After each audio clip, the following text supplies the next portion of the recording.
Now, Roma Wines present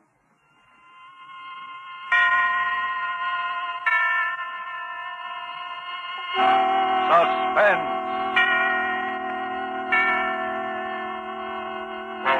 Tonight, Drive-In, starring Nancy Kelly. Suspense is presented for your enjoyment by Roma Wines. That's R-O-M-A, Roma Wines. Those excellent California wines that can add so much pleasantness to the way you live, to your happiness in entertaining guests, to your enjoyment of everyday meals. Yes, right now a glassful would be very pleasant as Roma Wines bring you Suspense.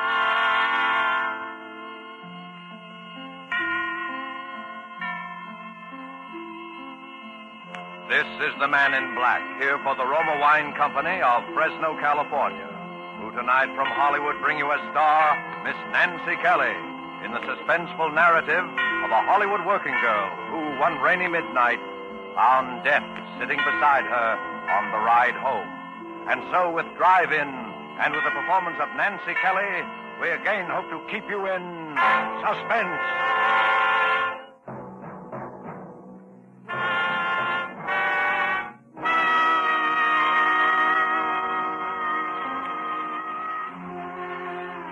I wish I hadn't let Ruth talk me into serving that last car that came into the drive-in that rainy night.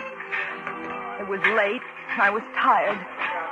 I'd been on my feet all day carrying heavy trays, hopping to it when impatient people glared their headlights on and off in my eyes. And heaven knows there are a lot of impatient people in Hollywood. We car hops don't have an easy time of it. Talk about your mail carriers. Well, we're the same. Raining or blowing or boiling hot, we've got to get through with that tray or know the reason why. Tired, hungry people who sit back in their car and expect $1 million worth of service for a 10-cent tip. Why do we do it? Oh, sure, there are other ways of making a living in Hollywood, but not many that hold that glittering promise that maybe someday, somehow, maybe someone will say... Why, that girl looks like Lana Turner. Yeah, at least her hair's done up that way. You know, I think I could use her in that new picture of mine. I think I'll ask her to come out to the studio. Yeah, I know. Well, here we go again. Well, maybe it doesn't happen often, but there's always a chance. And there's always that hope. That's what keeps us going, I guess. But there are other things that can happen in a drive-in. Things that aren't on the menu by any manner of means. Like the rainy night I was telling you about when I let Ruth talk me into serving that last car that came in. Oh, Mildred, please take his order. I've got 3 other cars and I'm waiting for French fries. Oh, look at the clock, will you? It's near midnight. I'm off duty. Oh, please, Mildred, just as one more, will you? I'll do the same for you sometime. But Ruth, Oh, what's the matter with him? Can't he read? Please do not honk your horn. It looks clear enough to me. Well, it's the doctor's car, see? He's probably going to rush. Anyway, you got nobody waiting. Oh, all right. Gee, thanks a lot. Well, it was true. No one was waiting for me. Only the bus that'd take me to Glendale, where I lived alone in an apartment. So I buttoned up my raincoat and I took a menu over to the car. Good evening. Never mind the menu. Just some black coffee, a pot of it, and a ham sandwich. Please hurry it. When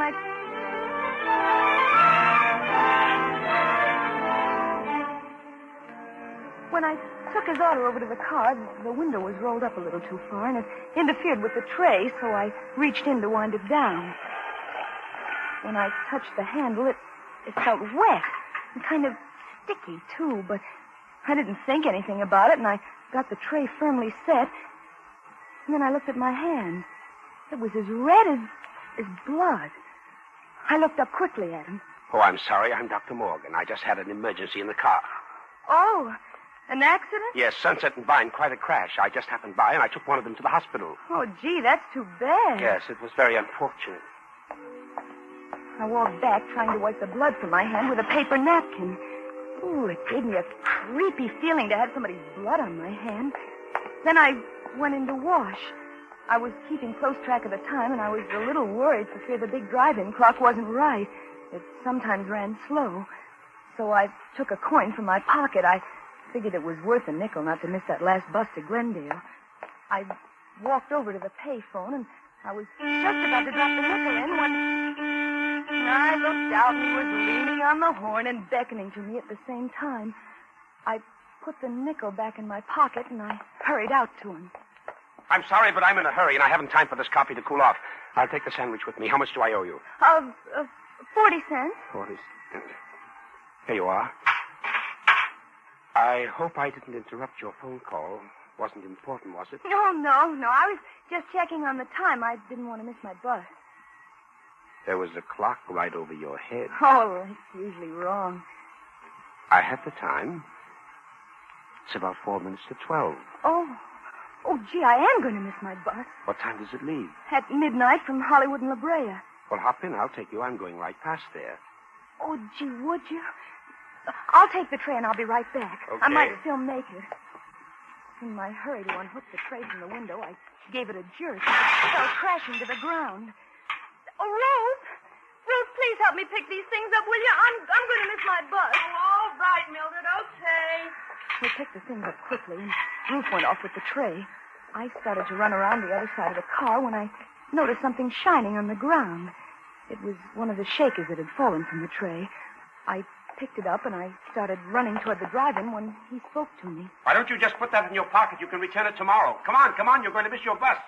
Well, I put the shaker into my pocket, and I rushed over to the other side of the car, and he opened the door for me. I was just about to get in when I hesitated.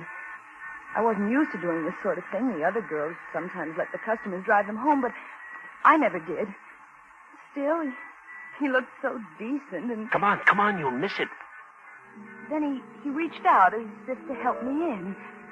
And I thought then that he was really concerned about my missing the bus, for, well, he seemed to pull me into the car. And the first thing I knew, I was sitting beside him. And the door slammed. And we were driving off. I was a little uneasy, but then I thought, no, it's only a few blocks, and I won't be in the car long. I suppose you're in a hurry because someone's waiting for you. Oh, no, I live alone, but I'd hate to walk back to Glendale in this rain. You won't have to walk. Well, this is very nice of you. I appreciate it. Not at all. Would you mind rolling up that window on your side? There's a draft. Oh, of course. You can let me off at that corner over there. All right.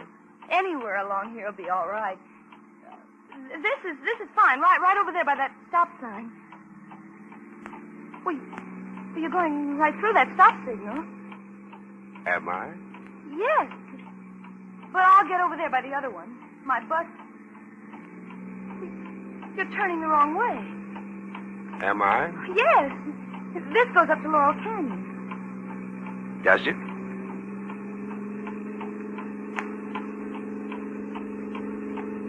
You thought you were pretty smart, didn't you? I don't know what you mean. Please let me out of this car. You went right to the phone. You thought I wouldn't see you. But I was calling about the time. Honest, I was. The time? With that clock right over your head? Oh, but that clock's wrong sometimes. Besides, who would I call? Why should I call anyone about you? You were calling the police. Oh, no. Honest, I wasn't. Let me out of this car. You were going to catch a bus. You were going straight to the police. That's where you were going. But why should I go to the police? You know why. No, really, I don't. Because you saw it. You saw his blood.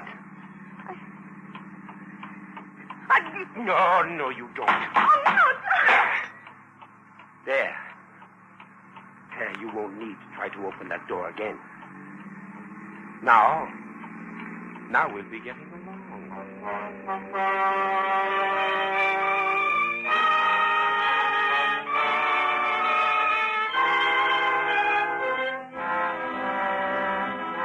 Tonight for Suspense, Roma Wines are bringing you as star Miss Nancy Kelly, whom you have heard in the prologue to Drive-In by Mel Dinelli and Muriel Roy Bolton. Tonight's tale of Suspense.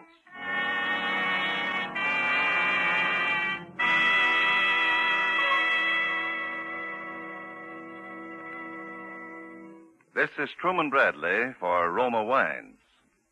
Haven't you often realized that many of life's finest enjoyments are simple and moderate rather than the opposite? I give you the words of a high and well-loved authority, Miss Elsa Maxwell, international expert on smart entertaining and gracious living. Good hospitality is always simple, genuine, and moderate. That is why I often suggest enjoyment of delicious Roma Sauterne when you have friends in to dinner or with your everyday meals. Serve this delicate golden Sauterne well chilled with any food in any glasses you have. Special wine glasses are pretty, but not essential to the enjoyment of Roma wine. Now, what can I add to such charming good sense as that? Maybe just this. Roma Sauterne and all Roma wines are the best that California's magnificent sun-ripened grapes can provide, in glorious color, fragrance, and flavor, protected for you by the ancient wine skill of Roma's famed wineries. That's why Roma wines and Roma quality do not vary, never fall short, but are always enjoyable. Unchanging high quality gives tremendous popularity to Roma wines and makes low cost possible. Only pennies a glass. Remember, more Americans enjoy Roma than any other wines. R-O-M-A, Roma wines. And now it is with pleasure that we bring back to our soundstage Miss Nancy Kelly in Drive-In, a tale well calculated to keep you in suspense.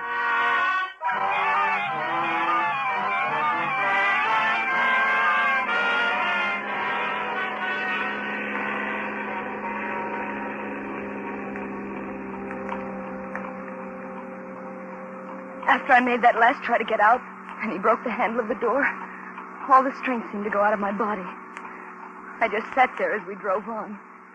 We passed a few people and some cars in the next blocks, and I thought of calling out, and then I knew why he'd asked me to roll up the window when I'd first gotten into the car. And then we were at the mouth of the canyon, and I could see the road dark and lonely up ahead. The car twisted and swerved. My arm ached from his strong fingers that had dug into it when I tried to jump out. I looked at him from the corner of my eye. He hadn't seemed like a criminal back at the drive-in, and he didn't seem like one now.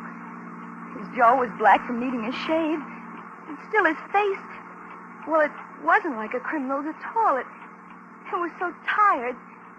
Quit staring at me. Look, I didn't know anything about you. Honest, I didn't.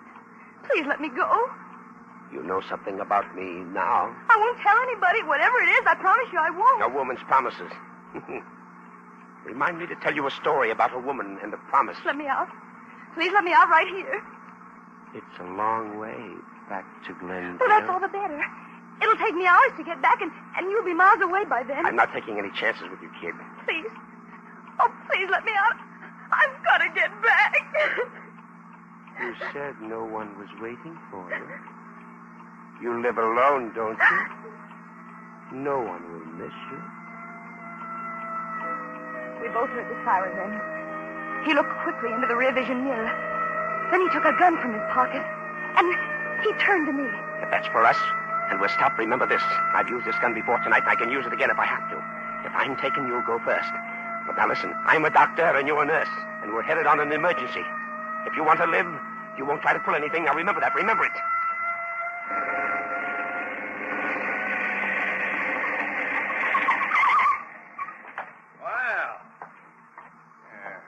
Going awful fast for a wet night, aren't you?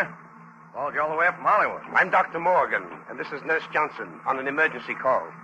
See your identification. Well, let's see. He fumbled for his pocket with one hand, holding the gun to my ribs with the other. The motorcycle cop looked over at me. I thought for a moment that I could signal him with my eyes. But then I knew he wasn't looking at my face. He was looking down at my white starched blouse, which he could see under my raincoat. He thought it was a nurse's uniform. Here you are, officer. Okay, Doc. Sorry I stopped you. Well, that's that. Hey, wait a minute. Why, what's the matter? I just wanted to tell you. Rain started to slide up there a ways. Better take it easy. Thanks. I will.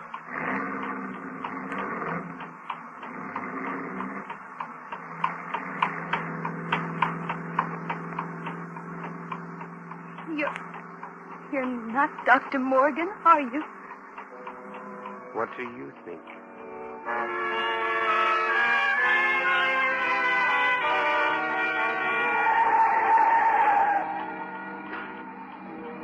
Then we came to the landslide. It wasn't a big one, but it had made a terrible mess of the road. He didn't slow down, and the car swerved crazily as it slipped from one side of the highway to the other. Suddenly, it felt as though the whole rear end had slipped out. I looked over at him. He was tense. His knuckles turned white as he clutched the wheel. He shoved the car into reverse. I hoped it would never move. And it didn't. We were stuck. Hopelessly stuck. Oh, have all the luck. Suddenly the car was filled with light. A car had come around the curve behind us. This might be my chance. Remember, I still have this gun. Now don't try anything. Hey! We're stuck here. Could you give us a push? Thank you very much. Well, have some California hospitality. Oh, I'll have to get out. I'll have to put something under the wheel. You stay here. There were some bushes by the side of the road. If I could reach them, I could perhaps run up the side of the hill and hide. And then in the morning, I could make my way back down the canyon. I slipped under the wheel, and I carefully turned the handle of the door on his side of the car. I could see him in the mirror. He was at the back of the car. I eased the door gently open. I put one foot out. I was just sliding out when I heard him. You're not going anyplace. Come here. Give me that raincoat. Why? I need something dry to stuff under this wheel. Oh, but You won't be needing it. I hesitated a moment, but he practically ripped it off my back. He wound it into a ball, and bending down, he stuffed it under the wheel. The gun. It stuck out of his back pocket. If I could get it, if I could lay my hands on it. I held my breath, and I reached out. It seemed so far. But I finally touched it. And then I snatched it from his pocket swiftly. Give me that gun. I'm going. You can't stop me now. Can't I? No. No, you stay right where you are. I won't hurt you. All I want is to get home. I'm going, but if you follow me, You're what?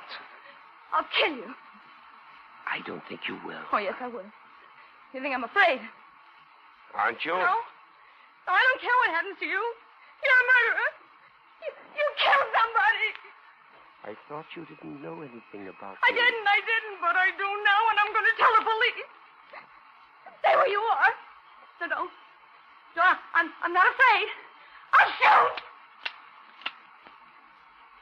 It's too bad I used up all of those tonight. You could have filled me full of holes. Give me that gun. Now get in the car.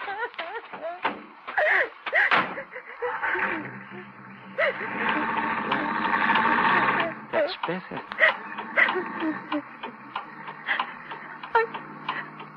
Are you going to kill me? What do you think?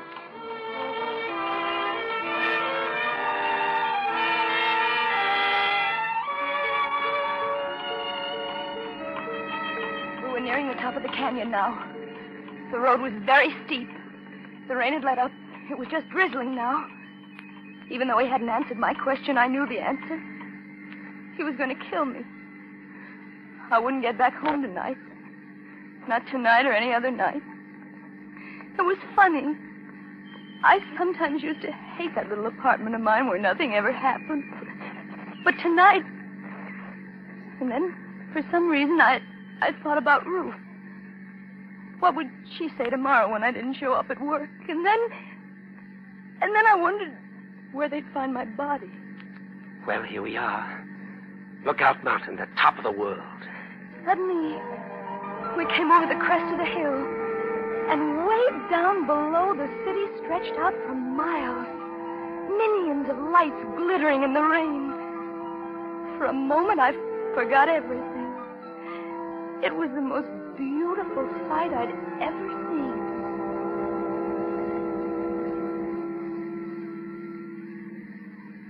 Ever been up here before? No. It's nice, isn't it? Oh, yes. I used to come up here with a girl once. We used to sit and talk for hours. Come on. We'll get a better view if we get out. I knew it was foolish to argue, so I followed him. But as he walked over towards the edge, I became frightened. It was such a steep drop. Well, come on. I'm afraid to get so close to the edge. You won't fall. Look. That's Los Angeles over there. That bright line of lights is Western Avenue. I went to school somewhere along in there. I used to get into all sorts of trouble at school. But I got by. I managed. And everyone said I'd grow out of it. And over that way, towards the ocean, that's Westwood. That's where she lived. This girl I was telling you about. That was the best part of my life, I guess. That's when they said marriage and a wife would straighten me out. Marriage and a wife would straighten me out in Westwood, they said. Does your wife still live there? No.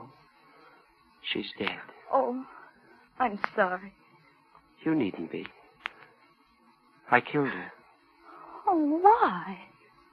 Because she couldn't keep her promises. Did you kill her tonight? No. A long time ago. The jury said I was insane. But I think it was the sanest thing I ever did. They put me in an asylum. Do you know what it's like being locked up year after year when you know there's nothing wrong with you? No.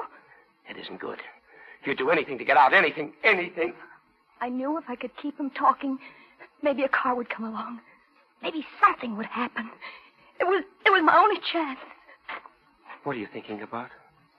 You killed someone else tonight, didn't you? Yes. Dr. Morgan? Yes. He was one of the men who thought I was insane. Why did you do it? I wanted his car to get away in. I didn't want to be locked up anymore. Oh, but they'll catch you. No. No, they won't find the doctor for several days. I saw to that. But how can you be so sure? I do things thoroughly. What are you going to do now? First, I'm going to... Oh. Then I guess I'll go south. I knew what he meant by that pause. I started to back away slowly. I'd made a mistake by reminding him of the present.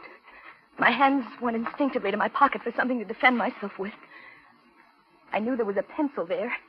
It was sharp. Maybe I could scratch him or hurt him some way with it. But when I reached for it, I felt something else instead. Something cold and hard. I was puzzled for a moment, and then I remembered it was the shaker I'd picked up at the drive-in. You can't get away now. Then he started moving toward me. Me with only a pencil and a shaker to defend myself with. It's too bad I came into that drive-in tonight. Why did you? Because I was hungry. Because I hadn't eaten for a long time. Weren't you afraid someone would see you? No alarm had gone out. How did you know? I knew. Oh, I'm sorry. If only you hadn't rolled that window down. If you're sorry, why don't you let me go? It's too late. What's that? A car was coming over the top of the hill. With a sudden movement, his arms were about me in a tight embrace. I started to scream, but suddenly his lips closed over mine. Pushing my head back roughly, he kissed me. I could scarcely breathe, and I felt the car's headlights on us like a spotlight. Well, just look at this view, will you? You know, I'll have to do this in a picture sometime. Can't you see we're interrupting something? Drive on, will you? Where? Oh, in all this rain. You'd think people would have more sense. Come on. He held me a moment longer, and when the car had gone, he released me. My pencil had fallen to the ground, and I was left with only the shaker in my hand. I fingered it nervously, and then I felt the top coming off. I felt the contents spilling into my hand. What have you got in your hand? Nothing? Give it to me. No. Give it to me.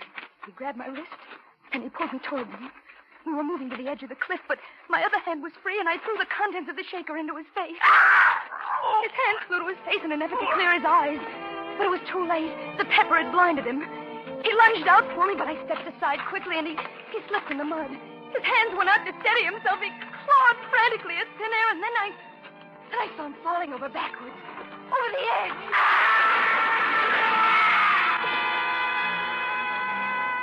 And my strength gave away, and I felt myself sinking down to the ground.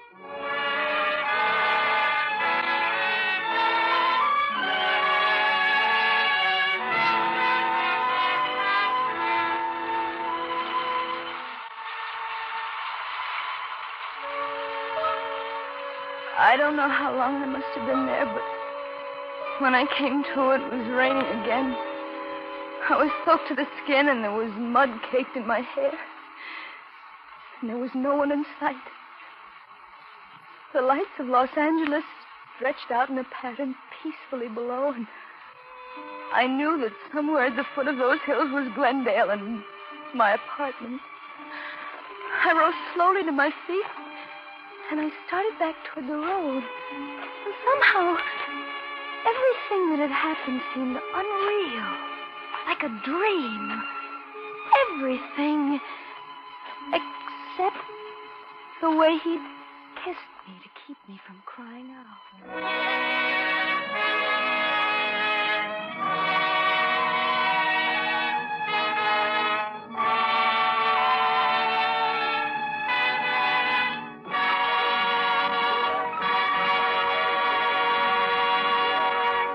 And so closes Drive-In, starring Nancy Kelly. Tonight's study in Suspense.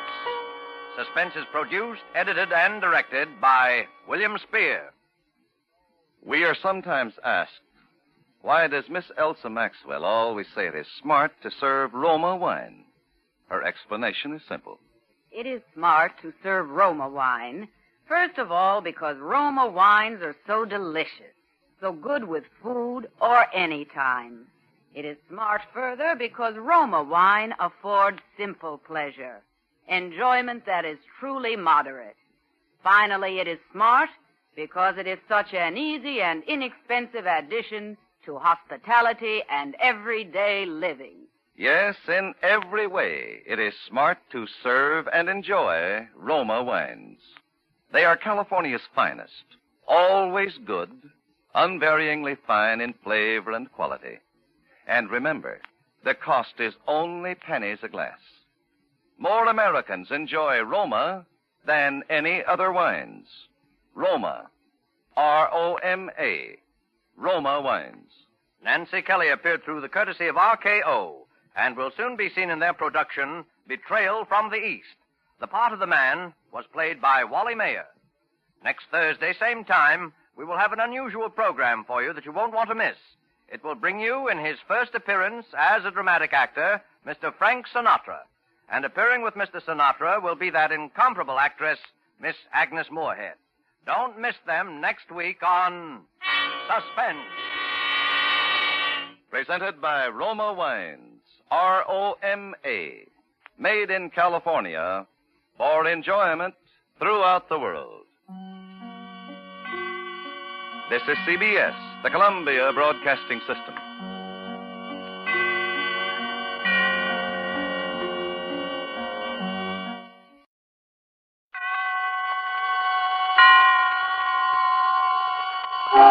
Suspense.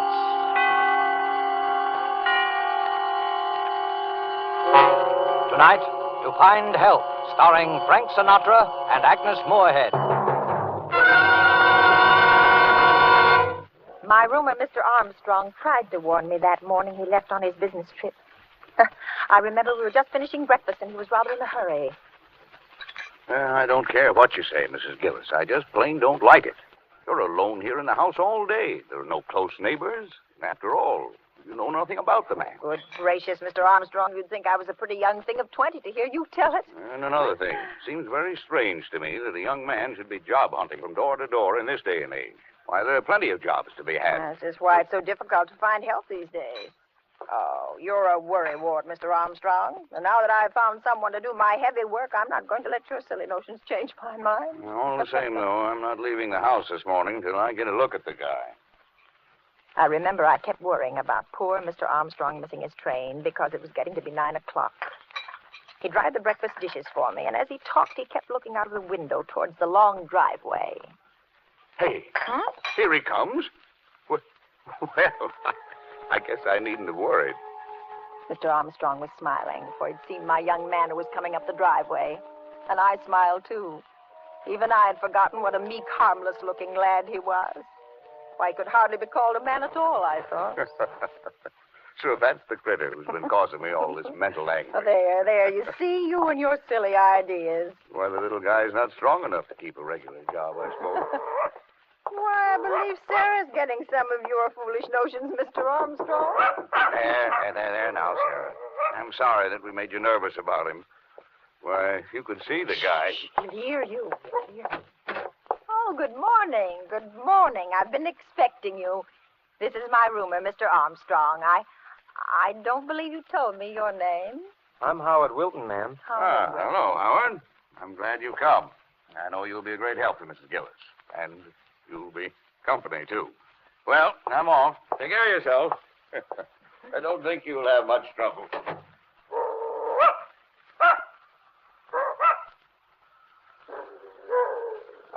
I don't believe your dog likes me, Mrs. Gillis. Oh, yes, of course she does. But she's just getting a little old and peevy. Oh. Come along now, Howard, and I'll show you where to hang your coat. Yes. Oh, yes. I always hang my coat up. He followed me into the closet storeroom at the back of the house. Then I handed him a clothes hanger and a rough, heavy apron, which I kept for cleaning help. Is this apron clean, Mrs. Gillis? Why, of course it's clean. No one's worn it since it was laundered last. But there are spots on it. See? Spots?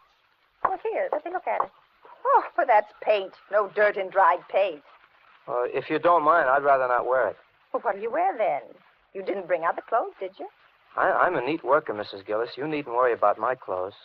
No. I turned, and the light hitting his face from the small window made him look so different. I was startled for a moment, and then I thought, why, you're a silly old woman, Mrs. Gillis. And then I smiled. Are you laughing at me, Mrs. Gillis? Oh, I know. I was laughing at myself. Come along. Let's get started now.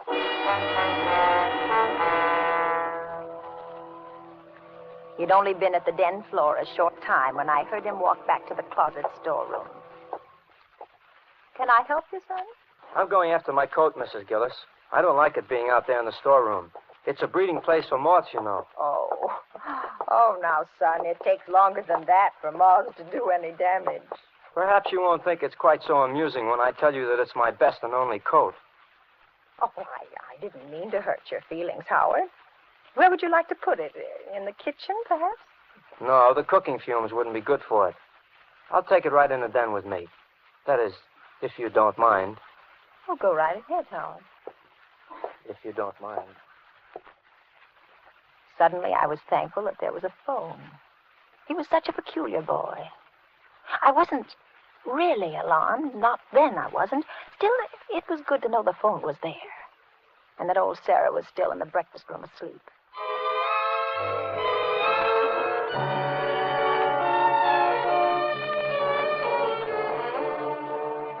I went on about my own work that morning, but several times I went into the den to have a look at him. He wasn't doing much, I could see that. He seemed to keep polishing one small square in the corner of the room. Is there anything you need, Howard? Howard? I won't be spied upon, Mrs. Gillis. I won't put up with that. Well, see here, lad. I think we must have gotten off on the wrong foot. I'm not spying on you. Then why do you keep popping in like this? Why, Would you like me to go faster? Would you like me to spill out my life's blood for you here on the floor? Is that what you're after? Howard, are you well? Are you well enough to work? Of course I'm well. If only you'd quit bothering and pestering and questioning me. Is that too much to ask? Well, look, Howard, I'm interested in young men. I have 2 boys of my own. They're in the service. You see that bill on the desk there? He's a Marine. And on the table there, that's Dennis. He's in the infantry. He's overseas. So that's why you hate me. I see it all now. Hate you? Well, whatever gave you that? Yes, you hate me. I could tell it the moment I walked into this house this morning. But, Howard... You hate me because I'm young and I'm not in the service like your boys. Why, it never occurred to me. You must know I was grateful when you came looking for work. Grateful? You resented me. The only reason you have me here is to work my life's blood away, to punish me for not being in the service just because your sons are in the service and I'm out. Son, you're ill. Let's put the work away now, and I'll make you a cup of tea. Oh, so you don't want me to do the job, is that it? You're like the Army. There was a job to be done, and they wouldn't let me in. Now you'd like to stop me in the middle of this. I only want you to do whatever will make you feel better. Well, leave me alone, then. Very well. Mrs. Gillis. Yes? I'll tell you why I'm not in the Army, if you insist. I don't insist at all, Howard. If you must know, I'll tell you. They said there was something wrong with my mind. Yes, I just thought maybe you'd like to know, Mrs. Gillis. They said there was something wrong with my mind.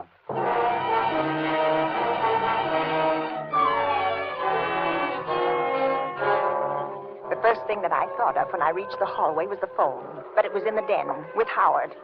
I ran quickly to the back door, but it was locked and the key wasn't in its usual place. The front door, it was locked too. And I heard a crash. It came from the den. I rushed in to find Howard peacefully polishing away at the same spot. He hadn't moved an inch. He didn't look up at me. Then I saw the phone, which had fallen to the floor beside him. But it hadn't just fallen. The wires had been torn out of the wall. The phone, Mrs. Gillis, it fell. But the wires... I suppose you think I ruined your phone. The wires? That happened when it fell to the floor. It couldn't have. That happened when it fell to the floor. But it couldn't have. I don't suppose you'll be able to use it anymore, Mrs. Gillis. Not for a while, anyway. No, I don't suppose I will. Sarah! Here, Sarah! Here, Sarah! Mrs. Gillis, Yes? you looking for your dog? Yes, I haven't seen her all morning. She was in the breakfast room. Well, she's not there any longer. Yes, I know. Where is she, Howard? Where is she? Yes, where is she? She's gone. Gone? If you've harmed her... She didn't like me, you know. See here, I've put up with enough, you know. You tell me where my dog is. What, Mrs. Gillis? You'll do what, Mrs. Gillis? Sarah, what will you do? Sarah! She's gone, Mrs. Gillis. I told you that. You've harmed my dog. Have I? You killed her. Oh, poor old Sarah who never hurt a thing. She would have hurt me. You're bad, Howard. You're wicked. You're wicked. You're a coward. I'm not You're a coward, coward. Mrs. Gillis. Yes, you are. Cowards are afraid to kill. Only a coward would kill a poor old dog. Well, if I were a coward, I'd be afraid of you, and I'm not afraid of you. Now, you let me out of here. Let me out. I have strong hands, Mrs. Gillis. My fingers are like steel. I've never harmed you. No, and Sarah didn't either, but she would have if I hadn't harmed her first. Let me out of here.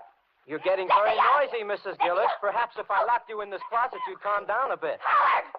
Howard!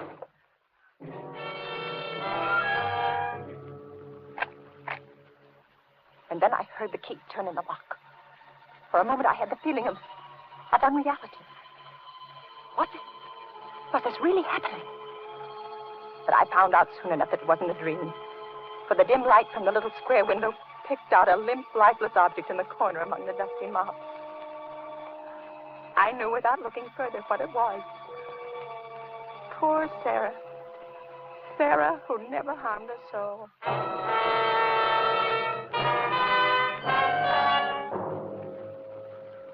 I don't know how long he kept me there. I could hear him moving about the house, but he finally came back. He spoke to me through the door. Have you calmed down, Mrs. Gillis? Yes, Howard. Yes. Let me out. Why? Well, because it's warm in here. Because I want to get out. You were looking for your dog, weren't you? Well, never mind about that, Howard. Just let me out. You know, Mrs. Gillis, if I kept you in there, you wouldn't be able to spy on me ever again. I won't spy on you, Howard. Please let me out. Do you know what I've been doing, Mrs. Gillis? No.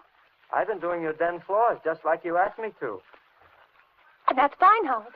It was fine being able to work peacefully, knowing that you were someplace where you couldn't bother me. I won't bother you, Howard. It was very peaceful. Nobody to bother me. Let me out, Howard. Will you promise to do as I tell you? Yes, I promise. Anything? Anything. Very well, then.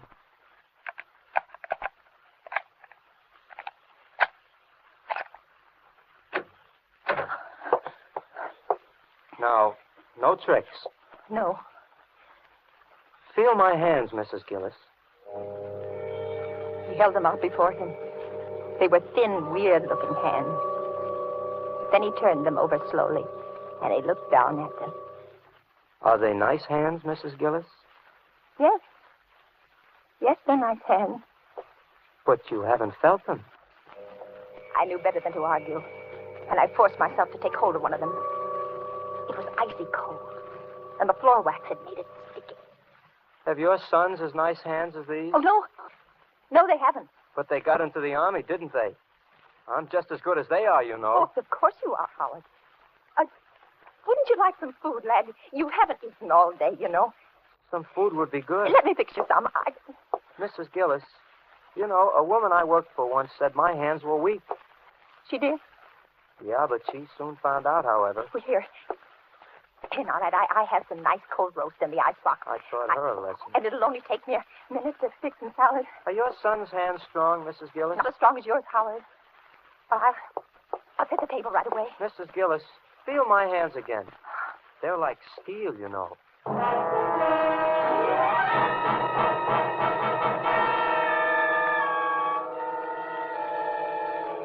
I finally managed to get some lunch on the table, and Howard sat beside me. He didn't say much, and he ate very little. I tried to appear casual, to engage him in a conversation, just anything. Do you work often, Howard? Not often. Well, do you have trouble finding jobs? Well, people are anxious to find help these days, weren't you? Yes, to find help.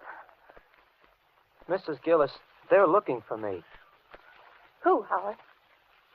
Well, I don't know exactly. The people I worked for last, I guess. Well, was that here, in this town? Oh, no. It was in another town. Everyone was looking for me, so I went away. It was horrible to be spied upon, Mrs. Gillis. Do you know what it is to be spied upon? No, I don't. Would you like to know? No, I wouldn't, Howard. I think I'll spy on you for the rest of the day so that you'll know how it feels. No, Howard. Whatever it is you want, just take it and go away. There's nothing I want, Mrs. Gillis. I only want to stay here with you. I can't stand it, Howard. I can't. I am an old woman. Now, please go away and leave me alone. I'm not going away, Mrs. Gillis. There's still a job to be done. I'll go away after I've done everything that's to be done. Howard, I have some money here in my pocket. I got it upstairs for you. It's a great deal, and I'll give it to you. I don't want your money, Mrs. Well, Gillis. then go away. Oh, that would be foolish. Then you tell her. Oh, no, I wouldn't. I wouldn't really, Howard. Go away, and I'll never tell us so that you've been here. I won't tell us so. I don't believe you, Mrs. Gillis, and I don't trust you. There's only one way of being certain that you won't tell, and that... My heart jumped. For when I looked out the window, I saw that it was the milkman. Howard moved quickly to the window with me. Tell him to go away. I can't. I've ordered some extra things. And go into the storeroom until he goes. I can't, Howard. He knows I'm here, and he'll expect me to pay him. You promised to do as I told you. Now, will you tell him to go away? Howard, if I tell him to go, he'll think something's wrong, and then you'll get caught for sure. All right, Mrs. Gillis. Take whatever you've ordered, but if you pull any tricks, you'll be sorry. He opened the cabinet drawer, and I saw him take a knife out. Without another word, he stepped back between the stove and the wall, but he was still within easy reach of me. Oh, my hands were shaking. The milkman knocked as usual at the window over the sink. Just a moment. Well, good afternoon, Miss Gillis. Good afternoon. Lovely day, isn't it? Yes, it is. Miss Gillis, I think I have good news for you. Oh, you have? Yeah.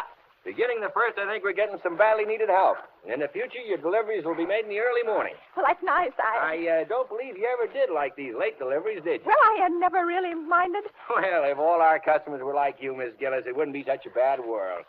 Here you are. 1 quart of milk, a pint of half and half. Bye, Miss Gillis. But the extra things, you forgot them. The extra thing? Yes, the extra things. Now, don't tell me you've forgotten the eggs and the butter. I'll get them right away. Mrs. Gillis, I'm going to give you one more chance. When he comes back, you're going to get rid of him. Do you hear? And if you give me away, I'm going to kill you. I'll kill you before he can get inside this house, and I don't care what happens to him. I won't give you away, Howard. I won't give you away. I'll only pay him. I have to do that. Shut up and remember. Well, here you are, Miss Gillis. Thank you. Anything else? No, that's all. Miss Gillis, I'm sorry, I can't stop to talk to them. Howard stood for a moment behind the stove. His eyes were blazing. Then he spoke without moving. You're very clever, aren't you, Mrs. Gillis? What do you mean? You thought you were going to put something over on me, didn't you? I sent him away, didn't I? The extra things you ordered. There weren't Yes, any. there were. You saw him. You heard him. He didn't know what you were talking about. The milkman had returned. He stood outside the window. Howard looked at me, and I saw his knuckles go quiet as he clutched his knife. This is your last chance. Get rid of him. Yes, I will. Howard, I will. Sorry to bother you again, Miss Gillis, but you forgot the points on the butter. Oh, yes. Yes, the ration point. Here you are. Sorry I had to bother you, Miss Gillis, but you see, I have Yes, to account yes, I'm for- busy. Can't you see I'm busy? Tell me when he's gone, Mrs. Gillis. I stood by the window and watched. He got into his truck, and then he drove off.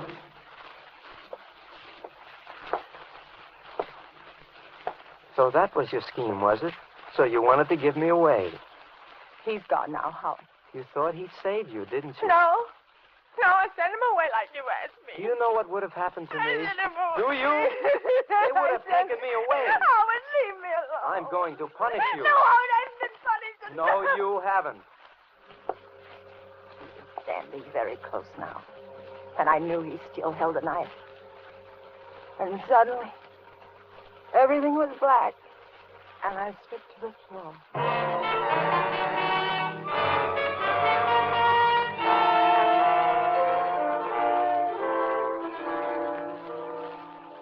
When I came to, I was in the den, on the den floor. My head throbbed. Then I remembered everything. I laid there for a moment and listened. Then I heard a sound. A soft, swishing sound. Suddenly, the hall clock began to strike. Why, it was 5. I'd been unconscious for longer than I'd thought. I sat up. The room had already turned dark in the late afternoon light. But I could see him now. He stood in the middle of the room. He was pushing my heavy floor polisher back and forth. Back.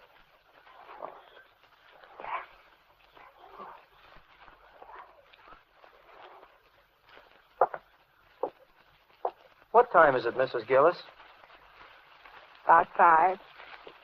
Well, I guess I'll call it a day now. I've done a nice job, haven't I? Yes, Howard. Very nice. I think I'll be going now. I got to my feet. He paid no attention. He picked up his coat, which he'd placed over a chair when he'd taken it from the storeroom. Then he looked at the floor again. Doesn't it shine nicely, Mrs. Gillis? Yes. Yes, it does. Was it worth $5 to you? Oh, yes, Howard. I have nice hands, haven't I, Mrs. Gillis? Yes, Howard, you have. Here, take the money. Thank you. You know, it's a pity they have to be used to polish floors. You've done such a good job, Howard. I'm going to give you a few extra dollars. Thank you.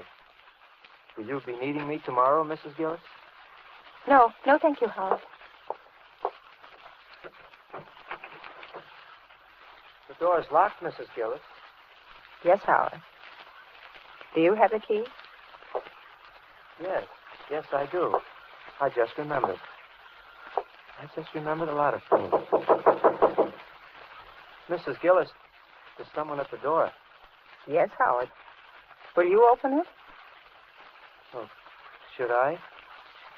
Yes, Howard. You have the key. I have? This it, Mrs. Gillis? Yes. Yes, it is. Open the door. Open the door, Howard. Open it. All right, Mrs. Gillis. Hello. I'm Mr. Stevens of the phone company. Your phone's been reported out all day. I'm sorry we couldn't get around any sooner, but we're really swamped. Mrs. Gillis, is your phone out of order? No. No, there must be some mistake. Well, now, that's strange. We've had several reports. Maybe I better run back and check my books in the truck. Just a moment, Mr. Stevens. Could you do me a favor? Well, certainly. This boy... Mrs. Gillis. This boy, he's worked here all day. He's done a good job, but I don't think he's well. I'm all right, Mrs. Gillis. Oh, but you're tired, aren't you? Aren't you tired, Howard? Doesn't your head ache? Yes. Yes, I am tired.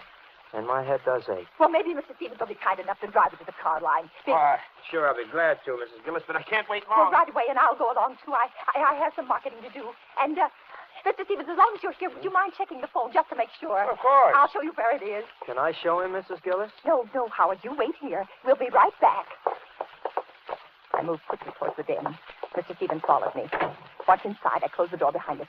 He spotted the wrist wires at once. Say, this Boy, that man is dangerous. Drive us to the police station as fast as you can. Where is... Howard! Howard! We've got to find him. We can't let him get away. We'll take the truck. Come on.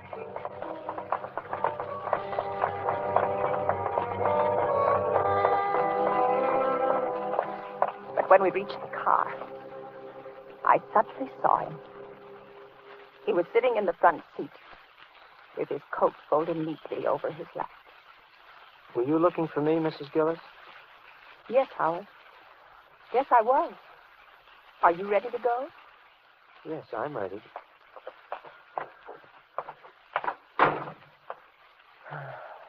It's very kind of you to do this for me. I'm very tired. I can't seem to remember things. Well, don't try to, Howard. Well, we all ready? All ready, Mr. Stevens. All ready, Mr. Stevens.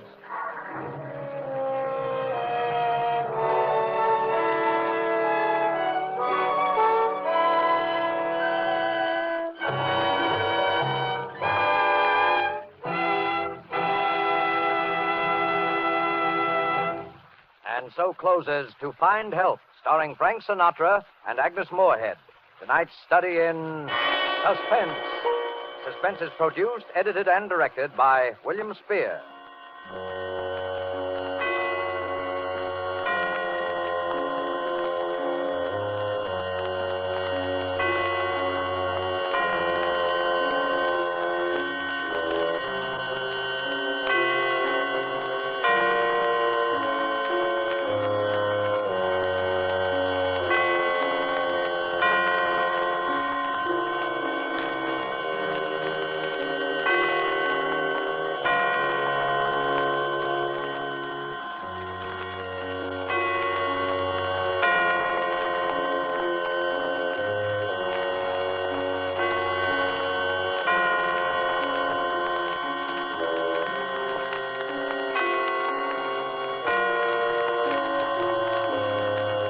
This is the Armed Forces Radio Service.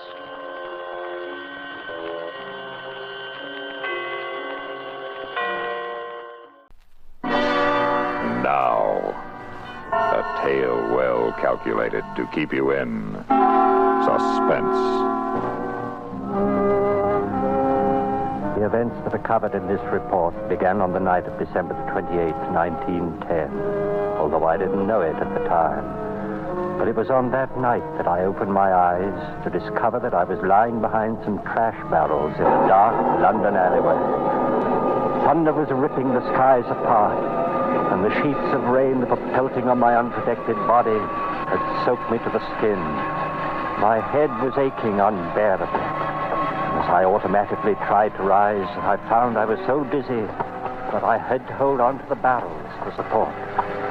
I reached up to feel of my head. My hair was a mass of clotted blood. In my numb mind, I could feel only one urge.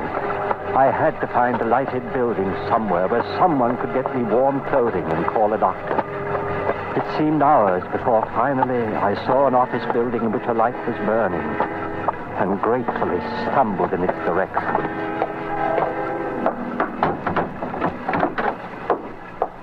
Listen to this, Peters. It's a report from the... Why, who are you? I beg your pardon, Great heavens, man. Come over here by the fire. Here, I'll give you a hand. Here, let me help. Good Lord. Look at that head. Peters. Yes, sir. You better call the doctor. Right, sir.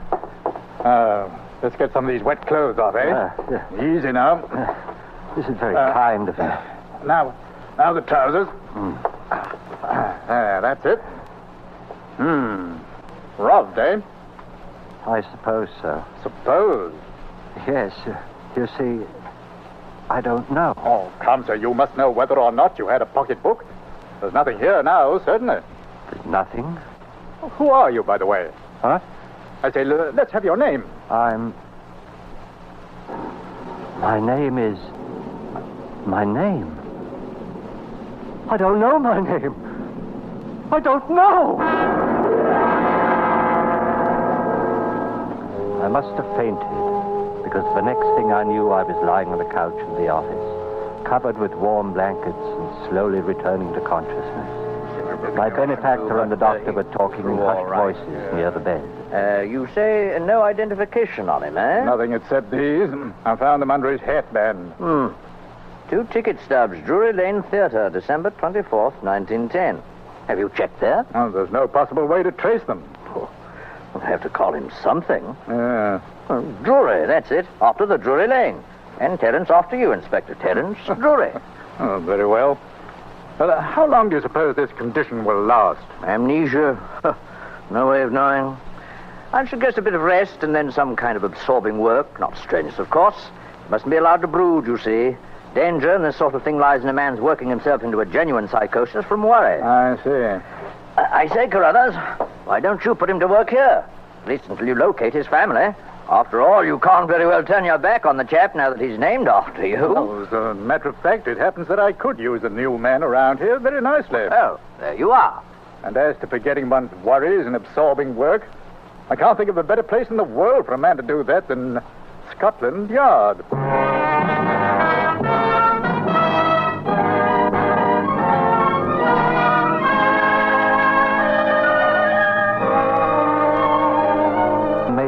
Stroke of fate that brought me to the London office of Scotland Yard on that dreadful night of December in 1910. For I'm sure that nowhere else could I have had more kindness and understanding. Of course, at first the strain was almost unbearable. I had absolutely no recollection of my past. I had no idea who the man was who lived the first 30 years of my life. Or was it 40? Or 20? I never knew. But Carruthers judged me to be about 30, so I came to regard that as my official age. And he was ingenious in providing interesting work for me. During the days that followed, I became so absorbed in the tide of fascinating cases that flowed across my desk that I had no time for thought or reflection on my plight. My own dossier at last reached what is called the inactive file and was gradually forgotten. In short, my present and my future became so interesting that I came to regard my past as a closed book. And so it was, as a full-fledged inspector, I reported one day in May of 1930 to Chief Inspector Carruthers. Oh, hello, Drury. Have a chair. Thanks. Cigar? Yes, I will, thank you. Havana, eh? Decently prosperous for a Scotland Yard man, Inspector. Sure you're not involved in a scandal of some sort? I'm sorry, old boy. Gift from my niece. Have a light. Only one other conclusion, then. You're about to cancel my holiday. Well, as a matter of fact... Murder in Soho, I suppose. No, not in Soho. In Clovelly. Clovelly? Clovelly? That's a fishing village in Devon. That's it. Bit of a resort town, too, you know. Thought you might be able to combine business with pleasure. I do need a rest, you know. Now, I have here a letter from a Mr. John Stanhope who resides in Clovelly. It seems he unearthed a human skeleton in his backyard, apparently buried there for years. Or it'll just be a matter of securing a routine report on the case, perhaps questioning this Mr. Stanhope and possibly a few of the local residents. Then you can pop down to Torquay and bask in the sun for a few days. Ever been in North Devonshire? I avoid it religiously. I'm allergic to moors. Well, what do you think of it? Well, if it were anyone else but you, Carruthers. I suppose I'd better write this all down. John Stanhope, right? Mm-hmm. Do you have his address? Oh, there's no such thing as an address in Clovelly. There's only one street. But you won't have any trouble finding it. Oh. From what I hear, the townspeople will be quick enough to tell you all about the place where the bones are buried.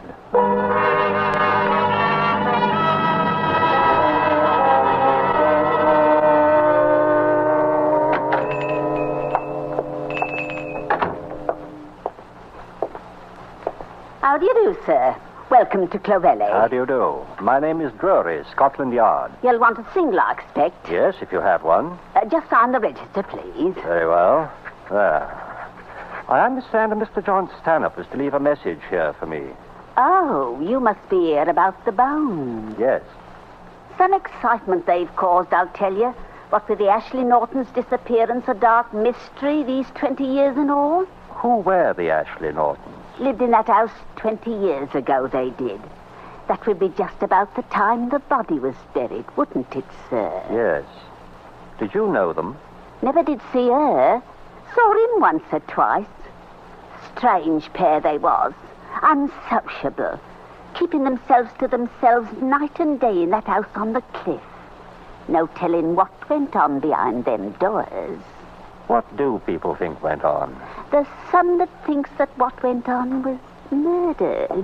Murder? Why? There's those who knows the reasons better than I. I'll leave it to them to tell. Very well. Let's see, I signed this book too, don't I? Oh, no, sir. That's our permanent register for new guests. But you've been here before. I? Why, no. I've never been here before in my life. Oh, that's odd. For a moment, I thought I'd seen you here before sometime.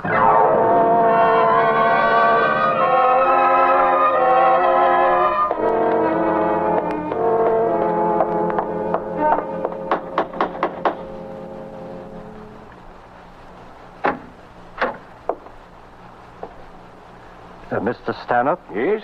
Inspector Drury, Scotland Yard. Oh, happy to see you, Inspector. Come in, please. Thank you. I must apologize for the condition of the place, Mr. Drury. The events of the past few days have been a bit upsetting, to say the least. I should think so. Like a spot of sherry? Why, thanks, yes. I had rather an enlightening conversation with Mrs. Tumley at the inn last night. Oh? Seems the townspeople are quite certain it was a case of murder involving some people named Ashley Norton. Yes. Roger Ashley Norton. His wife was named Sarah. Did you know them? Oh, no. I'd never met them. Very few people had. And you see, that was 20 years ago. The house originally belonged to my brother.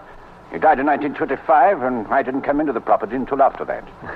I know it's natural to jump to the conclusion of murder when one uncovers human bones, but is there any reason to suspect a motive? Did anybody disappear suddenly? No one but the Ashley Nortons. I see. There's nothing to go on but gossip, and it's all highly circumstantial, of course. Ah. You see, my brother was renting this house to them furnished by the year, payable in advance. And so he rarely had occasion to call on them. But when the regular check failed to arrive on time, he paid them a visit. The house was vacant. And it was immediately clear that no one had lived in the place for the last few months. Your brother made inquiries, of course. Oh, yes. No one had seen or heard from them for at least 2 months before. And what date was that, Stanhope? Now, let me see. That was December of 1910. I'm sorry. Oh, it's quite all right. Here, let me... No. The maid will attend to it. Let me get you another. Not right now, thanks. Well, would you like to examine the garden? The garden? Yes. Where the bones were discovered. Oh, yes, of course. Out through the French windows. Here to the side, I take it. Yes. Here we are. Just over here, Inspector. See. And the tree stood about here, eh? The what? The holly tree.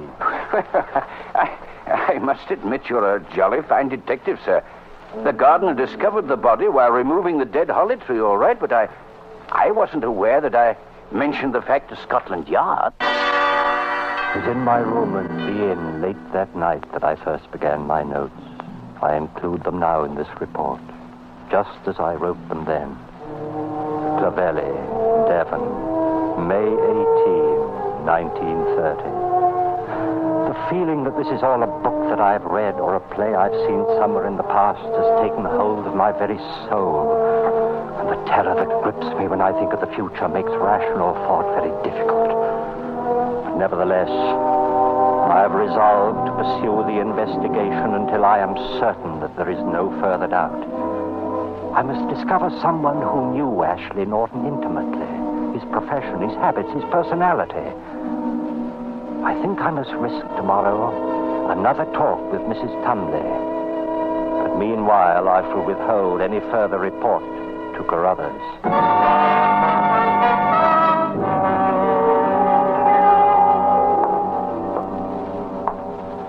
Now, Mrs. Tumley, you said yesterday that there were some people here in Clovelly who knew the Ashley Nortons rather well.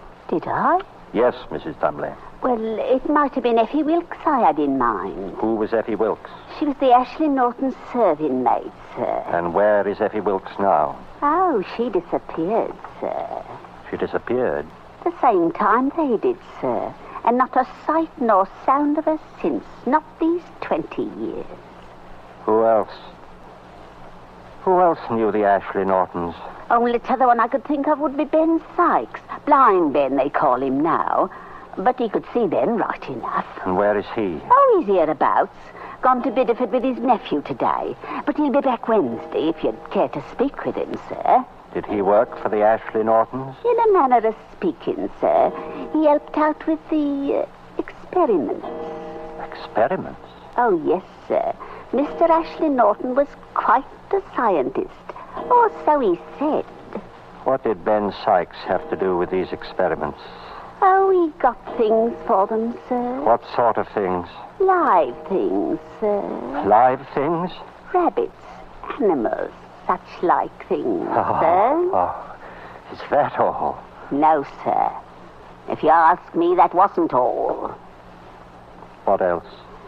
There was human beings, sir. Human beings? Yes, sir. What human beings? Why, I would say, sir, the nearest ones that came to hand. What do you mean? Oh, I'm sure you know much more about this than I do, sir. But they do say those bones were the bones of a woman.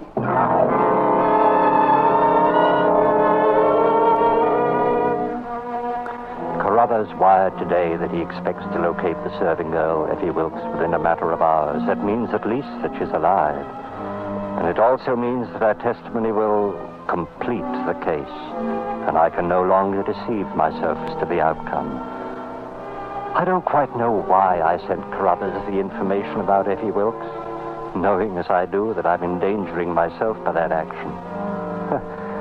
Perhaps there's something of which I'm still just a little proud. I'm still primarily a detective. Well, I shall pursue this investigation impersonally and logically until the very last link in the chain. That link is Ben Sykes. Blind Ben. There is only one fact in which I can take some faint hope. Ashley Norton was a scientist, presumably a doctor. I can find no faintest memory in myself of any specialized scientific knowledge whatsoever. Well, Ben Sykes' nephew is going over to Bideford today to bring the old man home. I shall go along and talk to him on the ride back. So you're Ben Sykes? Hi. Blind Ben, they call me. But eyes are none. I can keep up with the best of them. What's your business in Clovelly, sir? Come to ask you some questions about Mr. Ashley Norton. Haven't we met before, sir? Not that I remember, Ben. Your voice is, oh, well. What sort of questions, sir? Perhaps about the experiments. I'll say no to the experiments, sir. They were the master's private business. Very well. Did you know Mrs. Ashley Norton? Sarah Ashley Norton? I did, sir. And no finer woman ever walked the earth. Did he love her? He loved her more than life itself, but... But what? Well, she helped him with his experiments. She was condemned hereabouts for that, but she helped him all through these long months until she went away. Ida! Look out! We have got the road. Ida, Granny is on the road!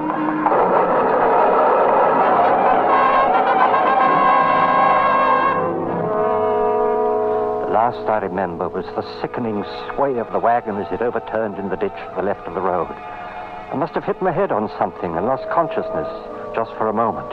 Help me with it. Otto! Oh, I say, there's a nasty gash on his leg there. What about the other? Take care of Ben. Right. I'll look to the inspector. Right. You are, old fellow. Now. Inspector, you all right, sir? I believe so. Here we are. There you are, sir. Thank you. Is Ben all right?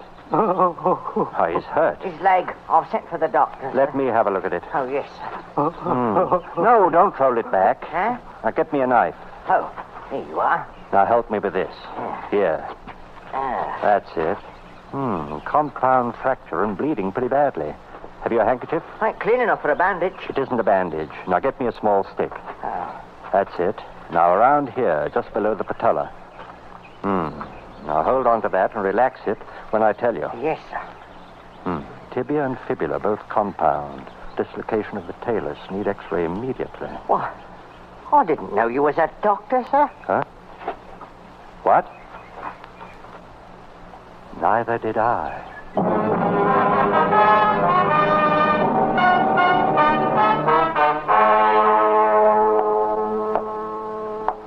How do you feel, Ben? Much better, Mr. Drury. Thanks to you. She twitches now and then. You'll be all right once it's set. Lucky you was with us, sir. Ben, you were going to tell me about the last time you saw Mr. Ashley Norton. Do you remember? Yes, sir. I remember it well. He was going up to London, to the theatre, he said. Was he going alone? Yes, sir. Mrs. Ashley Norton had gone on ahead to do some shopping, he said. Ben, do you remember when? What theatre? Yes, sir. It was Christmas Eve, and the theatre was Drury Lane. Yes, I know. I guess I knew it always. Asking your pardon, sir, I'm an old man, and I can say things without anyone getting angry about them. Yes, Ben, what is it? Well then, sir, you seem like a man who's running away from something. Oh, running. I wouldn't run away from it any longer, sir, if I was you. Ben, I believe you're the only one of us who isn't blind.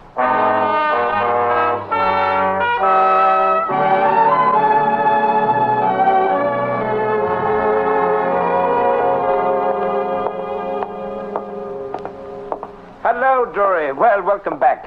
I say, though, the chief's been trying to get a hold of you all day. Yes, I know. Is Chief Carruthers in? No, he had to meet someone at the train. He'll be back soon, though. When he wants me, I'll be in my office, finishing my report. Oh, that's so. You've been on a case. Murder, wasn't it? Did you catch the fellow? Yes, I caught him.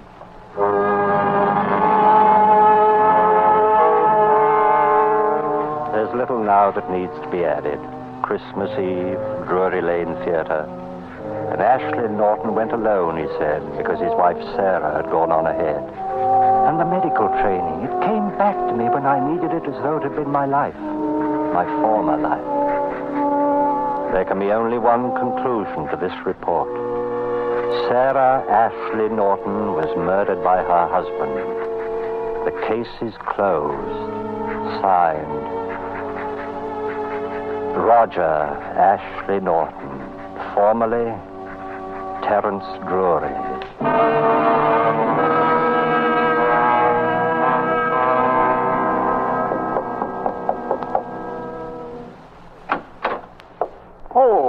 come in, Drury. I've been expecting you. Yes. Here's my report, sir. And there's time enough for that, but, you know, we finally traced the serving girl, Effie Wilkes. Yes. If you don't mind. And through her, we traced someone else. Does it really matter now? I think perhaps it does. You may show in the witness, Peters.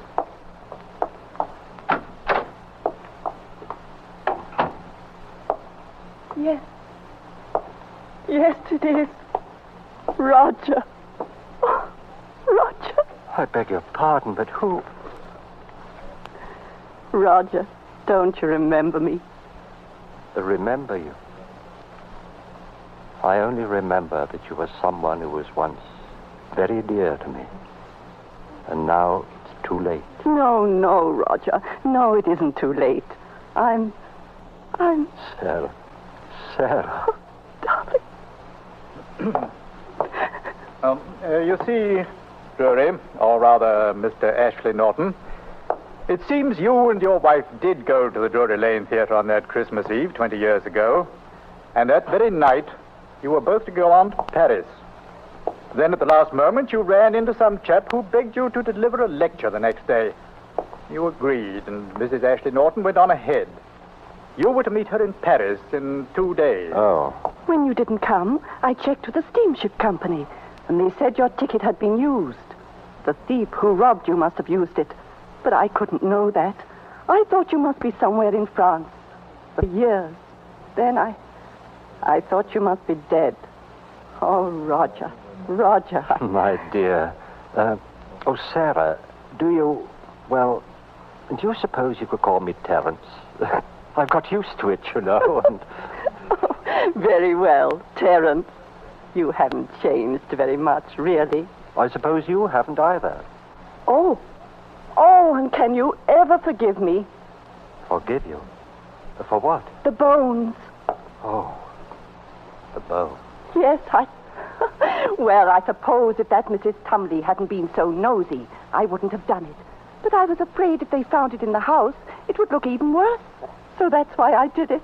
Did what? Buried your demonstration skeleton in the backyard, under the holly tree. What?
Now, Roma Wines present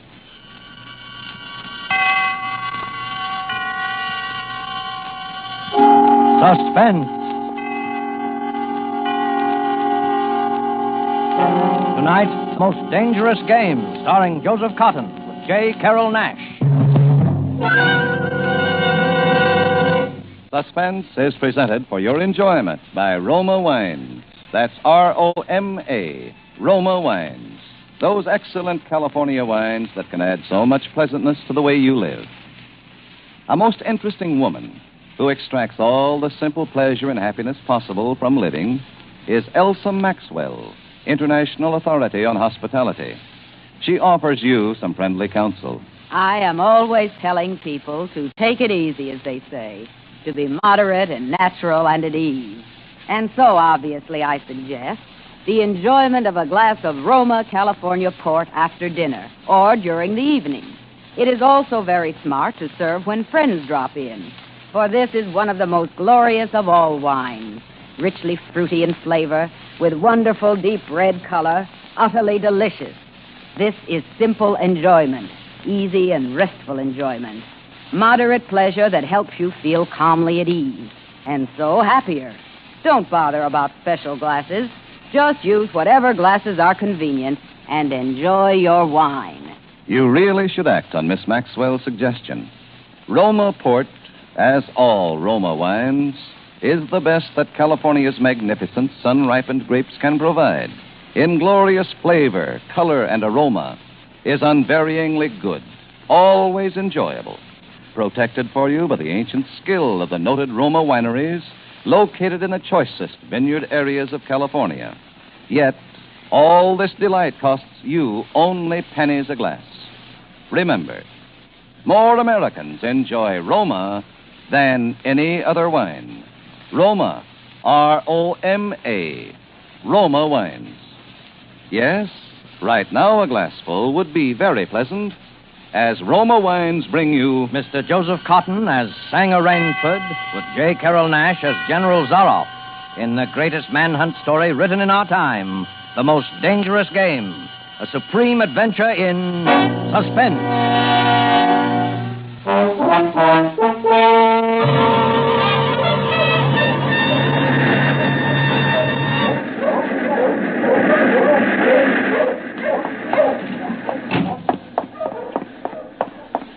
I haven't much time. Any moment now, I may come in. When he does, I'm going to kill him. It's him or me. And I'm going to do my best to make it him. Maybe it sounds crazy to you. I guess it does. Would have sounded crazy to me a few days ago when I was laughing and joking with Whitney on the yacht. I was on a pleasure trip. A pleasure trip. How could I or anyone realize then the horror and torment I was to go through? How was I to know of Ivan and the death swamp and the hounds? How was I to know of Zaroff? Think of it. It was only 4 nights ago that the ship went down. We'd been talking about the island. Ship Trap Island, Whitney said it was called on the charts. He was sleepy and started on down below to turn in. I was mixing myself a nightcap when I looked up and saw it. A tremendous reef racing at us out of the fog. I screamed out a warning, but it was too late. We were right upon it.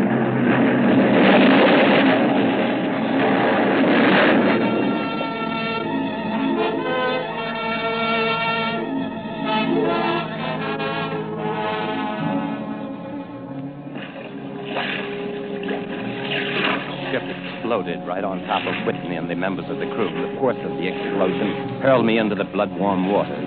Terrified at this suddenness and surprise, my stomach weak and sick at the thought of the others. The sea was eddying furiously around sinking remnants of the ship, and a certain cool-headedness came to me, making me swim desperately away, or I might not have lived to go through the horror which was soon to come. I struck out to the right in the direction of the island Whitney had been telling me about. I have no recollection of how long I swam, but all at once, I heard the muttering and growling of the sea breaking on a rocky shore. With my remaining strength, I dragged myself from the swirling waters. Jagged crags appeared to jut up endlessly into the night. All in, gasping, my hands raw, I at last reached a flat place at the top. Flung myself down at the jungle edge and tumbled headlong into the deepest sleep of my life. When I awoke, I was in a strange place, having no idea how I got there. Our friend seems to be awakening. What? Where's this? Where am I? Where's Whitney? Oh. Do not be alarmed, my friend. My man Ivan found you on the cliff. He brought you here to be taken care of. There's life on this island. I hardly believed a hope. Well, few people do. Yes, you are quite safe here in my castle, Mr. Rainsford. I'm Sanger Rainsford of New York. My yacht ran Oh, Sanger Rainsford. Well, it is indeed a very great pleasure and an honor to welcome Mr. Sanger Rainsford, the celebrated hunter, to my home. You know me? By reputation only. I've read your book about hunting snow leopards in Tibet. You see, my name is General Zarov. Well, I can't tell you how happy I am to meet you, General. And I cannot tell you how happy I am to meet you, Mr. Rainsford. But come, we shouldn't be chatting here. We can talk later. You must be hungry. I am, rather. What? Well, Ivan, he thought you would like a robe. He's drying your clothes for you. Oh, thank you. Ivan is an incredibly strong fellow, but you must not mind his looks. His ears were cut off in battle, and he has the misfortune to be deaf and dumb. He is sensitive about his appearance. A simple fellow, really, but I'm afraid a bit savage. Oh? He has been in our family for years. Follow Ivan, if you please, Mr. Rainsford. I was about to have lunch just before you woke, but we can have it together now. Does the robe fit you all right? Oh, yes, perfectly, thanks. You have quite a collection of heads here. Lions, tigers, elephants, moose, bears. I don't believe I've ever seen more perfect specimens. They are nice. I take great pride in them. You have good cause. Well, coming from you, Mr. Rainsford, that is a great compliment. Well, here we are. If you will sit over there, please. Oh, thank you. All right, Ivan. Well, this soup looks delicious. Thank you. Perhaps you were surprised that I recognized your name, Mr. Rainsford. Well, you see, I read all books on hunting. I have but one passion in my life, and it is the hunt.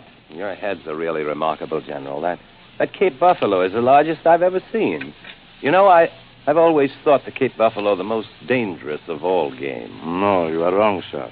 The Cape buffalo is not the most dangerous game. Ivan, the wine. How does he understand you? He reads my lips.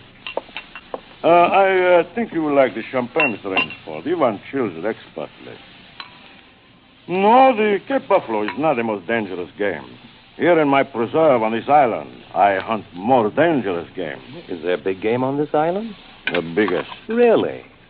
Oh, it isn't here naturally, of course. I have to stock the island. Oh, well, what have you imported, General? Jaguars? No. Hunting jaguars ceased to interest me some years ago. I exhausted their possibilities, you see. Oh, may I pour you another glass of champagne, Mr. Rainsford? Oh, thank you, General. Oh, that's good. You know, God makes some men poets, some he makes kings, some beggars. Me, he made a hunter. My hand was made for the trigger, my father once said. My whole life has been one prolonged hunt. I have hunted every kind of game in every land. Grizzlies in the Rockies, crocodiles in the Ganges, rhinoceroses in East Africa. Jaguars. In the Amazon, I hunted jaguars. I heard they were unusually cunning. Bah, they weren't. They were no match at all for a hunter with his wits about him and a high-powered rifle. Oh, I was bitterly disappointed. I was lying in my tent with a splitting headache one night when a terrible thought pushed its way into my mind. Hunting was beginning to bore me. And hunting, remember, had been my life. Well, this was a tragic moment, was it not, Mr. Rainsford? Must have been indeed, General Zara. Fortunately, that never happened to me. Ah, but you are much younger than I am, Mr. Rainsford, and you have not hunted much. But you perhaps can guess why the hunt no longer fascinated me. You'll have to tell me, General. Well, hunting had ceased to be what you call a sporting proposition.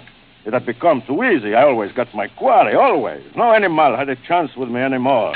The animal had nothing but his legs and his instinct. Instinct is no match for reason. I see. It came to me as an inspiration, what I must do. And that was? Well, I had to invent a new animal to hunt. Oh, a new animal? Are you kidding? Not at all. I never joke about hunting. I needed a new animal. I found one, so I bought this island. built this castle, and here I do my hunting. The island is perfect for my purposes.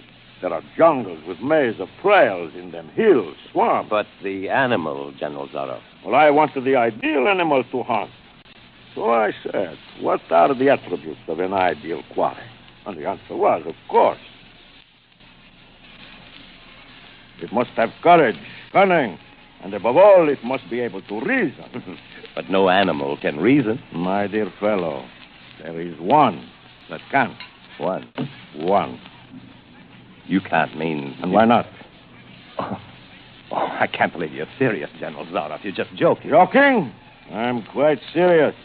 I'm speaking about hunting. Hunting? You're speaking of murder. Dear me, that unpleasant word. But I think I can show you that your scruples are quite ill-founded. I doubt that. I hunt the scum of the earth. Sailors from tramp ships, lascars, mongrels. But they are men. Precisely. That is why I use them. They can reason after a fashion. Oh, they are dangerous. But where do you get them? Well, we will visit my training school. It is in the cellar. I have about a dozen pupils locked down there now. They're from the Spanish bark, San Lacar. That had the bad luck to go on the rocks out there. Well, a very inferior lot, I regret to say. Another glass? No. You see, it is a game. I suggest to one of them that we go hunting. I give him a supply of food and an excellent hunting knife. I give him 2 hours start. If my quarry eludes me for 3 whole days, he wins the game. If I find him, well, he'll lose it. Suppose he refused to be hunted. Well, I give him his choice, of course. He need not play that game if he does not wish to. If he does not wish to hunt, I turn him over to Ivan. Ivan used to be official knauter to my old king, and he has his own ideas of sport. Invariably, Mr. Rensford, invariably, they choose to hunt. And if they win? Well, to date, I have not lost. Oh, I do not wish you to think me a braggart, Mr. Rensford. Many of them afford only the most elementary sort of problem. Occasionally, I strike a tartar. One almost did win. I eventually had to use the hounds. The hounds? This way, please. Come, I will show you. See, wait a minute. I'll open the window. Nice boys. Hello, boys. Well, they are a rather good lot, I think, huh? They are let out at 7 every night. If anyone should try to get into my castle or out of it, something extremely regrettable would occur to him. But enough of this. Come. I want to show you a collection of heads I'm quite sure you've never seen before. Will you join me in the library for coffee? Look here, General Zaroff. I appreciate your hospitality and your rescuing me more than I can say, but I'm not bored with hunting. Well, good, excellent. Tonight we will hunt then, eh, Rensford? General, I wish to leave this island at once. Tonight we will hunt. You and I. You're wrong, General. I won't hunt. Oh. I won't murder. That is too bad. Well, as you wish, my friend. The choice rests entirely with you. But may I not venture to suggest to you that you will find my idea of sport more diverting than Ivan? Now, wait a minute. My dear fellow. You don't mean you plan to hunt me? My dear fellow, have I not told you I always mean what I say about hunting? This is really an inspiration. I drink to a foeman worthy of my steel, at last. I simply can't believe... This must be some sort of a dream. Your brain against mine, your woodcraft against mine, your strength, your stamina against mine. Outdoor chess. And the stake is not without value, huh? And if I win? Oh, well, then I will cheerfully acknowledge myself defeated, and if I do not find you by midnight of the 3rd day, my sloop will place you on the mainland near the town. Oh, you can trust me. I will give you my word as a gentleman and a sportsman. Of course, you, in turn, must agree to say nothing of your visit here. I'll agree to nothing of the kind. Oh. Well, in that case... Well, but why discuss that now? 3 days hence, we can discuss it, unless... Well, what is your choice, Mr. Rensford? I'm a hunter. You know my choice. Good.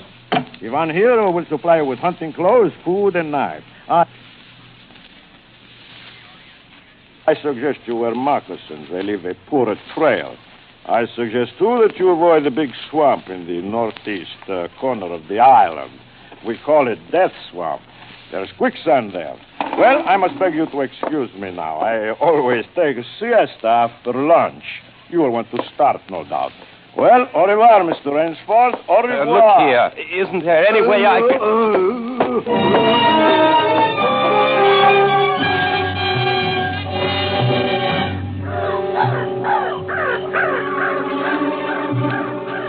I fought my way through the bush for 2 hours, repeating to myself over and over again, I must keep my nerve. I must keep my nerve. My whole idea at first was to put distance between myself and General Zaroff, and to this end I had plunged along through the thicket, spurred on by the sharp rowels of something very much like panic. Now, I had got a grip on myself. It stopped and was taking stock of the situation. I saw that straight flight was futile. Inevitably, it would bring me face to face with the sea. I'll give him a trail to follow, I muttered, and I struck off from the rude path I had been following and into the trackless wilderness. I made a series of intricate loops. I doubled on my trail again and again, recalling all the lore of the fox hunt and all the dodges of the fox. Night found me exhausted, my hands and face lashed by the branches on a thickly wooded ridge. My need for rest was imperative, and I thought, I played the fox, now I must play the cat of the fable. A big tree with a thick trunk with outspread branches was nearby, and taking care to leave not the slightest mark, I climbed up and stretched out on one of the broad limbs. Rest brought me new confidence and almost a feeling of security. Even so expert a hunter as General Zaroff could not trace me here, I assured myself. An apprehensive night crawled slowly by, my mind keenly alert for any sound, any warning. And towards the dawn, an instinct I never knew existed, like an animal must possess, impelled me to look far in the distance in a westerly direction. Sure enough, following the trail with the sureness of a bloodhound, came General Zaroff. Nothing escaped those searching black eyes. No crushed blade of grass, no bent twig, no mark, no matter how faint, in the moss. My heart pounding furiously, I slid down quickly from the tree and struck off again in the woods. I knew I had to do something desperate, and I knew I had little time in which to do it. 300 yards from my hiding place, I stopped where a huge dead tree leaned precariously on a smaller living one. Throwing off my sack of food, I took my knife from the sheath and began to whack with all my energy. The job was finished at last, and I threw myself down behind a fallen log 100 feet away. I did not have to wait long.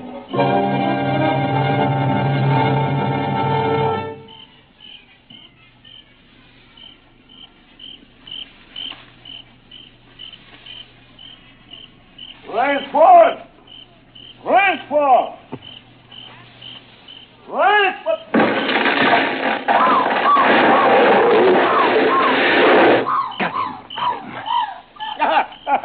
What? Hey, Rainsford! If you are within sound of my voice, as I suppose you are, let me congratulate you. Not many men know how to make a Malay man-catcher. Luckily for me, I too have hunted in Malacca. You are proving interesting, Mr. Rainsford. You are proving interesting. The tree brushed my shoulder as I jumped back. I am going to have the wound dressed. It is only slight. But I shall be back, Mr. Rainsford. I shall be back.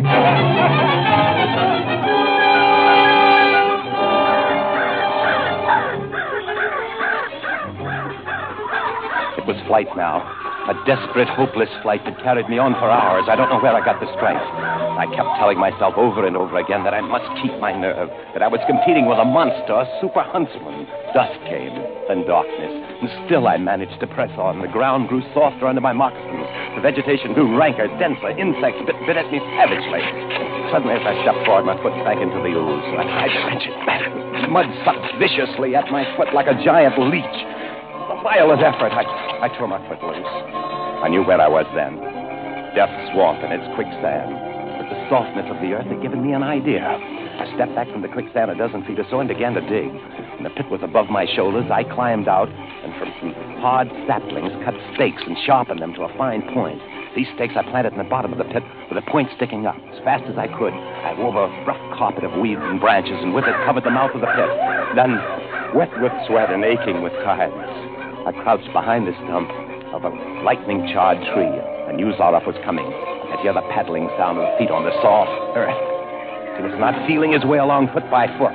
He was coming and coming fast. Crouching there, I couldn't see him nor the pit. I lived a year and a minute, frozen, every muscle tensed.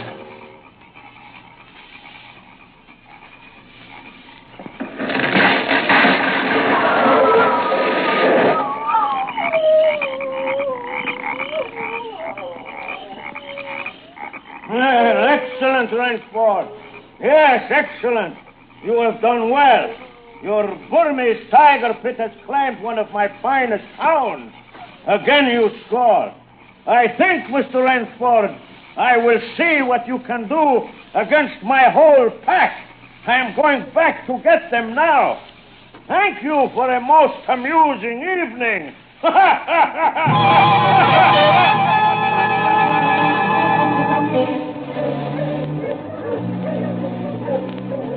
At daybreak, lying near the swamp, I was awakened by a sound that made me know that I had new things to learn about fear.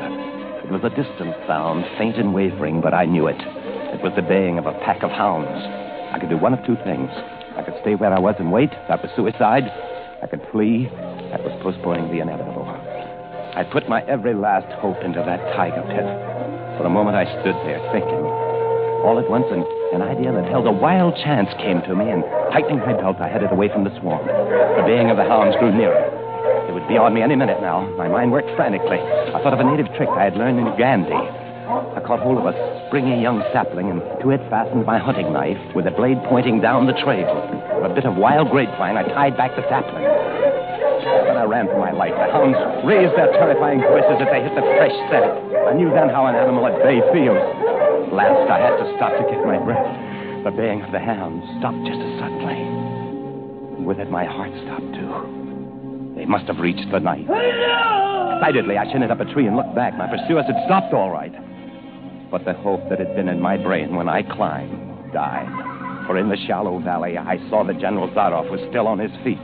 But Ivan was not. Apparently, he had come along to hold the hounds. The knife, driven by the recoil of the springing tree, had splintered through his chest. I hardly tumbled to the ground when the pack took up the cry again. Nerve, nerve, nerve. I panted as I dashed along. A blue gap showed between the trees, dead ahead. The hounds were almost on top of me. I forced myself toward the gap. I reached it. It was the shore of the sea. Across the cove, I could see the gloomy gray stone of Zaroff's castle. 20 feet below me, the sea rumbled and hissed. I hesitated. I heard the hounds. Then I leaped far out into the sea.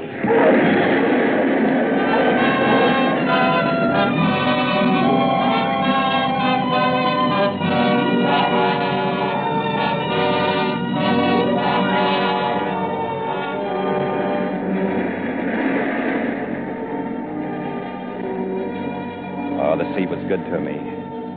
And I am here safe in the general's bedroom waiting for him.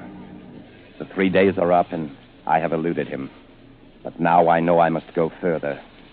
In a moment, we will meet, he and I. Only one of us is going to live. You understand that now.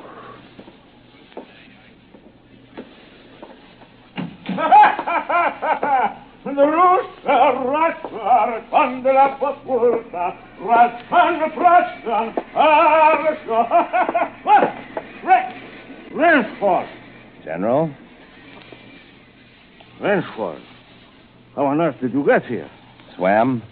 I found it easier and quicker than walking through your jungle. Well, I congratulate you. You have won the game. Oh, no, General. I'm still the beast at bay. Here. Get ready, General Zaroff. Oh? Yes, 2 of them. Oh. Well, I see. Splendid. One of us, then, is to furnish a repast for the hounds. The other will sleep in this very excellent bed. On guard, Rainsford. General? Guard! Good, Rainsford. Ah, General. What now, Rainsford? No. Good, Rainsford. Very good.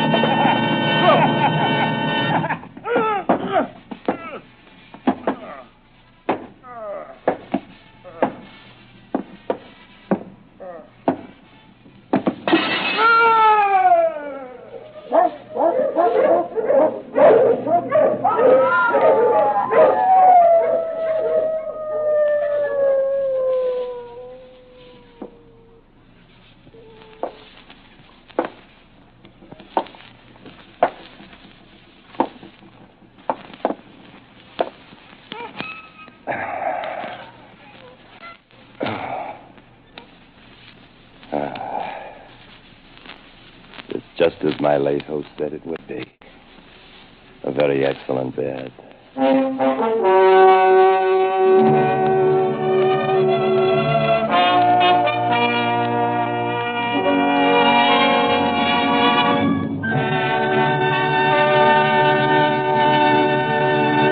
And so closes The Most Dangerous Game by Richard Connell, starring Joseph Cotton as Rainsford with J. Carroll Nash as General Zaroff. Tonight's study in Suspense. Suspense is produced, edited, and directed by William Spear. Probably no woman alive has been hostess to so many famous and distinguished people as Miss Elsa Maxwell. This is what she says about Roma wine. When you entertain friends, you do everything you can think of to add to their enjoyment. And that is why I say, when you serve your guests Roma wine, you not only delight them, you also smartly and genuinely flatter them. These delicious wines add so much to hospitality and to enjoyment of everyday meals. Yet it's such a simple, easy addition to the joy of living, so wholesomely moderate and so inexpensive. Miss Maxwell gives you good advice. Enjoy Roma wine regularly. It's California's finest. Always good. Unvaryingly fine in flavor and quality. Remember, more Americans enjoy Roma than any other wine. Roma. R-O-M-A. Roma wines. Joseph Cotton appeared through the courtesy of David O. Selznick and is currently being seen in the Selznick production, Since You Went Away. J. Carroll Nash is soon to be seen in the Paramount picture, A Medal for Benny. Our thanks also to RKO, who began production today on The Most Dangerous Game, and through whose cooperation this story was presented tonight on Suspense.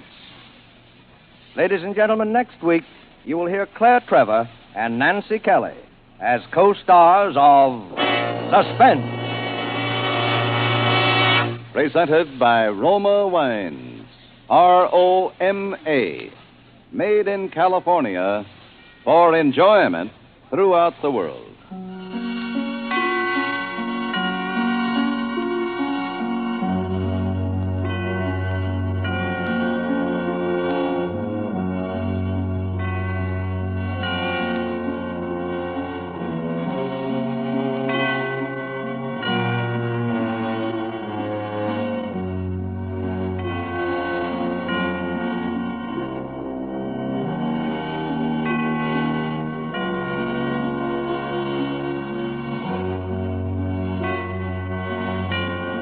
This is CBS, the Columbia Broadcasting System.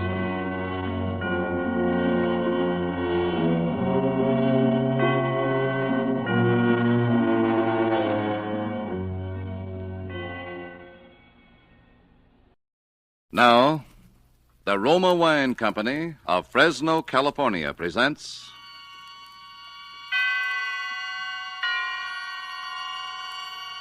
Suspense. Tonight's Tale of Two Sisters, starring Claire Trevor and Nancy Kelly. Suspense is presented for your enjoyment by Roma Wines. That's R-O-M-A. Roma Wines. Those excellent California wines that can add so much pleasantness to the way you live, to your happiness in entertaining guests, to your enjoyment of everyday meals. Yes, right now a glassful would be very pleasant as Roma Wines bring you Suspense. This is the man in black, here for the Roma Wine Company of Fresno, California, who tonight from Hollywood bring you as co-stars Miss Nancy Kelly and Miss Claire Trevor. Both are currently being seen in RKO Productions. Miss Trevor in Murder, My Sweet, and Miss Kelly in Betrayal from the East. There is a phrase of Walt Whitman's, the sisters' death and night incessantly softly wash again and ever again this soiled world.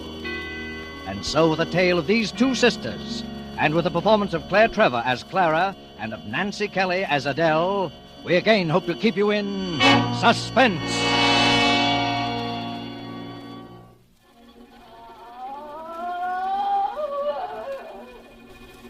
Everyone is so good to me. I like being here, but some of the others don't, I guess. Do you hear? They scream sometimes like that in the night. Maybe they scream because they remember things. But I remember things, too. Especially when people come out from town to see me, to bring me things. But there is nothing that I want. They can't bring back my sister. My beautiful sister, Adele. Today was Thursday, and they came. And now they have gone. But when they came, they brought back memories of Adele. When we were children. The night that Mother died. The night we made the promise. Don't cry anymore, Adele. I'm afraid, Clara. We're alone. We're not alone. But if something happened to you... Nothing's going to happen to me. I'm going to take care of you. But that's what Mother said.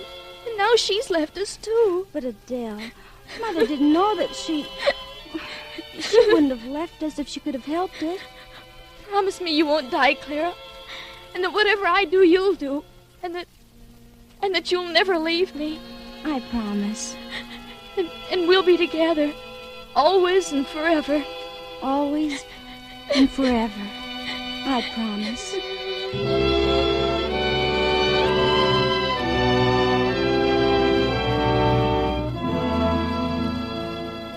And for years, I kept that promise.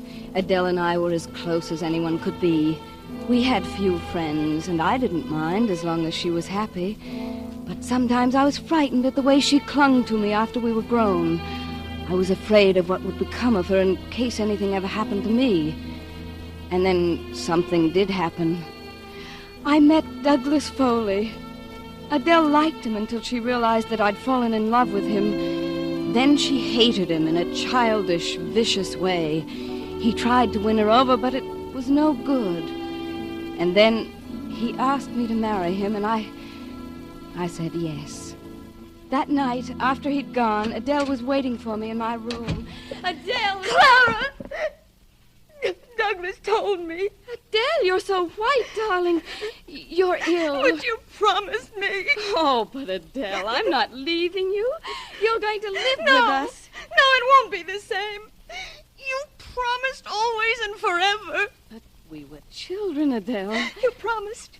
You promised we'd be together always and forever. Adele, you see, if you marry him, I'll never speak to you again.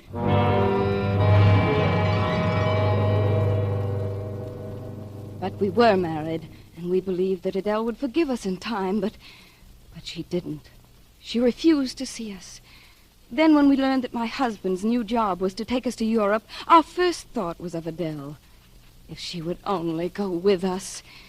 But when we drove to her house, she refused to come to the door, and we were forced to sail without her.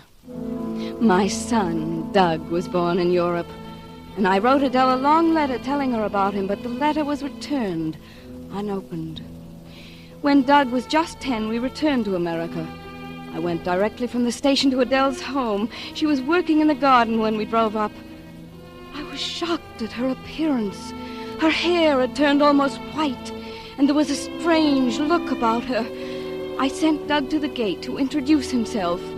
She looked at him in a puzzled manner. Then she saw us sitting in the car, and she turned and walked into the house. The next thing I remember was that day, 1 month after my return home, when I was put on trial for murder. For my husband's murder. Mrs. Foley, will you please tell us again what happened the night of your husband's murder? My husband was working in the garden all day. When it began to grow dark... Will you please speak up?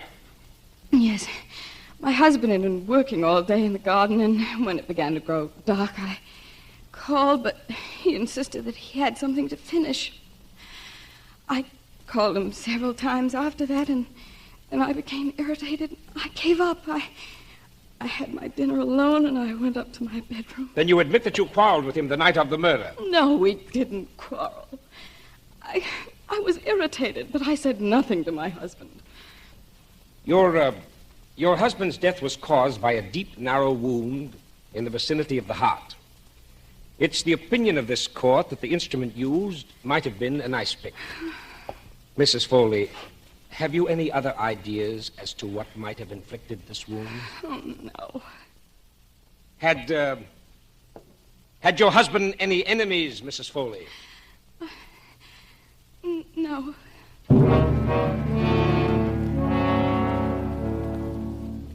And so I was acquitted that day because of insufficient evidence.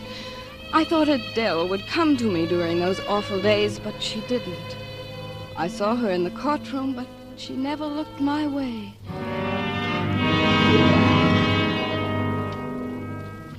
I believe it was about 2 months after the trial that my son, Doug, and his friend Roy went on an all-day hiking trip to the beach. They were late getting back. It was almost dark when I saw Roy coming up the street. He was alone. He was running. Oh, Mrs. Foley! Mrs. Foley! Roy, where's Doug? He's down at the beach with her. With who? Your sister. My sister? For heaven's sakes, Roy, will you tell me what this is all about? Well, you see, Mrs. Foley, Doug and I... It seemed that Roy and Doug had forgotten to take along their drinking water, and they hadn't missed it until they'd come to a very deserted strip of the beach. Oh, come on, Doug. Maybe we can get water at that little house over there. Funny place for a house, isn't it? Yeah. Well, come on. Looks like nobody lives here. Well, all the better. We can just drink out of that faucet in the yard. We won't have to ask nobody. Come on. Sure run down, isn't it? Maybe the faucet isn't working. The garden's all dead. Oh, sure it's working, see? Someone's just plain lazy. Maybe no one lives here. Well, sure they do. There's a mailbox. Maybe there's a name on it. Look, Miss Adele Norris. That's Mom's sister. Yeah? Well, let's drop in and see her. She wouldn't even know who I was. Oh, you could tell her, couldn't you? Say, maybe she'd give us some cake or something. No, she's mad at me and Mom. Come on, let's get out of here. Say, Doug, look at all the dead leaves on the porch. Let's have a look around. No, she might come out. Oh, she can't hurt you, can she? Let's peek in the window. No. Roy! Oh, look, Doug, the place is all upset. It's all dirty and everything. Let's look in the rest of the windows. There's no one around. Oh, here's the kitchen. Look at all the dirty dishes piled up. Say, maybe my aunt is sick. Hey, look. Somebody's coming to the window. Oh, gosh. What do you want? We wanted to see if you were all right. Go away. Don't you recognize me? No. Are you sick? No. I'm your nephew, Douglas Foley. Go away, whoever you are. I'd like to help you. Go away, I said. Mother wouldn't want me to leave you here like this. Who's your mother? I told you, don't you remember? She's your sister. I have no sister. My sister died when I was 18. Roy, you go home and get Mother. My aunt is sick. I'll climb through this window and see if there's anything I can do. No, you stay out of this house. Oh, Doug, let's both go. She doesn't want you here. She's sick. You go for my mother and hurry. Okay. If you dare come in this house, you'll be sorry. If you dare... Did you say your name is Douglas Foley? Yeah, that's right. You see, Oh, no. Douglas Foley is dead. Forever and ever. No, don't you see? The one who died was my father. Douglas Foley came between two sisters. And then he died. Yeah, but I'm trying to tell you, my mother and you... But if he isn't dead, then I guess he'll have to die again. That's it. Yes, he'll have to die again. He'll have to die again. Look, you're sick. You need help. I'm sick? Yeah. Don't you want me to come in? Yes. Oh, yes. Come in, Douglas Foley.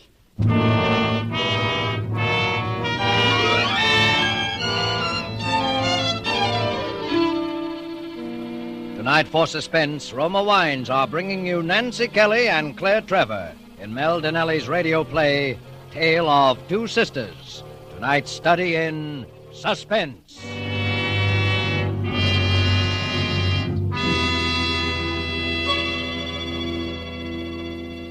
This is Truman Bradley for Roma Wines. We have an interesting idea for you tonight from the keen and sensible mind of America's famed expert on parties and smart entertaining, Miss Elsa Maxwell. And we quote, Serving a nice table wine when friends come in to dinner or with everyday meals is one of the smartest, most sensible, and truly moderate pleasures of which I know, and one which any family can regularly enjoy, since the cost of delicious Roma Burgundy is very little. Just serve your Roma Burgundy well cooled. Enjoy it with any food and don't worry about special glasses. Any glasses available are perfectly correct. The goodness of the wine, the added enjoyment of your food, these are the things that count. Well, Miss Maxwell expresses perfectly what we of Roma believe.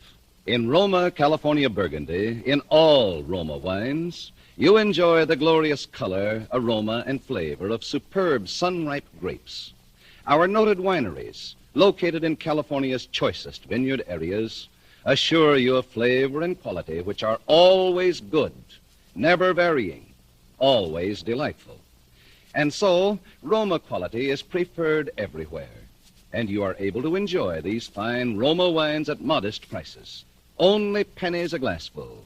Remember, more Americans enjoy Roma than any other wines. R-O-M-A, Roma Wines. And now it is with pleasure that we bring back to our soundstage Nancy Kelly as Adele and Claire Trevor as Clara, who resumes the recital of this Tale of Two Sisters, a narrative well calculated to keep you in suspense. You see how clearly I remember things? I remember so well the horror of that moment when Doug's little friend finished telling me how he had left Doug there alone with my sister Adele. And I even remember what Roy said at the end. So I came back to tell you, Mrs. Foley, on account of Doug made me. But now I wish I hadn't left him there with her. I know she's your sister and all, but I saw her face when she came to the window. She looked awful, Mrs. Foley. She looked awful crazy. I followed Roy's directions and I went by foot north along the ocean. I must have walked a good mile before I came to the house. I ran quickly up the pathway. The front door was standing open. There was a lamp burning on the table. Adele! She lay on the bed. I couldn't see her very clearly by the candlelight, but I could see that she was fully dressed. Her hair was undone, and it spilled down over the pillow. For a moment, I thought she was dead. What do you want? Adele. What do you want? It's me, Clara. Where's Douglas? He's dead. Adele. Husband is dead, I tell you. I don't mean my husband. I mean my son. Where is he? He was murdered with a long, sharp... Be still. You don't know what you're saying. Where is my son? I haven't seen him. You have. He was here, I know that. I haven't seen him. Yes, you have. Try and remember. Where is he? I don't know. Yes, you do know. What have you done to him? Was he your son? Yes, Adele. Please. I hated him. Oh, no. Where is he, Adele? He went away. Where? Where did he go? He went to the village. For a doctor. Are you telling me the truth? Oh, yes. How long ago did he leave? I don't remember. Will you stop questioning me? Can't you see that I'm sick? I tell you, he went for a doctor. Why do you come here, Clara? After 10 years? I've come to help you. Oh, I don't need your help. Adele, Did Doug really go for the doctor? You think I'm lying? I don't know, but if he isn't back soon, I'm going for the police. The police? The fat fools. Oh, I'm so sick, Clara. I'm going to take your things off, Adele. You'll be more comfortable. Then when the doctor comes... No, don't you touch me. You're sick, Adele. Let me take your things off. No, can't you leave me alone? Leave me alone. How do you know what's good for me after all these years? Oh, I'm in pain, Clara. I have a heavy pain here by my heart. And when I'm tightly laced, I can almost bear it. All right. We'll leave it till the doctor comes. Will a doctor help me, Clara? Yes, of course he will. Douglas Foley came between two sisters. Shh, Adele. He worked in the garden, bending down low. Oh, I'm so tired, Clara. Yes, try and rest, Adele. Close your eyes. But he was working in the garden, and I was on my way home from the sewing club. I saw him there, Clara. He looked the same after 10 years, because he had your strength to draw from. But I was alone. I'd grown old, and he had stayed young. And then she seemed to doze off. Her breathing was so labored, and I thought, perhaps she'll rest more easily if I undress her. And I went over to the bed. She was wearing a corset. I reached over and began to unhook it. She started mumbling something in her sleep. You broke your promise. Always and forever, you'd said. But she didn't wake up. And I finally managed to take her corset off. But as I went to place it on a chair, I noticed something protruding from the material. At first I thought it was a broken stay, but it was round, and one end was sharp. I looked closer. It was a steel knitting needle, a long steel one, and there was rust on it. Or was that brown stain rust? Adele had concealed a knitting needle, and there was proof of what I guess I had known all along. Adele had murdered my husband. With a shudder, I dropped her to the floor, and then something caught my eye. There was a hand sticking out from beneath the bed.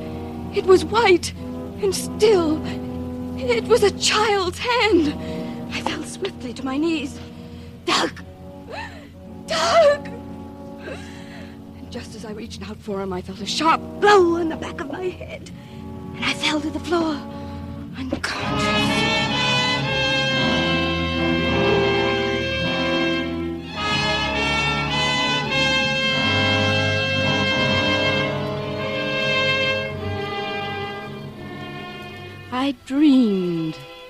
I dreamed that Adele and I were children again, that she was laughing, and that we were playing an old game of ours where we tied each other up with our bathrobe cords.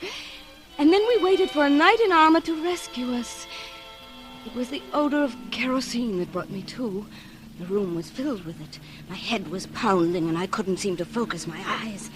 I tried to raise myself to my feet, but I couldn't seem to move my arms and legs. Suddenly, I realized why. Well, I was tied with a bathrobe cord. I was a child again. Adele and I were playing our games again.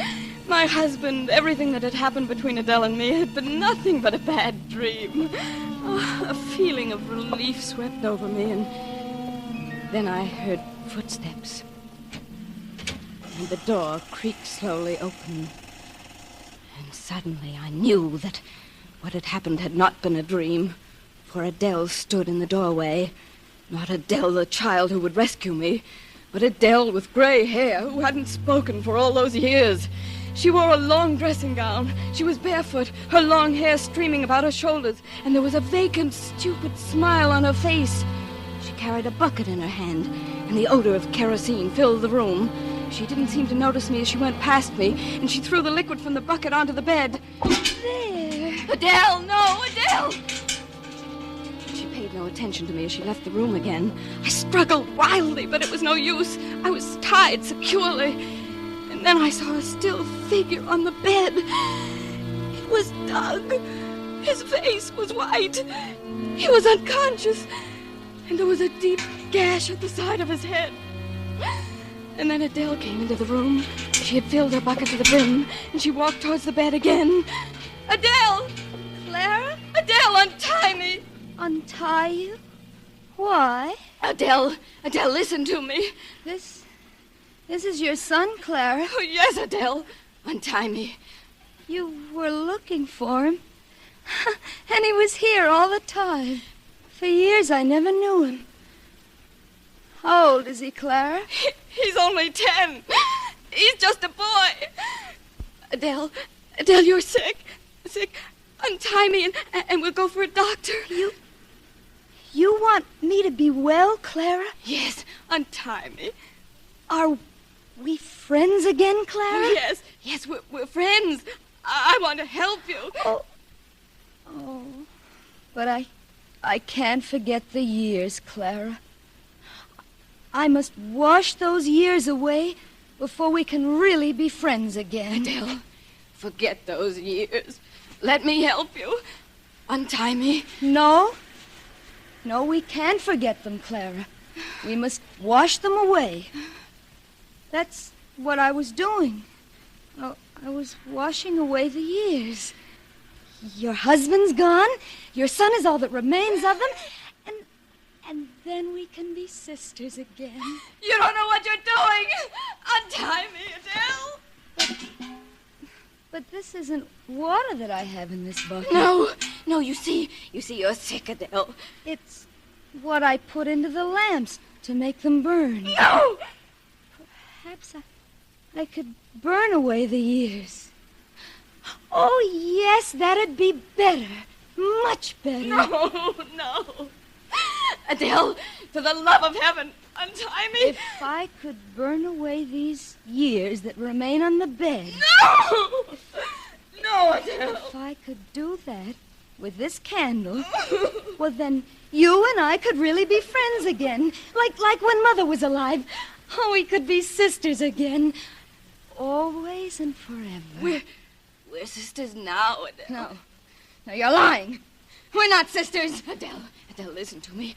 We're children, you see, and you've tied me with this cord, and now you must untie me, like you used to do when you left me too long, and I cried. Oh, no. You're lying. We're not sisters, and we haven't been for years. And now I'm going to punish you for lying, just as Mother used to punish us when we were children. Then she started walking unsteadily towards me, a lighted candle in one hand, the bucket in the other, the liquid slopping over her dressing gown as she walked. Clara, do you remember the time Mother washed out my mouth with soap when she caught me in a fib? Well, that's what I'm going to do to you now. Or perhaps it would be better if I burned it out. No! Shh, now, Clara, don't scream. You'll waken your precious son, and we mustn't waken him now. Adele, untie me. I promise you that I'll take Doug away. We'll go away. You'll never have to see us again. Oh, no, Clara. And she kept moving towards me, holding the lighted candle close to her breast. Now, you mustn't ever lie to me again, Clara. Adele, you're ill. You don't know what you're doing. Wash away the years. Burn away the years. Suddenly, I saw a tiny flicker of flame on her breast. The frilly dressing gown. She'd held the candle too close. Her entire dressing gown was a mass of flames. It spread swiftly to her hair.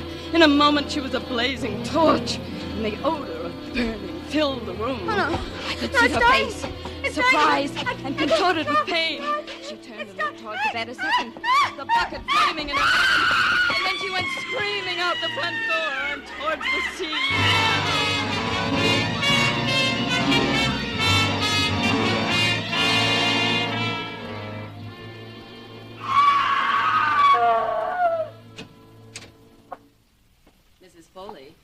Mrs. Foley? Yes? You mustn't scream like that. I wasn't screaming. That was my sister, Adele. Yes, I know. Try not to think about it, Mrs. Foley. You knew my sister burned to death, didn't you, Mrs. Willard? She was very beautiful. Yes, I know. Try and rest. Is there anything I can get you before I go to bed? No, thank you. Well, good night. That's right. Go to sleep. Was that my sister, Mrs. Willard? No, Mrs. Foley. It was one of the others. They scream because they remember things. Yes. Yes, I suppose they do. Good night. Good night. I remember things, too. I remember.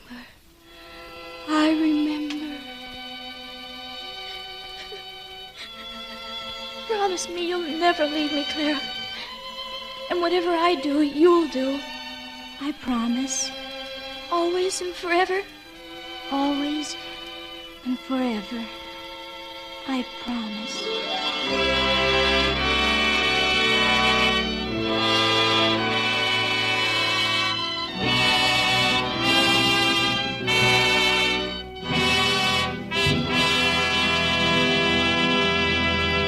And so closes Tale of Two Sisters, starring Claire Trevor and Nancy Kelly. Tonight's study in Suspense. Suspense is produced, edited, and directed by William Spear.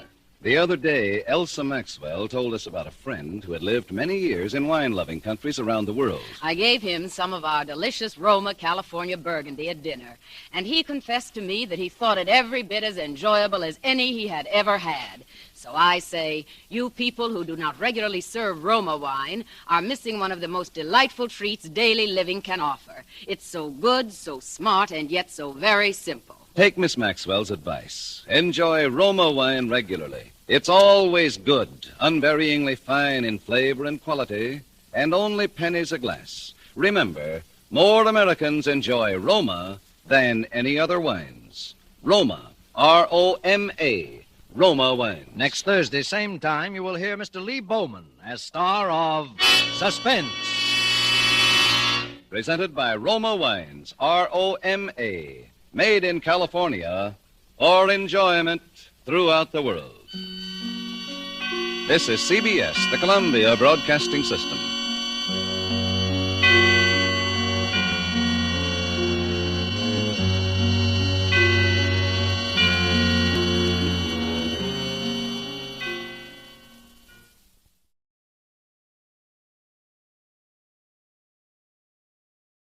Now, Roma Wines present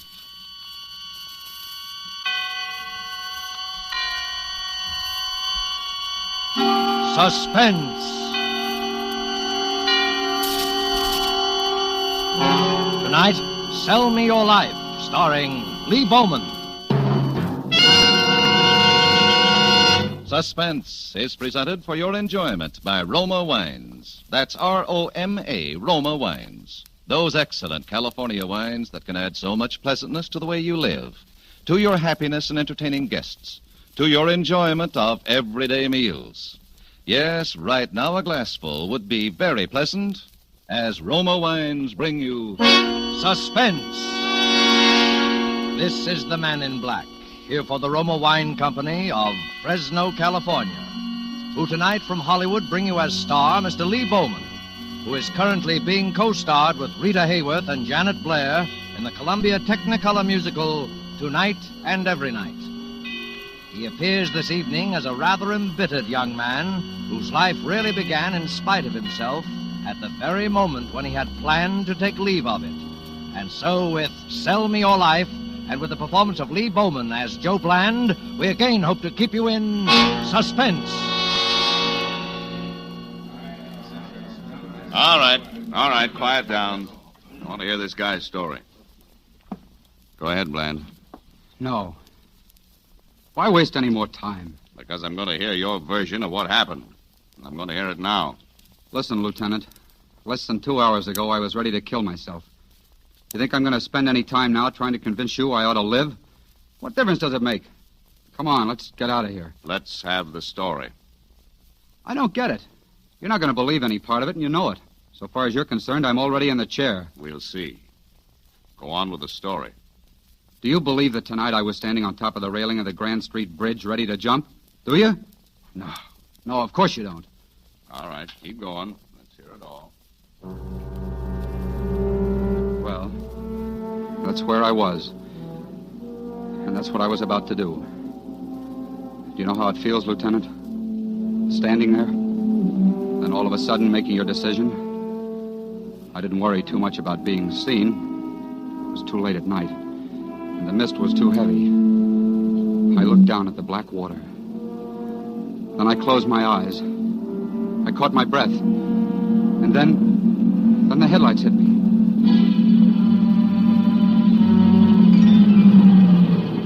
And the next second, I knew the driver had seen me. I heard the car stop and the door open. I couldn't move. I couldn't jump on over, and I couldn't climb back down. I just stood there and listened to the footsteps come toward me and stop. What do you think you're doing? A woman. The footsteps should have told me that, but they didn't. I wonder if you know how silly you look perched up there. I got my first good look at her then.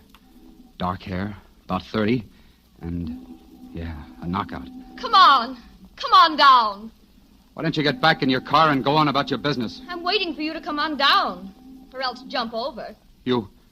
That's right. A gesture as big as that deserves an audience. I'll see that you have one. Well, I'm waiting. That's more like it. Okay. The place is yours. No, wait. Don't you understand? I want to help you. Why? What difference does it make to you? Here, let's get in the car. There's nothing you or anybody else can do. Can't you see? Oh, you're tired, aren't you? How long have you been walking? I don't know. Hours, I guess. Then come on. At least I can give you a lift to your next bridge. I can't explain it, but I guess I just didn't have much fight left in me. Because there I was, driving on off the bridge. And all of a sudden, I found myself spilling the whole thing. I told her how a certain pal of mine juggled the company books, my books as well as his, about how he could never admit I was innocent because he dropped over dead this morning, about how the auditors would be through by tomorrow and I'd be up for embezzlement. Yeah, I can see by your face. You think that old corny story, but it's true.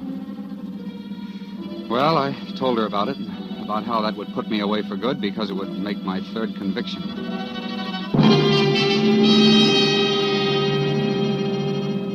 Then I told her, and I knew she wouldn't believe that either, but I told her just the same. I was innocent of those previous crimes, as innocent as I was of this one. Innocent of all of them, is that right?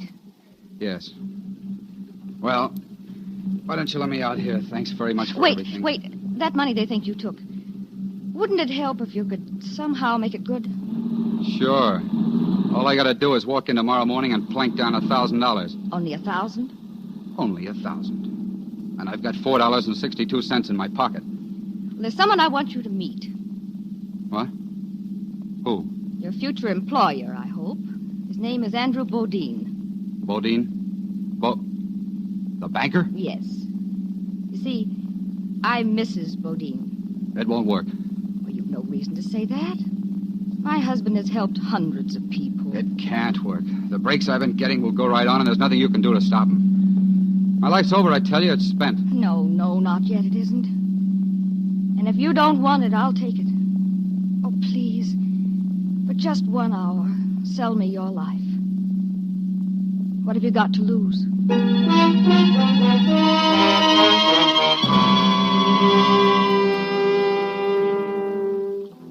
She took me into the Bodine place, and we came straight to the library here. That's where Mr. Bodine would be, she said. But then, when she opened the door, I saw a young-looking guy.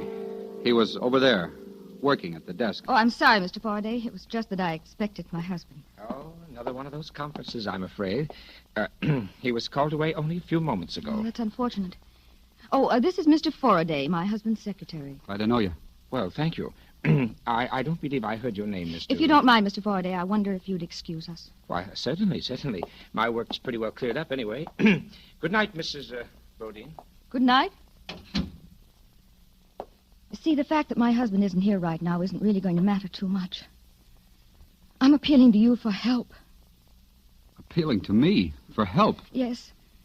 During the time you've been under sentence, you've naturally had considerable contact with, well, criminals. I want you to identify just such a person. I guess I don't get what you... My husband's life is in danger. I'm sure of it. In danger? But from what? No, I shan't tell you whom I suspect. I want you to find that out. I want you to give me proof. But most important, I want you to give my husband protection. How?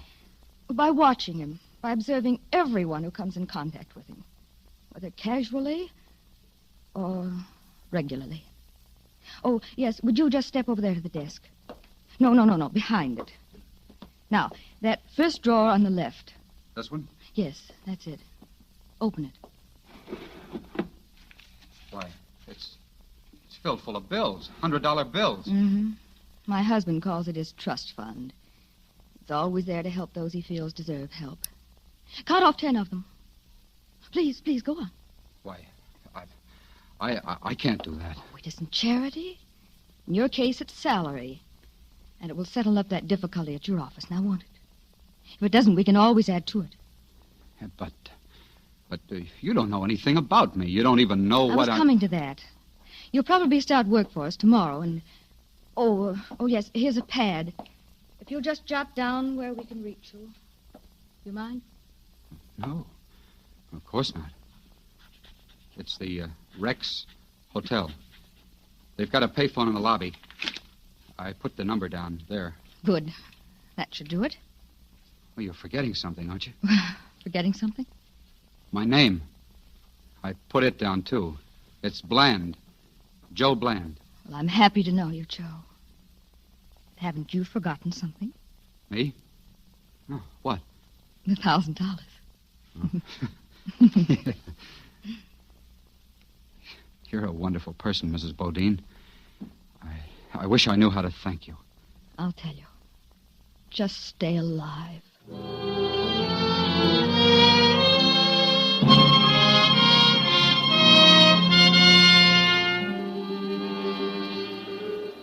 I took the slow way home tonight because, well, whether you believe it or not, Vance, there was a lot of thinking I wanted to do. Mostly about that woman I'd met. And while I was climbing upstairs to my room, I realized what she'd really done. All because of her, I'd sort of been born again. I let myself into my room and switched on the overhead light. All right, Joe. Just put your hands up. There you were, Vance, sitting in a chair across the room. I'd never seen you before. That's it. Now, just keep 'em up. I'm Vance, police headquarters. Now, stand still while I check you over. The office. I didn't think they'd get to that till tomorrow. Well. That's so. Mm-hmm. Here we are. $1,000. Serial number G6. That's it. All right, where's the rest? The rest? Well, that's all there is. It, huh? That's what I thought. Took you long enough to get here. Well, now, listen, I was going to turn that over to the company in the morning. The company? What company? Why, my company. I don't know what you're talking about. Just tell me where you put the gun. The gun? You hid that, too, huh? Well, wait a minute. I never had any gun. What is this? I don't know what you're... I guess you are as dumb as you act. Anybody who'd leave his name, address, and phone number on his victim's desk can't be very bright. They just posted a reward for the guy who robbed and then murdered Andrew Bodine. Looks like I'm the guy who's going to collect it. What? Andrew Bodine murdered? As if you didn't know, sweetheart. Come on, we're going back out there.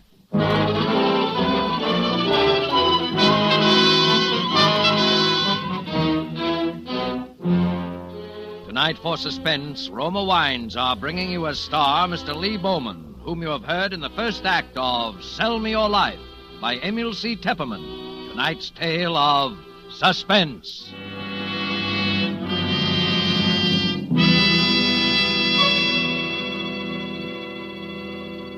This is Truman Bradley for Roma Wines. Elsa Maxwell is recognized internationally as an authority on gracious living. You will be interested in something she said the other day about wine and wartime food rationing. Listen. I find that people who know one simple secret of serving delicious meals aren't bothered much by food rationing. That secret is to enjoy good Roma wine with food. For instance, I recently had dinner with some old friends. The main dish was kidney bean casserole. And to give this simple food a delightful party flavor, my hostess served cool Roma California Burgundy. Everyone remarked about its wonderful bouquet and aroma, and about the way that good Roma Burgundy added enjoyment to our plain meal. Such added enjoyment is one of the reasons why more and more people serve delightful Roma wine. That's a grand suggestion from Elsa Maxwell. So why not try Roma California Burgundy with your dinner tomorrow night? You'll enjoy its tart piquancy, its fruity, robust taste, the happy result of selecting luscious wine grapes from California's choicest vineyards, guided to perfection by the ancient wine skill of Roma's famed wineries. Good Roma wines never vary. They're always enjoyable, yet cost only pennies a glass. Remember, more Americans enjoy Roma than any other wine. R-O-M-A, Roma wines. And now it is with pleasure that we bring back to our soundstage Lee Bowman as Joe Bland, who has been saved from death by suicide only to face a murder charge. A situation well calculated to keep you in suspense.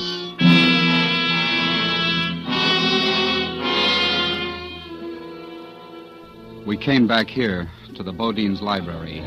The room was packed, loaded with police and reporters. It was full of Andrew Bodine, too. He was stretched out behind the desk, covered with a sheet. Hey, Bland, look over this way, right into the camera.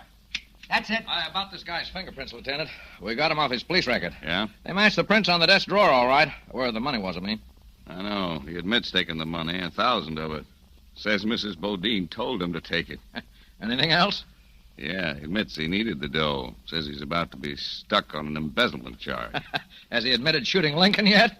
Looks like you... Oh, here's that secretary. Oh, Faraday, we've been waiting for you. Oh, well, I'm very sorry, Lieutenant, but I was with Mrs. Bodine. She's rather hard hit. Yeah? Well, here's the guy. Can you identify him? Well, I should be able to. It was less than an hour ago that I saw him. Here? Yes, in this room. He was with Mr. Bodine. Mr. Bodine? Well, that's a Quiet. You'll have your chance. Go on, Faraday. Well, Mr. Bodine was talking with him, trying to work out some way to help him. Why, you... You probably know of the old man's habit of picking up, bums, giving them money, trying to get them work. I'd want him time and time again. We know about that. Just go on to the story. Yeah, just go on with your lies. I told you to keep still. What for? So we can build up that phony story? Listen, Vance, I want to see Mrs. Bodine. She was with me all the time. I told you that. She can stop this whole thing in 2 minutes. She can if Faraday here hasn't done something to her. Why, this fellow must be insane. I want to see Mrs. Bodine. Now. She's in no condition to be disturbed. Furthermore, she has no connection whatever with this case. Oh, no? Let me give you some advice, Bland. Keep your mouth shut until I tell you to talk. Well, the old man, Mr. Bodine, asked me to leave him alone. So I went right to my room down the hall. There was nothing else I could do. And then? Well, it must have been about 15 minutes that I heard a shot. I rushed in here and there was Mr. Bodine. He was dead. What about Bland? Gone. Well, that's pretty fast. Since you were only down the hall, you'd have seen him leave, wouldn't you? Well, not if he left by that window there, and that's just what he did. It was wide open, just as it is now, sir. No sign of the gun, huh? No, nor the money. Almost $21,000 missing. Uh-huh. You don't fool around, do you, Joe? You know something? You're going to tell me where the rest of that dough is. You can find that out from Faraday. You're also going to tell me about that gun. You can also find that out from Faraday. Can't you see it? He's the killer. You can forget that right now. You're dead, Bland. You haven't a chance. You haven't any kind of a case at all. I'll get Mrs. Bodine in here. You'll see what kind of a case I have. You'll see what kind of a case he's got, too. I've had enough of this. Hey, you. I'll get her myself. Hey, come back here. You're not going anywhere. Get your hands off me. I tell you I'm going to find Mrs. Bodine. Mrs. Bodine. Oh, dear. Oh, Mrs. Bodine, I didn't want you to be disturbed. Now, please, you'd better go back to your room at once. It's all right, Mr. Faraday. I kept hearing my name called. I'm Lieutenant Vance, Miss Bodine. This man here beside me, do you happen to know who he is? This man? Yeah, me. I've never seen him before in my life.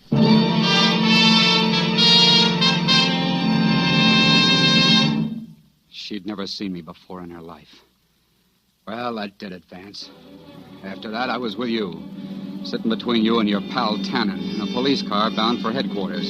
Not even hearing those stupid Car calls. 64, Raymond. Go to the corner of Hill and 20th at 229. That is all. Doing some thinking, are you, Bland? Well, I'm afraid it's a little too late. I was doing some thinking. I wasn't going to let it be too late. I couldn't let it be too late. How about it, kid? Anything you want to say? Yeah, I'd like a cigarette. Give him a cigarette, Tannen. Me? I gotta watch the road. Okay. But keep your eye on him, too. Hey, what are you?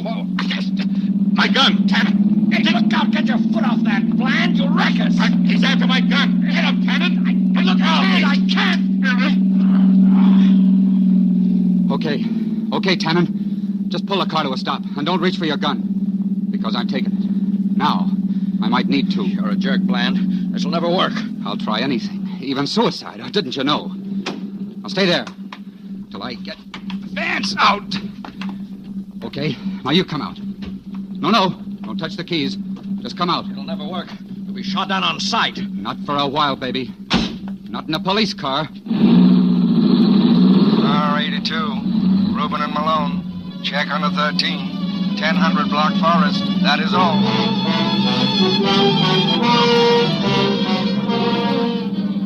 Attention all cars. Attention all cars.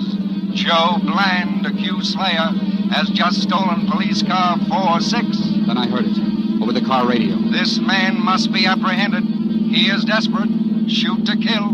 That is all. Attention all cars. Report from police car 13. Bland has just been sighted passing Serrano Street. Speeding northward on Fountain. All cars proceed toward northern end Fountain. Intercept. That is all. Now crossing Selmer and Riverdale.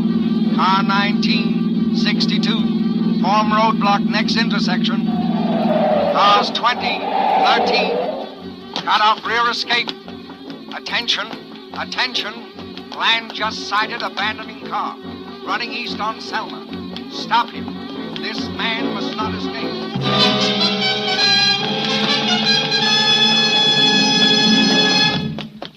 And somehow, some way, by running up alleys, by hitching rides, I got back to the Bodine place. The library window, the one they'd said I'd used to escape, was still open. I climbed into the room that way, and my luck still held. Blonde complexion. Faraday was there, About 33. fiddling with papers at the desk. He is armed listening and to the desperate. radio. A report during the past 5 Okay, minutes states turn it that off. police have picked up Bland's trail and Oh, are closing in on I him. said turn it off. Yet all civilians are urged to be on the... Now, stay where you are. Why, you... I'll call the police. Put that down. You dial one number and I'll blow your head off. Well, it doesn't matter. You heard what they said. The police have picked up your trail. They'll be here any minute. This won't take long. What? What are you going to do? Give you the best break you ever had. The gun you used to kill Bodine. Also the $20,000. I'm taking them off your hands. Why, you're not only a killer. You're a lunatic. I told you I was giving you a break. No, not because I like you. It's because I hate somebody else more than I hate you. You're just like me. A fall guy. A sucker. A pigeon. Huh? What do you mean? Do you really think she's going to split with you? Share the old man's will and insurance money? Why should she? You see, why should she? Why shouldn't she have it all? I don't get your point. Why shouldn't she turn you over, too? See where that would put her? Then there'd just be her. I don't have to listen to this. You're... Figure it out. Did she have anything whatever to do with murdering that man? Anything except working on how you'd be the guy who'd do it the minute I left here tonight? Well, How did you know? Did Lenore... Lenore, is it? Oh. Suppose you were nailed by the cops. Would Lenore be loyal to you? Is it in her to be loyal to anybody? If Lenore Bodine had a choice between being sole owner of $1 million and sticking her neck out with yours, what do you honestly think she'd do? All right. Where's the money? I don't know what to do. Where is it? Okay, there they are, the cops. Are they going to find that money on you or her? You've got less than a minute, Faraday. Oh. What's it going to be? I... Stop! Where are you going? To get the money. It's in my room. Just a minute. You're staying here, my friend. Lenore. Toss your gun on the floor, Mr. Bland. I think we can get along with mine. Okay. But you're a couple of seconds too late. You see, I can tell the cops where to find that dough. Oh, no, you won't tell the cops anything. You won't be able to talk. You're an escaped murderer, and I killed you. I shot you in self-defense. Too late. Stand over there. You're too late. They're already here, and they'll know it wasn't self-defense. Faraday, that window there. Close it. Don't move. If she kills me, you're as good as dead. Because you'll take the rap alone. She'll tell the cops where to find that dough and... Wait, Lenore, wait. Get away from him. No. Get away, I'm going to shoot. No, you'll tell the police. You'll sell me out. Oh, you fool. Why did you listen to him? Nobody's going to tell the police. Nobody's... Get away from him! Get away from him, I tell you! I won't let you sell me out. I'll kill you first. Get away from here! I'll kill Stop you. it! I'll kill you. Shoot! Oh, I killed him. I killed him. All right, killed him. Let your... I killed him. Mrs. I Bodine, killed him.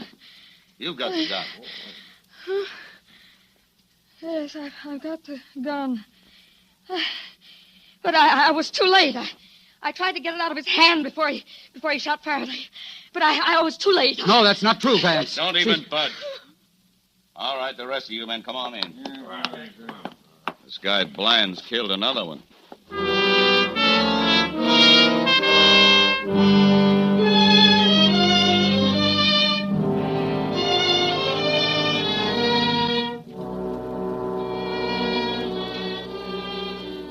There you are, Vance. That's the story. And like I said, you don't believe it.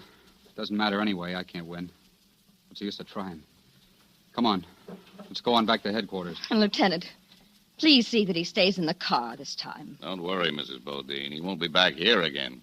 You all set, Tannen? Yeah. Want me to bring this gun along? Yeah, Exhibit A. Careful you don't smudge any of the prints on it. Right. Okay, boy. Prints. All right. Prints. Fingerprints. Huh? Yeah, fingerprints. On that gun. Well, that's it, Vance. My prints aren't on it. They never were on it. Only hers. Because she's the only one who ever used it. Oh, that's not true. Prints. No fingerprints on a gun. No fingerprints on... Yeah, the window. That window over there, Vance. The one you said I opened. Listen, the catch on that window, it doesn't have my fingerprints. It only has Faraday's. Or yours, Mrs. Bodine. He's lying. Don't listen to him.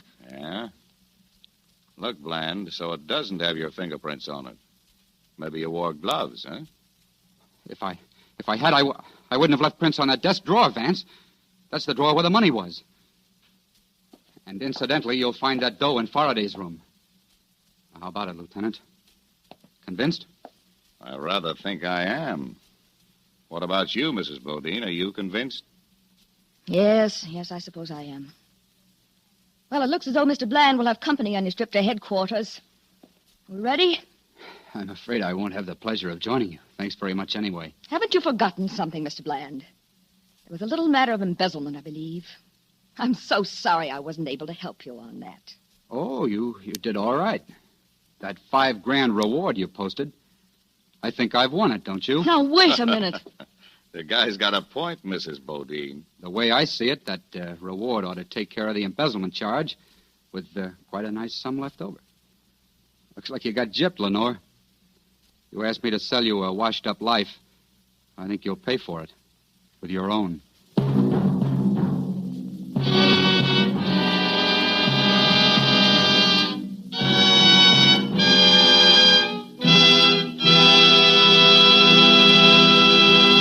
And so closes Sell Me Your Life, starring Lee Bowman. Tonight's study in Suspense. Suspense is produced, edited, and directed by William Spear. And now, here's a brief message from that noted authority on smart and pleasurable entertaining, Elsa Maxwell. Most of the parties I'm giving these days are simple affairs. And when I entertain, I always serve well-chilled Roma California sherry before dinner and later in the evening. you'll find that glorious amber golden Roma sherry is a gracious touch that's sure to get the meal off to a good start and adds to the evening's pleasure. And don't worry about fancy glasses. It's the wine that's important. So be sure it's that good Roma wine, because Roma wines are so reasonably priced, any family can afford to serve them regularly. Yes, Roma wines cost only pennies a glass, so enjoy them often. Serve Roma with your everyday meals. Roma wine is delicious, for Roma quality never varies. Remember, more Americans enjoy Roma than any other wine. R-O-M-A, Roma wines. And the next time you use vermouth, either sweet or dry, choose Roma vermouth. Zestful, full-flavored, blended, mellowed, and developed with all the traditional quality winemaking skill of Roma wineries, yet surprisingly low-priced. Try it soon, will you? Next Thursday, same time, you will hear Mr. Thomas Mitchell as star of Suspense. Presented by Roma Wines, R-O-M-A, made in California for enjoyment throughout the world. Please listen to this. Mail from home can mean the difference between a good soldier and a poor soldier, between a man who knows why he is fighting and a homesick boy who knows only bitterness and indifference. Write short, frequent letters. Never mind about that great, big, long letter that never seems to get written. And always use V-mail. It is the surest way to get your letter overseas. V-mail.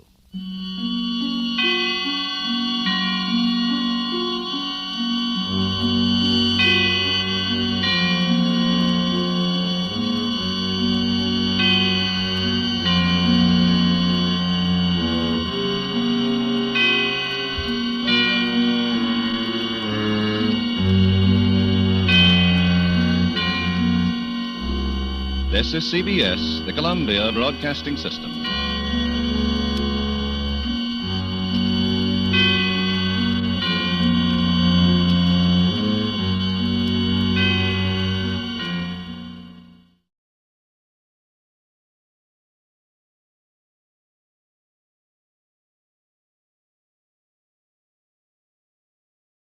Now, Roma Wines present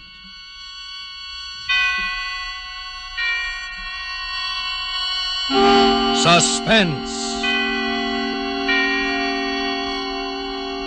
Tonight, John Barbey and Son, starring Thomas Mitchell.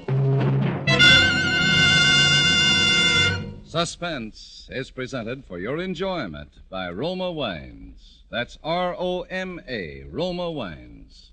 Those excellent California wines that can add so much pleasantness to the way you live, to your happiness in entertaining guests, to your enjoyment of everyday meals.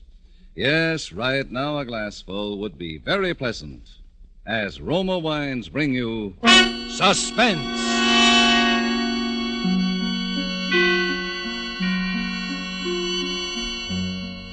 This is the man in black, here for the Roma Wine Company of Fresno, California, who tonight from Hollywood bring you as star Mr. Thomas Mitchell, who will soon be seen in the 20th Century Fox production, Captain Eddie.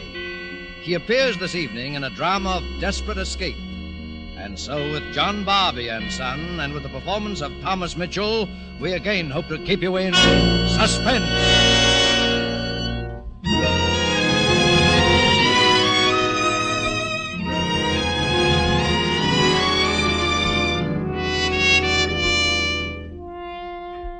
I'm afraid, Mary. For the first time since you've been gone, I'm afraid. I'm going to have to break my promise, Mary. I've tried. I've kept him out of sight, like you told me. I did just like you used to do when you were here, Mary. But it was that kitten that wandered into the place today. Carl didn't mean any harm. What he did, he didn't mean to do. It was just that he'd never held one in his arms before. And now they're coming for him tonight. They'll take him away. They'll take him to the home. Oh, if I could somehow just put them off for one more night. Ah, Mary, it would be easier if you were here. No, Carl, I told you to stay upstairs till I called you. Oh, no. You're to stay in your room. I'm not going to let them take you away. Maybe I'll think of something. I've got to think of something. Shh. Carl, they've come. No, be still. Go back to your room. Hide yourself. One moment. Here. Take my hand. No, come with me. You're to stay in your room and not make a sound. You're to be very quiet. Do you understand? If you do as I say, I might be able to keep you here one more night. Coming.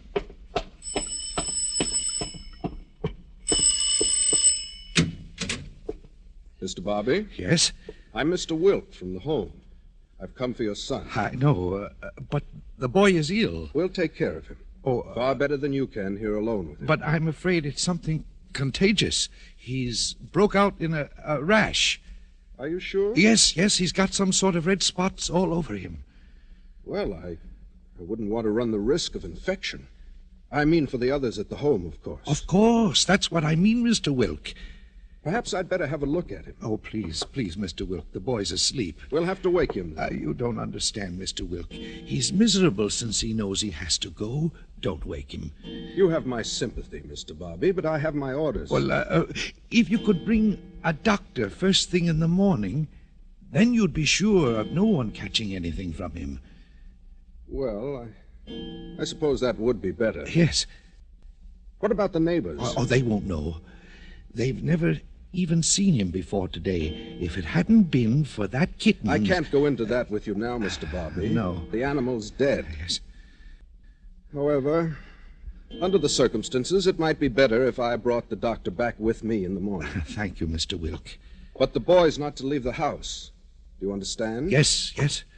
We'll be here at 9 sharp in the morning. Good night. Good night.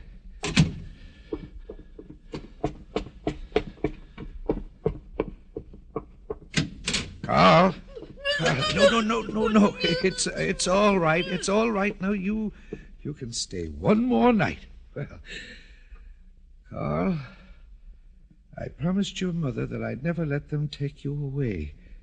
That I'd do anything before I let them do that. What are we going to do? I know what happens to them at the home. I've seen them after they've been there a while. They'd be better off. Carl, how would you like to go away? Yes, how would you like to go someplace where they'd never reach you? Yes, that would be better, Carl. That would be much better.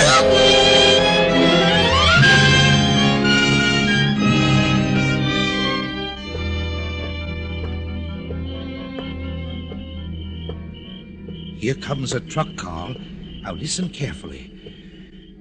You're to hide in the bushes by the side of the road here. I'm going to flag him.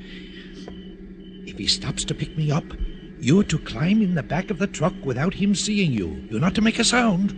You're not to try to say anything, and stay there until I call you to get out. Do you understand, Carl? Yes. Now get in the bushes. Hello. Having trouble? Could you give me a ride to San Diego? Sure, hop in. Oh, thank you. Oh, just a moment. Yeah, something wrong? Yes, my glasses. I seem to have lost my glasses. Oh, did you drop them? Yes, I'll find them. I had them a minute ago. Okay. Can you see out there? I'll take a look around back here. Want a flashlight? Oh, never mind. Get in the back of the truck, Carl. Do you understand? Yes, that's it. I found them. Oh, good. Yes, right by the back of the truck here. Well, thanks for waiting. Lucky break. Well, tell you the truth, I don't usually stop for people, but it's so late and you're a little, a little older than most you see on the highways. Oh, I didn't mean that, but what's the matter? You have car trouble? No, you know what transportation is in these days. I couldn't get a bus or a train. Yeah, I know. Lots of soldiers and defense workers in these parts. Have to consider them, you know. Oh, yes, of course, I know. Tell me, do you make this trip often? Oh, yeah, twice a week. Oh, I imagine you get pretty tired of it, don't you? Oh, no, I like being out in the open. Yes, Hey, you hear that? Yes. I suppose he's getting restless. Oh, then you saw. What was that? Oh, that's my cat. What do you mean? Oh, I picked up a stray cat back in Pedro. Oh. Cute little kitten. I got a box fixed up for him in the back of the truck. You know, it gets pretty cold up here. A kitten? Yeah. What's the matter? Oh, my billfold. I seem to have lost it. Have? Gee, when did that happen? I don't know. I guess back where I dropped my glasses. I had it then. Well, that's too bad, but I can't go back, you know. Oh, no. I wouldn't expect you to. If you'll just let me out here, I'll catch another ride back. Well, okay. If I was on my own time. Oh, no. Thank you very much. It'll be all right. Okay. Good luck. I hope you find it. Just a moment. Yeah? The back end of your truck's open. Oh, it is? Oh, well, I'll... No, don't get out. I'll close it for you. Oh, thanks. Get out, Carl. Run back from the road. Down the road, yes. It's all right now. You can drive on. How's the kitten? Oh, he's all right. He's fine. You can drive on now. Oh, well, thanks. So long.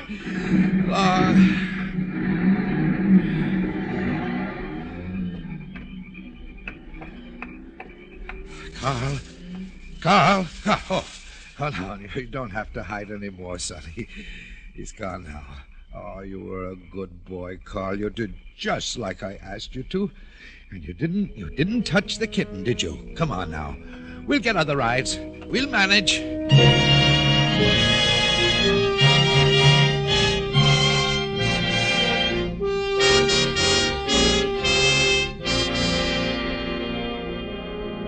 Tonight for Suspense, Roma Wines are bringing you as star Mr. Thomas Mitchell, whom you have heard in the first act of Mel Dinelli's radio play, John Barbey and Son.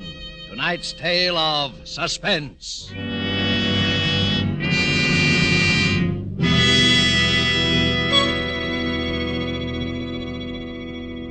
This is Truman Bradley for Roma Wines. Have you ever noticed the knack some women have for making their guests feel welcome, relaxed?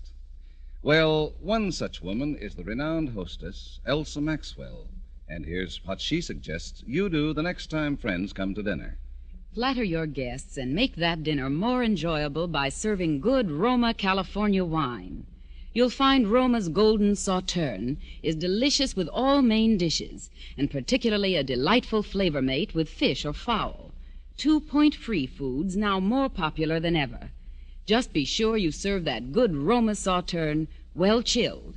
You'll enjoy the delightful bouquet, the superbly delicate flavor, and golden glory of this wine grower's masterpiece in any glassware. Distinctive Roma wines are grown in California's choicest vineyards, beginning with choice wine grapes picked and gently pressed at the top of their flavor richness, then watched over and developed with all the ancient winemaker's skill of Roma's famed wineries.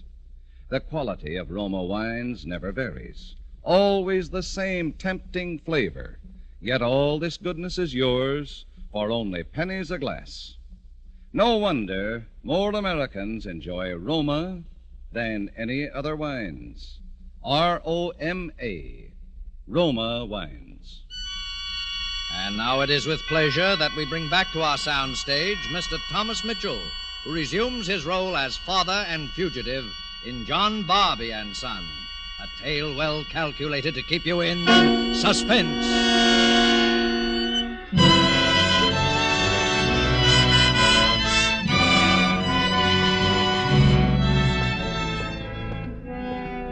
Well, it was a long walk, eh, Carl?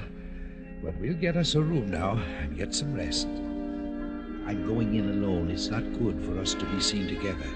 You wait here on this bench, and you're not to talk to anyone. Not to anyone. Do you understand? I won't be long.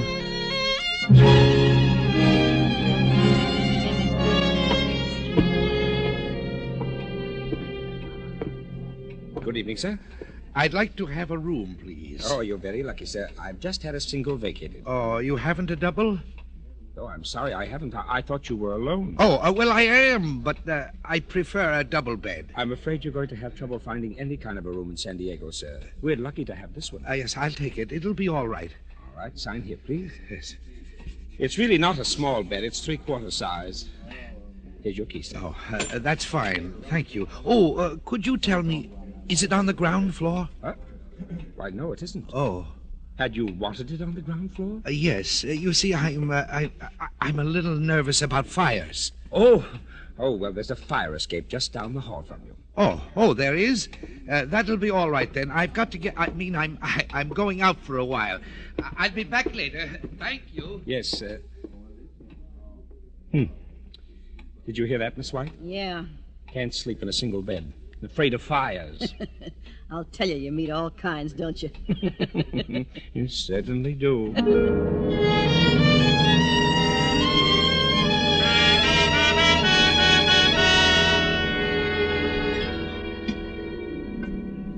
I'm right behind you, Carl. Yes, son. Nothing to be afraid of. Never been on a fire escape before, have you? It's fun, isn't it? It's only a little ways now. Here, take my arm. Here we are. Now, you stay back until I look in the window first. See if anyone's in the hallway. Huh? It's all right. I'm sure it's so. Wait. Yes, it's all right. Come on. I'll help you through. Shh. Someone's coming. Stay out there, Carl. No. Stay out there on the fire escape. Don't make a sound. Oh, Mr. Wilson. Oh, good evening. Aren't you at the wrong end of the hallway, sir? Yes, Can't you find your room? Yes, but I was just looking around. Oh, the fire escape. Yes, I see. You wanted to try it out, huh? Well, I'm a little nervous. I understand, sir. Would you like me to show you how to get out onto it? Oh, no, thank you. I've been out there already. Oh, you have? Uh-huh. Well, you feel better about it then? Yes, thank you. Anything I can do for you, sir? No, I'll be getting to my room now. Well, I guess we'd better close this window. It looks like a rain's coming. I'll close it. Okay, sir. Good night, Mr. Wilson. I hope you sleep well, sir. Good night.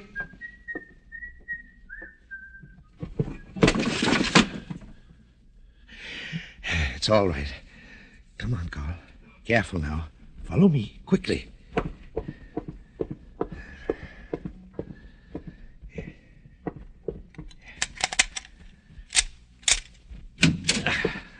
There now. Hungry, Carl?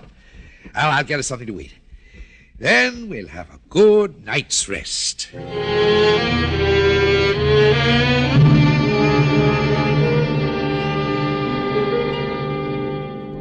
Miss White. Yeah? I just found the old boy up in the hallway. He was trying out the fire escape. Can you beat it? When? Just now. Well, but how did he get up to his room? He didn't come back through the lobby. What? He didn't? No. I know I would have seen him. He must have used the fire escape then. Say, there's something funny going on around here. Hey, look, it's his room. Office? No. Yeah, well, I'm sorry, Mr. Wilson, but we don't have meals sent up anymore. There's a cocktail lounge and a restaurant on the roof. Oh, it's really quite nice. And there's a terrace where you can step out and get a wonderful view of the entire city. Yes, sir. You're welcome. Meals sent up. I guess he don't know there's a war on. That fire escape business puzzles me, and now he wants his meals sent up. Say, do you suppose he's got somebody up there with him? I don't know, but I'd certainly like to take a look at his room. And I think I will if he goes out. That's a good idea.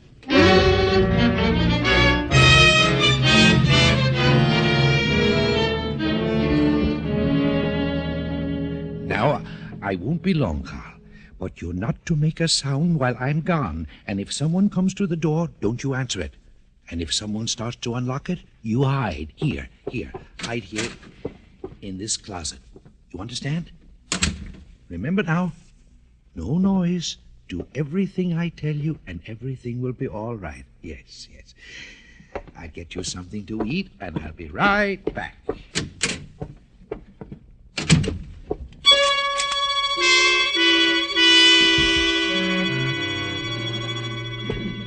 going out again, Mr. Wilson? Yes, I am. To get a little something to eat. Have a nice dinner. Thank you. Miss White. Yeah?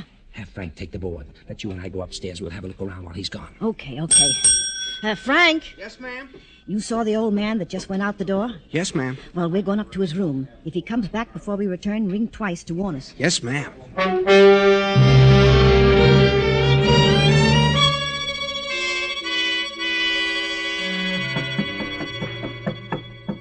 Why are you knocking? I have a feeling someone's in there. Well, if there is, they're not coming to the door. Not if he sneaked them into the hotel. Oh, yes, I suppose you're right. I guess I'd better unlock it.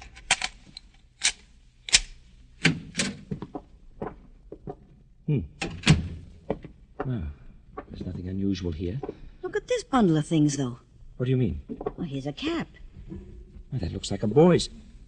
Still, it might be his. He wasn't wearing a cap when he come in. No, he wasn't.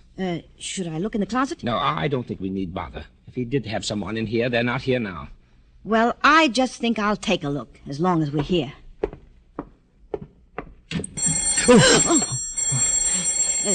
That's Frank. Well, he couldn't have had his dinner that fast. Maybe Frank's made a mistake. I'll see.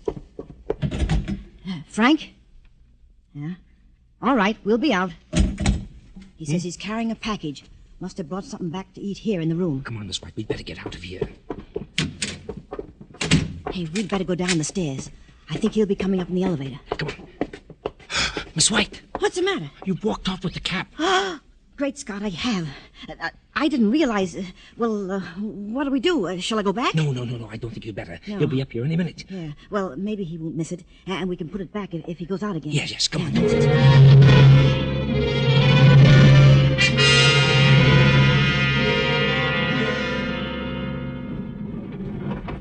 Yes, sir. Top floor. Thank you.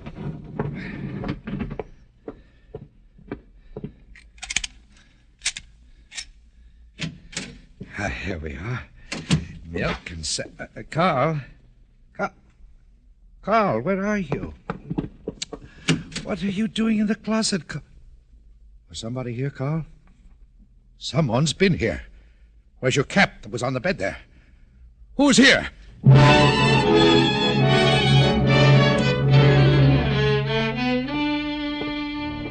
Evening.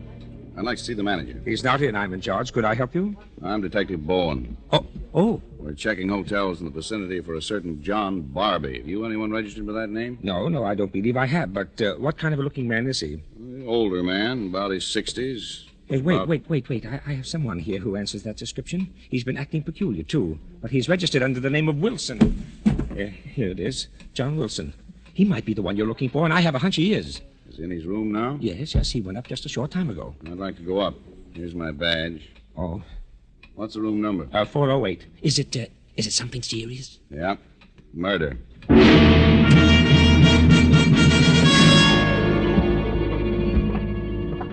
don't think he's the type to make trouble, but I think it'll be easier if he opens the door himself. Well, I'll say that it's something about his moving to a double room. Yeah. Mr. Wilson? Oh, Mr. Wilson, I have another room I think you'd be interested in seeing. I don't think anyone's there. Have you a pass key? Oh, yes. Open the door. But That's all right. I have a gun. I'll stand back out of sight.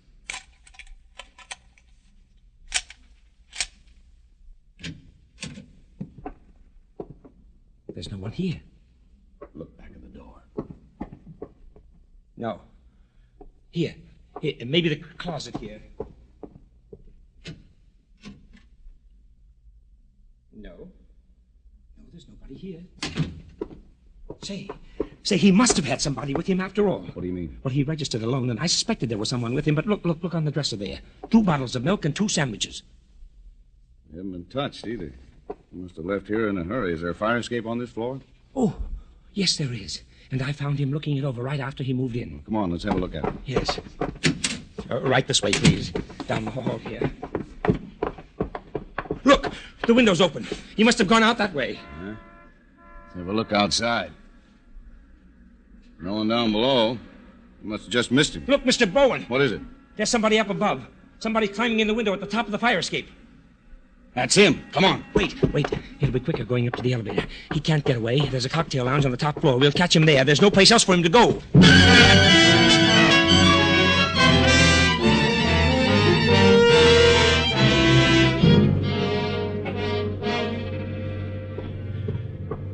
Careful now. Careful. Go through the window, Carl. That's the boy, Carl. They're following us. I know that. They'll always follow us. You've got to do everything I tell you now. You've got to understand. Come on. Pardon me, sir. Yes? Is there a terrace room on the floor? Oh, yes, there is. You'll get a wonderful view of the city. It's straight ahead through the cocktail lounge. Oh, thank you. Oh, isn't it beautiful? Just look at the skyline. That's Coronado over there. Nice, isn't it, Carl? Carl, if they catch up with us, it means you'll have to go back to the home. You understand that, don't you? We promised your mother we would never let that happen, and we're not going to. Oh, look at that man over there. He's climbing up over the iron fence. Stay there. You better get back. Oh, somebody stop him. It isn't going to hurt much, Carl. It'll be quick. Mr. Barbey. Mr. Barbey, don't. Stay where you are. This is my affair. Now, Mr. Barbey, that isn't going to do anybody any good. Now, just listen to me a moment. If you come a step closer... I won't. But listen to me. What do you want? Now, Mr. Barbey, don't jump. Come back with me. They'll go easy on you. You'll not take him back to that home. I know what happens to them there. Now, Mr. Barbey, you're ill. You don't know what you're doing. You're... Now, I tell you not to come any closer. All right, I won't. But listen now. I'll not listen to anything. I know what's best for my boy. I promised his mother, didn't I, son? What? Who are you talking to there, Mr. Barbey? Don't pay any attention to them, Carl. Why, he thinks the boy's there with him. Are you ready, Carl? You don't want to go back to that home, do you? Mr. Barbey, now there's nobody there with you. What? What did you say? I say there's nobody there with you. No, but... what kind of a trick is this? Well, you're just imagining things. You're ill. Now, they'll go easy on you, I promise you that. There's nobody here with me? No. Your son's dead. What you're going to do now won't help anything. Well, this is my son here by my side. No, Mr. Barbey. No one's by your side. This is the trick. Oh, I see it now. You were trying to confuse me, to keep me busy talking, so this man could sneak up behind me. Is that it? Mr. Barbey, now we're just trying to save your life. Now come back away from that ledge and let us talk. No, I've had enough of your tricks. Are you ready, Carl? Oh, no. Don't let him. It won't hurt much, Carl. Oh, no. Take my hand, son. Take my hand. Oh, no, my dear. Oh, that's terrible. May I ask what he was wanted for? Murder. Murder? Yeah. He killed his son last night. The authorities are going to take the boy away to a home. And I guess his mind just snapped. It's probably better this way. Because he thought the boy was with him. Right to the end.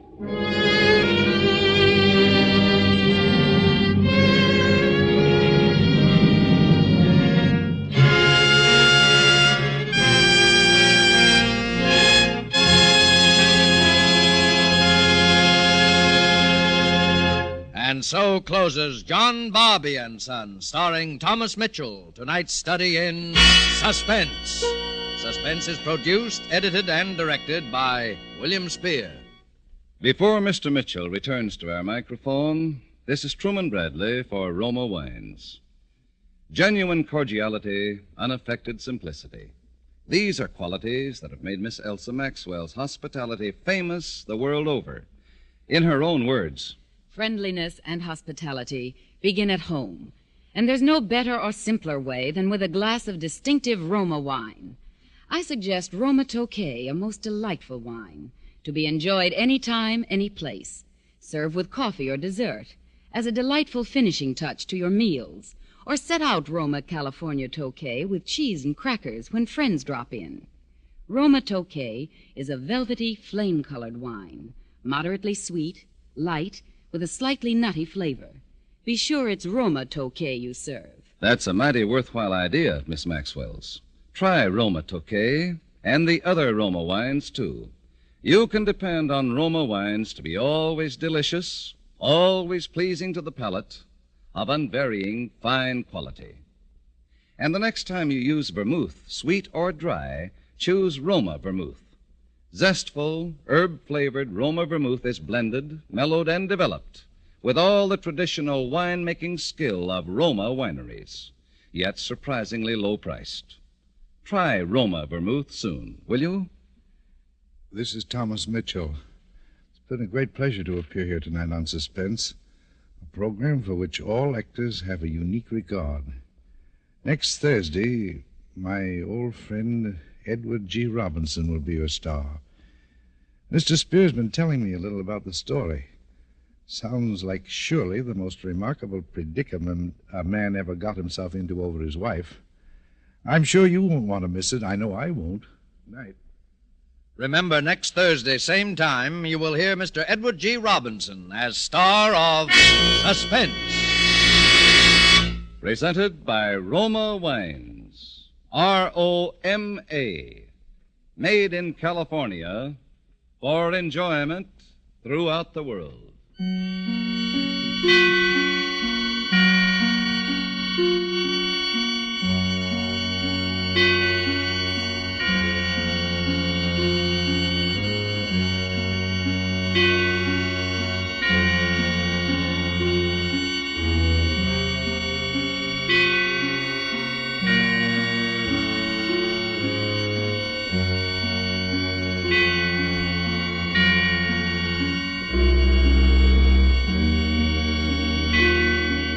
This is CBS, the Columbia Broadcasting System.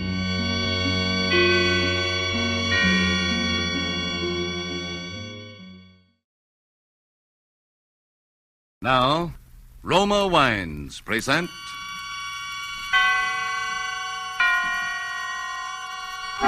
Suspense. Tonight, My Wife Geraldine, starring Edward G. Robinson. Suspense is presented for your enjoyment by Roma Wines. That's R-O-M-A, Roma Wines. Those excellent California wines that can add so much pleasantness to the way you live, to your happiness in entertaining guests, to your enjoyment of everyday meals. Yes, right now a glassful would be very pleasant as Roma Wines bring you Suspense. This is the Man in Black, here for the Roma Wine Company of Fresno, California, to raise the curtain on another study in suspense. Tonight from Hollywood, Roma Wines bring you a star, Mr. Edward G. Robinson, in the story of an amazing hoax and a phantom love that led a man along the steep and dangerous bypaths of sanity. And so with My Wife Geraldine, and with the performance of Edward G. Robinson in the role of Geraldine's husband, we again hope to keep you in suspense.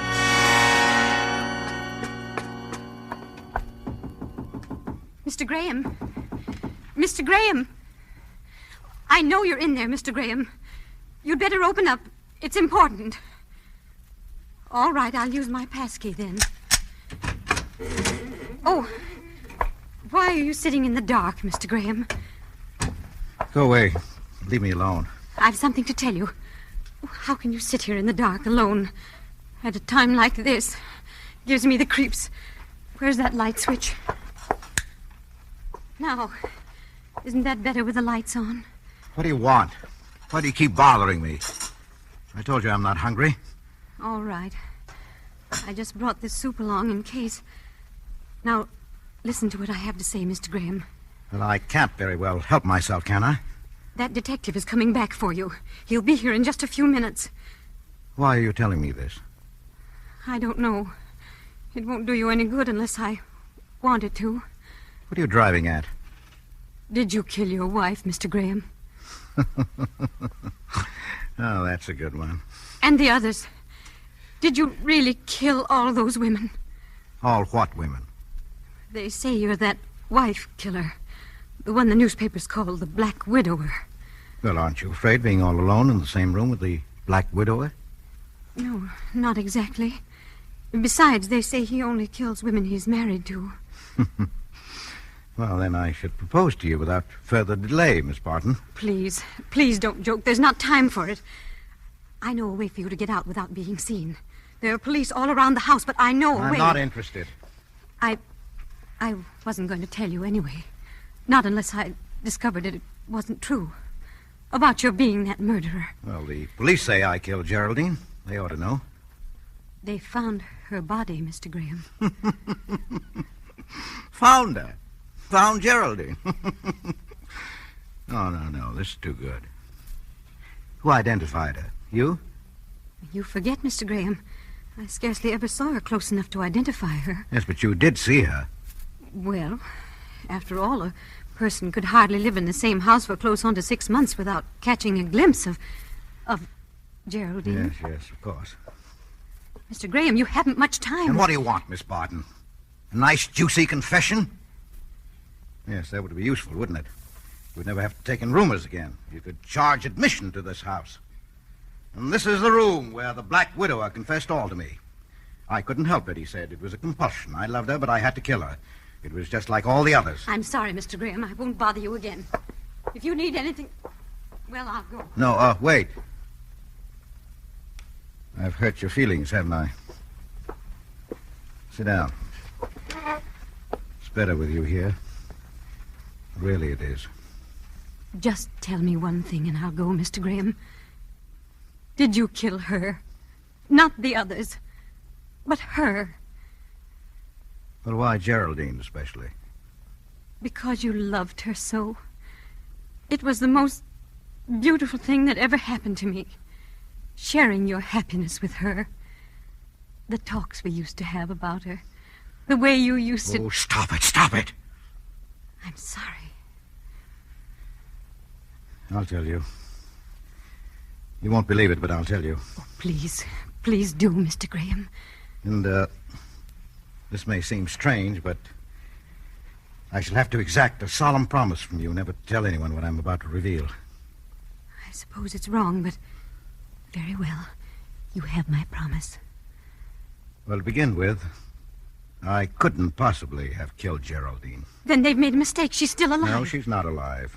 Oh, you knew that all along? Of course. You see, my wife, Geraldine, never even existed.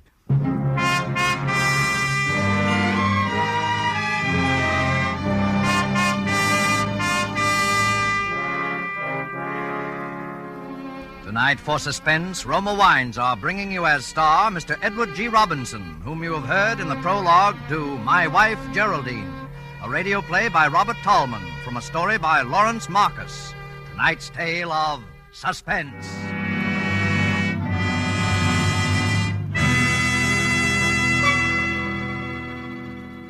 This is Truman Bradley for Roma Wines. To millions all over the world, the name Elsa Maxwell stands for gracious hospitality. Her suggestions on entertaining are eagerly sought, and here's an especially timely one. Planning a simple dinner for friends during these days of food rationing calls for imagination. Yet any hostess can compliment family and guests and make simple foods temptingly attractive. I suggest the simple and inexpensive touch that Roma lends, making party fare out of the most ordinary supper. Serve cool Roma red Burgundy with the meal. If possible, too, dine by candlelight. The tart piquancy of deliciously robust Roma California Burgundy, and the soft, flattering lighting heightens the pleasure of dining. Remember, though, the important thing is to serve and enjoy good Roma wine with the dinner. Dinner by candlelight with brilliant, distinctive Roma wine. Truly an appealing idea. And as Miss Maxwell suggests, delicious Roma California Burgundy is the subtle note that tones up the occasion. Roma Burgundy, like all Roma wines, is of unvarying goodness. The goodness of selected grapes, picked at their best in California's choicest vineyards, then guided to flavor fullness by the ancient wine-making skill of Roma's famed wineries. Serve Roma wine regularly. It costs only pennies a glass. Remember, more Americans enjoy Roma than any other wine. R-O-M-A, Roma Wines. And now it is with pleasure that we bring back to our sound stage Edward G. Robinson in My Wife Geraldine, a tale well calculated to keep you in suspense.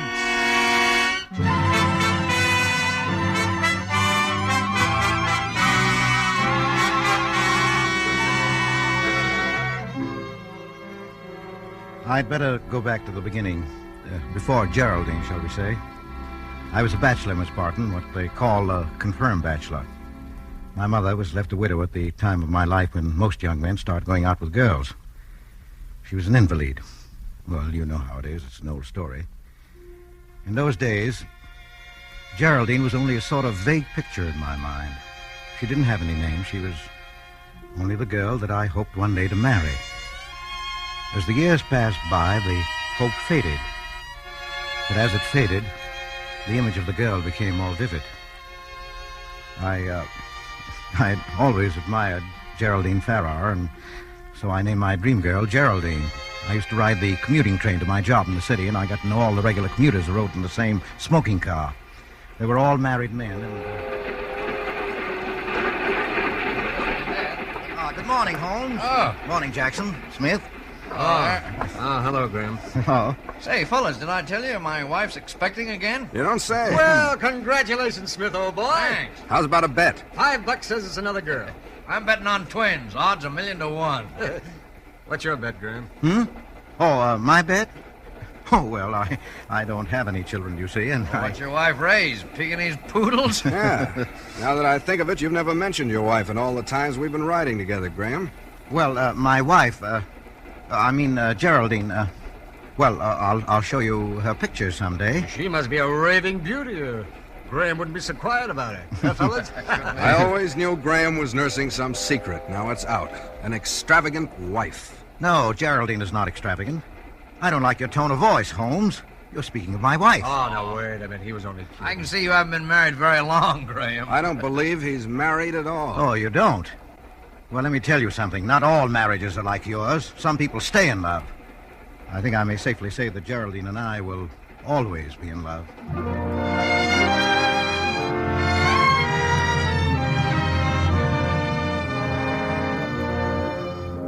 Well, that was how it started. When I thought about it afterwards, I was astonished at my behavior. I got as angry at the slighting remarks they had made about Geraldine as if Geraldine had been a real person and really my wife. Well, they all wanted to believe in Geraldine.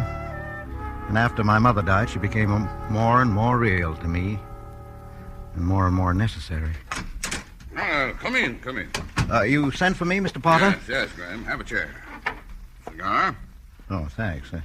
Well, the cat's out of the bag. Congratulations. Oh. You're in for a promotion and a raise in pay. Well, thank you, Mr. Potter. Not at all. Glad to have another married man on our payroll. Oh. Just a technicality, Graham. Yes, sir. So as to justify this raise with our main office, will you bring around your marriage license? Yes, but, Mr. It's Potter... a company rule, Graham. Got to do it.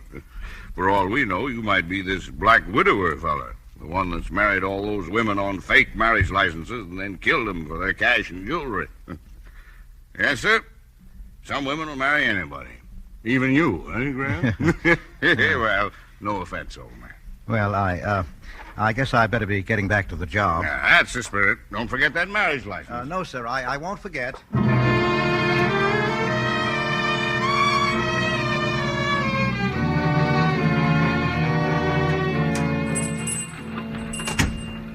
Yes, sir.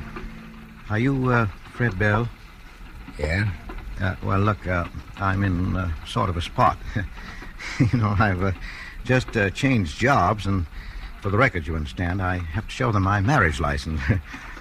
By George, I've lost it, and I don't know what to do. Who sent you here, mister? A fellow roomer in my hotel, Frank McGuire. Oh. Well, I'm sticking my neck way out on this. It's going to cost you dough.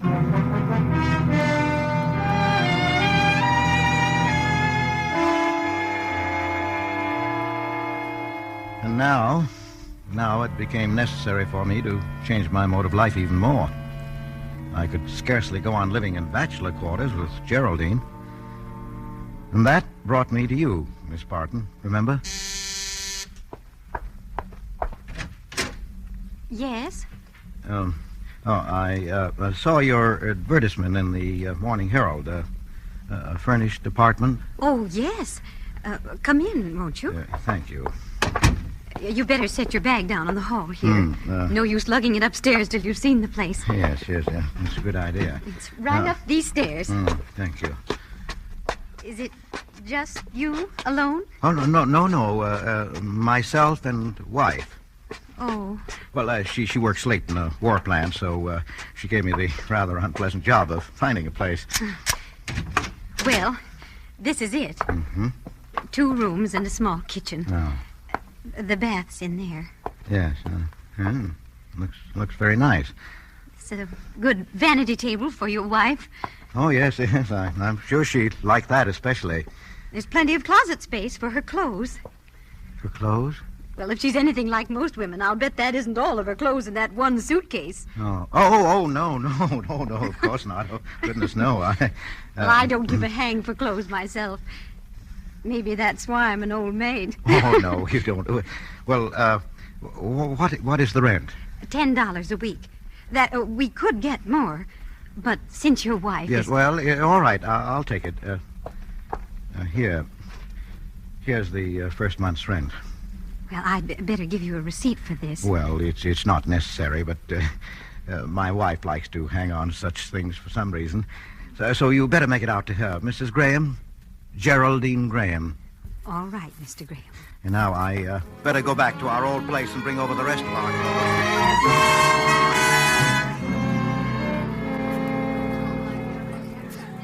What size does your wife wear, Mr. Graham?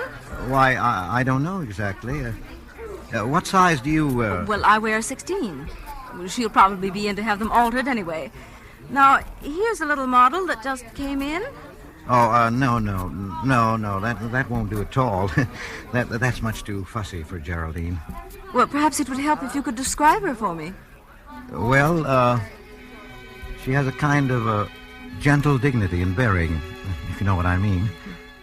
Her hair is taffy-colored with little gold lights in it. And her eyes. Her eyes are a kind of a luminous gray-green color.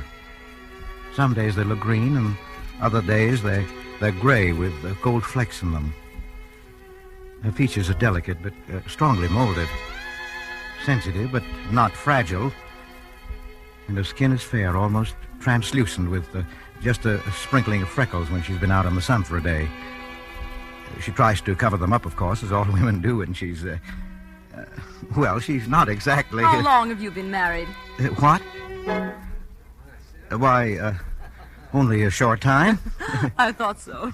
Well, I'm not much good at describing people, especially people I know awfully well. On the contrary, you're almost too good at it. You've made me feel I've met her.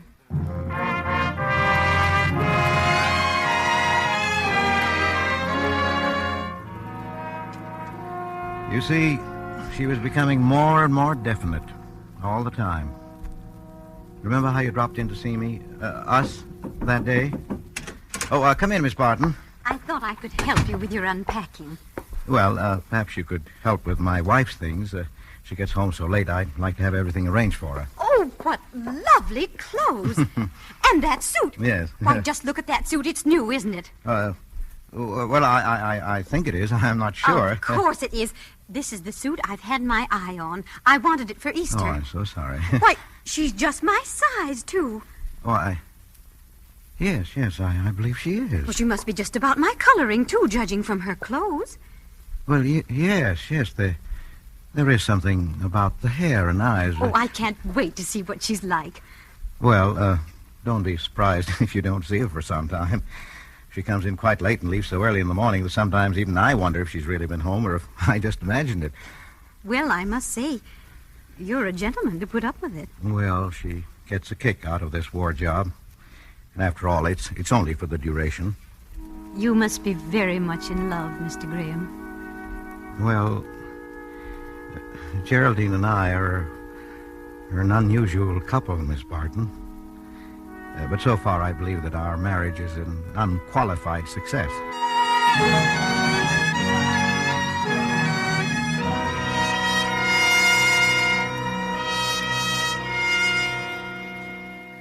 And so the legend of Geraldine grew. The fellows at my office used to kid me about my ideal marriage. Hey, Jack, what's the matter with Graham? He hasn't phoned his wife for nearly an hour. Oh, come now. Maybe they had a fight. Oh. Not Romeo and Geraldine, Graham. How'd he do it, Graham? Well, my wife broke a plate over my head at our honeymoon breakfast, and we've had to buy 3 new sets of dishes every year ever since. How do I do it? Well, watch this. I'll give you a lesson. I pick up the phone and dial a number at random. It was a little act I put on every day for their benefit. Unique Garage, Harry speaking. Hello, darling. You still love me? Hey, you got the wrong party, bud. This is the Unique Garage. Of course I do. Huh? Say it again, honey, just like that. Okay, you dumb. This is the Unique Garage, Harry speaking. Now, what do you want? Of course I don't mind you buying a new hat. Was it the crazy little one with the bird on it? The one you told me about? Listen, I got no time for gags. Are you a friend of somebody here? Well, what do you say we go out to a show tonight and break it in, Break what in? Why, of course I've missed you. I can't be away from you for 10 seconds without feeling lost and lonely. Darling. I'm sorry, darling, but I got a heavy date tonight at the El Morocco. Goodbye, you lush. Oh, honey, you haven't been seeing him again. Yes, I know he's a friend of your sister's. Yes, I mean your sister Geraldine, but... I know Geraldine, but I don't want that man around the house. Yes, always and always, darling. Goodbye. How clever I thought myself that day, injecting that little discordant note, just that hint of jealousy into my one-sided conversation with Geraldine. How could I have known that it would be used against me later? How could I have known that my whole new life was to fall to pieces? Because it was that afternoon that the accident happened. A piece of equipment struck me in the head.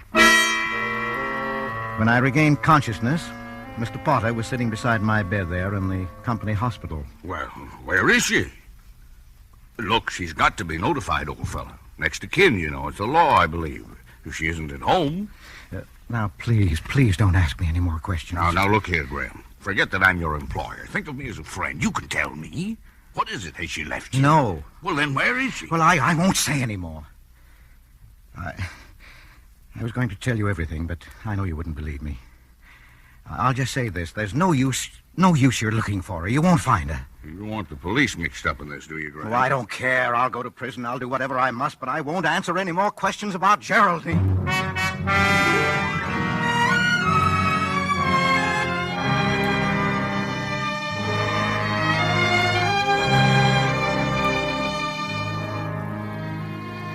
Well, you know the rest of the story, Miss Barton. When they released me from the hospital this morning, I knew it was only a matter of time until I'd be arrested for the murder of Geraldine. I didn't know they'd find her body quite so soon. But I'm rather glad they did. Now my secret will never be known. Geraldine is as real in death as she was to me in life. Oh, Mr. Graham, aren't you glad you told me your story? Yes. Yes, I knew you'd understand somehow. Yes, but remember your promise. But, Mr. Graham, you can't let yourself be hanged for the murder of a woman who never existed. Now, listen to me. When that detective comes back, tell him all these things. No, I will not, Miss Barton. Let them think I'm the Black Widower. Oh, but... I even forged the marriage license. Oh, Mr. Graham, And if only I'd known the police you then. description. No, it's all too perfect. Apparently, this Black Widower and I look startlingly alike. So you see, it's quite hopeless. Mr. Graham, that's the detective now. What are you going to do? Nothing. I'm tired. I'll be glad to get it over. I couldn't bear to tell them about Geraldine. I couldn't stand for people to read about her and me in the papers and go about making cruel jokes over us. I don't care about saving my own life at that cost. Oh, please. That's why I made you give me your solemn promise to keep our secret, Miss Barton. But before they come in, I'd just like to say, you've been wonderful. You know, you're rather like Geraldine. Mr. Graham. Oh, George. My poor dog. All right, put the bracelets on him, Riley. Bring the woman along for questioning. Just a moment, officer. You're making a terrible mistake. Listen to me. He is not the Black Widower. We know that, lady. They picked that one up in Albany a couple of hours ago. You found the Black Widower. Oh, George. What's that? My goodness. But your friend, Mr. Graham, here, has still got some explaining to do. Such as? Such as what happened to his wife. We've got a corpus delicti and everything, you know. Well, very well, officer. I guess Will you be quiet, George? Officer, can I believe the evidence of my own ears? Do you say there is some question regarding Mr. Graham's wife? That's right. His wife. Well, it seems to me that a lot of trouble could have been spared if you had asked me about it. What do you mean? Now, please, my dear. You promised. Please, you see, I am Geraldine Graham. Well, I don't want... Hey, listen, what's this? You're his wife. He has no other. Now, please, it's very kind of you, but it's no use. You see, officer, you won't believe me, but Geraldine never Officer, existed. my husband has had a very serious accident. He isn't quite right in the head yet, and you are not helping matters. Oh. Riley, get that phone, will you? Sure. Now then, let's get this straight once and for all. Riley speaking. What? Yeah? Hold everything. Huh? Hey, it's headquarters on the phone. They've identified the woman's corpus delicti. Her name is Oymansud Bovak. She fell off a tugboat. Well, why didn't they say so in the first place? Well, folks, it looks like we had a little misunderstanding all around. You know how it is. Well, take care of yourself, Mr. Graham. Goodbye, Mrs. G. I'm pleased to have made your acquaintance. Come on, Riley, come on. Let's get out of here. Miss Barton, Agnes, I don't really know... George. Yes? What was Geraldine like? I mean, what did she look like? Well, really, my dear, Geraldine? Well, she has a kind of a gentle dignity and a grace of bearing. Her hair is taffy-colored with little gold lights in it. And her eyes... Well, her eyes are a kind of luminous gray-green color. Her skin is fair, almost translucent, with just a sprinkling of freckles when she's been out in the sun for a day. She tries to cover them up, of course, as all women do, and... I always do. You know, George, I was just looking in the mirror here while you were... You know, my hair is taffy-colored, and the little gold lights in it. That was very observant of you, George. And my eyes, would you really say gray-green? My goodness. My goodness, I do believe... Miss Barton, Agnes, do you suppose... That we could be married immediately? I rather think that can be arranged. And thank you for your nice proposal. My dear. Darling. Oh. George, what is Geraldine going to think of all this? She'll be furious.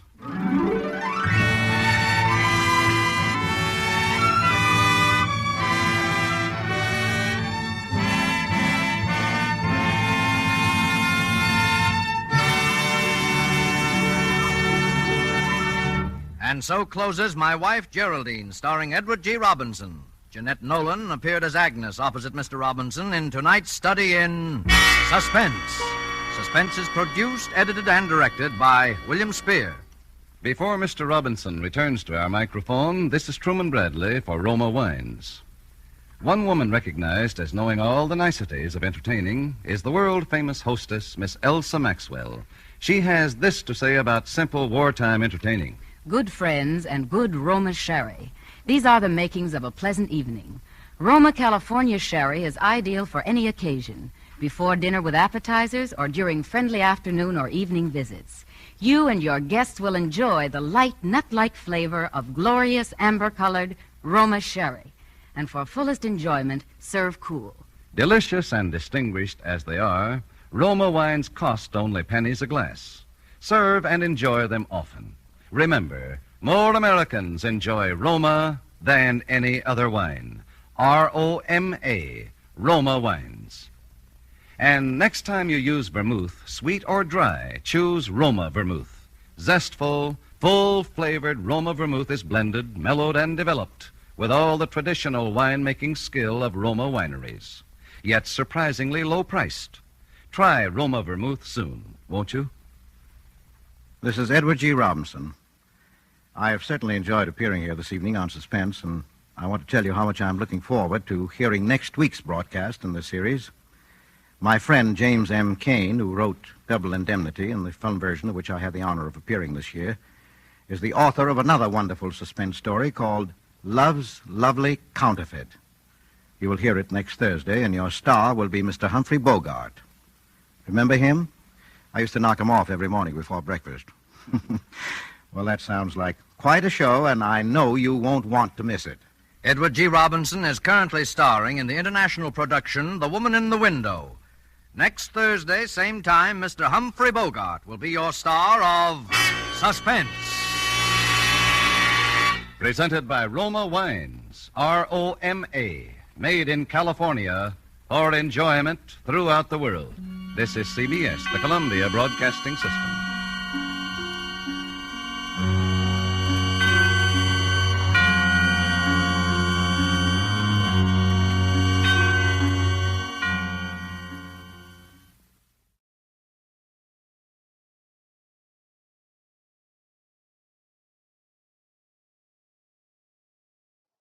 Now, Roma Wines present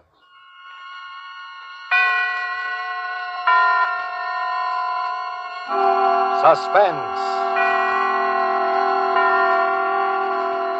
Tonight, Roma Wines present Humphrey Bogart in Love's Lovely Counterfeit. Suspense is presented for your enjoyment by Roma Wines. That's R-O-M-A, Roma Wines.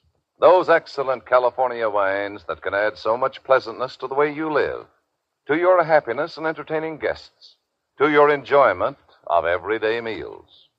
Yes, right now a glassful would be very pleasant as Roma Wines bring you Suspense.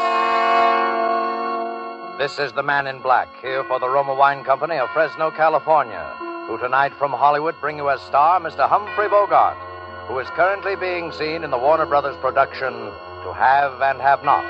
Mr. Bogart appears with us tonight in a characteristic tale by James M. Cain, the author of Double Indemnity and other noted contributions to the literature of dangerous adventure and troubled romance.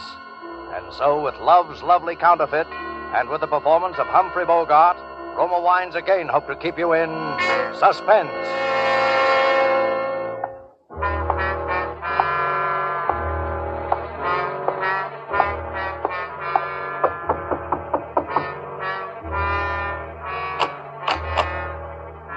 It's all right, Lefty. Open up. Oh, it's you, Ben. Come on in, Ben. Sal here yet? No, not yet, but he ought to be pretty soon. Huh? What's he got on his mind? I wouldn't know, Ben. Okay. Hey, what's that coming down the street? Oh, that must be those poor suckers of Citizens League. They're having a political parade. Yeah, there they are. You can see them through the window. That must be Jansen, huh? The guy they're running for mayor. That's right. Who's the doll riding with him? What's the matter? Don't you read the papers? Sure. Yeah, I read Little Abner. Who's that, Davy May? Her name is June Lyons. She's his new secretary or something, but everybody says she's the brains of his campaign. Yeah? I could use little brains like that myself. Not that kind you couldn't, not that missionary kind. What about this Jansen?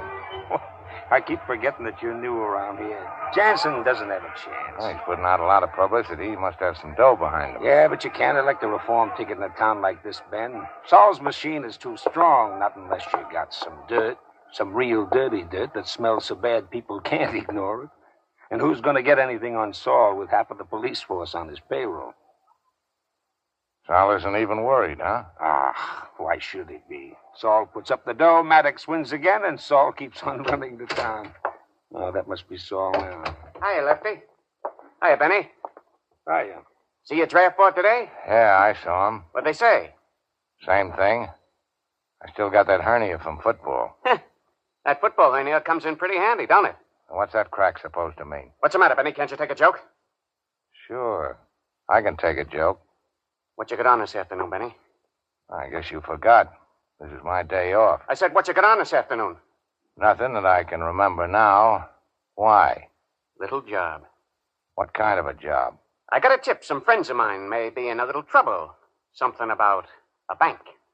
Why don't you stick to the bookies and the gambling, Sal? You'd be safer. Listen, Benny.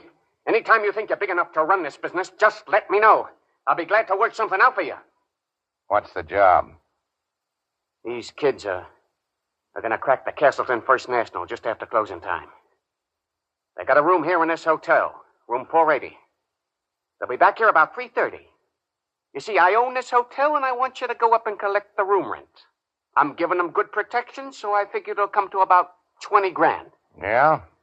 We'll figure on getting somebody else to collect it. What? I said get somebody else. I don't like guns, and I don't like gunsels, and you know it. Listen, you punk. You think you're a big guy, don't you?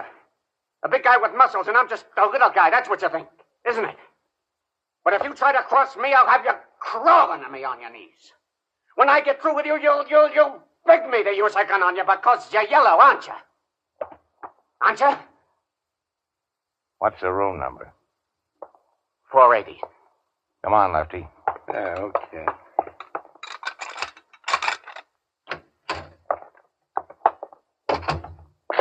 Gee, that was lousy. Skip it. You're gonna do it, though, aren't you? Sure. I'll see you up there, 3:15. Oh, by the way, what'd you say that dame's name was?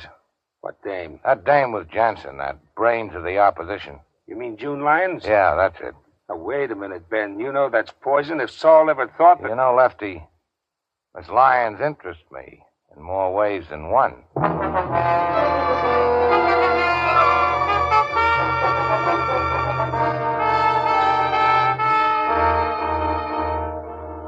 Tonight for Suspense, Roma Wines are bringing you as star Mr. Humphrey Bogart, whom you have heard in the first act of Love's Lovely Counterfeit, a radio play from the novel by James M. Cain, which is tonight's tale of suspense presented by Roma Wines.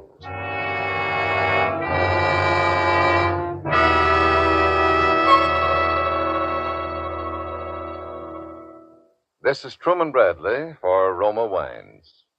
Mention the name of Elsa Maxwell, and you picture a famous hostess, expert in every phase of entertaining. Mention a meal featuring fish or fowl, and Elsa Maxwell pictures, but let's hear it in her own words. The thought of a piping hot fish or chicken dinner naturally calls up for me the picture of glasses of chilled Roma Sauterne at each plate. Roma California Sauterne is delicate, pale gold in color, delightful in bouquet, and even more important, exquisite in taste. Roma Sauterne goes perfectly with any food and tastes as good whether served in ordinary or fancy glasses. The one important thing to remember about this distinguished Sauterne is the name, Roma. Each glassful of golden Roma Sauterne reflects the heritage of all Roma wines. Choice grapes, slowly brought to perfection in fertile California's choicest vineyards, then gently pressed, then carefully guided with the ancient wine-making skill of Roma wineries to the full goodness you enjoy in every Roma wine. Roma wines do not vary, are always high in quality of bouquet, color, and flavor. Yet all this Roma wine goodness is yours for only pennies a glass. No wonder more Americans enjoy Roma than any other wines. R-O-M-A, Roma Wines. And now it is with pleasure that Roma Wines bring back to our soundstage Mr. Humphrey Bogart, who, in the character of Ben Grace, keeps an adventurous rendezvous in Love's Lovely Counterfeit, a tale well calculated to keep you in suspense.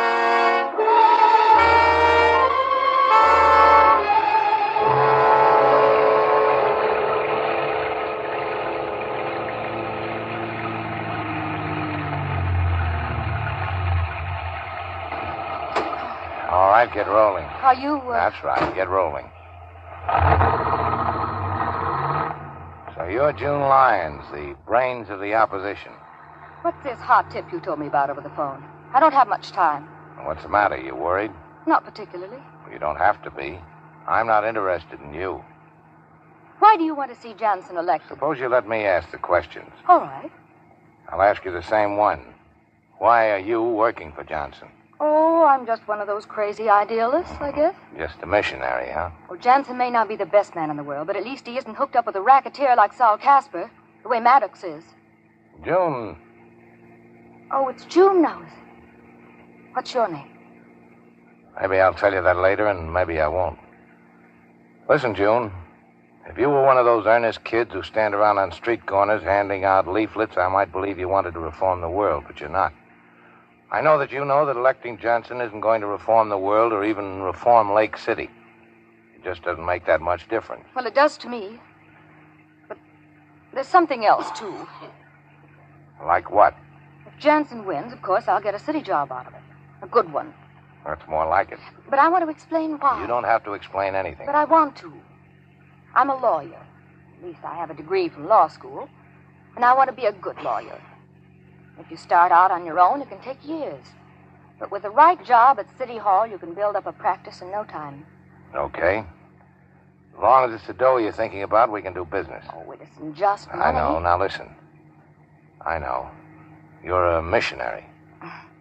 Now listen, if I give you some dirt on Sal Casper that'll send him up for 10 years or so, Jansen wins, right? Well, you can prove it. You're going to prove it. 3 punks from Chicago are sticking up the Castleton First National Bank at about 3 this afternoon. Sal Casper's hiding them out at his hotel, room 480. If there's any shooting at the bank and anybody gets killed, it'll be that much better. You'll have them for accessory to murder. You have your people there at 4 o'clock. I'll take care of the rest. Well, if we come out with this and it can't be proved, it's criminal libel. And that's all Jansen needs to really lose. So, what do you think? I think you're working for Maddox and Casper. Well, that could be. But at least I know my law. What law? The Castleton Bank is insured by the government. That makes the stick-up a federal rap. If you want the number of the FBI, I'll give it to you. Oh. And for your information, my name is Ben Grace, and I work for Sal Casper, so I'm not a guy who's in a very good position to go around giving phony tips to the FBI. You can pull right up here. Why are you doing this? Because I just decided Sal Casper is mean, and he's greedy. Is that enough? You say so. Room 480 at 4 o'clock. Ben. Yeah? Will I see you afterwards? Now, don't worry, baby. You'll see me.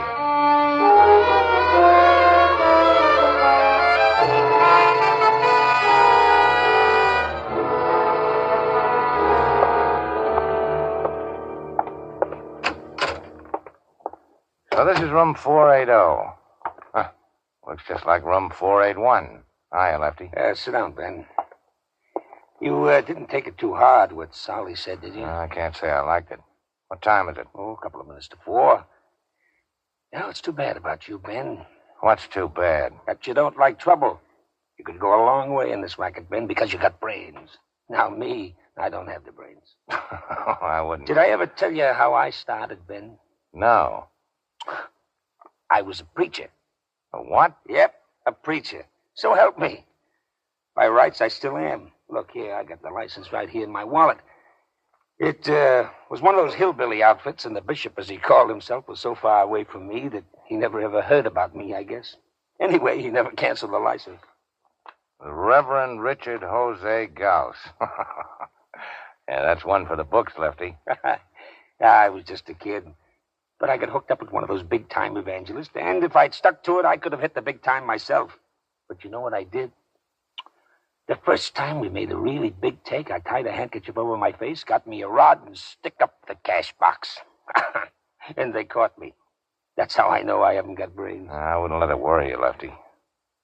That's not what's worrying me now, Ben. Huh? What is? What's going to be happening in here in a couple of minutes. You ever sat in on a divvy before, Ben? No. I wouldn't be now, except for the manpower shortage. These are 3 wild kids, Ben. Chances are they'll be coked to the ears and slobbering at the mouth with being half scared to death and half crazy with excitement, thinking how much dough they got and what big shot public enemies they are. And we, you and me, we got to walk up and take 20 grand away from them. All right, here they are. So now we're going to find out how it's done. This is it. Get him in here. Oh, Johnny, don't leave me. Will you, Johnny? Get him over there on the chair. Who are you? I'm the man that collects the room rent. Yeah, well, stick him up. Frisk him, Marty. Go ahead. I don't need a rod to handle punks like you. This guy's clean, Johnny. What about the other one? He's with me, and he's got a gun, and don't try to take it away from him because it's an old family heirloom, and he's fond of it. Oh, yeah? Now stop acting like something you've seen in the movies and put that cannon away. Might drop it and break somebody's foot. Johnny. What's the matter with your pal there? He got shot. Anybody else? No. The guard shot him when we were pulling out. Oh, Johnny. You better get him over there on that Johnny, bed. we're going too fast, Johnny. Yeah? We're going too fast. We're going too fast. He's out of his head. Yeah. You get the dough? Did we get the dough? Look at this wise guy. 40 grand, maybe more. You know how much this room is costing you? How much? 20 grand. 20 grand? That's right. I'll be back after a while to collect it. What are you going to do with your pal there with the hole down? I don't know. Johnny. You know that's bad, don't you? Why? Kid's out of his head already. Suppose he makes trouble, starts screaming or something. You got doctors, haven't you? Sure, but that kind of a doctor, that's one more guy that have to get a cut. Pretty soon you guys won't have anything left but small change. That's what you think. But, of course, maybe the kid will die. Yeah? Then what do we do? That's even worse. Oh, no. No, that'll be easy. We'll be seeing you. I hope you know what you're doing, Ben. I think so. Come on, I got the room next door. You know you're just as good as signing that kid's death warrant, don't you? That's right. The other 2 will knock him off now before we got time to do it. Now, listen, I got the transom open, the connecting door. What you gonna do? Johnny. No. They did it. Yeah. Maybe we better call Sal, huh? I hope you know what you're doing. I'll give you Mr. Casper. Ben Gray speaking. Yes, sir. I hope you know what you're doing, Ben. Sal, this is Ben. You better come up to room 480, Sal. They want to see you personally. I said they want to see you personally. Well, do you want your dough or don't you? I'm not going to wrestle them for it. Okay. He'll be right up. Then what? What do you mean, then what? Ben. Yeah? If you got any little plans, you know I'm all for them, don't you? Sure. And you know I hope they come off, don't you? Sure. But if they don't come off, you know where I stand on that, too, don't you? Uh-huh. Yeah, I know. You stand right behind me with a gun in my back. Just so you know, Ben. You know, I can see how you would have made a preacher, Lefty. You got a terrible streak of honesty in you. Just so you know, Ben. Now, listen, there he is. I'm Saul Casper. What's going on here? There's been a little trouble, Mr. Casper. What kind of trouble? Arch here, he just died. Died? He was shot. All right, so we'll get him out of here tonight. You got the dough? Sure, we got it. Let's see it. Here. All right, put up your hands, all of you. What is this? Department of Justice. You're all under arrest. Well, that's all, pal. Ben, where you going? I got a date with a missionary.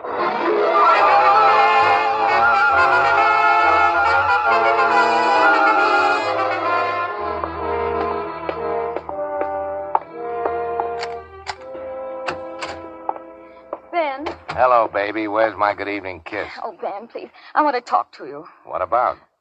Don't you know? Yeah, I guess maybe I do. Oh, we can't go on like this, Ben. It isn't right. It isn't fair to Jansen. It isn't fair to... Well, it isn't fair to me. What's so unfair about it? You know what's unfair about it. Mr. Jansen promised the people of Lake City that if he got elected, he'd clean up the town.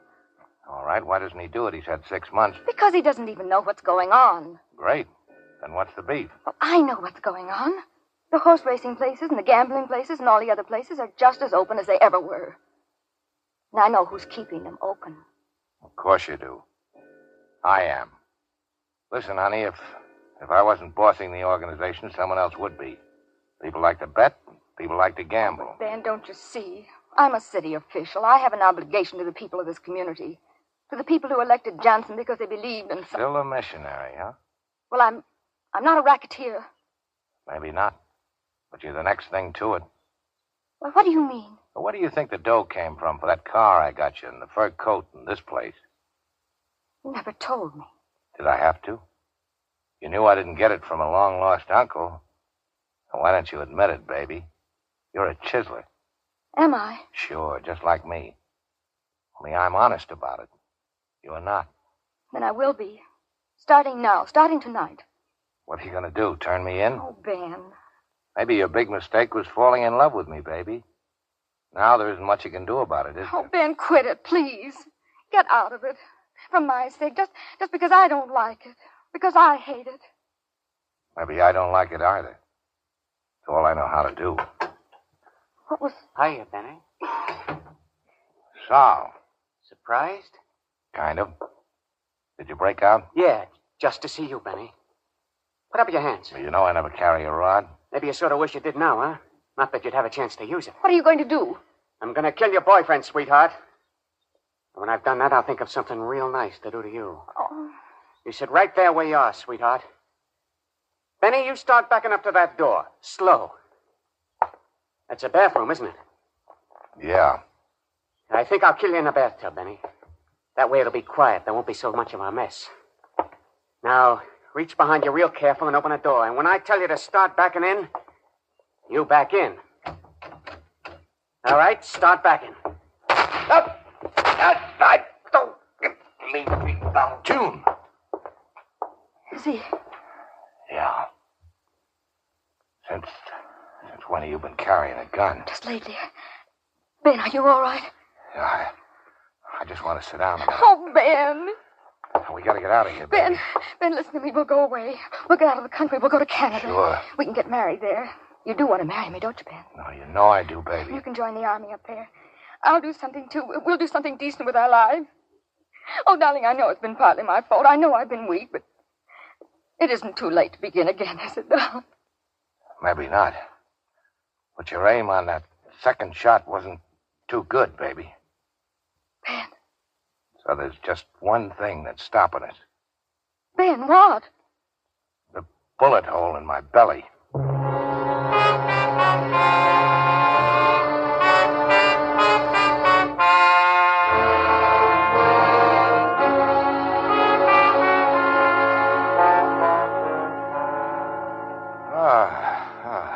Well, hello, big shot. You've been in the land of Nod, haven't you? Where am I? The city hospital. Yeah? What are you doing here? Reading the funny papers, can't you tell? Why can't you read them at home? Because there's been a little thing that we policemen call murder, big shot. You're what we call a material witness. Where's June? June Lyons. She's in a nice, cozy cell. When she comes to trial, your statement will probably send her up for 5 or 10 years to another nice, cozy cell. What statement? Oh, you talk. Yeah? You know what you got, big shot? Sure. I got ventilated with a lead slug. Yeah, but that's not all. You got peritonitis. Oh, I have. So what? So, I've seen guys with peritonitis before. You know what happens? First, they start getting a fever. Then they get kind of lightheaded. Then they get thirsty. Terribly thirsty. And after a while, you get so you can make them talk without they hardly know that they're talking. Yeah, you talk, all right. You think so? I know so. Where's Lefty Gauss? You mean your faithful servant? He's right outside. Well, can I talk to him alone? Sure, why not?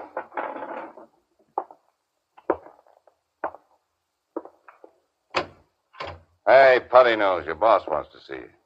Thanks, you funny fella. How you been? How you feeling? Not too good. I got some plans to talk over with you, Lefty. Okay. Oh, Flatfoot. Yeah, what do we have now, big shot? You say the DA wants me to talk, huh? Maybe he was just pretending. Well, suppose I had some conditions. Like what? Well, like I only talk in the apartment where it happened, June Lyons' apartment. June Lyons has got to be there. And Lefty here, too, to back up some things I might say. That might be arranged. You think the DA might forget a couple of those little things he's been holding against me if I talk? That'd be the general idea. Okay. You can close the door as you go out and tell the DA to be around in about an hour. I'll talk.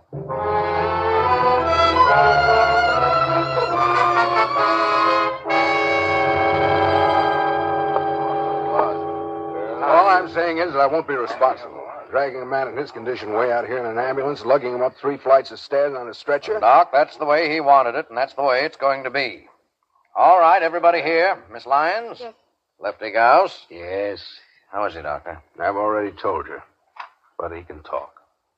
Stop worrying about me, Mr. D.A. You're breaking my heart. Are you ready to start, Ben? Uh-huh. Can I have a glass of water? Yes, of course. Thanks. All right, I'm ready. Do you, Ben, take this woman, June, to be thy lawful wedded wife, to love and to cherish, for better, for worse, to death do you part? What's going on here? Quiet. I do.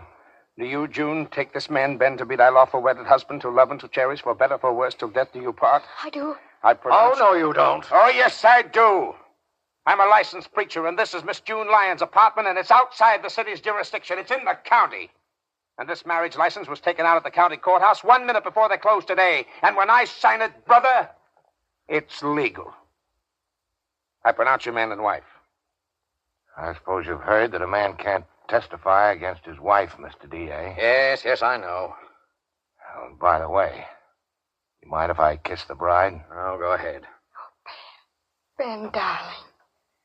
That was the finest thing. Oh, that was nice. Ben, your face is so hot. Yeah. I thought maybe I was going to make it, baby, but I guess I'm not. Oh, Ben. Ben. Doctor, quick, doctor. So long, missionary. Mrs. Missionary. Oh, no. Oh, Ben.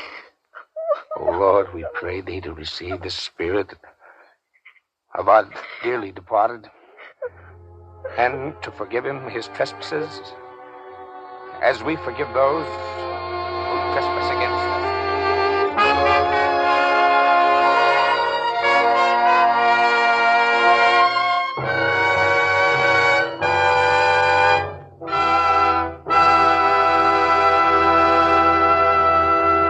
And so closes Roma Wine's presentation of Love's Lovely Counterfeit, starring Humphrey Bogart, and written by James M. Cain. Lurene Tuttle appeared as June opposite Mr. Bogart in tonight's study in Suspense. Before Mr. Humphrey Bogart returns to our microphone, this is Truman Bradley for Roma Wines. Few hostesses have entertained as extensively, as often as the world-renowned hostess, Miss Elsa Maxwell. That's why these words of hers are significant. Back in the horse and buggy days, the serving of wine was surrounded by all manner of complicated do's and don'ts. Today, it's fashionable to serve delicious Roma wines whenever and however you choose. For example, the delicious, versatile Roma California Tokay is a light, moderately sweet, flame-bright wine that goes well before or after meals, during the cocktail hour, actually delightful at any time. Everyone enjoys the velvety, smooth, rich flavor of Roma Tokay, served cool. While Roma Tokay is different in flavor from other Roma wines, it is like them in these respects. Always delicious, never varying in fine quality. And since Roma wines cost only pennies a glass, you can serve them often. Remember, more Americans enjoy Roma than any other wine.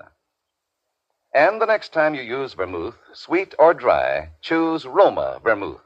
Zestful, full-flavored Roma vermouth is blended, mellowed, and developed with all the traditional winemaking skill of the Roma wineries, yet surprisingly low-priced. Try Roma vermouth soon, won't you? This is Humphrey Bogart. It's been a great pleasure and privilege to appear for the Suspense audience, and I hope they'll have me back soon. I'm certainly going to make it a point to hear next Thursday's Suspense show, which sounds like one of the most unusual of the year. Two of the most distinguished ladies of the acting profession will be your stars. There's 75 years difference between their ages. They are Miss Margaret O'Brien and Dame May Whitty. Suspense is produced, edited, and directed by William Spear. Next Thursday, same time, Roma Wines will present Dame May Whitty and Margaret O'Brien as co-stars of Suspense. Presented by Roma Wines, R-O-M-A, made in California for enjoyment throughout the world.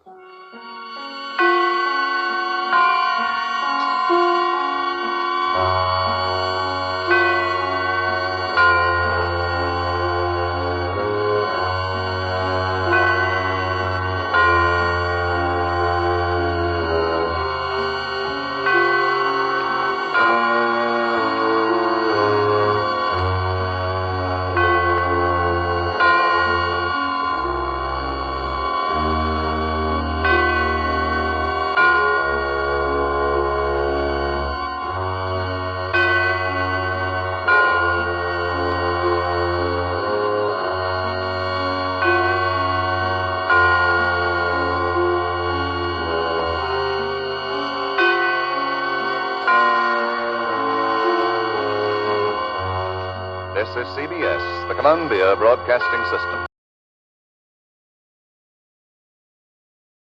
Now, the Roma Wine Company of Fresno, California presents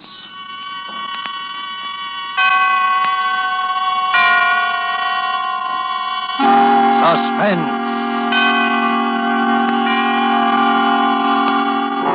Tonight, Roma Wines bring you the extraordinary child actress, Miss Margaret O'Brien, co-starring with the incomparable Dame May Whitty. Suspense is presented for your enjoyment by Roma Wines. That's R-O-M-A, Roma Wines. Those excellent California wines that can add so much pleasantness to the way you live, to your happiness in entertaining guests, to your enjoyment of everyday meals.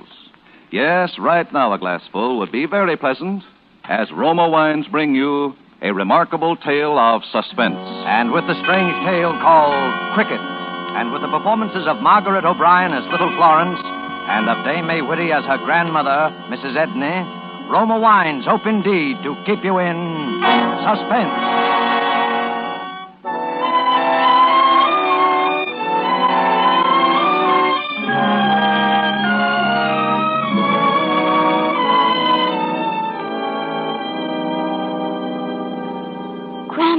We have to move from this house, Cricket.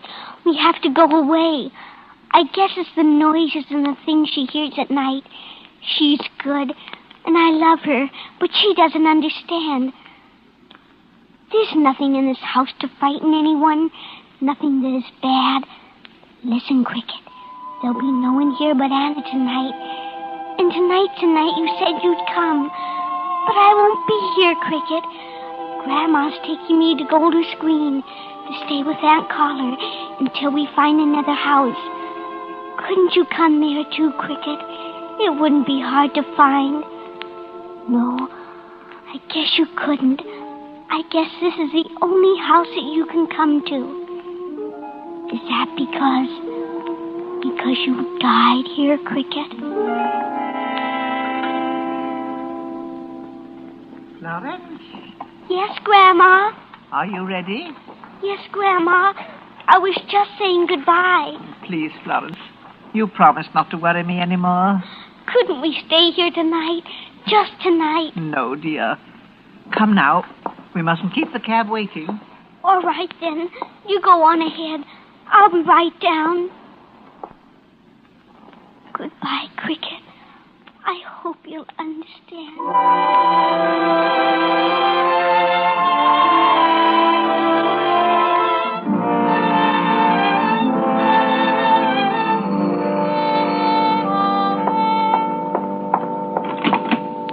Hello?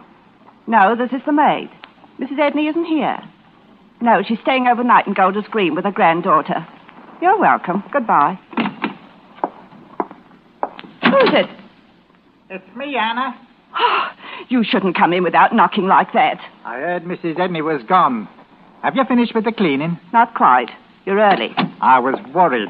Has there been another robot raid? No, not that. I didn't like you being here in the house alone.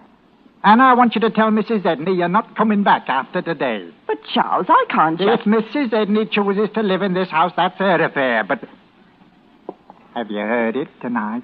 Have I heard what? You know what I mean. I've heard nothing. The neighbors have. Oh, if they minded their own business, they wouldn't hear so much. They said it was bad. I'm not interested in what they said. Well, you should be. Why should I be? Because of all the things that goes on in this house... Oh, what was that? Who is it? Anna? Oh, Mrs. Edney. I thought you'd gone. Oh, good evening, Charles. Good evening. I thought you were staying the night in Golders Green, Mrs. Edney. I am. I left Florence there. But I have to meet the real estate man here, Mr. Peters. Then you are going to move? Yes, Anna. Oh, I hope you're not moving because of the stories that have got around. Oh, don't you worry about me. You'd better go now, Anna. Take your umbrella. It's raining. If you need me, you'll drop me a line, won't you? I will. Thank you. Goodbye. Goodbye, Mrs. Edney. I suppose you don't hear it now, Anna. Charles. The neighbor's dog's at it again, Mrs. Edney. The neighbor's dog. You know, there isn't a dog within miles of here. That must be Mr. Peters now. It ain't no dog anyone's ever seen, and you know it.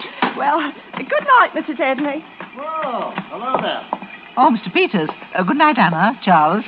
Come in, Mr. Peters. Oh, I'm so sorry to be so late, but I've been to Brighton. Have you good news for us? Well, I saw the house.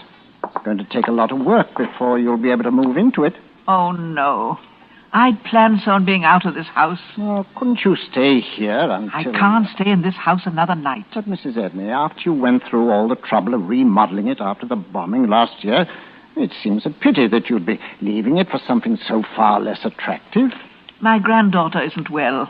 She hasn't been since her parents were killed at Coventry. Yeah, I know that, but I should think she'd be more comfortable here than that... Let's see, what's that noise upstairs? I hear it, too. It's someone up there, eh? Mr. Peters, would you do me a favor? Well, certainly. Would you come upstairs with me? Of course. What is it? Follow me. Do you see anyone in the hallway here? No, I don't. This is the guest room. Do you see anything unusual? No. I'm sorry to have to do this. Well, not at all, but... This is my bedroom. There's no one here, is there? No, there isn't. Let's go downstairs again. I could show you through this whole house, and you'd see nothing. No one. Yes, but Florence... She isn't here. I took her to her aunt's this afternoon. Well, I distinctly heard noises. Oh, but perhaps they came from a neighbor's. Mr. Peters, the noises you heard a while ago, did they sound as though they might have come from a neighbor's? No. They were in this house, all right.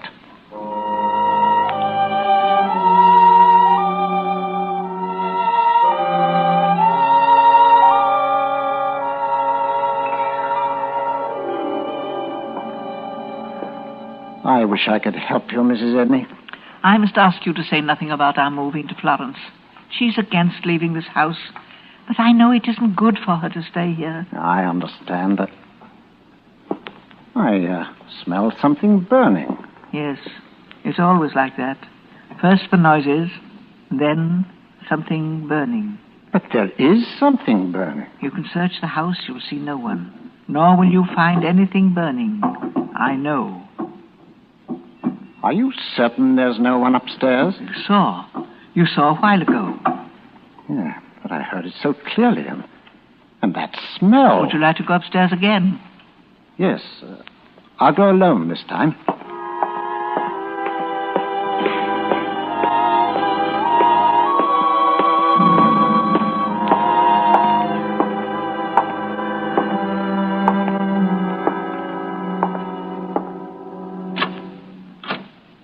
Who is it? Florence. Who are you? I'm Mr. Peters, remember me? Yes, you're the man who wants us to move out of this house, don't you? Well, I looked for another house for you because your grandmother asked me to. Don't look anymore. Well, if you say so. I thought you were at your aunt's. No. Yeah, Florence, that burning smell. Have you been playing with matches? No. Well, don't you smell something burning? Yes. What is it? It's him. Him? Oh, what do you mean? Oh, you wouldn't understand. Now, you must tell me. You wouldn't want the house to burn down, would you? The house won't burn down. Mr. Peters, would you please go away? Very well.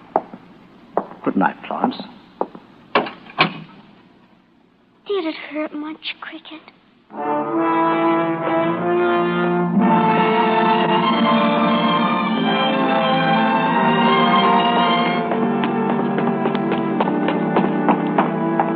Mrs. Edney, your granddaughter's upstairs. But she couldn't be. Are you sure she wasn't up there a while ago when we both went up? But you saw. I showed you. Yeah, you didn't show me your granddaughter's room. I'm going upstairs. Please wait. Certainly.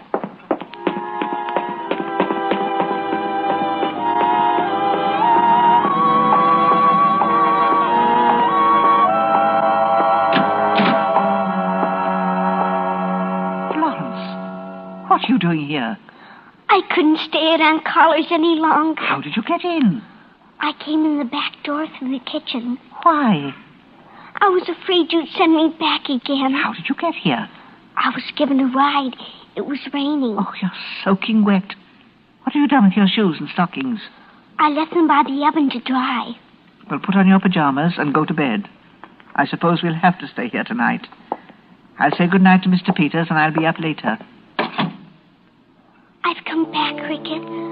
I knew you couldn't go to Aunt Collar's, so I've come back here. You don't have to worry anymore.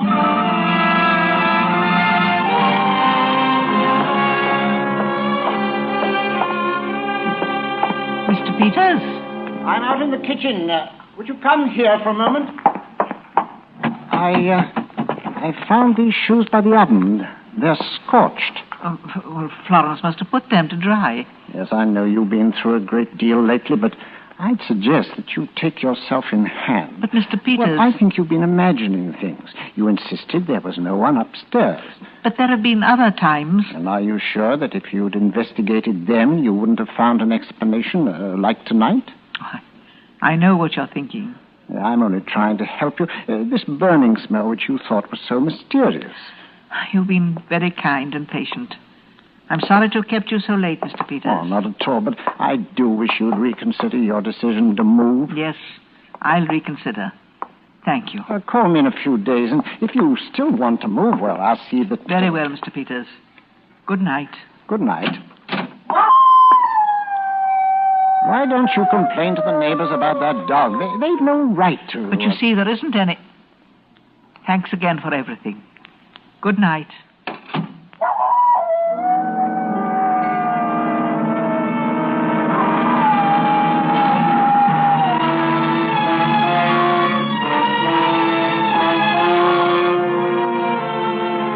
For Suspense, Roma Wines are bringing you as co-stars Dame May Whitty and Margaret O'Brien. In a moment, we will present the second act of Cricket by Mel Dinelli, which is Roma Wine's presentation tonight of Suspense.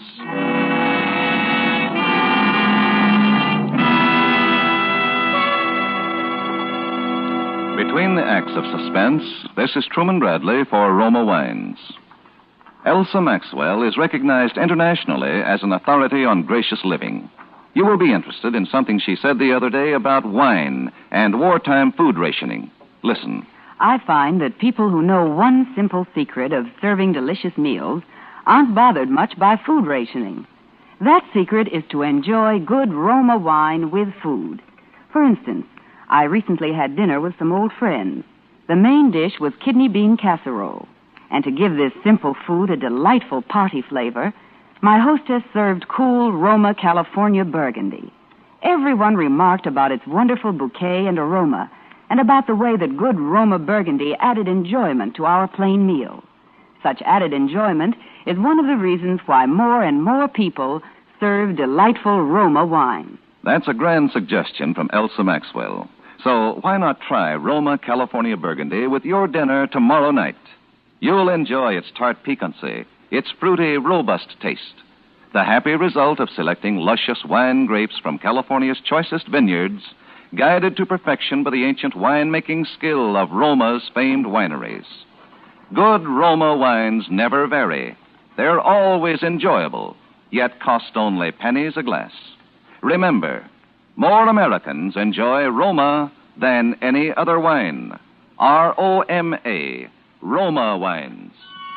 And now, Roma wines bring back to our sound stage Margaret O'Brien as Little Florence and Dame May Whitty as her grandmother in the second act of Cricket, a play well calculated to keep you in suspense.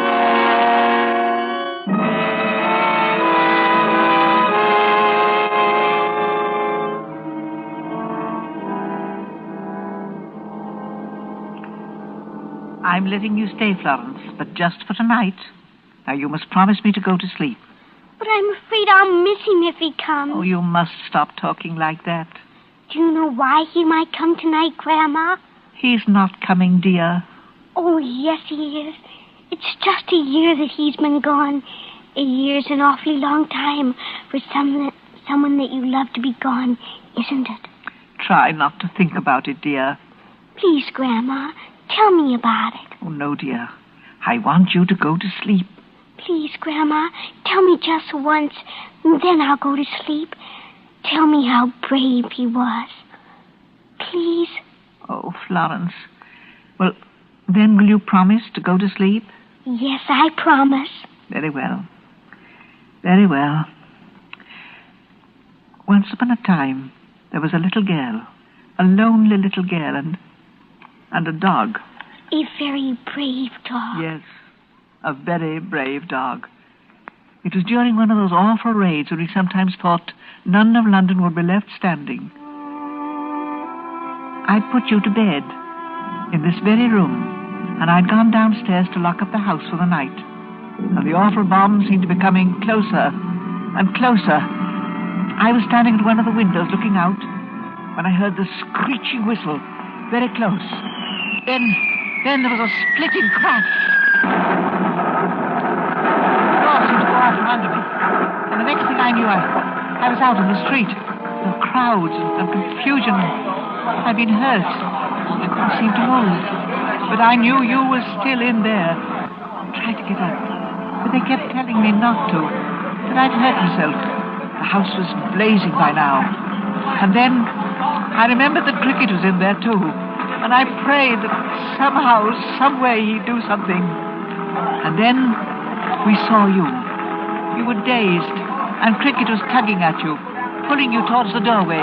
He was leading you straight to safety. You were almost out, both of you. Suddenly, the flaming doorway crashed. It looked as though you'd been buried under the doorway, and for a moment I thought... But then we saw you coming towards me. It was Cricket who'd been trapped inside the house, and we could hear him. The poor, brave dog. There was nothing we could do, for the whole house seemed to fall in after that.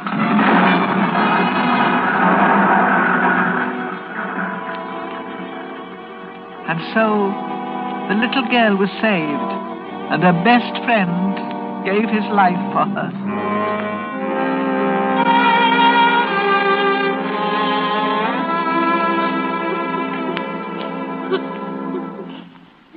Well, you make me tell you about it, Florence. It only makes you feel worse. Oh, no, Grandma. It makes me see how brave and wonderful he was.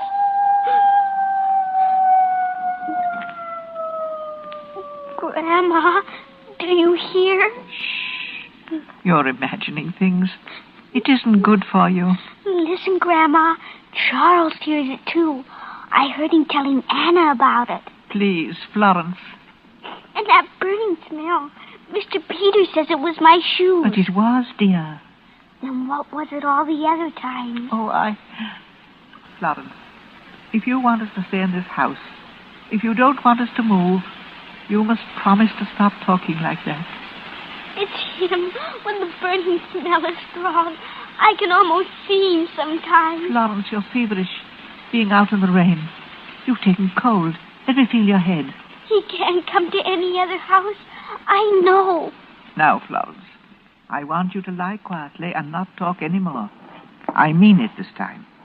I'm going downstairs, and you're to be asleep when I get back. Do you understand? Yes, Grandma.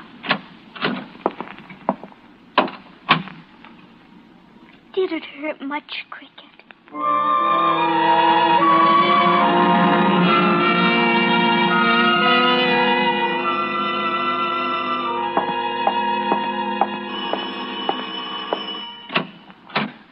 Anna. I know it's late, Mrs. Edney, but I thought as long as Charles said things to make you nervous, and you being alone here and all, well, I thought it was the least I could do. What is it, Anna? It's about the howling, Mrs. Edney. Charles said there was no dog in the neighborhood, but it seems there is. He belongs to the Hitchfords up the street a ways. They're renting the place, and the lease doesn't allow them to keep pets, so they've been hiding the poor animal out in the barn all tied up. He's what we've been hearing. We found out on the way home. Oh, thank you for coming back. Florence is ill again. This might help to straighten things out. Is she bad, Mrs. Edney? I'm afraid so. I've called the doctor. Could I help? Oh, if you could stay here tonight. I've made plans to, Mrs. Edney. It's foolish, I suppose, but somehow I am relieved to know there is another dog in the neighborhood after all. I know what you mean. I wouldn't for the world have let Charles know. But I was a bit jumpy myself. If we could only convince Florence now. Have you taken a temperature? No, I was going to. Listen. Yes, it's a robot raid. They've been expecting one. The lights. It's probably got the powerhouse. What do we do? Don't be nervous. Have you candles? They're upstairs. Why, it's so dark. Here, take hold of the banister. Just follow me. Careful of the landing now. Do you smell something burning? Yes. Probably has something to do with the lights going out. Look, Anna. That light. Do you see it? Yes.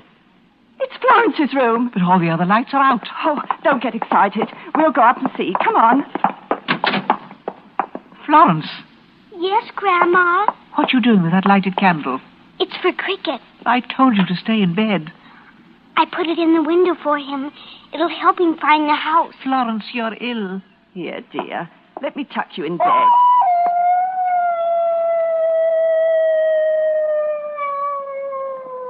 Listen, he's lost. Child, that's a neighbor's dog, Mr. Hitchford. That's not Cricket. Oh, yes, Anna. I know his voice anywhere. Please keep covered until the doctor gets here. But I'm so warm. My head's burning. I'll take her temperature. I'm on fire like he was. Why doesn't he come? Florence, please. You'll feel better when the doctor gets here. Oh, this in your mouth, dear. Is my hair burning, Grandma? It's the fever. Keep the covers on, dear. Are the covers to smother the fire, Grandma? Yes, dear. Keep them on. Why doesn't he come? I'm burning. Oh, what's keeping the doctor? The robot raid. He's probably got his hands full someplace. Here. Let's look at the let's look at the thermometer. Let me have it, dear. Shh, I think she's asleep. Yes, poor child.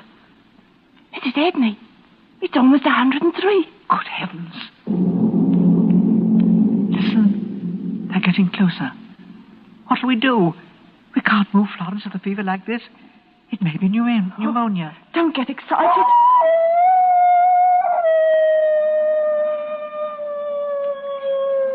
He's crying because I'm burning like he did. Shouldn't I close the window? There's a wind coming up. Oh, no, Anna. I want to listen for him. I want him to see the candle so he can come home. All right. Try to sleep, dear. Is he coming? Why doesn't he come? Why doesn't he? We've got to get that fever down. I'll go and get some aspirin. I'll go with you and get another blanket. Oh, if the doctor would only come. Cricket, is that you, Cricket? Oh, if they could only see you now, they'd believe me. Why have you come back, Cricket? Don't run away, Cricket. Here, Cricket. Oh, why? Why can I see you this time? I've never been able to see you before. Oh, don't run away. I'll help you. Oh, now I'll have to follow you. And Grandma told me to stay in bed. Oh, wait for me, Cricket. I'm coming. Wait for me.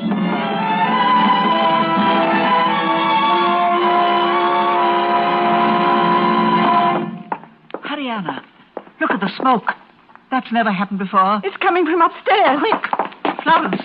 It's Florence's bedroom. Oh, the curtains are burning. The candle she put in the window. Where's Florence? Look in the bathroom. I can beat these flames out with a rug. Florence! Florence! Look! Oh, there's a handkerchief on the She windowsill. must have climbed down the trellis. Oh, dear. I can't see her out there. She couldn't be out in this cold. She must be. Come, Anna. We'll go out the front way. We've got to find her. We will. Let's try the knoll back of the house where she used to walk him. Florence! Florence! We've got to find her, Anna. Listen. As long as you can hear them robot motors, we don't have to worry.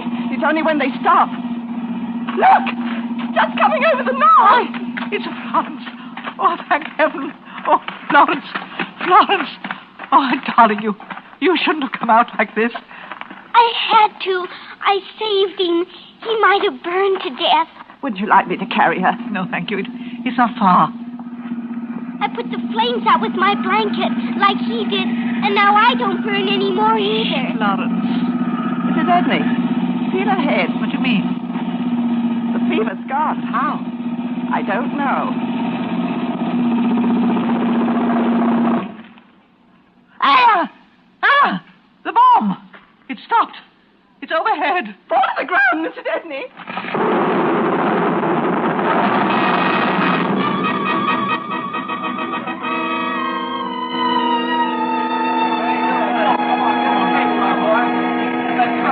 Anna, are you all right? Yes. And Florence? She's all right. I can't see the house. Was it? It must have hit directly on top of it. There's nothing left of your house. Are you all right over there? Yes. That was a bad one. Oh, Mr. Hitchford. Oh, it's you, Anna. Thank heavens. I thought maybe you were in the Edney place. This is Mrs. Edney. Mr. Hitchford. Oh, I'm sorry about your home, Mrs. Edney. Oh, thank you. We got our place, too. Oh, was anyone hurt? Oh, no. Our dog disappeared just before the attack, and we were out hunting for him. I guess if it hadn't been for him, we'd have all been killed. Was there anyone hurt at your place, Mrs. Edney? No, we were hunting the dog, too. Was your dog an Irish setter, Mr. Hitchford? Yes, he was. But how did you know? We've been keeping him hidden. And I knew his name, too. Did you now? Well, what was it? Cricket. Why, that's remarkable. Remarkable, Florence. I just can't. What you saying, Mr. Hitchford? Was that really your dog's name? It was indeed. That's very remarkable of you to know, Florence. I thought there was only one dog in the world named Cricket. There is. I mean, there was.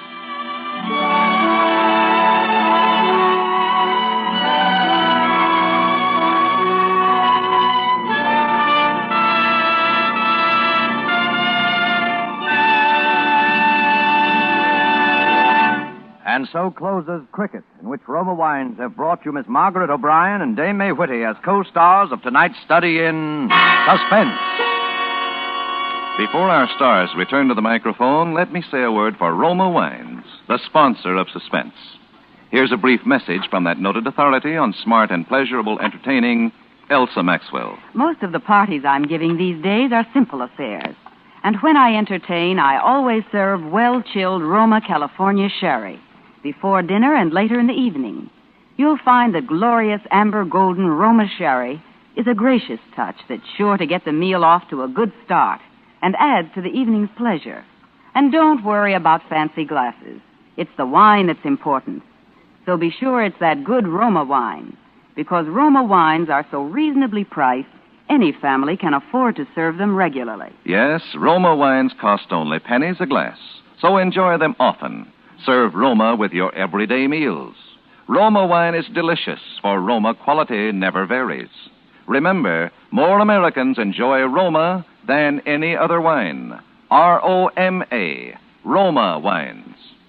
And the next time you use vermouth, either sweet or dry, choose Roma vermouth. Zestful, full-flavored, blended, mellowed, and developed with all the traditional quality wine-making skill of Roma wineries, yet surprisingly low-priced. Try Roma vermouth soon, won't you? This is May Whitty. It's always a very great pleasure to be invited to act on Suspense, which we all consider to be radio's outstanding theater of thrills. It was an especially an exciting privilege to play tonight opposite this amazing little girl, Margaret Bryan. Have you anything to say, Margaret? Thank you. This has been the most delightful experience of my whole entire life. Suspense is produced, edited, and directed by William Spear. Margaret O'Brien appears through the courtesy of Metro-Goldwyn-Mayer and is currently being seen in their production, Music for Millions. Next Thursday, same time, Roma Wines will bring you Mr. Lloyd Nolan as star of Suspense. Presented by Roma Wines, R-O-M-A, made in California for enjoyment throughout the world. This is CBS, the Columbia Broadcasting System.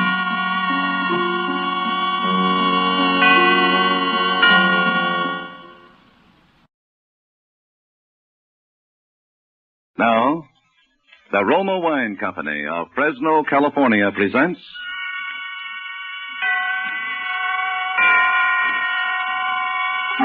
Suspense. Tonight, Roma Wines bring you the suspenseful play called Heart's Desire, starring Lloyd Nolan. Suspense is presented for your enjoyment by Roma Wines. That's R-O-M-A, Roma Wines. Those excellent California wines that can add so much pleasantness to the way you live, to your happiness in entertaining guests, to your enjoyment of everyday meals. Yes, right now a glassful would be very pleasant, as Roma Wines bring you a remarkable tale of suspense. And with a tale called Heart's Desire, and with the performance of Lloyd Nolan as Henry Doyle, Roma Wines again hope indeed to keep you in suspense.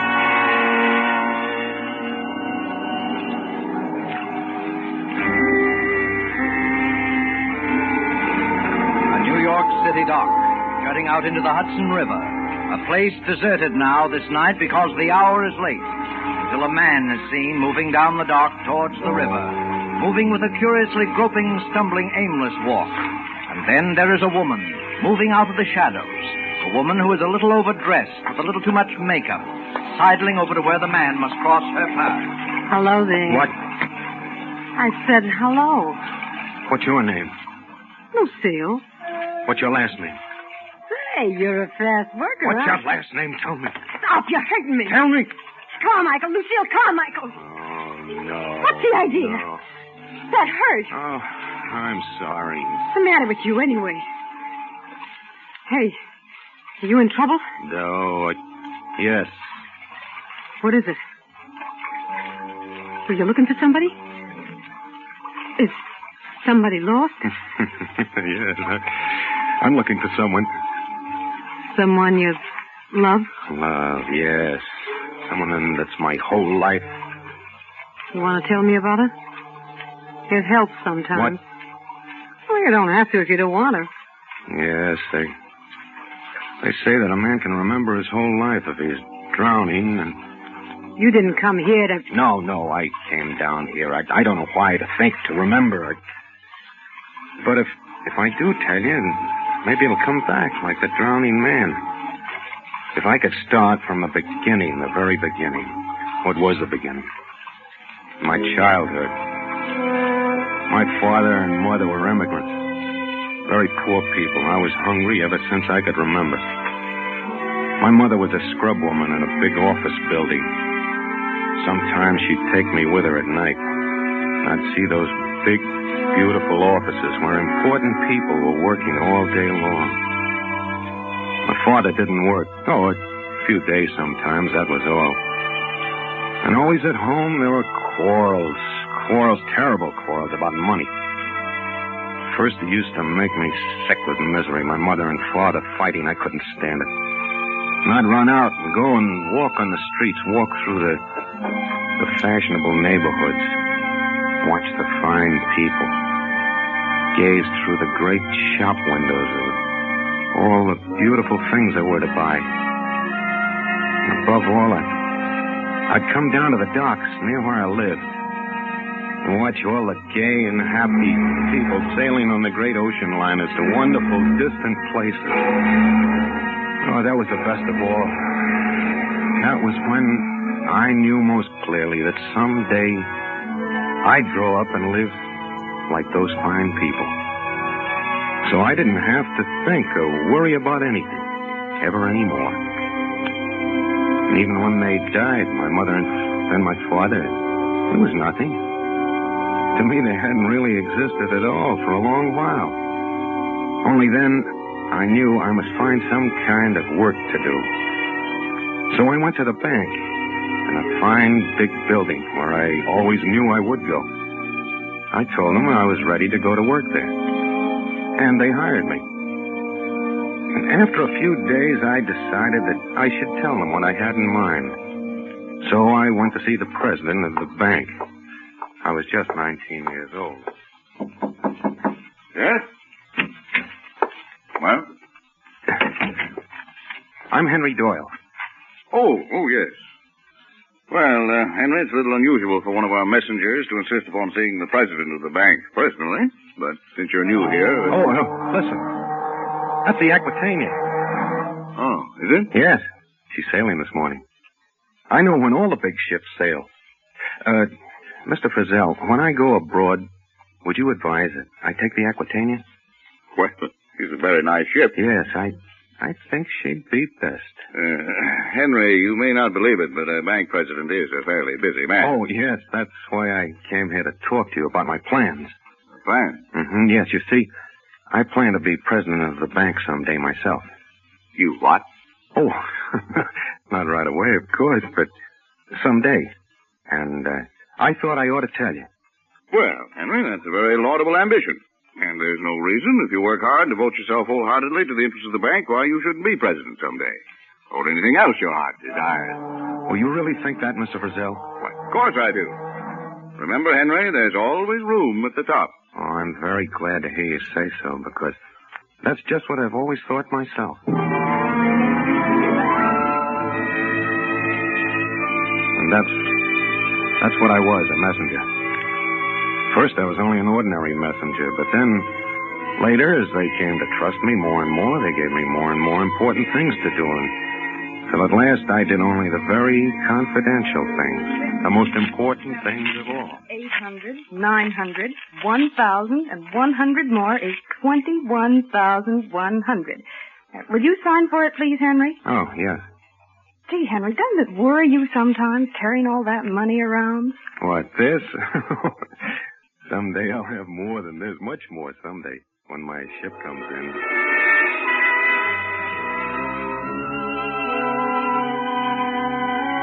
And so I was happy. All day long I saw only the kind of people, my kind of people, the fine, important people that I admired. The kind that someday I was going to be. Oh, I was happy. Until something happened. Something that happened in a single day and that changed my whole life, changed everything. Yes? Henry Doyle, sir. Oh, yes, Henry. Come in. Thank you. I think you know everyone here, don't you, Henry? Oh, yes. Yes, I do. How do you do? And Henry, the reason I've sent for you is because we have an old custom here of trying to show our appreciation to those members of our little family whom we feel have given loyal and devoted service to the 42nd Street Bank. And so it gives me great pleasure to present you with this gold watch bearing your name in token of your splendid and outstanding record since the day you joined us 20 years ago today. What? Well, take it, Henry. 20 years. Yes. And in all that 20 years, gentlemen, Henry never once was absent and never once was late. Henry, congratulations. What about a speech? Bachelor, Henry? Well, Henry, what do you say? 20 years. 20 years. 20 years.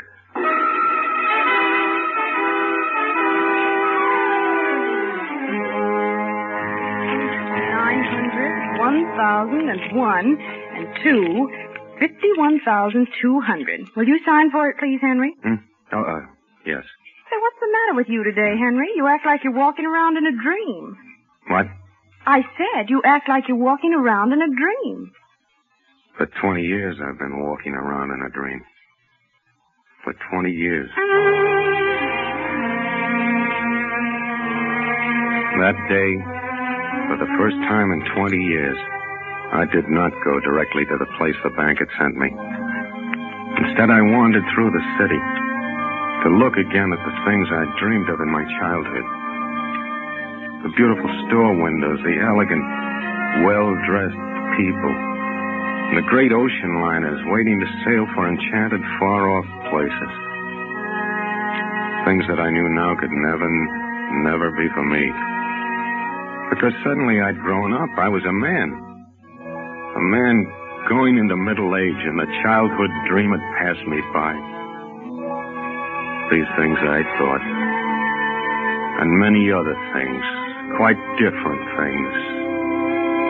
And then that afternoon, I was sitting in a little park, wondering what was the best thing to do next. And then I saw a policeman coming toward me, and all at once I knew it would be very simple. Officer. Officer. Yeah? I want to be arrested. You're what? Yes, I do. You see, I'm a messenger for the 42nd Street Bank. So what? I've just lost $50,000.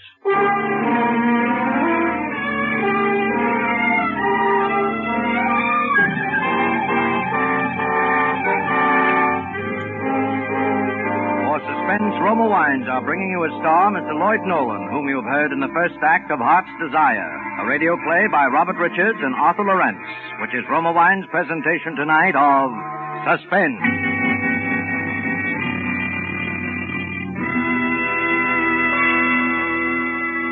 Between the acts of Suspense, this is Truman Bradley for Roma Wines. The name Elsa Maxwell stands for gracious hospitality.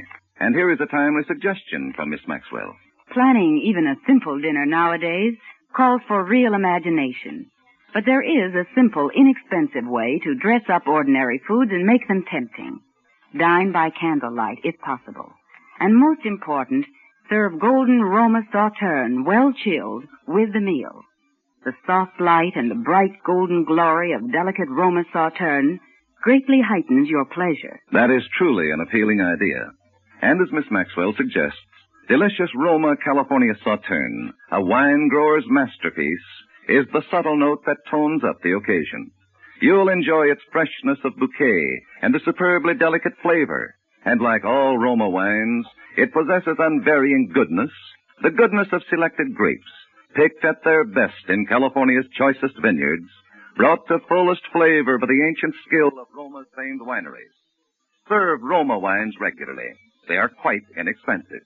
Remember, more Americans enjoy Roma than any other wine. R-O-M-A, Roma wines.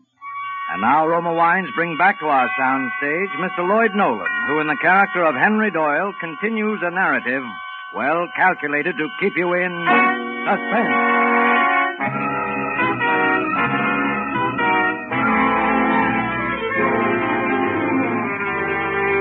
20 years. 20 years of being a messenger for the 42nd Street Bank, and with such a fine record as I had, and then suddenly to lose $50,000, they couldn't believe it. They didn't know what to believe. They kept asking me and asking me. And I kept saying the same thing, that I'd fallen asleep on the park bench, and that when I woke up, the satchel was gone. And then came the trial. They were all so nice, all my witnesses. And then, finally, it was over. Henry Doyle, in view of the fact that the money in question has never been found, the jury finds itself in more than reasonable doubt of your innocence of complicity to the crime of theft, and therefore finds you guilty, adding, however, strong recommendation for leniency. That is also my inclination, particularly in view of all testimony here as to your exemplary record in the past.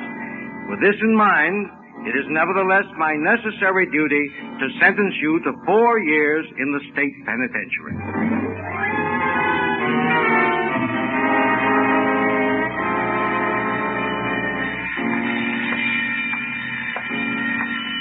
Lights out in 15 minutes.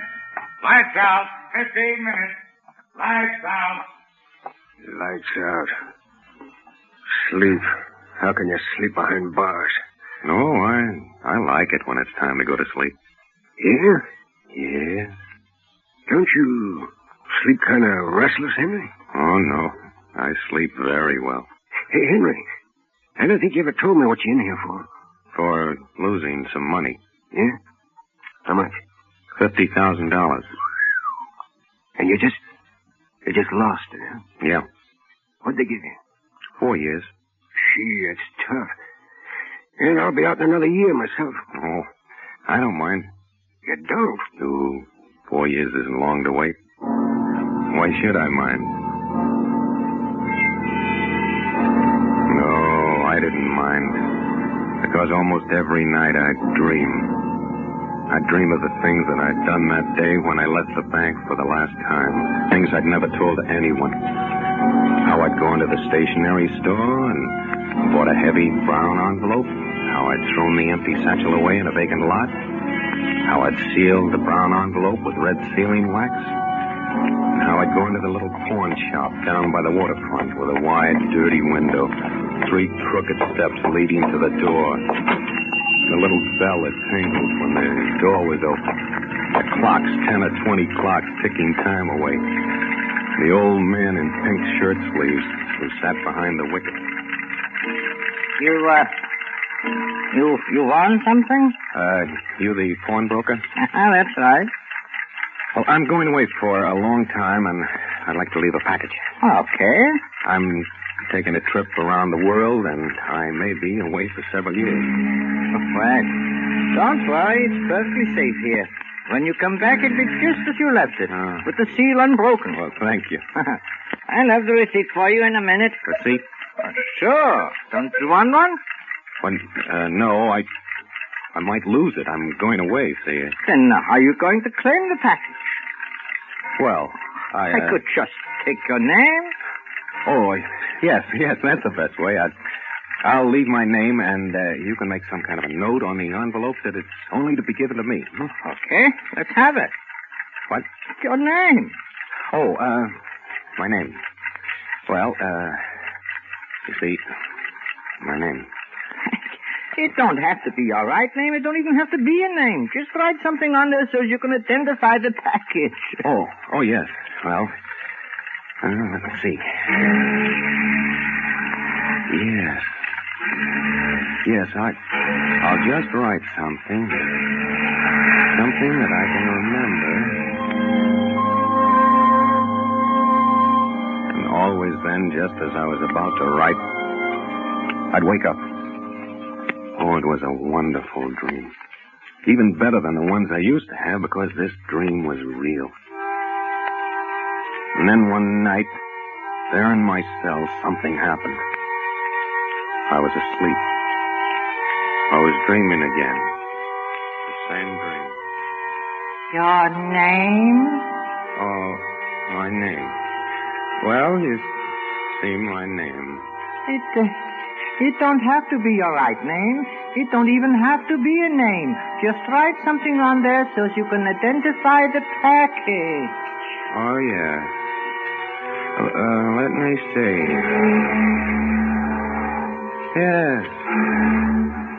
Yes, I'll just write something.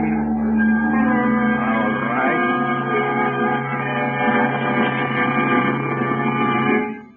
Henry. What was the name, Henry? What did you write, Henry? What was the name? For a moment, I lay utterly frozen with fear. I was awake. But I'd been sleeping, dreaming, talking. And he'd heard. He knew. Everything. Everything but the name. The name. What was it, Henry? What was the name, Henry? The name you wrote on the package.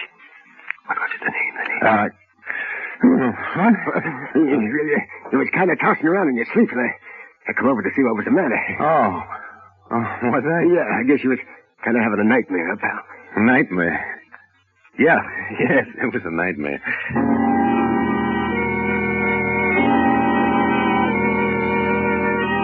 For a while, I was afraid even to sleep. For fear I'd say out loud what I'd written on that envelope and he'd hear. And then all that I'd planned for would be gone. I knew I must force it all from my mind, as I had done with unpleasant memories when I was a child. I spoke less and less. Last, I didn't even speak at all. The last 2 years, I didn't speak at all. Even when the warden called me to his office to tell me I was once again a free man, I didn't answer him. I didn't speak at all.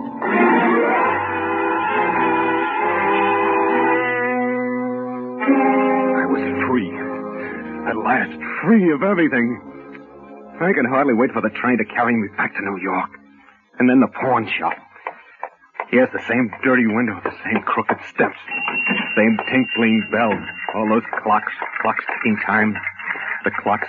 My dream was about to come true. And then my heart almost stopped beating. That man behind the iron wicket. It wasn't the same man. Okay, what'll you have? You're not the pawnbroker. No. But he's an old man. He wore pink shirt sleeves and... He's dead. What? You're talking about my father. He died 3 years ago. Dad? Oh, but you're his son. Yeah. Then you're carrying on the business. Yeah. Look, I left the package here 4 years ago. I told your father that... Got the receipt? No, I didn't take one. Now, look, but we don't... I tell you, I didn't take one. See, I was going away on a dangerous trip. I was afraid I'd lose it. So your father said it would be enough to give him a name.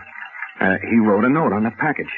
What was the package like? Well, it was a brown envelope, but so big, and sealed with red wax. Oh, yeah, I remember seeing that. Hold on a minute. Oh, good. Your father said I wouldn't have any trouble. He said I just have to mention the name, you know. Yeah, that's what it says here on the envelope. Oh, that's good.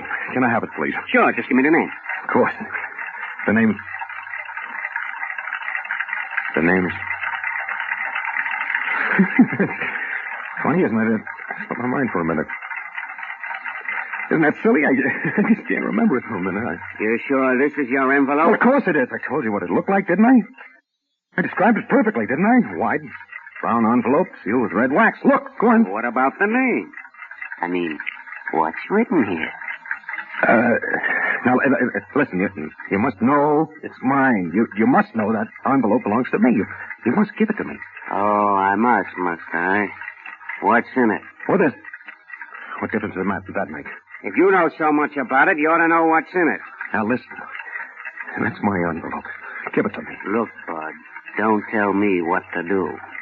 The note here says not to give it to anybody unless the name is presented. Now, what's the name? It's... So long. No, look. No name, look. No envelope. I'll remember it in just a second, please. Sure. Why don't you go outside? Maybe the air will help. No, but wait. Go on, outside. Please, will you? Go on, beat it. All right. But I'll be back. I'll be back. That's my package. I'll remember, and I'll be back. I'll be back.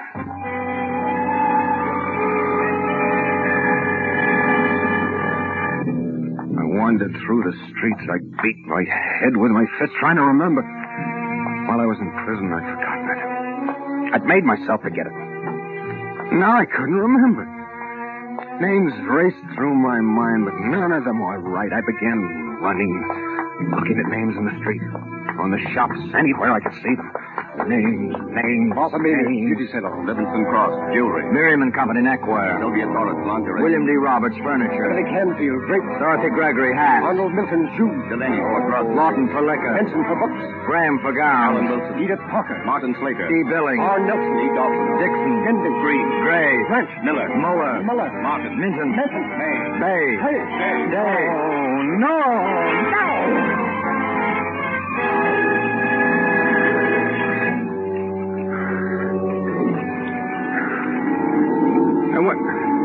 What'd you say your name was? Lucille. Lucille Carmichael. No, I can't remember.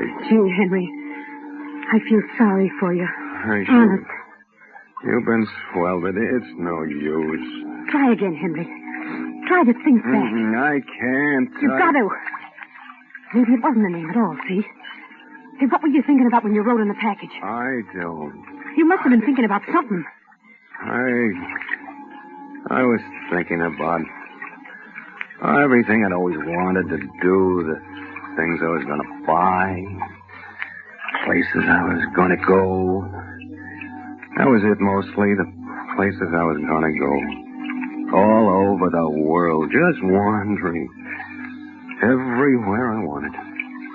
Just wandering to my heart.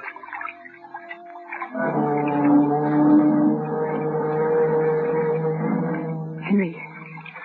What is it, Henry? My heart. My heart. Heart's desire. That's it. Heart's desire. That's what I wrote on the package. I remember. I can get it. My money, $50,000. Henry, wait. Wait. Why? I'm going to get my money. You can't get it tonight. It's too late. Oh, I'll wake him up. Then don't he'll be care. suspicious. I don't care. It's mine. Henry, wait. Now, be calm for a minute. Oh, how can I be calm? Just sit down here beside me. For a minute, come on. I don't Look want... down at the water. That'll help you to get calm. See? The water is so calm. I don't want to look at the water. I want to go Henry, to... What?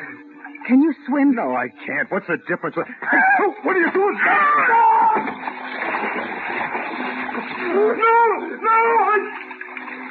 I remember.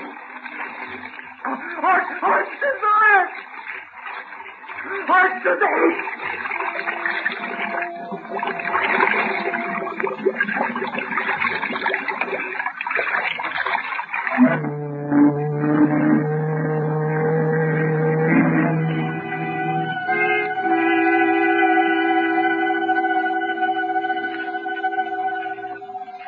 And that is the end of the story, of Henry's story.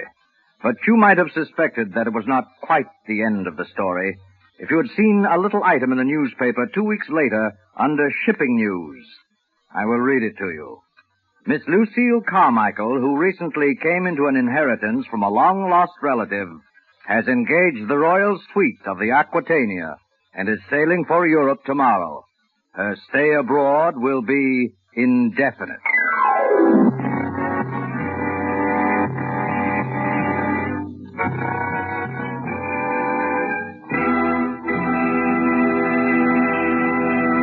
And so closes Heart's Desire, in which Roma Wines have brought you Mr. Lloyd Nolan as star of tonight's study in Suspense.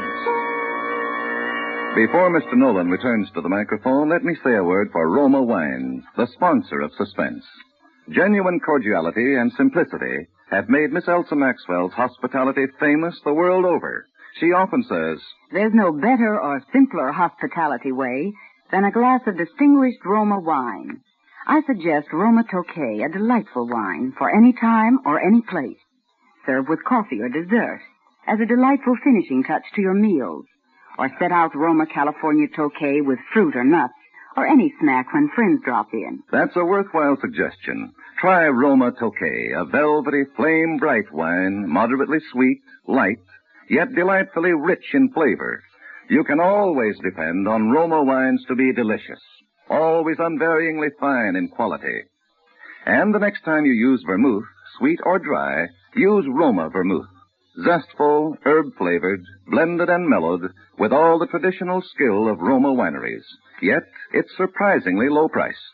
So, Try Roma Vermouth soon. This is Lloyd Nolan, back from a watery grave just long enough to tell you how much I've enjoyed working on this most admirable program, Suspense. Mr. Spear has asked me to pass along to you the word that next Thursday, your stars will be two of Hollywood's favorite people, Miss Nancy Kelly and Mr. Helmut Dantine. I'll be listening. I know you will, too. Good night. Suspense is produced, edited, and directed by William Spear. Lloyd Nolan will soon be seen in the picture Captain Eddie, produced by 20th Century Fox, who are now celebrating their 30th anniversary.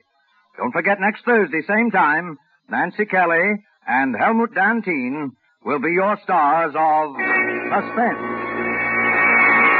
Presented by Roma Wines, R-O-M-A, made in California for enjoyment throughout the world. This is CBS, the Columbia Broadcasting System.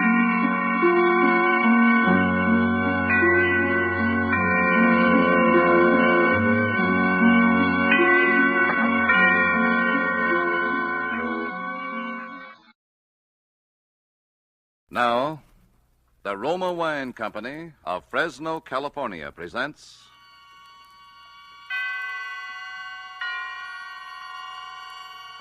Suspense. Tonight, Roma Wines bring you the suspenseful play called A Guy Gets Lonely, starring Dane Clark. Suspense is presented for your enjoyment by Roma Wines. That's R-O-M-A, Roma Wines. Those excellent California wines that can add so much pleasantness to the way you live, to your happiness in entertaining guests, to your enjoyment of everyday meals. Yes, right now a glassful would be very pleasant, as Roma Wines bring you a remarkable tale of suspense. And with a drama called A Guy Gets Lonely, and with the performance of Mr. Dane Clark as Eddie Lewis, Roma Wines hope indeed to keep you in suspense.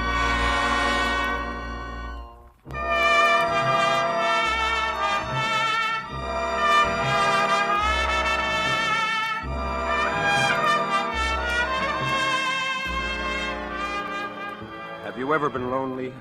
Desperately lonely? Well, there's an emptiness in the pit of your stomach that no food can remove. There's a coldness about people's faces that make you shudder. And you do silly things when you're lonely. Maybe that explains what happened to me. Maybe. Anyhow, I was hanging around the shooting gallery in one of those Broadway penny arcades that night, one of those places where you can play a game of chess, get your fortune told, have 10 shots at Hitler, all 15 cents. And I was alone, as usual, thinking the dull, drab, dreary things a guy thinks about when he's alone. When suddenly an old man standing next to me said... Well, my aim is not what it used to be. Oh, got a match, my boy? Match? Oh, sure, here. Oh, thank you. You haven't by any chance got a cigarette to go with that match, have you, son? Of course, here, take one. Oh, thanks again. You know, with cigarettes so scarce nowadays, the only way a gentleman gets a smoke is to buy them himself. Yep. Thank you, thank you. What's the matter, kid? You look like your ship came in, only your mother-in-law was aboard. Oh, nothing. Oh, come on. Fess up to old Horace. I'm Beatrice Fairfax without the girdle. Well, I'm just fed up with this town, that's all. Oh, there's nothing wrong with this town, kid. It's like all other towns. Yeah, except the one you grew up in. Well, I suppose you're right. You know what you need is a little diversion. Huh? Oh, here, my man. Load these guns up again, will you? Yes, sir. Both guns, chum. Naturally. You'll try it again, won't you, son? All right, sir. Okay. You know, I think perhaps I've got just the right medicine for your homesickness, young fellow. Oh, what's that? A girl. A girl? Yes. Don't tell me you've never heard of them. Well, if you haven't, bless me. I don't want to be the one to tell you. And there we are. That's That's not it. that. Here you are, sir. That'll be $2. $2? That's right, chum. There's a war on, in case you haven't heard. Ammunition's kind of hard to get nowadays. Oh, well, as a matter of fact, it's a little dark in here, and my eyes aren't what they used to be, so perhaps I'll simply forget. No. Here's the money. Go on. Go ahead, Pop. Shoot. You wouldn't care to make a small wager on this, would you, my boy? As I say, my eyes... No, thanks. Well, as I was saying, son, I have a splendid idea. Now, tomorrow, being the Sabbath, my wife and I are bound for Minnewanka on a peaceful little fishing expedition. If you'd care to accompany us, there is a faint chance, just a faint chance, mind you, that I might round up a beautiful young lady who will make it a foursome. Well, wouldn't that be too much trouble? Oh, not at all, son. Meet me here tomorrow at 9. What do you say? Gee, that's swell, except that... Except what? Oh, do you mind if I shoot first? No, go ahead. Except that I've never been fishing before in my life. Well, don't worry about it. Hey, your eyes aren't too bad. Well, with a fish, the big thing is not so much your experience as your bait.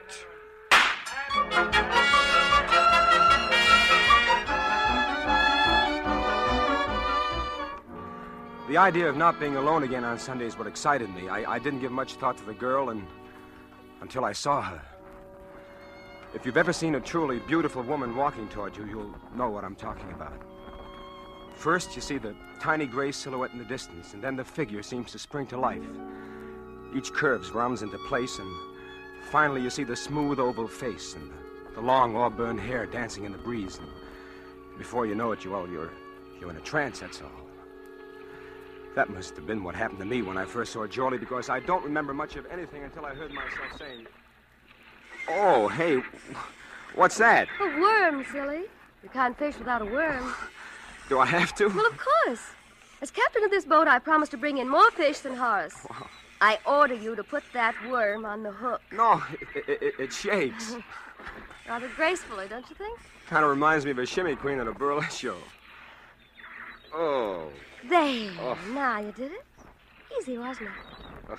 Now drop your line in the water. Okay. Well, where's the fish? Patience, lad, patience. The fish hadn't had a chance to read your advertisement yet. Well, if they could only see you, Geordie, I doubt if they'd bother with my line at all. Oh, your line isn't bad, Eddie. This is so bad at all.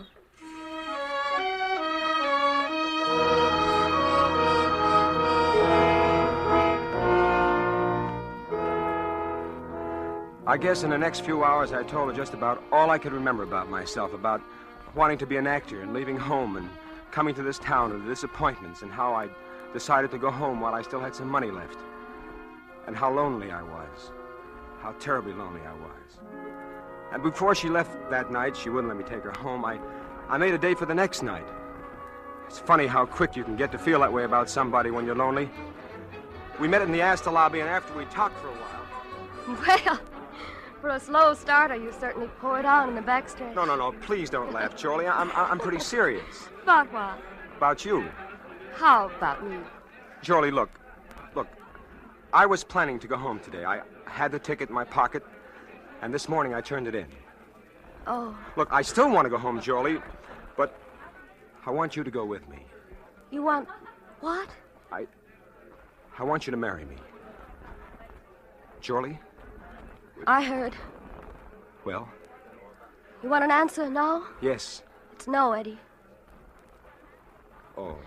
I'm sorry. Well, is there somebody else? No, it isn't that, Eddie. It isn't anything you could possibly imagine.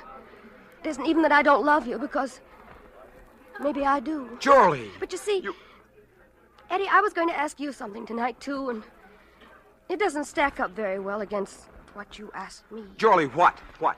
Oh, I know it's silly. We've only known each other for 48 hours, and it shouldn't matter, but... Oh, it doesn't matter anyway now. Charlie, you've got to tell me. It's just an old story, Eddie. Such an old story that you probably wouldn't even believe it. That's the trouble. Look, I believe anything you told me. It's about my mother out west and how I support her and how she needs an operation, and... I was going to ask you for $1,000. Is that all? That's enough. Oh, Jolie, why did you put me through such a cold sweat for a little thing like that? Well, it's pretty complicated. Oh, Eddie. what's complicated about it? Look, Jolie. Look, here's a ring. It's all I've got right now, but I wish you'd wear it. Oh, it's beautiful. An old Samoan chief gave it to me when I was in Tahiti. Go ahead, look inside. To Eddie Lewis from... ? Yeah, I had that engraved in it when I got back to the States. I never did know the old guy's name. Will you wear it? Eddie, I'll meet you here tomorrow for lunch. And if I'm wearing the ring, third finger, left hand, you'll know that I do. All right. Jolie. Yes? Do you want the money now? No, Eddie, no. Not now.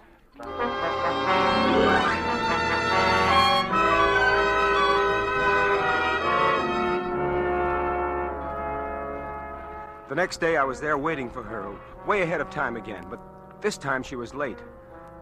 After a half hour, I began to get worried. Then I began to get scared. And after a full hour had gone by and she still hadn't shown up, I was half crazy, and then I felt a hand on my arm and a voice speaking over my shoulder. You, waiting for somebody? That's right. A lady? Yeah, what about it? Would your name be, Eddie Lewis? Yes. Say, what do you know about the fact that I'm... We found your name written in lipstick on the back of a bathroom door up on the 10th floor. After it said Astor Lobby, 1 o'clock. So we, sort of put 2 and 2 together. You see, I'm from headquarters, Eddie. What? I'm a detective. Detective?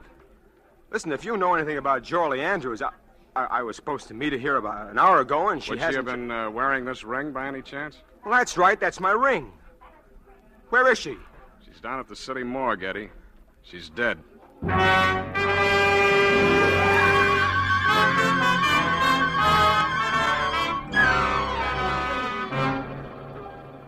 For Suspense, Roma Wines are bringing you as star Mr. Dane Clark, whom you have heard in the first act of A Guy Gets Lonely, a radio play by Don Paul Nathanson, which is Roma Wines' presentation tonight of Suspense.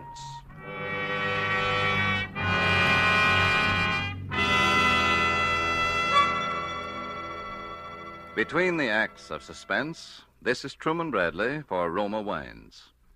Gracious hostess, internationally known on entertaining, Elsa Maxwell's suggestions are always worthwhile. Spring is here, and nature is again bursting into life.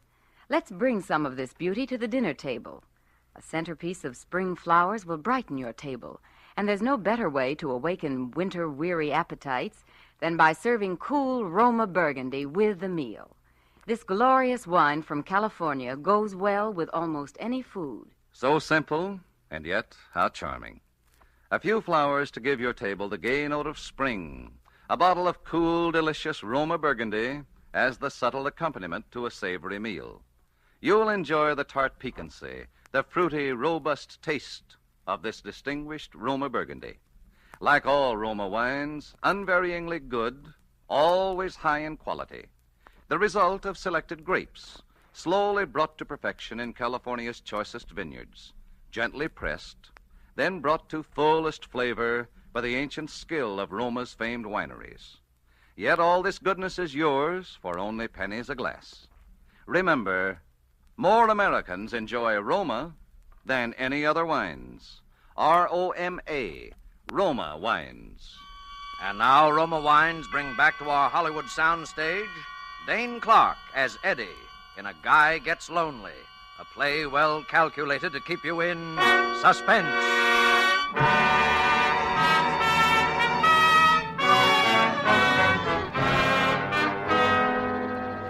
My mind was going round like a merry-go-round.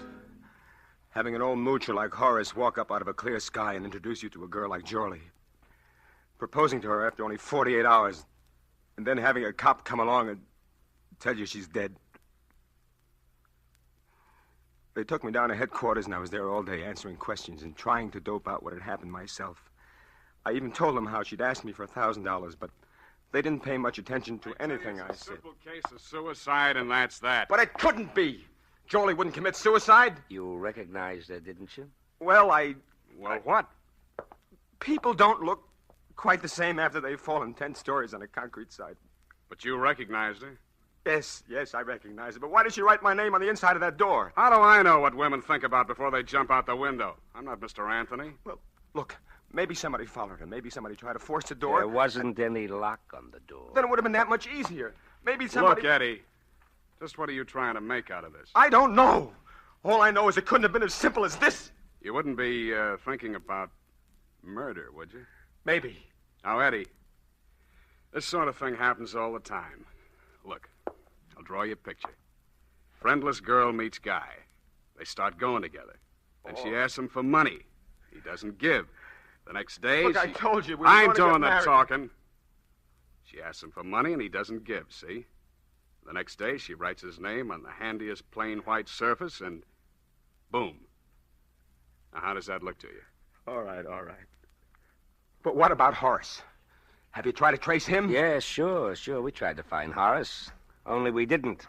Mainly on account of he doesn't exist, if you ask me. I talked to him, I tell you. He introduced us.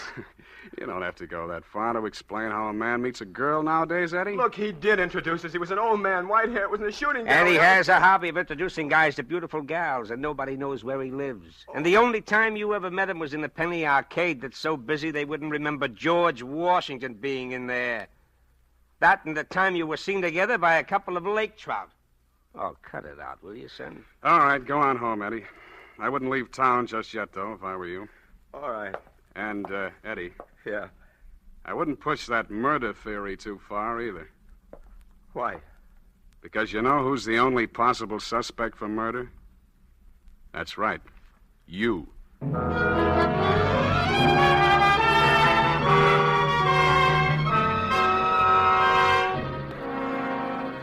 First, I didn't know what to do or what to think. I didn't blame the cops. From where they sat, it just didn't make any sense any other way. And then all at once, I knew what I was going to do. First, I moved to another hotel, just in case. And then I started growing a full beard, and I dyed it black. And my hair, too. You see, I'm a natural blonde, so it turned out pretty good. Good enough to pass off for a night anyway. And I really am an actor. Maybe no Barrymore, but enough to give a fair imitation of an accent. And I got some different clothes, and then I was ready. I began haunting that shooting gallery because I figured the old man had a system. But after about 3 weeks, I'd about given up hope. When one Saturday night, I walked into a little place off Times Square, and I saw him. My heart was jumping through hoops, but I just sort of moseyed around, tried to look as down in the mouth as I could, kept my face out of the light. I felt pretty safe with the beard, so I went over and I stood next to him. Oh. Well, my aim seems to be off tonight. Oh, pardon me. Do you have a match? I reckon I do. Sure, here you are. Oh, thank you. My boy, like to try your skill at the shooting gallery? Perhaps a little wager? Oh, no, thanks. I've just about had enough shooting to last me a lifetime. I just come back from 2 years in the South Pacific. So that's where you got the beard? Yeah, a bunch of us fellas grew him down there. I promised my kinfolk I'd let them see it before I shaved it off. I'm not so sure I would shave it off. It's mightily becoming to you. Thank you. Where are your folks? Texas. Got a mighty nice little ranch of my own down there. I sure do miss it. Kind of lonely, huh? Oh, you all can say that again, mister. Well, son, if you'd forgive an old man for sticking his nose in somebody's business where he's got no call to... Shucks, no. What's on your mind? I think I know just the medicine for you. Why, what's that? A girl. That was it. That's what I've been waiting for. First, I thought of taking the old devil out in the alley and sweating it out of him right then and there. Then I thought, no, there'll be a girl, and I want to have a talk with that girl. In the meantime, the old man was going on about that fishing. If you'd care to join us, my boy, I think I can promise you a very pleasant afternoon. Well, I reckon I couldn't do that. Perhaps if you could make it tomorrow night. Well, now, that might be arranged. Where would you like to have us meet you? Well, couldn't you just sort of give me the young lady's phone number, tell her I was fixing the call? I'm afraid, you see, this particular young lady doesn't have a phone. Don't think I'm not downright grateful, mister, or that I wouldn't enjoy your company, but... But you'd rather be alone. Shucks. No, don't get me wrong. I'm no wolf or nothing like that, but... Well, when a fella has his first date with a gal in more than 2 years, maybe you can't understand what that means. I think maybe I get the general idea, son. I'll tell her to look for a handsome Texan with a beard. Can you be here tomorrow night at, say, 8 o'clock? Oh, I calculate I sure can. Well, then, my boy, you've got yourself a date.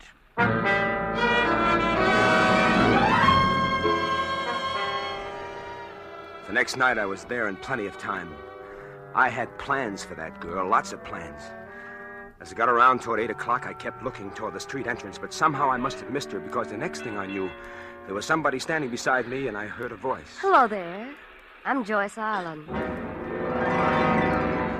It seemed as though minutes went by before I was able to say a word. If it hadn't been dark where I was sitting, she couldn't have but helped to see that something was wrong. Because the girl was Jorley. My Jorley, who was supposed to be dead. The Jolie that I'd seen it myself at the slab at the city morgue. And somehow I managed to pull myself together and start talking. You're Johnny Farrell, aren't you? Yeah, that's right. It was sure mighty nice of you to come. Oh, that's all right. I wasn't doing anything. Is there anything in particular you'd like to do now? No, nothing in particular. I thought maybe you'd like to go dancing or something like that, Only what? Well, I discovered a terrible thing just before you got here, Miss... Ma'am. You can call me Joyce. You see, I left my wallet up in my hotel room. Oh? If you all wouldn't mind stopping by there with me for a minute while I pick it up, then we could... And I suppose while we're up there, I can look over your etchings. Oh, huh? no, ma'am. I ain't that kind. Honest, I'm not. But if you don't want to go, Oh, what's the difference? Come on, let's go.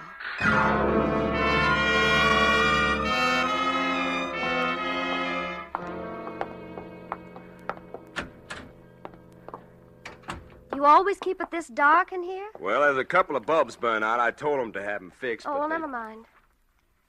Where's that wallet? In the closet there, my other suit. Say, Joyce. Yes?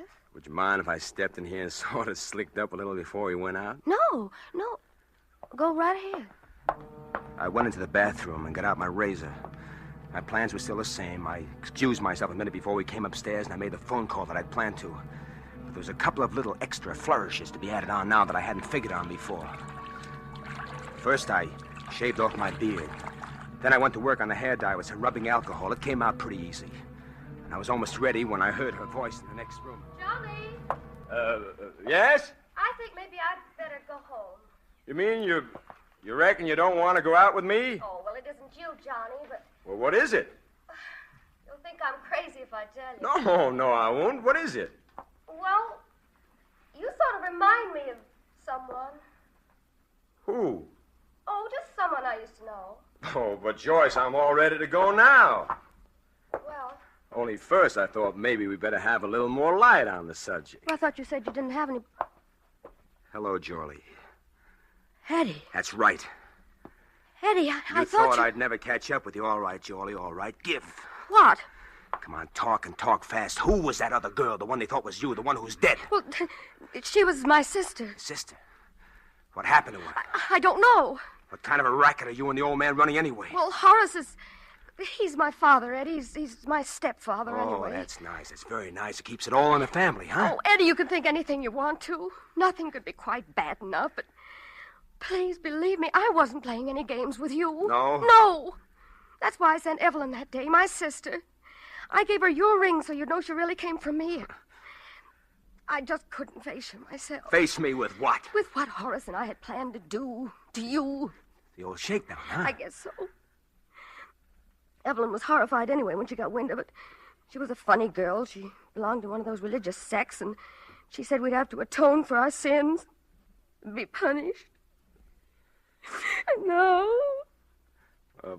Maybe you better start from the beginning. Well, that's about all. We were awfully hard up. And Mother really was sick. And I'd borrowed some money once from a man I'd met. I paid it back that time, but it gave Horace ideas. He wheedled and threatened and said our mother might die, and... Well, I'd had a couple of pretty raw deals pulled on me out here, and I just didn't care anymore, I guess. That is... till I met you. Yeah, and so you sent your sister to me to confess all, and she jumped out of the window instead. Is that what you think happened? I don't know. Then why didn't you tell me what you knew then? Well, it wouldn't have brought Evelyn back to life. And Horace said we'd all go to prison, and... You see, Mother didn't know what was going on. It would have broken her heart. Yes, but you went right back at it again. Horace said if he'd had just a little money, he'd go away. He'd leave us alone and go back east. And I was supposed to be the next victim as Johnny Farrell with a ranch in Texas. No, Eddie, no. Not after I met you. No. No. You weren't before, were you? Oh, Eddie, maybe if you knew a little more about what a girl is up against in this town, you'd understand. Telegram? Well. Yes. I had a hunch about you, my boy. Horace! Why, you... Oh, don't try anything foolish. I'm quite expert with this little gun, as you may recall, my boy. I suggest we close the door and have a nice quiet talk just between ourselves. That's better. So in spite of all my admonitions, you still persist in this confessional mood, do you, my dear? Horace, what are you going to do? You young people may not see it quite my way, but I'm an old man and I don't fancy the notion of spending my remaining years behind bars. It's quite a penalty for extortion, you know. You're telling me. And so I'm afraid there's going to be a little accident up here. Something like the accident that happened to poor Evelyn. So you did kill her? Well, technically, yes, I did assist her through that window after she insisted on making a scene. Why, Evelyn was always excitable, you know. Really not quite normal, I'm afraid. Oh, Horace, you're mad. Now, my dear, I want you to write a little note. See, there's paper and pen over there on the desk. And you will say, darling, forgive me, but it will be best this way for both of us. And sign your name. You must be mad to think I'd do such a thing. You wouldn't like to see me kill your lover here, would you? Oh, yes, these old eyes can still tell love when they see it. Jolie, look, don't do it. Don't do it. Can't you see he's going to kill us both anyway? Horace, will you promise, Of course then? I will. That's it, my dear. Write it down just as I told you. There's only one thing wrong with all this, Horace.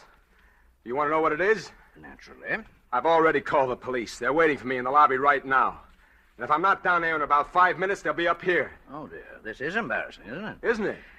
I think perhaps you'd better get on that telephone, my boy. Give directions for the officers to go away immediately. Say that you no longer have any need of them.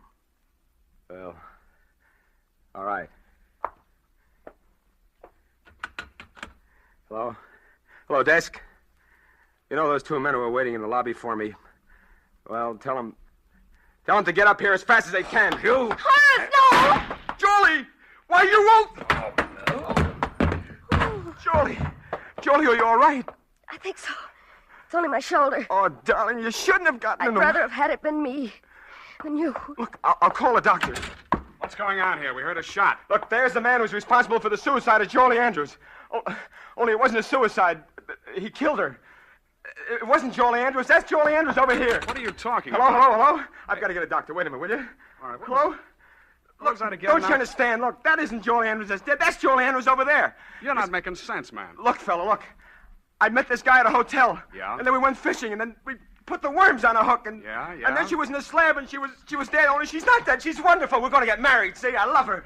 And then Horace and I were in the shooting gallery. Then I met him, and I dyed my hair, and I made a fake Texas accent, see? And I met him one afternoon, and I did the whole thing over myself. And Joey's alive. And so closes A Guy Gets Lonely, in which Roma Wines have brought you Mr. Dane Clark as star of tonight's study in Suspense. Before our star returns to the microphone, let me say a word for Roma Wines, the sponsor of Suspense. Elsa Maxwell is known the world over for her great charm as a hostess. Now, here's a brief message from this noted authority. It is always a gracious act of hospitality to serve a glass of distinguished Roma wine. I suggest you try Roma California Tokay, a wine of unusual versatility, enjoyable any time, before or after meals. I serve it frequently with dessert or coffee. It's perfect with fruit or nuts or with any light snack. Follow Miss Maxwell's good suggestion. Try Roma Tokay.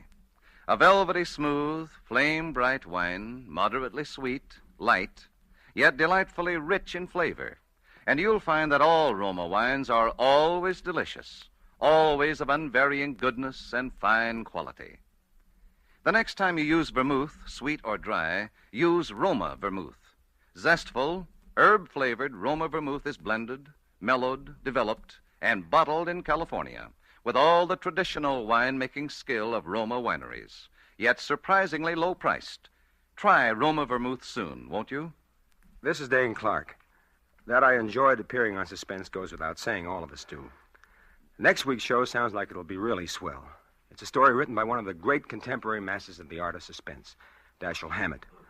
And starring in it will be two of your favorite Hollywood people, John Payne and Stuart Irwin. I'll surely want to catch the one next Thursday, and I know you will, too. Suspense is produced, edited, and directed by William Spear. Dane Clark appeared through the courtesy of Warner Brothers and will soon be seen with Dennis Morgan in their production, God is My Co-Pilot. Next Thursday, same time, John Payne will be your star of Suspense. Presented by Roma Wines, R-O-M-A, made in California for enjoyment throughout the world.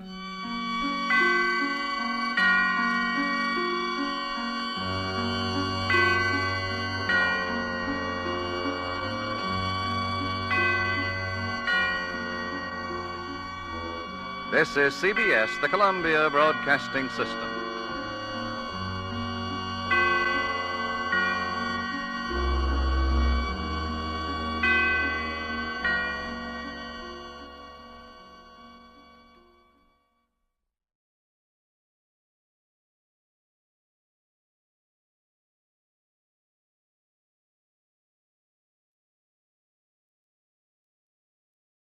Now, the Roma Wine Company of Fresno, California presents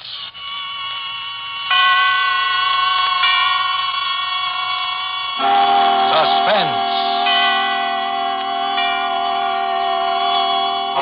Tonight, Roma Wines bring you a play of suspense and smiles, starring William Bendix and Alan Jocelyn. Suspense is presented for your enjoyment by Roma Wines. That's R-O-M-A, Roma Wines. Those excellent California wines that can add so much pleasantness to the way you live, to your happiness in entertaining guests, to your enjoyment of everyday meals. Yes, right now a glassful would be very pleasant, as Roma Wines bring you a remarkable tale of suspense. And with Raymond Chandler's satirical suspense tale, Pearls Are a Nuisance. And with the performances of William Bendix and Alan Jocelyn, Roma Wines hope indeed to keep you in suspense. It's quite true I wasn't doing anything that morning except looking at a blank sheet of paper in my typewriter and thinking about writing a letter. It's also quite true that I don't have a great deal to do any morning, but I like not doing anything. It gives me something to do. And I don't like telephone calls that interfere with it. That's why I have two telephones, one a public phone that I can ignore, and the other a private phone, which I better answer if I know what's good for me, and I do. What did you say, darling? Oh, I said good morning, dear. How are you, darling? Busy? Yes and no. Mostly no. Why? Somebody has stolen Mrs. Penruddock's pearls, and I want you to find them. Possibly you think you have the police department on the line. This is the residence of Walter Gage. Walter Gage speaking. If you aren't out here in less than half an hour, you'll receive a small parcel by registered mail containing a diamond engagement ring. I'll tell Mr. Gage when he comes in.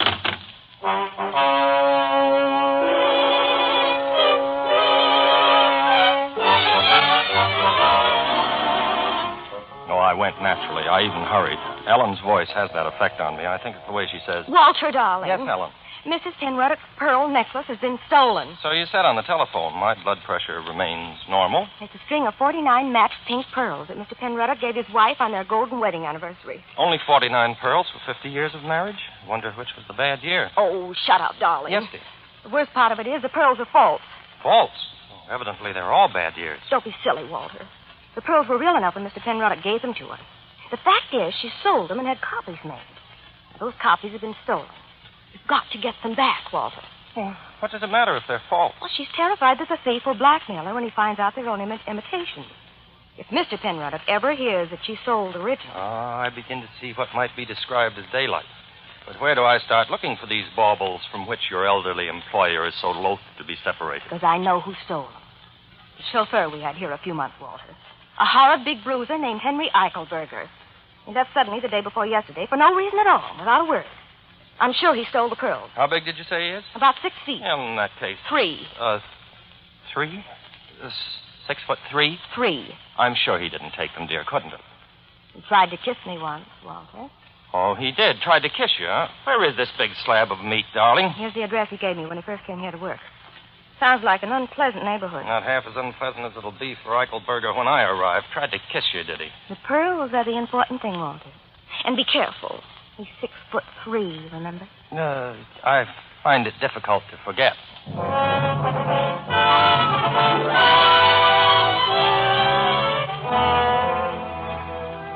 Eichelberger's address proved to be a seedy-looking hotel upstairs over a Chinese laundry. At the head of the stairs, the door marked manager. I rang the bell. Pull up, Bud. row. I'm not inquiring for a room. I'm looking for one Henry Eichelberger, whom I'm informed lives here. If he does, he ain't registered. That, as of course you know, is contrary to the law. A wise guy, hey. Down the hall, Jack. 218. Have the kindness to show me the way. Huh. What do you know? A duke, no less. Okay, your lordship. Pick up your feet, hey? This is it. He's out. Have the goodness to unlock the door. I wish to go in and wait for this Eichelberger. In a pig's valise. Who do you think you are, Jake boy? I wouldn't call me names if I were you. You wouldn't, hey?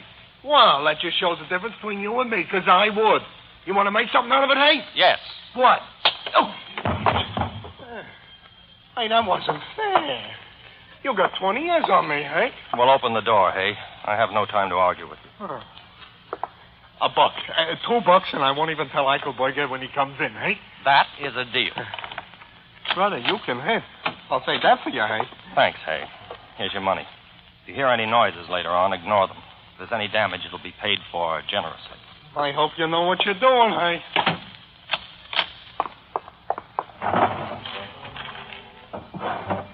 I searched all the likely places where he might have hidden the necklace, and then I searched all the unlikely places. No necklace. Then I heard approaching footsteps.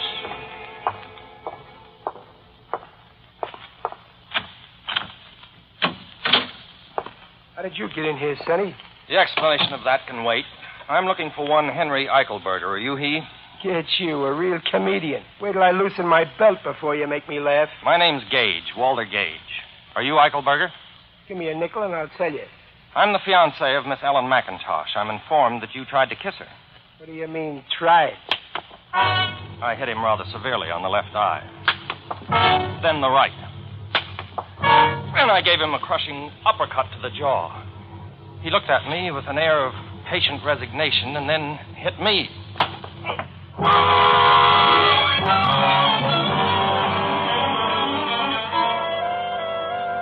I bent over and took hold of the room with both hands and spun it. When I had it nicely spinning, I gave it a full swing and hit myself on the back of the head with the floor.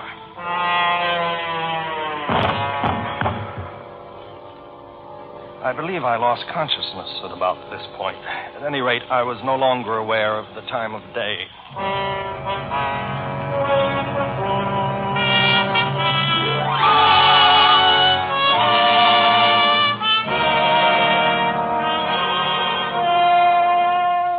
For Suspense, Roma Wines are bringing you as stars Mr. Alan Jocelyn and Mr. William Bendix, whom you are hearing in Pearls Are a Nuisance by Raymond Chandler, which is Roma Wines' presentation tonight of Suspense.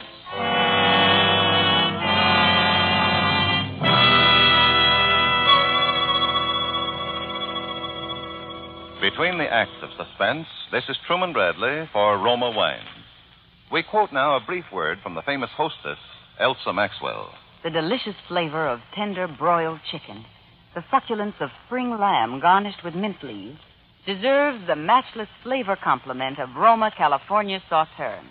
This delicate wine, pale gold in color, delightful in bouquet, is a delicious flavor mate with fish or fowl. Yes, just as the musical conductor blends the tones of different instruments, so the knowing hostess can combine the flavors of food with wine. Each glassful of Roma Sauterne is alight with Roma's rich heritage in winemaking. Here is a masterpiece of the wine grower's age-old skill. And all Roma wines, you'll find, are always unvaryingly good. The result of carefully selected grapes, picked at the peak of perfection in sunny California's choicest vineyards, and gently pressed. Then the natural juices are stored and guided with the ancient skill of Roma wineries to full goodness. Roma wines do not vary, are always high in quality, yet cost only pennies a glass. More Americans enjoy Roma than any other wines. R-O-M-A, Roma Wines. And now Roma Wines bring back to our Hollywood soundstage William Bendix as J. Henry Eichelberger and Alan Jocelyn as Walter Gage in Pearls Are a Nuisance, a muscular drama replete with situations well calculated to keep you in suspense.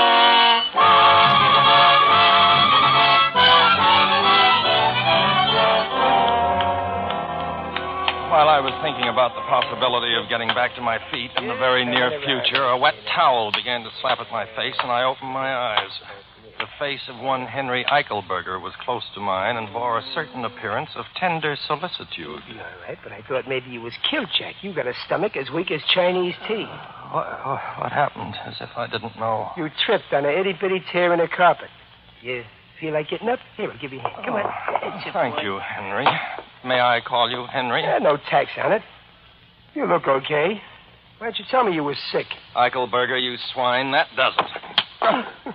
Cut it out. You'll muss my hair. I wish you'd fall down when I hit you, Henry. Just once. It would do wonders for my morale. You know, you and me could get along, Jack.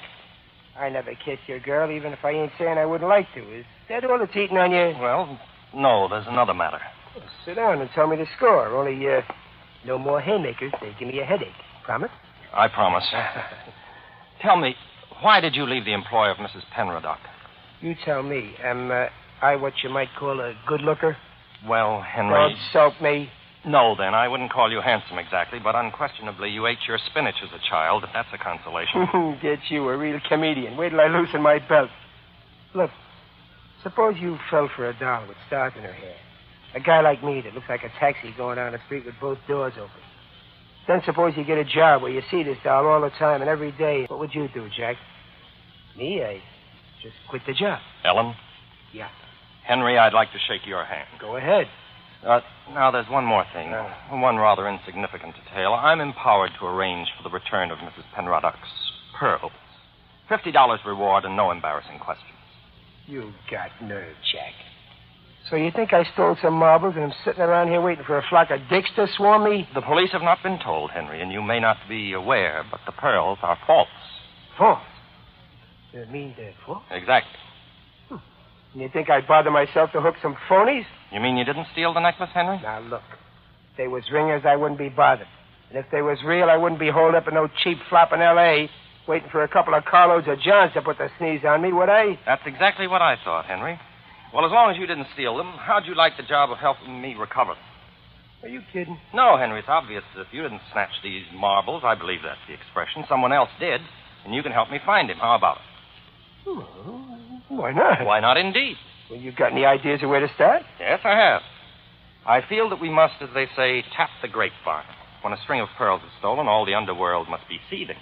Maybe you got right, but this underworld that's doing all this season ain't going to seethe much over a string of glass beads, or I might punch you. I am thinking, Henry, that the underworld probably has a sense of humor, and a thief who went to the trouble of stealing some worthless trinkets would be the butt of considerable coarse jest. There's the knuckles of an idea in that. I would say something like that could get around the pool rooms and start a little wholesome chuckling, all right? Yes, all we need to do is to locate a reliable crook.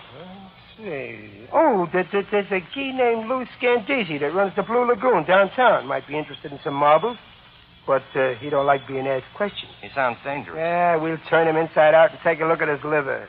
Very well. Let us go and beard this Scandisi character in his malodorous den. Yeah, let us go and leave us do what you said.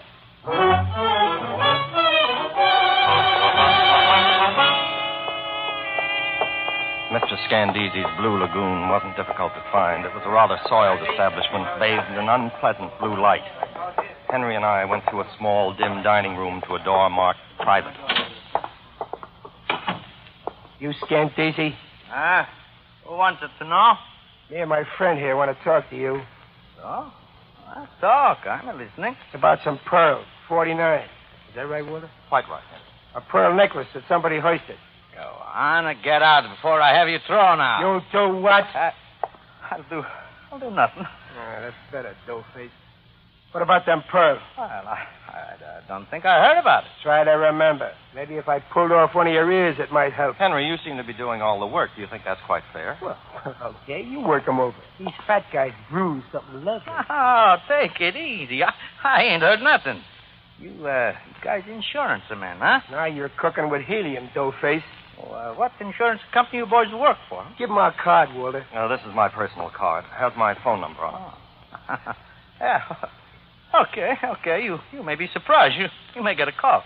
What do you think, Walter? You think this muzzler is leveling with us? I dare say he wouldn't be above telling us an untruth. Get you, a real comedian. Wait till I loosen my belt. You giving us the straight goods, Scandese? Great goods, absolute. We'll cooperate. I bet you get a call. Okay. So long, Scandese. And keep your schnozzle clean if you don't want to be looking for it under your desk, hey? And that goes to your cat, too, Scandese, hey. Well, what now? I think we've done an adequate day's work, Henry. The procedure would seem to be for me to go home and wait for the telephone to ring, bearing glad tidings from the underworld. What about me? I would suggest that you wend your way homeward also. Here's my private number. Call me in the morning. Okay. See you tomorrow.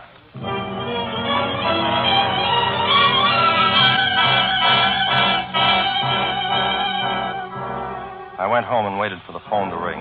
I must have fallen asleep after a while. It was quite dark when the call came through. Well, here goes.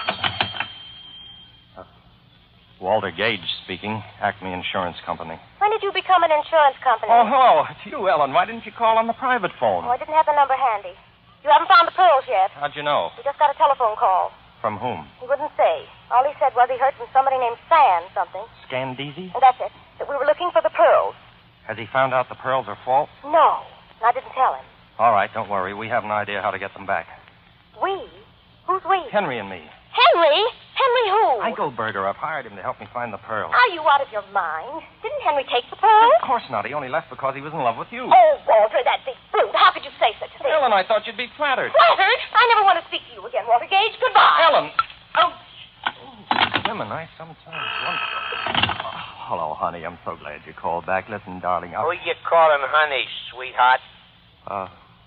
Who's this? Never mind. Your name Gage? Yes? A guy named Scandese says you're looking for some oyster fruit. A frail named McIntosh says you're the guy to talk to. Possibly. Well, I got 49 of them, pal. Pink ones. $5,000 is the price. Why, that's absurd. Those pearls happen to be false. Quit your kidding. You heard me. 5 G's. I'll give you tomorrow afternoon to scrape it together. Then I'll call you and let you know where to meet me.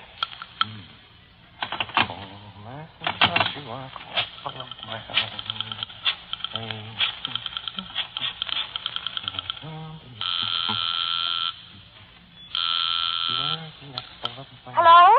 Ellen, this is Walter. I told you I never wanted to speak to you again. All right, I won't speak to you. Just tell me the name of the man who sold Mrs. Penroddick's pearls for her. Gallimore, Roger Gallimore. He has a jewelry company downtown. Thank you. Walter! How do you like it, darling?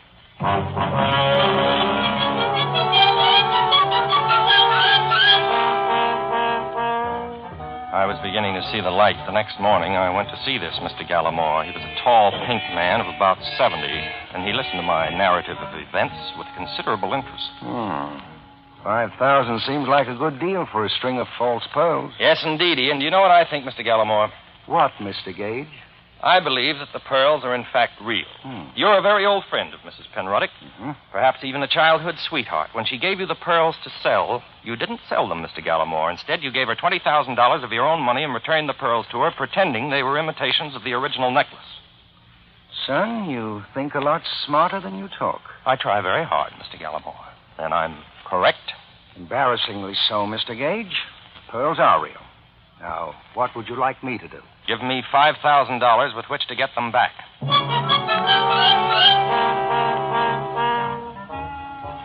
Mr. Gallimore felt much better after he'd had a glass of water, and some hours later I managed to convince him that I knew approximately what I was doing.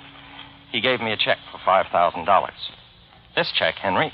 You mean he gave it to you? 5,000 fish, just like that? You have said it. Well, I'll be a Mickey Finn at a woman's club lunch. Kid, you got something with that daisy chain chatter of yours. Thank you, Henry. At any rate, all that remains now is for the phone to ring. Aha. You can say that again. Very well. Aha. Hello? Gage? Yes, who's this? Guess. You got the dough? It's in my pocket at this exact moment. If I have any assurance of honorable treatment, I'm prepared to go through with it. Oh, you get the marbles, okay? We're in this business a long time, and we can't afford the wealth. If we did it, it'd get around and nobody would play with us. I understand. What are your instructions? Tonight at 8 sharp, you'll be at Pacific Palisades. You got that? Yes. At the end of the dirt road, corner of Sunset and Corona Del Mar. Be there at 8 sharp. And come alone and no guns. No funny business, no smart work, and no slip-up, nobody get hurt. That's the way we do business. Very well. Oh, one last thing. Where did you get my phone number from, Scandisi? Who else? 8 o'clock, then. And no tricks. That is very interesting. What? Telephone? Yeah. Hooray for Alexander Graham, what's his name? But what did the guy say? Oh, yes. Yeah. It's all arranged, Henry. I'm to meet them tonight, all by myself, and give them the money. All by yourself, huh? Get you, a real comedian. Wait till I loosen my belt. They'll take the dough and leave you laying there, bleeding all over yourself, and they'll still have the marbles. I ought to go with you. Henry, it's my duty, and I must brave these monsters in human guise, alone and unattended.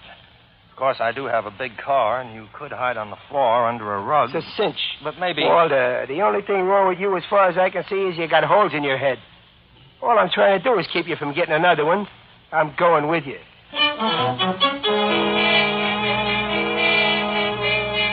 So it was settled. Henry was to go with me. That afternoon, I stopped at the bank where I cashed Mr. Gallamore's check and changed it into $100 bills. 3,500. You counted as though it were your own. 5,000. 5,000? 5,000. And now a roll of quarters, please. Roll of quarters, please. There seems to be an echo in here. Leave them in the wrapper. Ooh, quite heavy, aren't they? Yes, aren't they?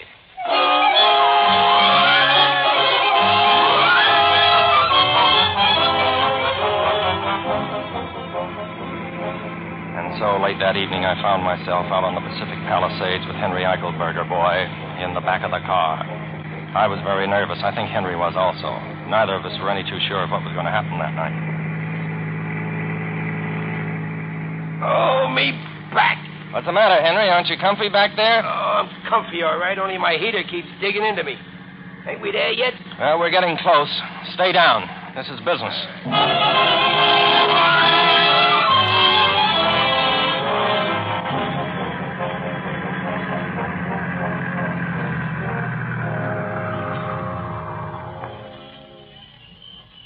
This is the end of the line, Henry.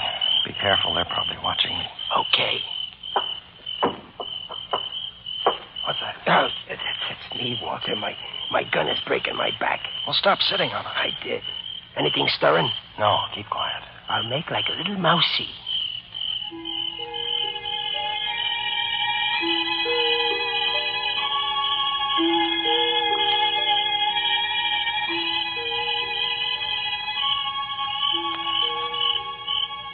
Don't you think we've waited long enough, Henry? We only been waiting 15 minutes. You sure this is the place? Yes, of course. Well, let's get out of the car and see if anybody shoots at us. Then we'll know if somebody's around. Well, that seems to be the difficult way of finding out, but let's try it. I personally feel sure that there's no one here but you and I.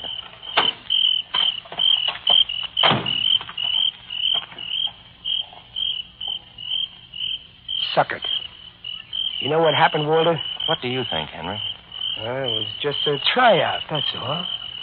Tomorrow this guy calls you again on the phone, and he says sorry, but they had to be careful, and they'll try again tonight, maybe. Maybe out in San Fernando Valley. And the price is now $10,000 on account of their extra trouble. I ought to go back and twist that Scandisi so he spends the rest of his life looking up his left pants leg. Well, Henry, what's the next move? I'll beat it home, I guess. Anyhow, I won't need this gun anymore. My back is sore enough from it.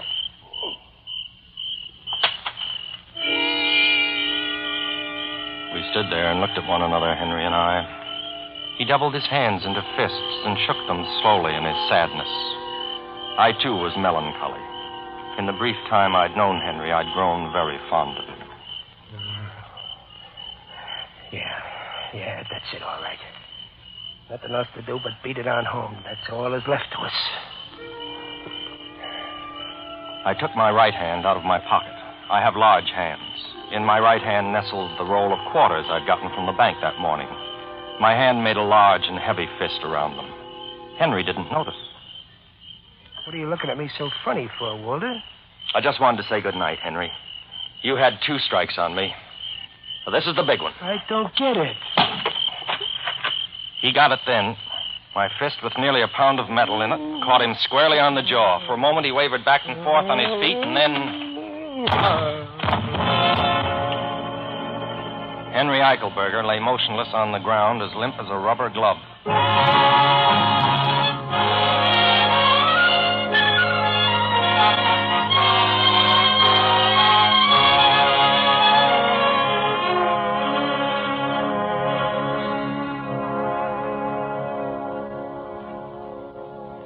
I found the pearls twined around his ankle inside his left sock. Well, Henry, I said, although he couldn't hear me, you're a gentleman, even if you are a thief. You could have taken the money a dozen times today. You could have taken it a little while ago when you still had the gun.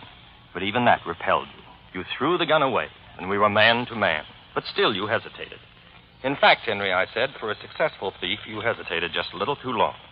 But as a sporting man, I can only think more highly of you. Goodbye, Henry, and good luck, I said. I put a $100 bill in his chubby little fist and withdrew. End of story. But how did you know it was Henry, darling? You told me so, little lemon cookie. You were quite sure of it. I know, but you must have had proof of some kind. Well, there was one other minor detail that convinced me Henry was the guilty party. I gave Scandisi my phone number, but I have 2 telephones. One's a private line. Only 2 people had that number. You were one of them. Henry was the other. When Henry's accomplice got in touch with me, he used the phone number I'd given Henry, not the one I gave Scandisi. You see? Oh, darling, you're so clever. Well, of course, you may kiss me if you like.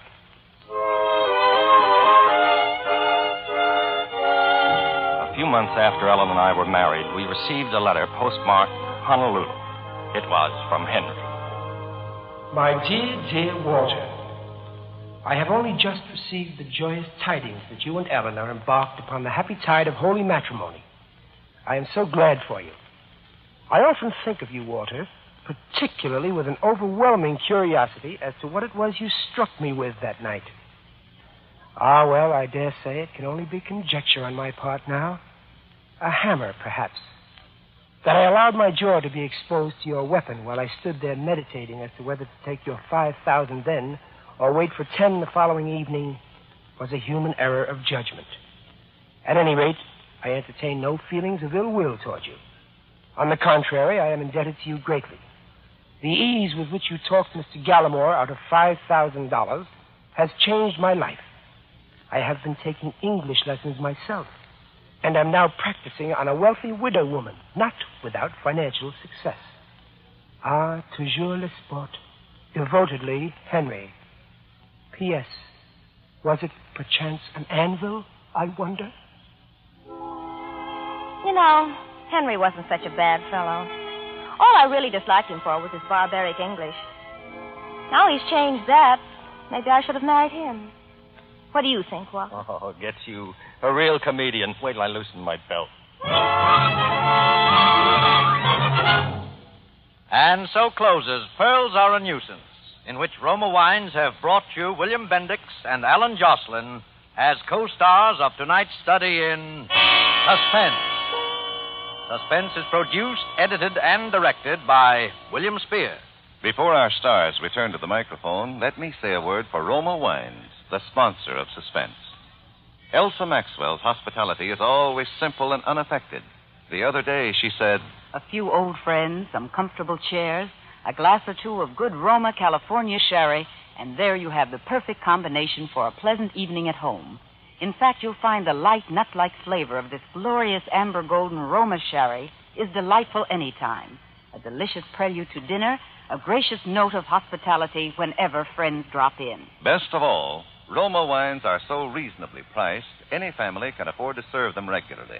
The goodness of Roma Wines can add a lot to the joy of your daily living. Always delightful, always unvaryingly high in quality, yet cost only pennies a glass. And the next time you use vermouth, sweet or dry, use Roma vermouth. Zestful, herb-flavored Roma vermouth is blended, mellowed, developed, and bottled in California with all the traditional winemaking skill of Roma wineries. Try Roma vermouth soon, won't you? This is Alan Jocelyn. I trust that you dyed-in-the-wool suspense fans who are accustomed to somewhat heavier meat on these Thursday dramas weren't displeased with our efforts in the interests of gaiety and insouciance. Do you concur, Mr. Bendix? Who gets you, a real comedian? Wait till I loosen my galluses. Courtesy impels me to tell you that Mr. Bendix here is being heard weekly on his own radio show, The Life of Riley, and Paramount impels me to say that he'll soon be seen in their production 2 years before the match. Permit me to return the favor, hey? Alan Jocelyn is soon going to be seen in the 20th Century Fox 30th anniversary production, Colonel Effingham's Raid. Thanks, Bill. No, not at all, not at all. Next Thursday, you will hear John Payne and Stuart Irwin as stars of Suspense. Presented by Roma Wines, R-O-M-A, made in California for enjoyment throughout the world. This is CBS, the Columbia Broadcasting System.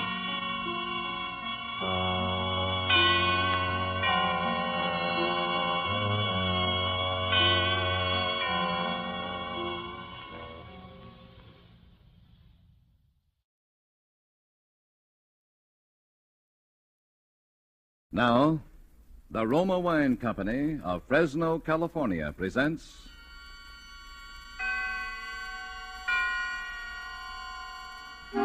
Suspense.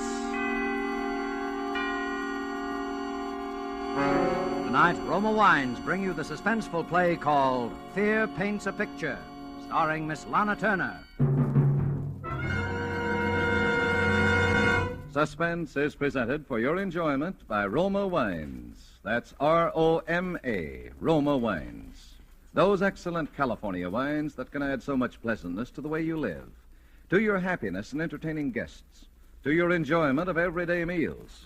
Yes, right now a glassful would be very pleasant, as Roma Wines bring you a remarkable tale of suspense. And with Fear Paints a Picture, and with the performance of Hollywood's most glamorous young star, Miss Lana Turner, Roma Wines hope indeed to keep you in suspense.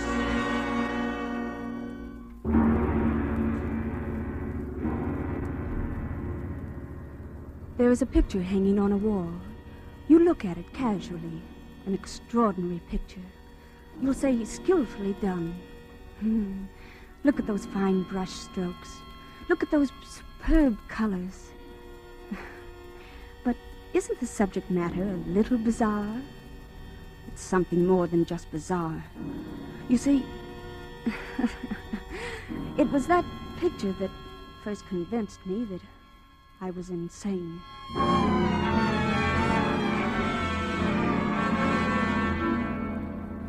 But let me begin from the beginning. In his last will and testament, my father made me heir to all his considerable fortune, except that... Well, here, you read the will. I, Benjamin Powell, hereby request that after my death, my daughter Julia live in my old San Francisco house with Mr. Harvey Lyons, my lifelong friend, until her 23rd birthday, at which date all my worldly belongings will come into her possession, provided that nothing untoward happens to her by that time. But in the event that she is incapable of taking over my estate upon her 23rd birthday, I hereby appoint Harvey and Laura Lyons as my final heirs, there being no other living blood relatives, and trust to their judgment that they will take care of Julia adequately and with kindness. Signed, Benjamin Powell.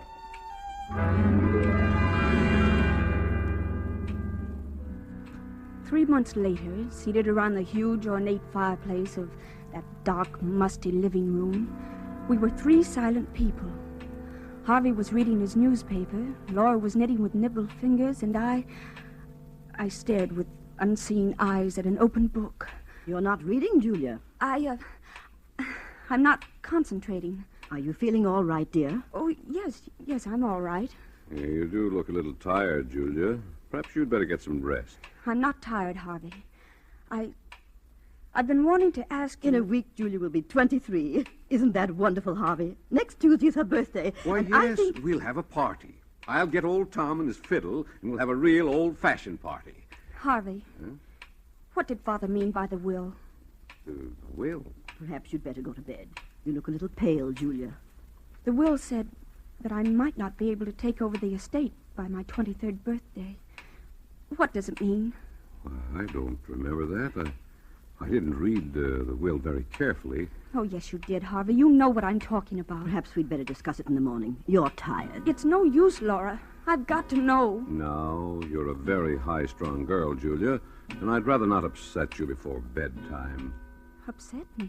You sort of get moody very often, Now, Julia. Harvey. Laura, I'm not going to bed until I find out what all this means. I've got to find out. You don't like your room, do you? No, I don't. It's big. The wallpaper. I don't like the pictures on the wall. There's nothing wrong with a big room. Everyone prefers a large room. Everyone likes pictures on the wall. Well, maybe it's the kind of pictures.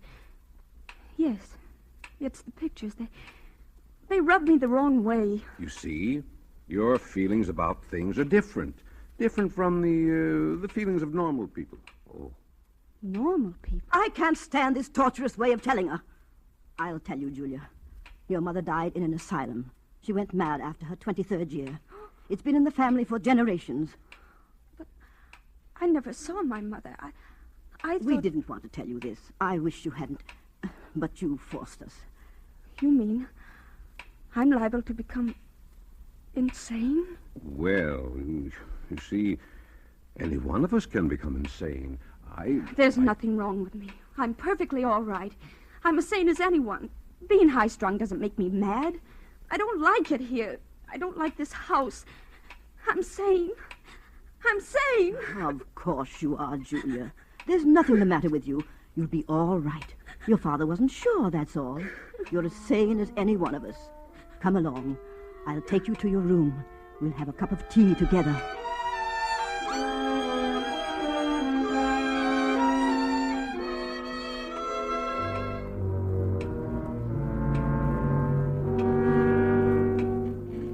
How is she, Laura? She's calmed down. Is she asleep? No, Harvey, she's reading. Well, that must be Dr. Barrow. I'll open the door. How do you do, Mr. Lyons? Is it Dr. Barrow? That's right.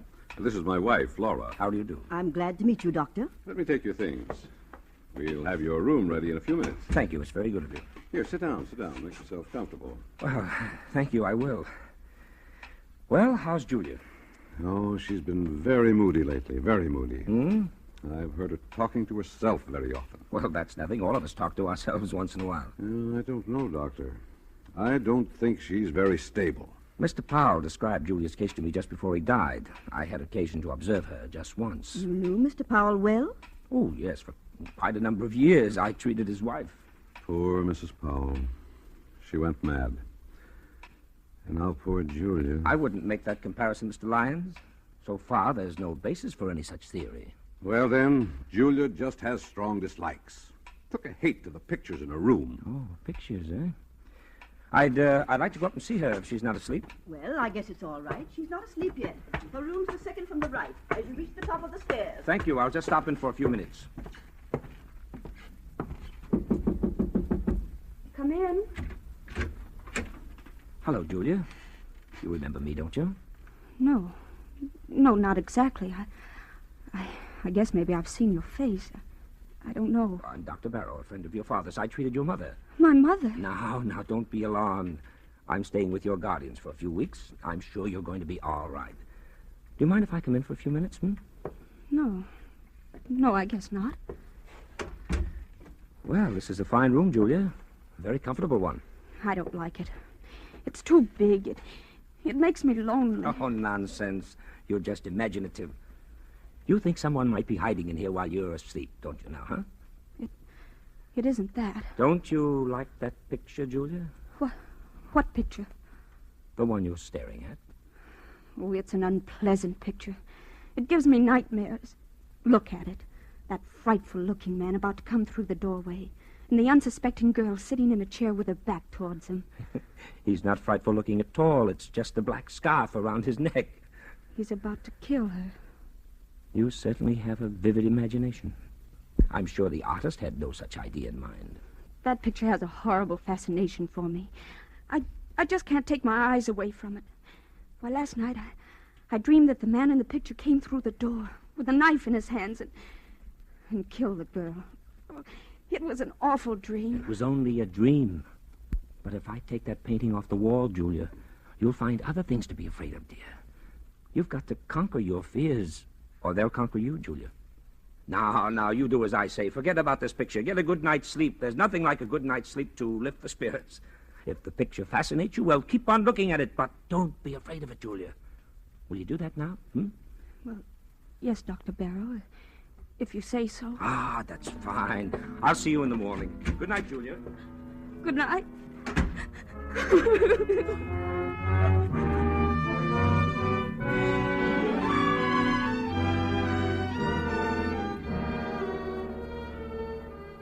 For Suspense, Roma Wines are bringing you as star Miss Lana Turner, whom you have heard in the first act of Fear Paints a Picture by Sigmund Miller, which is Roma Wines' presentation tonight of Suspense.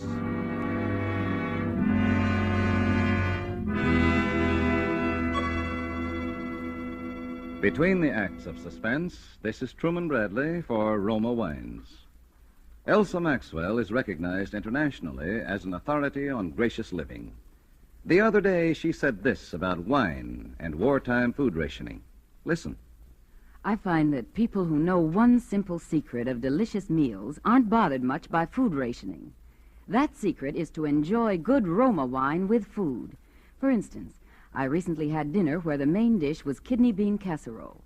And to give this simple food a delightful party flavor, my hostess served cool Roma California Burgundy. Everyone remarked about its wonderful bouquet and aroma, and about the way that good Roma Burgundy added enjoyment to our plain meal.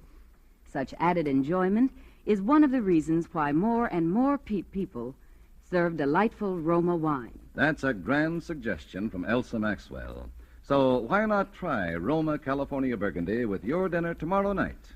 You'll enjoy its tart piquancy, its fruity, robust taste, the happy result of selecting luscious wine grapes from California's choicest vineyards, guiding them to perfection by the ancient wine skill of Roma's famed wineries. Good Roma wines never vary. They are always enjoyable, yet cost only pennies a glass. Remember, more Americans enjoy Roma than any other wine. R-O-M-A, Roma Wines. And now Roma Wines bring back to our Hollywood soundstage Lana Turner as Julia Powell in Fear Paints a Picture, a tale well calculated to keep you in suspense.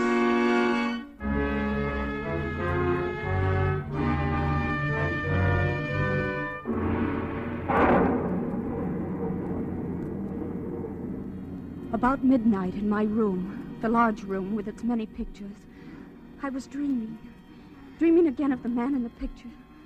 And the figure with the flowing black scarf was alive. And his hands grew longer and longer. And there were footsteps. Footsteps over my head. And then I was awake. Wide awake, with my eyes staring at it. And on the wall, Oh!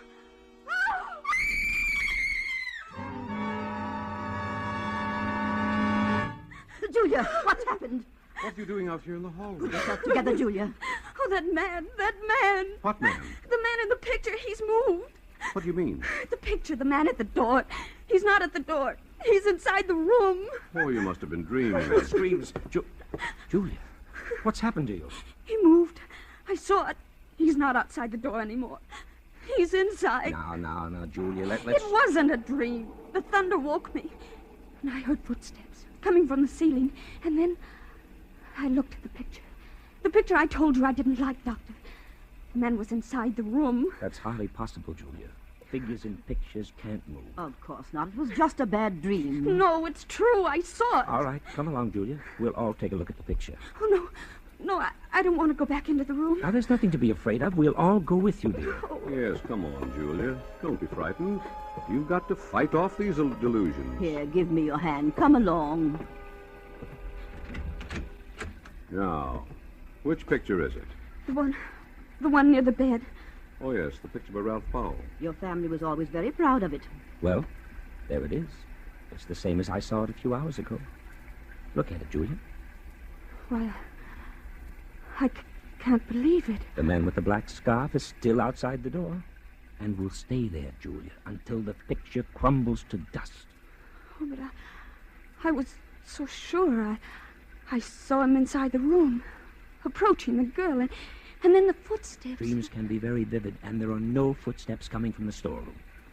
Oh, I must be out of my mind. I could have sworn... If Julia wants to, I'll take the picture out of her room. No, I don't think it's wise. Julia, you will have to fight these unreasonable fears. Never give in to them. I'll go crazy if I keep looking at that picture. It might be the other way around, Julia.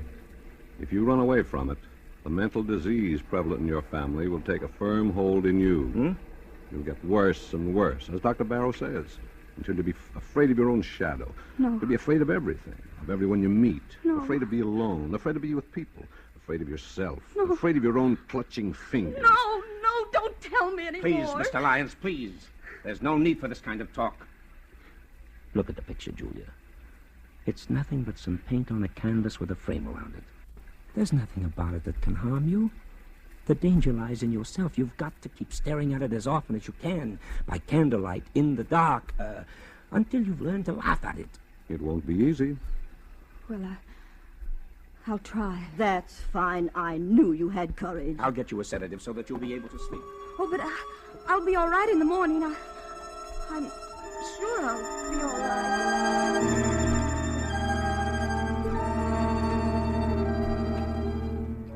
And I was all right for a few days. The figure in the picture remained motionless, and I heard no more footsteps.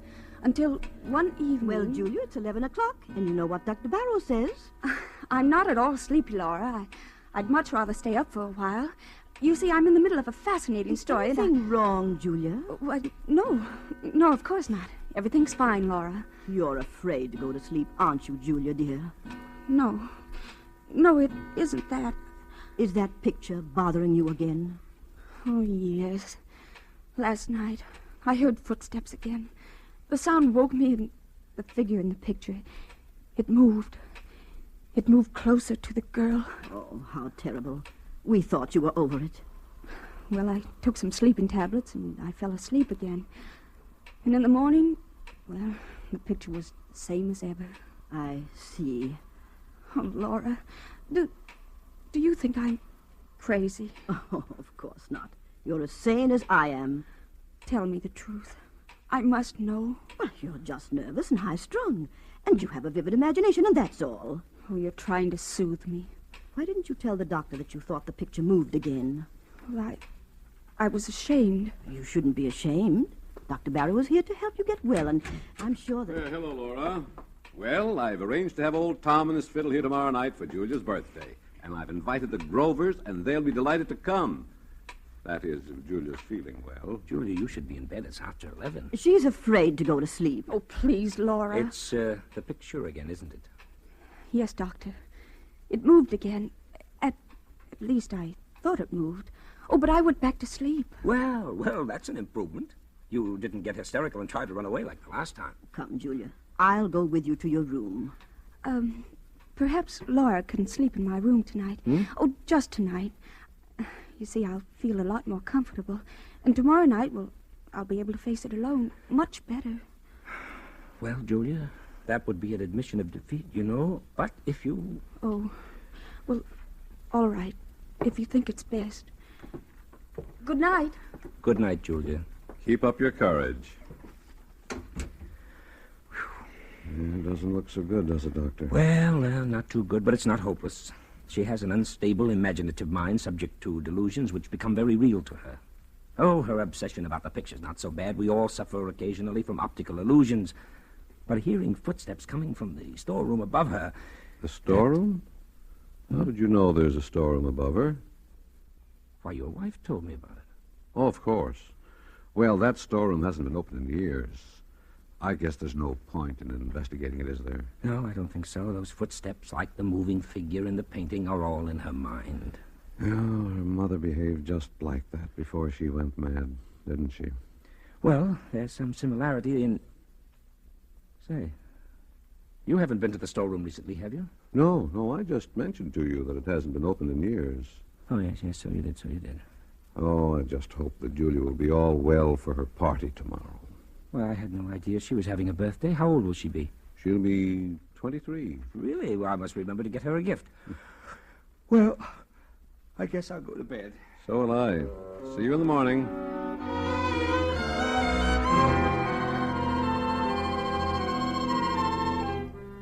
But I wasn't thinking about my birthday.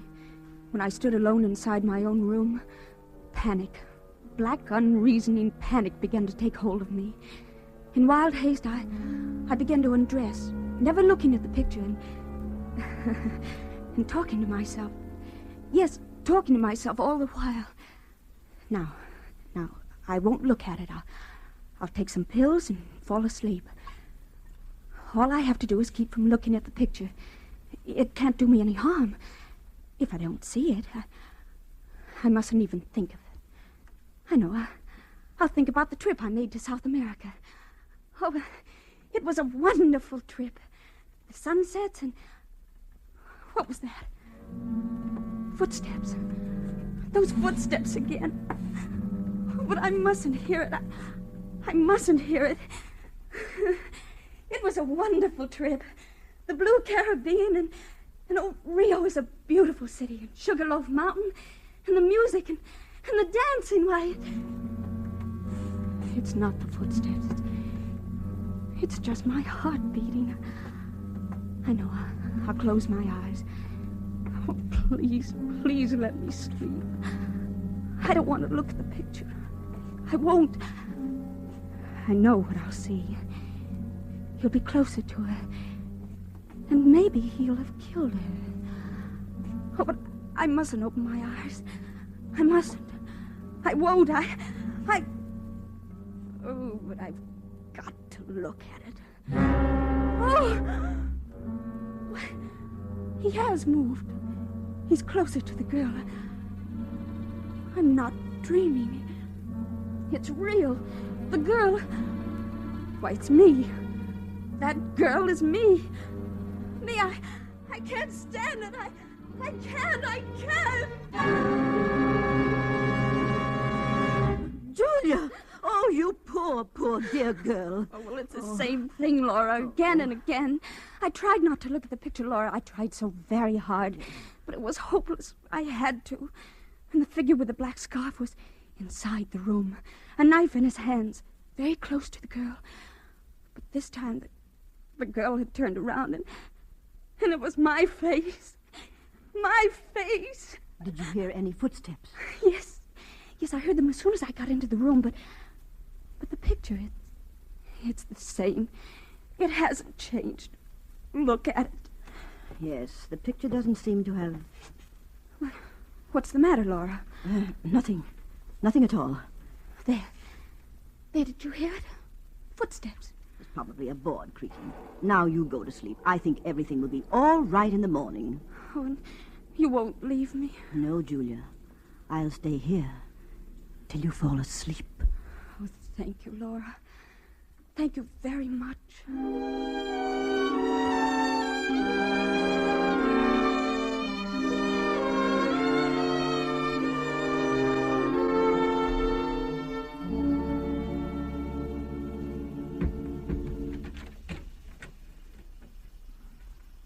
Laura?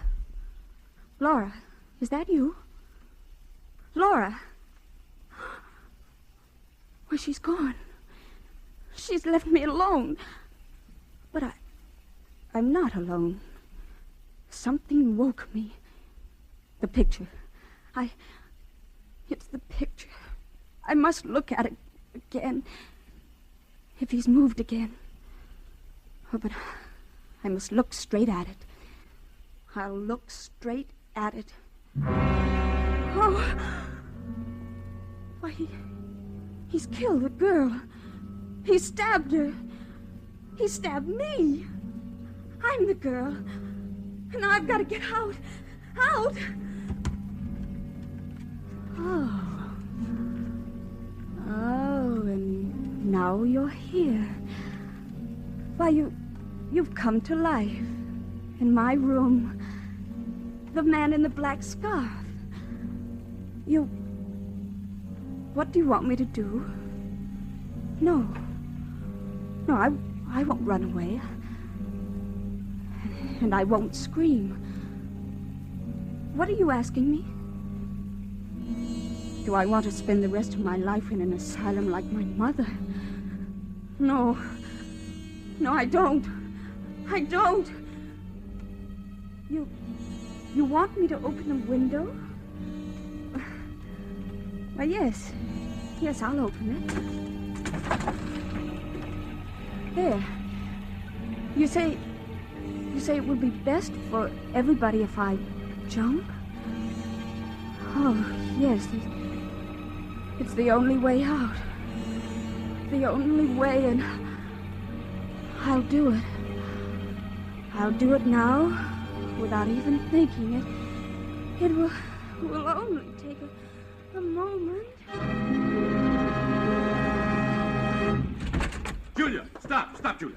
Harvey, Laura, what are you doing? We came just in time. I've got her, Harvey. She's safe. I'm safe? You can come out from behind that chair, my friend. Friend? Come out, or I'll shoot. I don't understand. My head's going around in a I can circle. explain everything. I was merely observing Julia. The procedure was a little unusual, I'll admit. I'll do the explaining, Dr. Barrow. You tried to drive Julia crazy.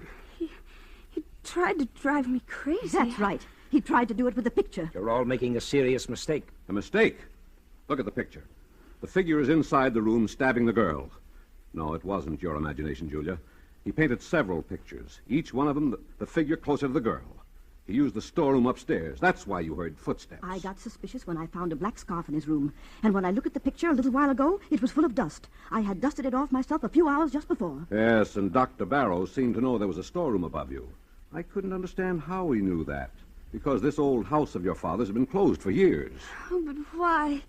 Why should he want to drive me crazy? Because he's not Dr. Barrow. What? He's Ralph Powell, your cousin, who disappeared many years ago. Everyone thought he was dead. He painted the picture originally, so it was easy for him.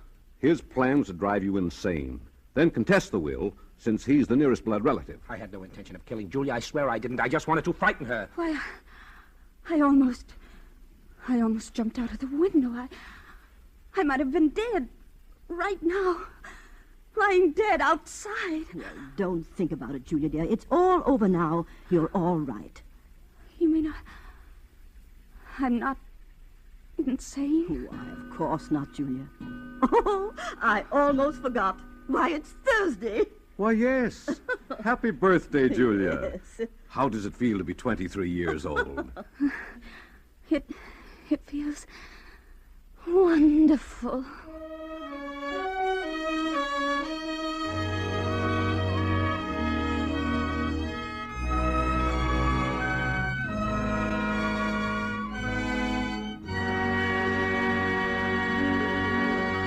And so closes Fear Paints a Picture, in which Roma Wines have brought you Lana Turner as star of tonight's study in Suspense. Suspense is produced, edited, and directed by William Spear. Before our star returns to the microphone, Roma Wines, the sponsor of Suspense, bring you a brief message from that noted authority on smart entertaining, Elsa Maxwell. A truly versatile wine for entertaining is Roma California Tokay. Serve with coffee or dessert as a delightful finishing touch to your meals. Or set out Roma Tokay with cheese and crackers when friends drop in. Everyone enjoys this velvety, flame-colored wine. Yet, good as they are, Roma wines cost only pennies a glass. So enjoy them often. Serve Roma with your everyday meals. Roma wine is delicious, and Roma quality never varies. Remember, more Americans enjoy Roma than any other wine. R-O-M-A, Roma Wines. The Roma Wine Company, with sales headquarters in San Francisco, joins with that city in welcoming the men of peace, the delegates to the United Nations Conference now in session. When their good work is completed, may the men of peace take back to their homes the memories of a friendly San Francisco, a city where live in harmony many people of many origins, a typically American city that speaks for all America when it says, "May God bless you, men of peace, and speed you in your noble work." This is Lana Turner, and it was certainly a great pleasure and privilege to appear here tonight on this distinguished Suspense stage, where you are accustomed to hearing the very best in dramatic radio entertainment. I appreciate very greatly the opportunity of playing a role somewhat different from the ones I usually do in pictures. Next week, my friend, that very excellent actor, John Garfield, will be your star of Suspense. I know you will be listening, as I will. Lana Turner appeared through the courtesy of Metro-Goldwyn-Mayer and is currently starred in their production, Keep Your Powder Dry. Next Thursday, you will hear John Garfield as star of Suspense. Presented by Roma Wines, R-O-M-A, made in California for enjoyment throughout the world. This is CBS, the Columbia Broadcasting System.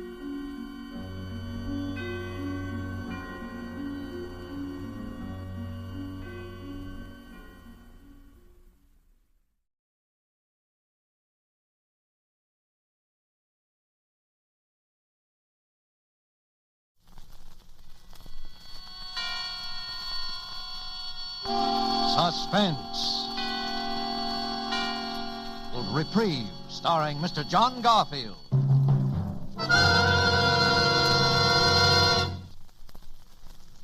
This morning, my lawyer, Mr. Gurley, said he was trying to get me a reprieve, so I looked it up in a dictionary I got.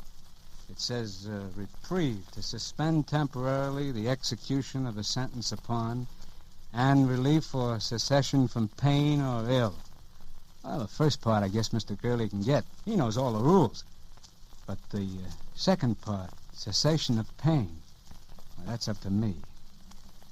Maybe when I've spilled it all out, put it out on a table where I can look at it, why I'm here and about the kid, about Laurie, maybe then will come cessation of pain. I don't know. Anyway, I can try. Okay. Name, Steve Hannibal. My old lady had to name me something, so I guess she read the name Stephen on a book. If she could read, which I doubt. Age 34. Health, excellent. But wait up. You don't want to sell me insurance, because tonight I'm state prisoner 80483, registered in cell 77 of the state penitentiary. That's the death cell. I'm in for murder. I was always the bright boy, but right now, I don't know, I'm mixed up, but good. And not about being here, not about murder. Well, the pen is my home away from home, kind of. And murder in my social set, well, murder is as common as chicken pox in PS 137. No, it's that last year of honest toil that threw me for a loss. Because I wasn't mixed up at all the night Murph and Joe and I blew out of Chicago. That was a minor inconvenience, right in line with the way I've always lived. Let's see it. It was nearly 2 years ago. Murph and Joe and I and the boys had knocked off a payroll. A good, clean job, except for a couple of guys getting hurt fatally. And the Murph was tipped off that one of the boys, he didn't know who, had squealed to the cops. So Murph knew we were hot, and he came up to my room on Madison Street. I'm leaving town, Steve, tonight.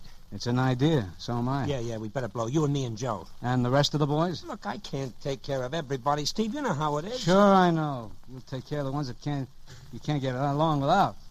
That do your thinking for you. Oh, it ain't that, Steve. Cut it. Well, okay. So we got around 20 grand. 23. Yeah, sure. Yeah, 23. Well, with that, though, we can go to Florida. Yeah? Yeah. Lie down there all winter till the heat's off. You think that's a bright idea, don't you, Murph? Well, sure. Why not? Yeah, we take a nice big shiny suite in the Paradise Hotel, pick up some dolls. Yeah, that's right.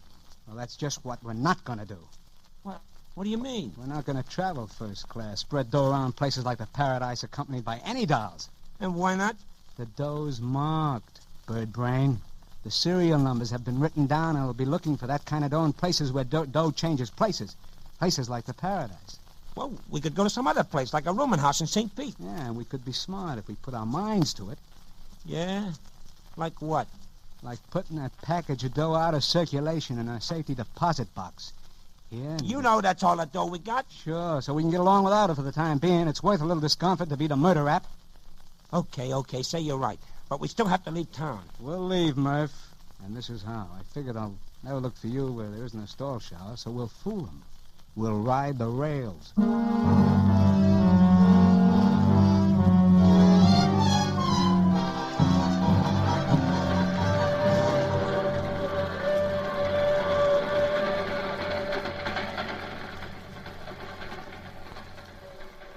You can play the nine of hearts, Joe. Huh? Where? Oh, yeah. Yeah, I was going to. You were. You never saw her, huh? What a guy. Outsmarts himself in solitaire. Ooh. Hey, it's cold in this boxcar, Steve. Yeah, just pick up the phone, Murph. Tell the management. They'll give you more heat. All right.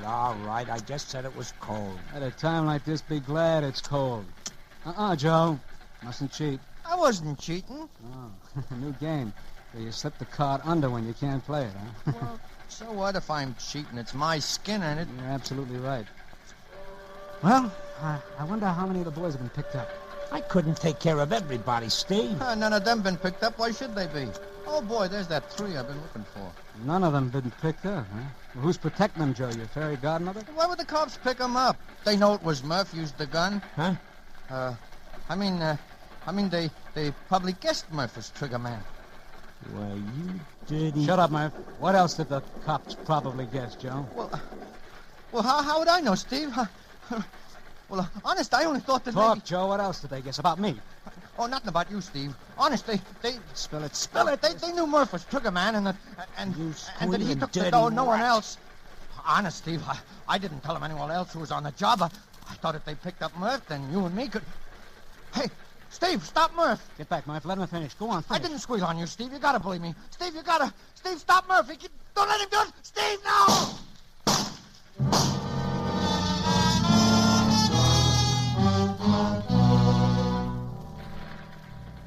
That was Murph being trigger happy. Joe went down sort of slow and quiet, like the movies you see of a parachute settling on the ground. I think he twitched a little. I looked out and saw the train was slowing up and that we were coming into a freight yard, not 50 feet across the tracks. I could see a couple of guys heading our way who looked like railroad dicks. I thought fast, like always. Murph was hot, very hot, and being very shy on brains, if they picked him up, he'd lead them to the payroll door like a homing pigeon. Inside of 24 hours, too. And I hadn't anything pinned on me for a few years. If anyone took the rap, it would have to be me. If I ever wanted to smell my share of that 23 grand. And this was the rap I thought I could beat. Unlucky, why, I'd go up for a year or so for manslaughter, claiming self-defense. Lucky, I bluffed my way out of it altogether. I talked fast to Murph. And when the boxcar stopped opposite those dicks, I had Murph's gun in my hand.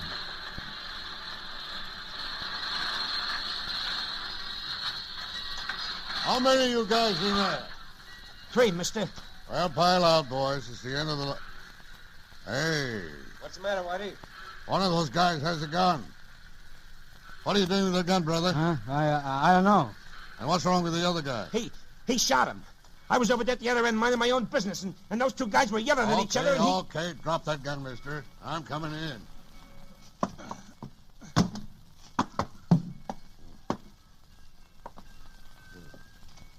Is he dead? Dead as a mackerel. All right, mister. Tell me about it. I don't know what happened. It was his gun, or it just went off. Yeah? Did you see it? You over there. I didn't see nothing. I was down at this end of the car minding my own business. They'd been yelling at each other for hours. I didn't pay any attention till the gun went off just now. And honest, I don't know anything. Now keep your shirt on. Looks like you're in trouble, mister. I tell you, I don't know what happened. Yeah, leave it to headquarters, buddy. Yeah. Maybe you remember better at headquarters. I don't know what happened. All right, Dreamy. No matter what you remember, the rap is murder.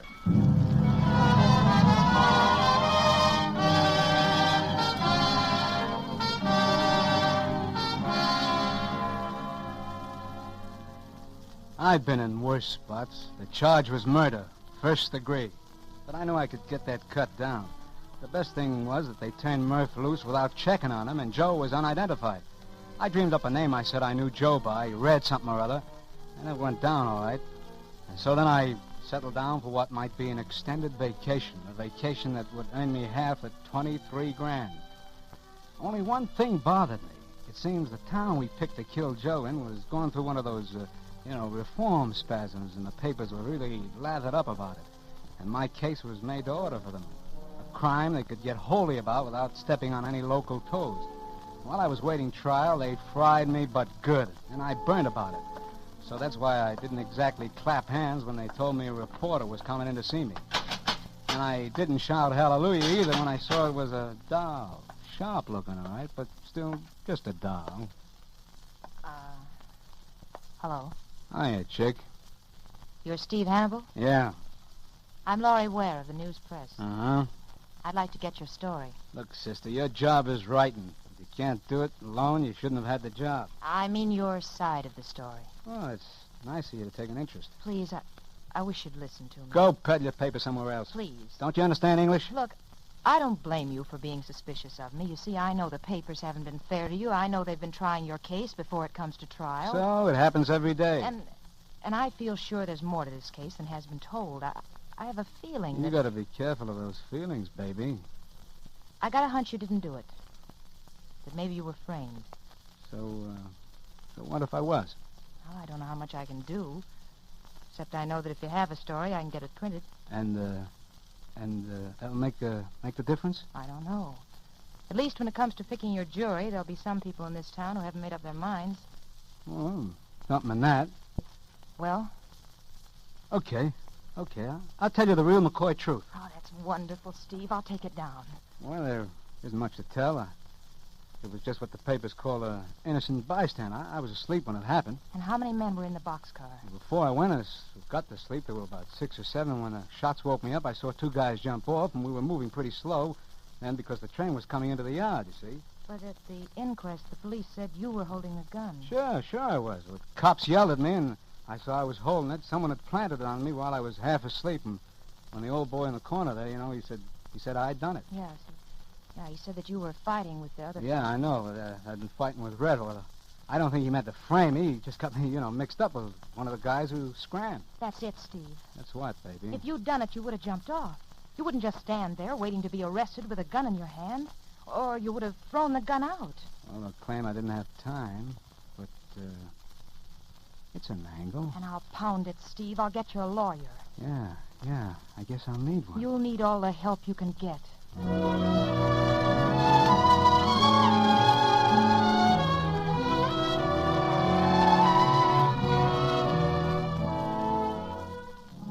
What a doll. Sold on me before she even got the pitch. And what made my hand all aces was the girl could really write. She had the news press giving me more space than the World Series. Well, the other papers had to pick it up. Well, by the time the trial came up, I was local hero #1, an orphan child. The whole town wanted to adopt me. So no one, least of all of me, was much surprised when the jury filed back into the jury box with their decision.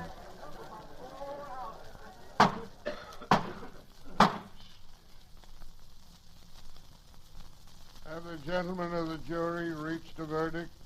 We have, Your Honor. Will you read the verdict? We, the jury, find the defendant not guilty as charged.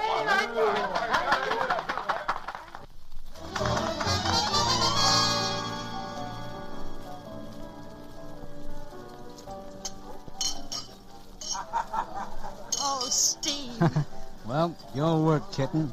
What do they say? The pen is mightier than the sword. Oh, I'm so happy I could help you, Steve. Oh, you don't see me crying, honey.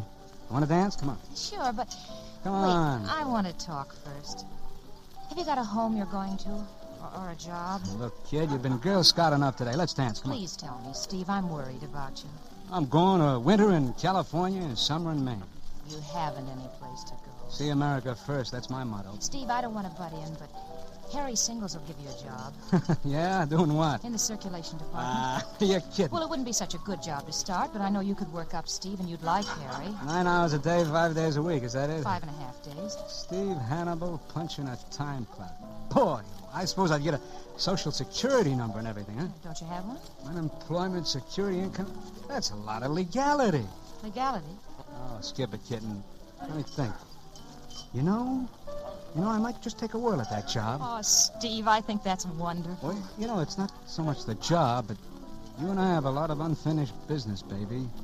And we can't get it all done in one day. But right now, I want to dance. Come on, baby, let's go.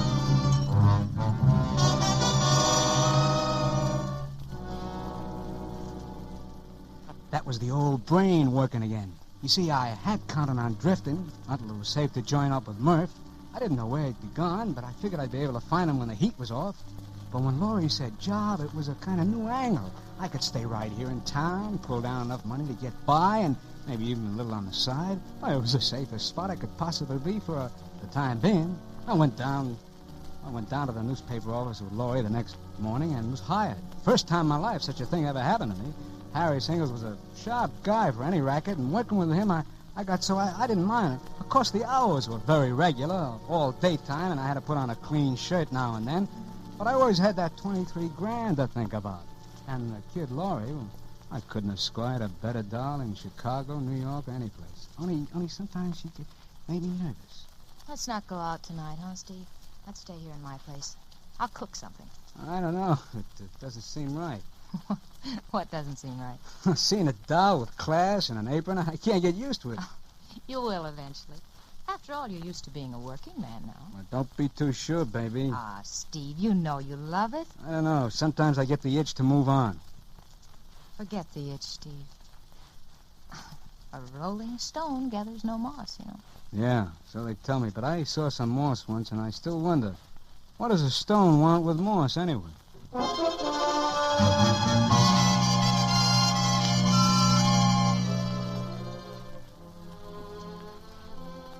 See what I mean?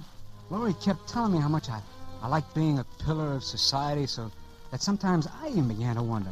And then Harry started shoving raises at me and titles, and, well, inside of no time, I was a district manager. And I sat down and figured the dough angle. And it gave me a shock. Because even if it was legal, I was making more dough week in and week out than I had with Murph and the boys. Well, the Chicago stick-up stayed hot, and I didn't hear from Murph, so I let it all ride and kept working. Along about then, the papers were in a lather again, all about reform. And the town was just crawling with rackets, and Laurie was working on the stories. One night, Laurie was typing a story in her room, and I was in the living room waiting for her to finish. And... I'll be with you in a minute, Steve. One more paragraph. And that's finished for tonight? Yeah, finished for tonight. I got something to show you. Come in here. Okay, kitten. What is it? Buying hats again? It's a letter I got in the mail. Right here on the desk. Oh, the local wolves are moving in, huh? Much more exciting. Read it. Lay off or we'll measure you for a coffin. You have 24 hours to quit your job.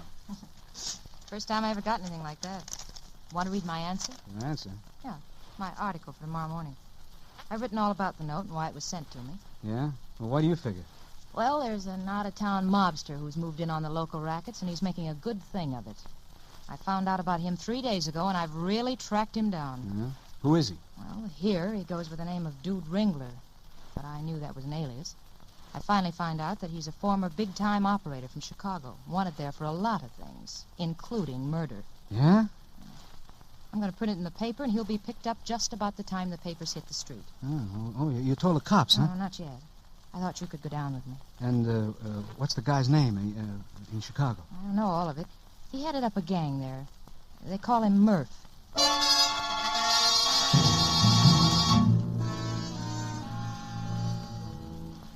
I got that roller coaster feeling, only worse.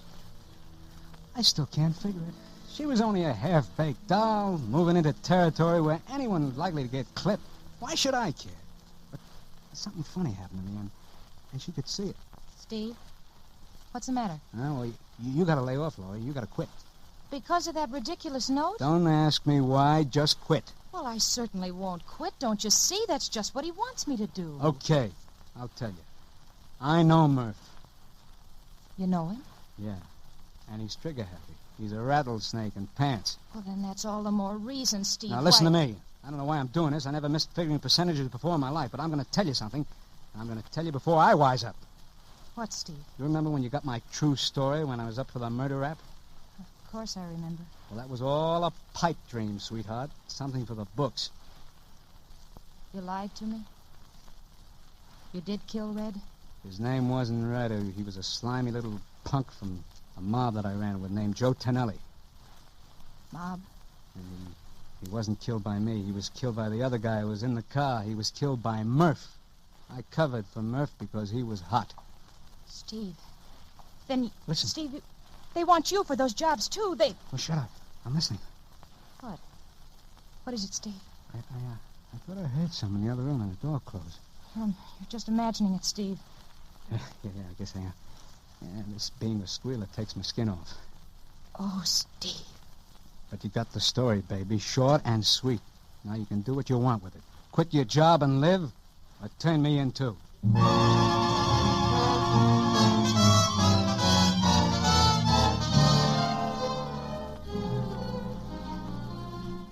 What a doll. What a doll. She cried on the front of my shirt, and then she smiled. And she called Harry Singles with me sitting there and told him she quit. She told him she was getting married the next morning to me. And I played along. Then I left her.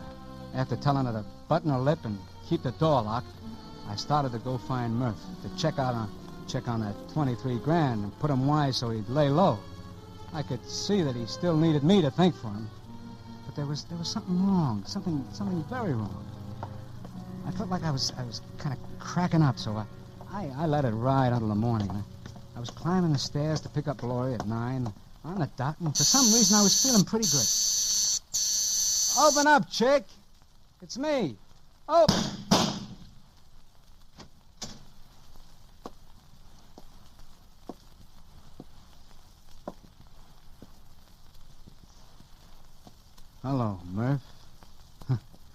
still trigger happy, huh? Hello, Steve. And you don't have to call me names. You're kind of up early, aren't you, Murph? I was making a little call on your doll. Yeah, I see you was. She wasn't a bad-looking doll. You didn't have to plug her. She quit her job. Yeah? I didn't know about that. Well, she still knew too much. She wasn't going to use it, Murph. Maybe. You told her about Joe. You shouldn't have done that, Steve. Huh. So it was you I heard here last night, huh? No kidding. You really heard me? Yeah, I heard the door closed. And you heard me tell her? Yeah. This working legal's giving you bad habits, Steve, but I'll forget it. Come here. Come over here. Just look what she would have wrote. Dude Ringler, alias Murph. Alias we don't know how many other names. Wanted in a half a dozen cities for murder, larceny, and kidnapping. That wouldn't have looked good, Steve. She wasn't going to use it. No? Well, don't let it worry you. Well, it's about time we picked up that 23... Hey, what's up, Steve? You shouldn't have put your gun down, Murph. What's eating you? You shouldn't have put it down. Steve, you're nuts. Because I'm going to drill you, Murph. I've always wanted to drill you. And before I wise up, I'm going to do it.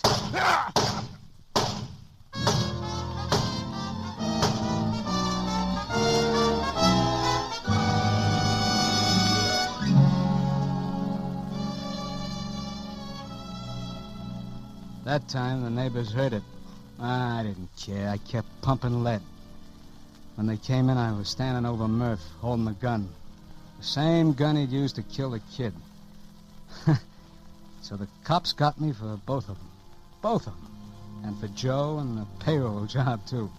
They really thought they hit the jackpot with me. I didn't give them any argument. It wasn't any use. But, you see what I mean? I'm mixed up.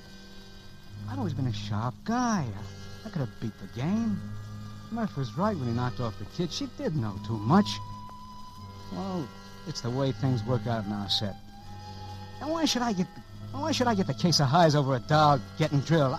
I can't figure it out. And, now I'm trimming my fingernails, waiting for Mr. Gurley to get a reprieve. And I'm all mixed up about that, too. Because in the dictionary, it's a word that's got two meanings. And the way I feel, they don't mesh. They kind of cancel each other out. To suspend temporarily the execution of sentence upon and relief or cessation of pain or ill. Well, any time now.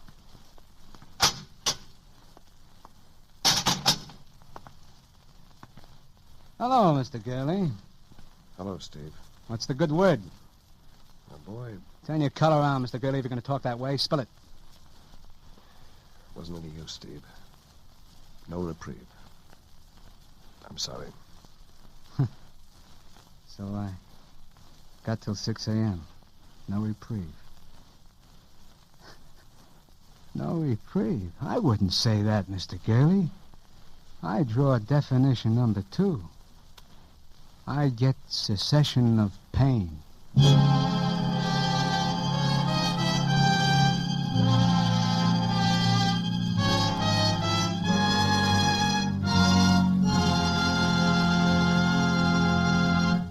And so closes Reprieve.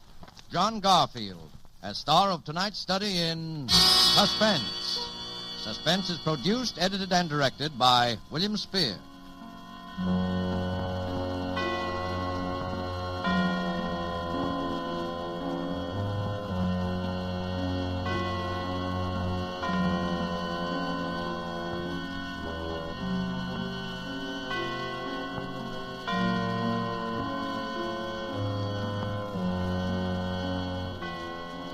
This is the Armed Forces Radio Service.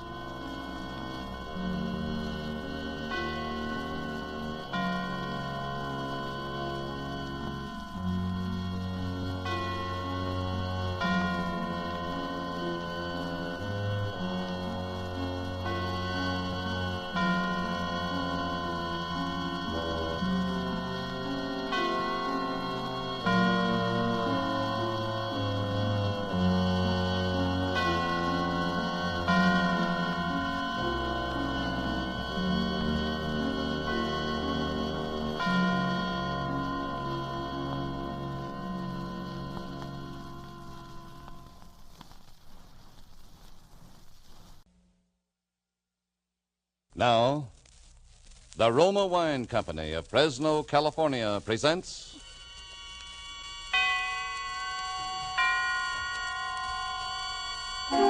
Suspense. Tonight, Roma Wines bring you the suspenseful play called Two Birds with One Stone, starring Mr. Dana Andrews. Suspense is presented for your enjoyment by Roma Wines. That's R-O-M-A, Roma Wines. Those excellent California wines that can add so much pleasantness to the way you live, to your happiness in entertaining guests, to your enjoyment of everyday meals. Yes, right now a glassful would be very pleasant, as Roma Wines bring you a remarkable tale of suspense. And with Two Birds with One Stone, and with the performance of Mr. Dana Andrews, Roma Wines hope indeed to keep you in suspense.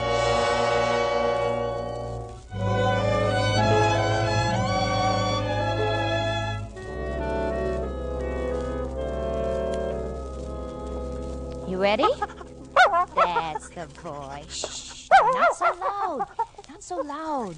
We want to surprise him. You don't want him to hear it before his birthday, do you? All right. I'll put the recorder on, and you're only to speak when I tell you to. Now, do you understand? Now, here we go.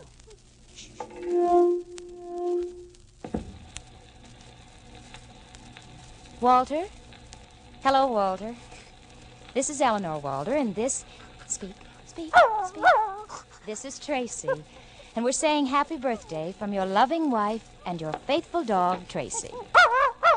Isn't Tracy a smart dog, Walter? He can talk, can't you, Tracy? Speak up. Tell us everything you know. You didn't know Tracy could talk, did you? But he can. He knows lots of things. Tell us everything you know, Tracy. Now, that's enough, Tracy. Do you want him to hear us? There. Now, the record's finished. We'll mark the label. Not to be played until May 17th, 1945. Eleanor and Tracy. There. Tomorrow we'll play it for him the first thing in the morning. I'll bet you're the first dog that's ever made a record. Now, what do you know about that, huh? No. Well, Eleanor. Yes, dear. What are you doing? Oh, nothing. Just waiting for you. What's all the racket about? Just Tracy and I roughhousing. I wish you wouldn't do that when I'm trying to write. I'm sorry, darling. I thought you were finished. Well, I'm not. You said you'd work till 11, then we'd take Tracy for a walk. It's after 11 now. I didn't think I was going to get stuck. Oh. We be long? How do I know how long I'll be? It's hard work for me to write a play. I'm not Tolstoy. I'm sorry, darling. I just can't seem to say anything anymore without getting on your nerves. We didn't used to be like this. Maybe we're not like we used to be. Oh, poor Tracy. He wants to go. Well, we'll never go unless I get that second act curtain fixed. I wish I could help, dear.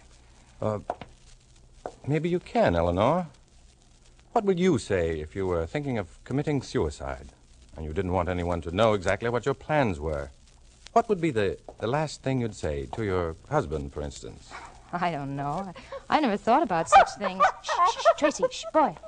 Walter, couldn't you work it out tomorrow? You'll be fresh in the morning. I said I'd finish this, and I'm going to, if it takes all night. Well, then Tracy and I'll have to go for a walk alone. Come on, Tracy. Come on, boy.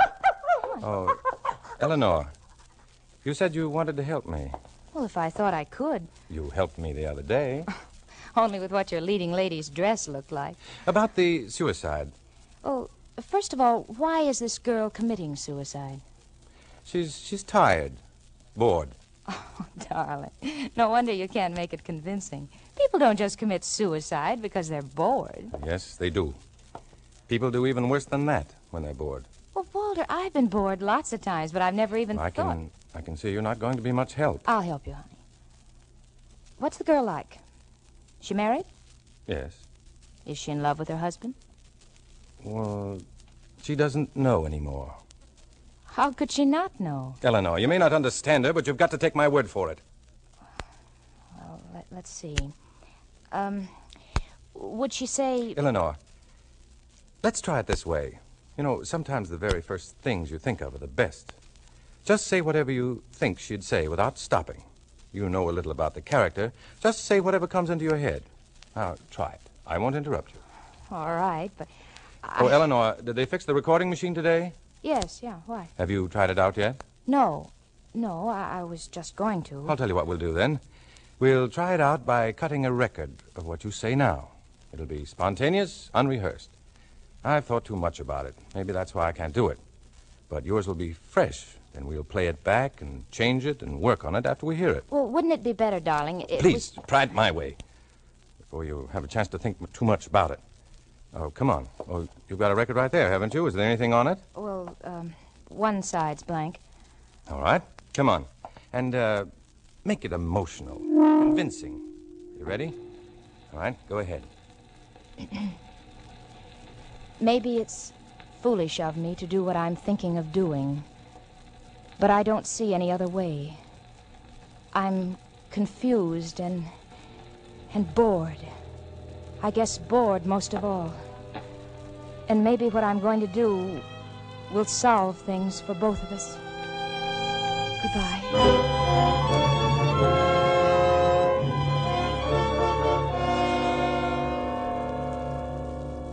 Well, that was good, Eleanor. I can get a lot of ideas from that. Is that the end of the record? Yes. You see, you have helped me after all. I thought it was terrible. I'm no writer, Walter. It was all right. Well, of course, I may change a word here and there, but it was all right. Really? Well, can we go walking now? Yes. Get your coat. All right, baby, all right. Here we go. Eleanor, would you mind if we left Tracy? Huh?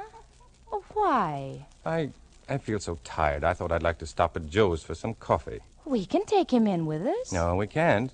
You remember what Joe said last time we had him in there? Oh, yeah, I'd forgotten. I don't see why he has to act that way about dogs. We just spoiled Joe. Just because he gave you music lessons as a child, he thinks he can treat us any way he wants. No, Eleanor, he has his customers to think about. People don't like to have dogs hanging around an eating place. It isn't Joe's fault. Oh, poor Tracy. He knows he's not wanted. Well, that's the way Joe feels about it. We'll only stay a few minutes, and then we'll come back for Tracy. All right, I suppose we have to. Tracy, you wait now. We won't be long, then we'll come back for you. Oh, we'd take you now, boy, but we can't. Look, Walter, it's almost as if he understands. Yeah, expect him to up and answer you one of these days. Oh, come on, huh? Let's go so we can hurry back. We'll only be 20 minutes, boy. Did you see him look at the clock? I thought I saw him look at his wristwatch. Fool, come on.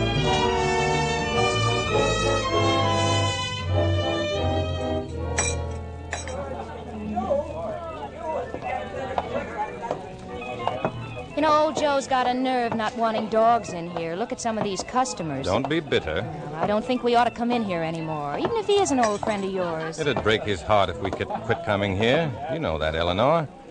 How else could he worry about me and keep an eye on me if we didn't come in here once in a while?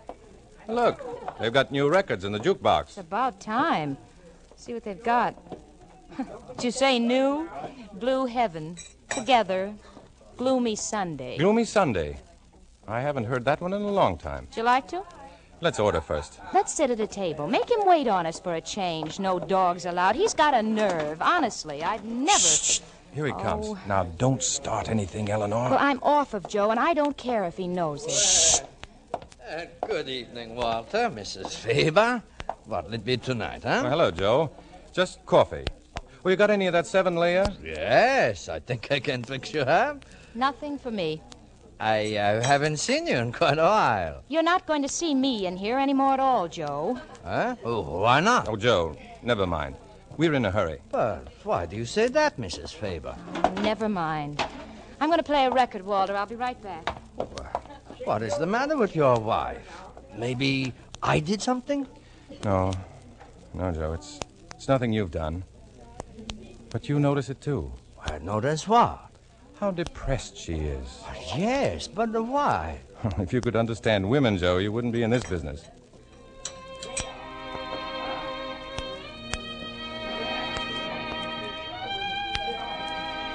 Well, that record she's playing. In Hungary, we call that the suicide song. Bring us some coffee, will you, Joe? Maybe that'll pick her up. Yeah, all right, Walter.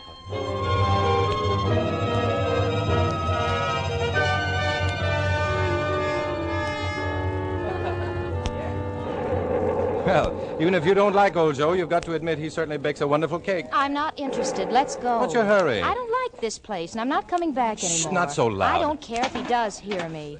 Well, good night, folks. Good night. Where are you going? We have to go back after Tracy. Look, Eleanor, it's starting to rain. If we go back now, we won't get our walk in at all. Oh, Walter, but we promised him. Let's just run down by the wharf, shall we? Then if it doesn't rain too hard, we can go back for Tracy. Oh, maybe you're right.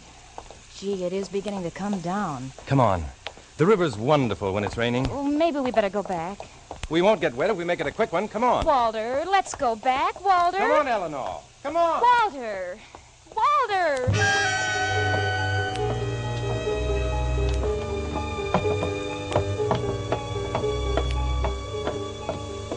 Walter. Walter. Walter, where are you? Walter, I'm just soaking wet. Now, if this is a game... This isn't a game, Eleanor. Walter, you frighten me. Standing in the shadows like that. Come on, now let's go home. I'm just freezing. Look at the river. It's beautiful, isn't it? Oh, please, let's go home. Dark and mysterious. And dirty. Let's go back. It's not dirty, Eleanor. And if it is, it's dull, boring people who've made it that way. Whatever it is, I'm cold. I'm wet. Eleanor, Yes. come over here. No, I'm going home. Look over the edge here. The way the water washes over the pilings. Oh, please, Walter, let's go home. Just a minute longer. Then we'll go. All right. But promise. Walter? Walter, what...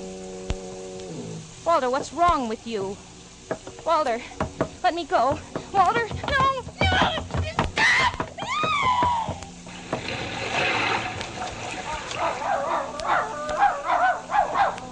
Tracy! Yeah. Drown, you dumb cluck. Well, it's two birds with one stone, I guess.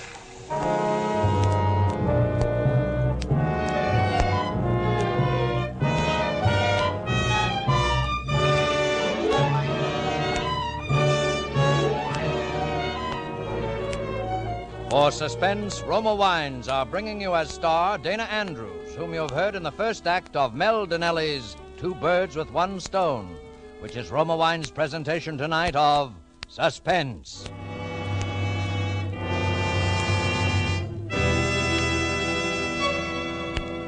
Between the acts of Suspense, this is Truman Bradley for Roma Wines.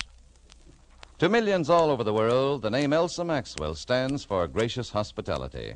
Her suggestions on entertaining are eagerly sought, and here's an especially timely one. Planning a simple dinner for friends during these days of food rationing calls for imagination in making plain dishes temptingly attractive. I suggest the simple, inexpensive touch that Roma lends, making party fare out of the most ordinary supper. Serve cool Roma California Burgundy with the meal. If possible, too, dine by candlelight. The tart piquancy of deliciously robust Roma red Burgundy and the soft, flattering lighting heightens the pleasure of dining. That's a grand suggestion of Elsa Maxwell's. Dinner by candlelight with distinctive Roma Burgundy. Truly an appealing idea. Like all Roma wines, Roma Burgundy is of unvarying goodness. The goodness of selected grapes, guided to flavor fullness by the ancient wine skill of Roma's famed wineries. Serve Roma regularly. It costs only pennies a glass. Remember, more Americans enjoy Roma than any other wine. R-O-M-A, Roma Wines. And now Roma Wines bring back to our Hollywood soundstage Dana Andrews as Walter Faber in Two Birds with One Stone, a tale well calculated to keep you in suspense.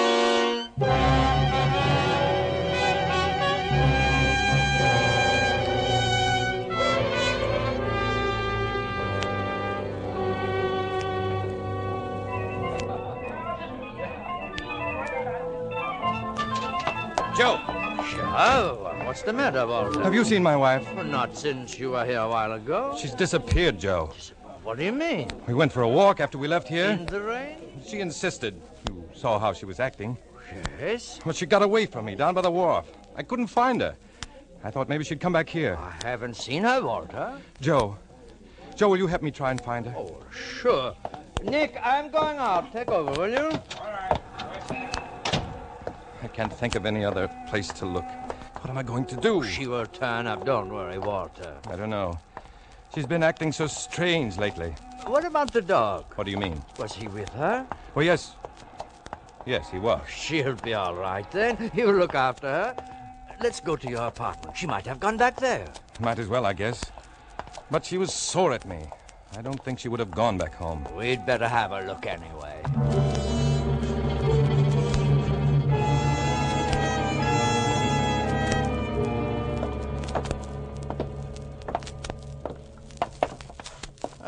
Look there, Walter. What's the matter? The door to your apartment. It is open. Didn't you lock it when you left? I didn't lock it, but I remember closing it. Maybe she's come back. No, she couldn't have.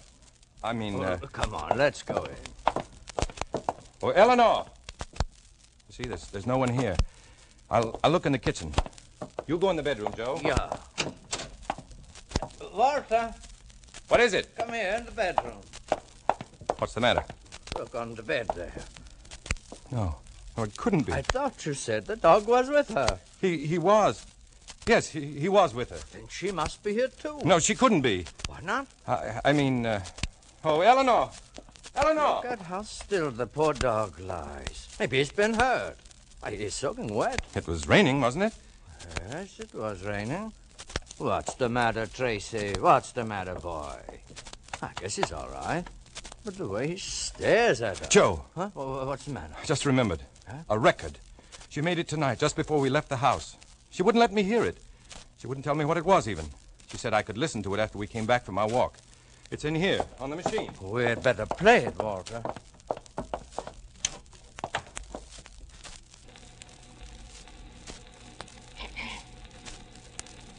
Maybe it's foolish of me to do what I'm thinking of doing. But I don't see any other way. I'm confused and bored. I guess bored most of all. And maybe what I'm going to do will solve things for both of us. Goodbye. I think we had better call the police, Walter. What for? To have them look for her. Oh, yes, of course.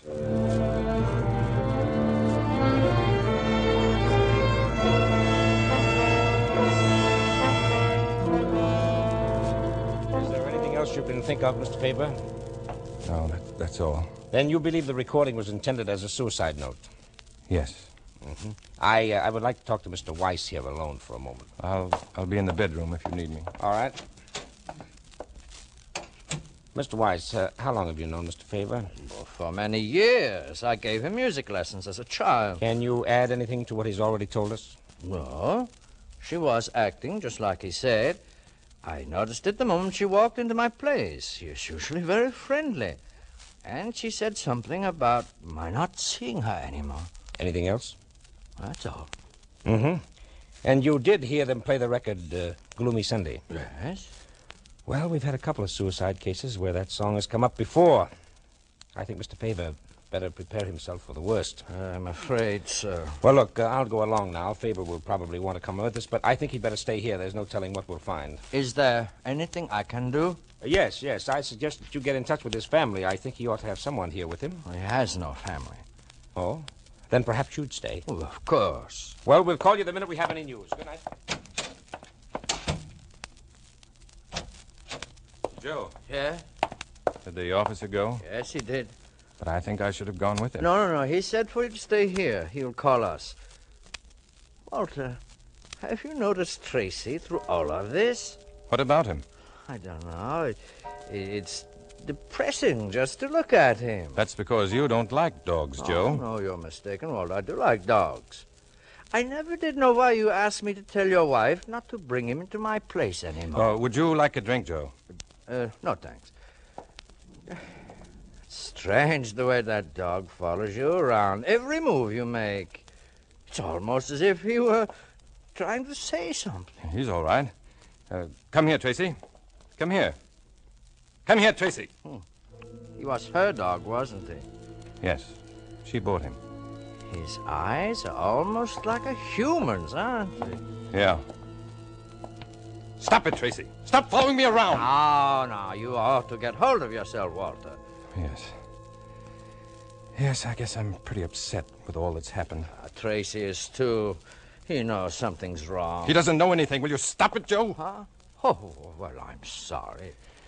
We both need sleep.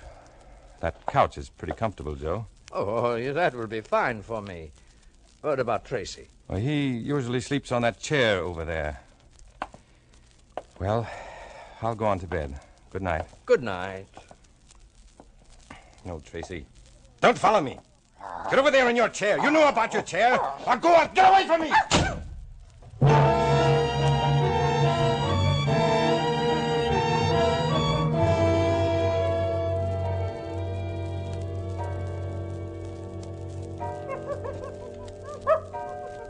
Joe.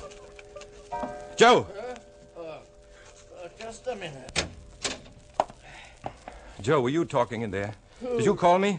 No, I was asleep. You must have heard Tracy scratching at the door here. Joe, keep him out of here, will you? Keep him in the living room. Yes, I will. Joe, I've got to get rid of that dog first thing tomorrow. Maybe my wife and I will take him. No. Why not? Well, it'd be too hard seeing him around. I don't want to see him anymore. I don't want him around. Well, you better try and get some sleep. You can talk about it in the morning. Yes. Well, good night. Good night. Come on, Tracy. Come on, boy. You'll have to carry him.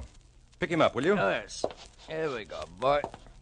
Say, he has got something sticky around his neck here. He ought to have a bath. I'll get it. You stay in here, Walter.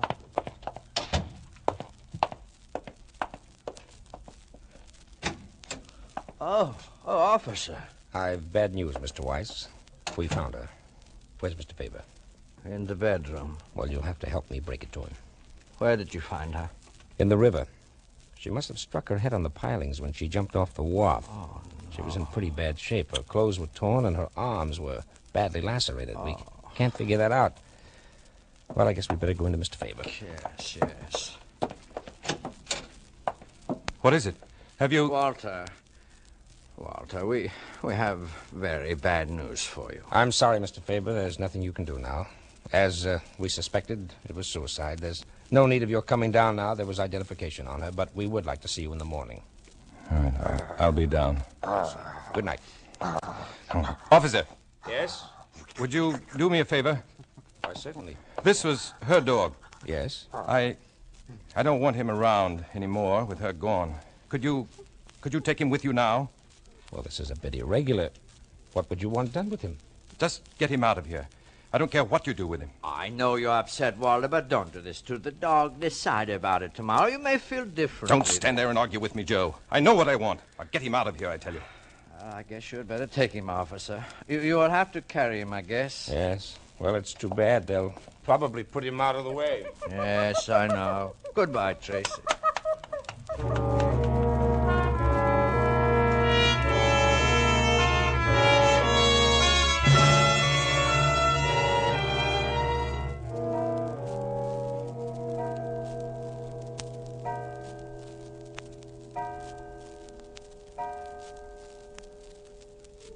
Walter? Hello, Walter. This is Eleanor, Walter, and this... Speak. This is Tracy, and we're saying happy birthday from your loving wife and your faithful dog, Tracy. Isn't Tracy a smart dog, Walter? He can talk. Can't you, Tracy? Speak up. Tell us everything you know. You didn't know Tracy could talk, did you? But he can. He knows lots of things. Tell us everything you know, Tracy.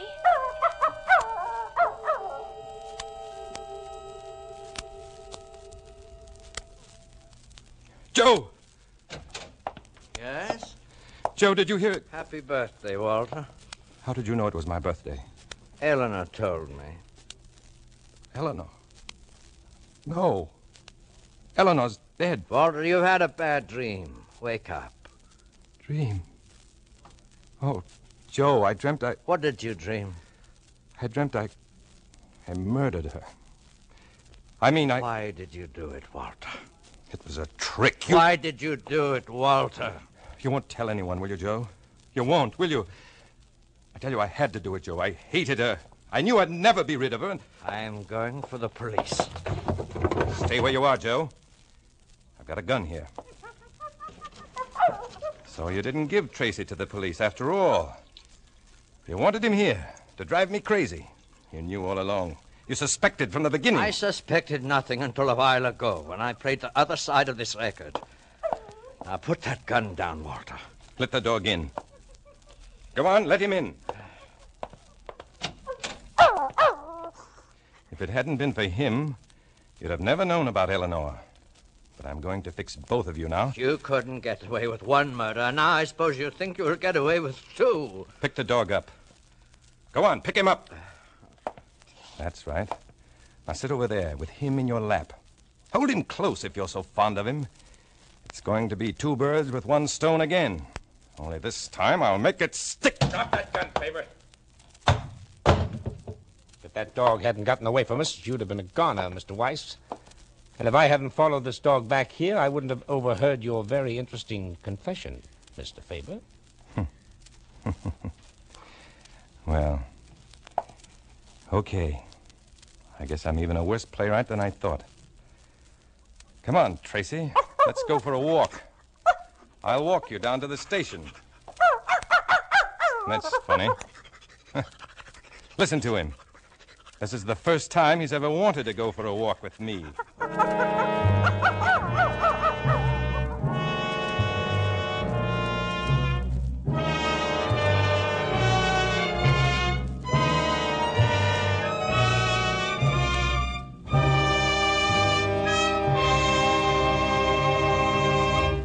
And so closes 2 birds with 1 stone, in which Roma Wines have brought you Dana Andrews as star of tonight's study in Suspense. Suspense is produced, edited, and directed by William Spear. Before our star returns to the microphone, let me say a word for Roma Wines, the sponsor of Suspense. The world-famous hostess, Miss Elsa Maxwell, knows all the niceties of entertaining. And she has this to say about simple wartime hospitality. Good friends and good Roma California sherry. These are the makings of a pleasant evening. Roma sherry is ideal for any occasion, before dinner with appetizers or during friendly visits. You and your guests will enjoy the light, nut-like flavor of glorious amber-colored Roma sherry, especially served cool. Delicious Roma wines cost only pennies a glass. Serve them often. Remember, more Americans enjoy Roma than any other wine. R-O-M-A, Roma Wines. And the next time you use vermouth, choose Roma Vermouth. Zestful, full-flavored Roma Vermouth is blended and developed with all the traditional wine-making skill of Roma wineries, is made and bottled in the heart of California's famous vineyards, yet surprisingly low-priced. Try both sweet and dry types of Roma Vermouth soon, won't you? This is Dana Andrews. I've certainly enjoyed appearing on this evening's Suspense. And I'll be looking forward to next week's show, which will star my good friend Herbert Marshall. In the meantime, remember this. We've got the biggest home front effort of the war facing us right now. It's buying more bonds during the current 7th war loan, more than we've ever bought before. Last year by this time, we had 2 war loan drives. This drive, the 7th war loan, is the first this year, but it must do the job of 2, for there'll be only 2 war loan drives in 1945. So buy more and larger war bonds now. Dana Andrews appeared through the courtesy of 20th Century Fox and will soon be seen in their production, State Fair. Next Thursday, you will hear Mr. Herbert Marshall as star of Suspense. Presented by Roma Wines, R-O-M-A, made in California for enjoyment throughout the world. This is CBS, the Columbia Broadcasting System.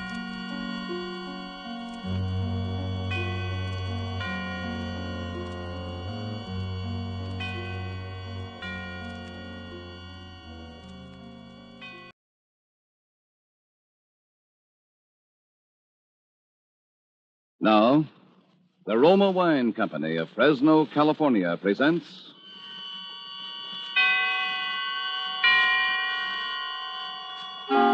Suspense.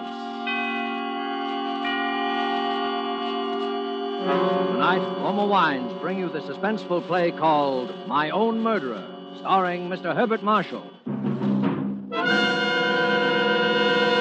Suspense is presented for your enjoyment by Roma Wines. That's R-O-M-A, Roma Wines. Those excellent California wines that can add so much pleasantness to the way you live, to your happiness in entertaining guests, to your enjoyment of everyday meals.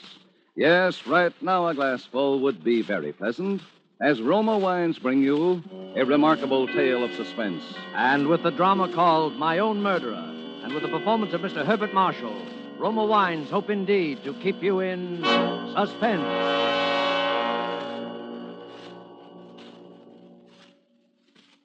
I was never really much attracted by Alan Rennick, even before he murdered Baines. It had been a raw March day, and I returned home at about 11:30 in the evening to find Alan Rennick waiting on my doorstep. Hello, Dick. Alan, what on earth are you doing here? It's a long story, old boy. Aren't you going to ask me in, or is it your habit to keep people waiting on your threshold? Well, give me a chance. After you. I say, this is cozy. Yeah, just about right for a bachelor who never entertains. I guess it wouldn't do for you at all. I wouldn't be too sure of that. Just one bedroom? There's a spare, but I've never used it. Not very hospitable, are you, old chap? I've never had any occasion to be. Well, you have now.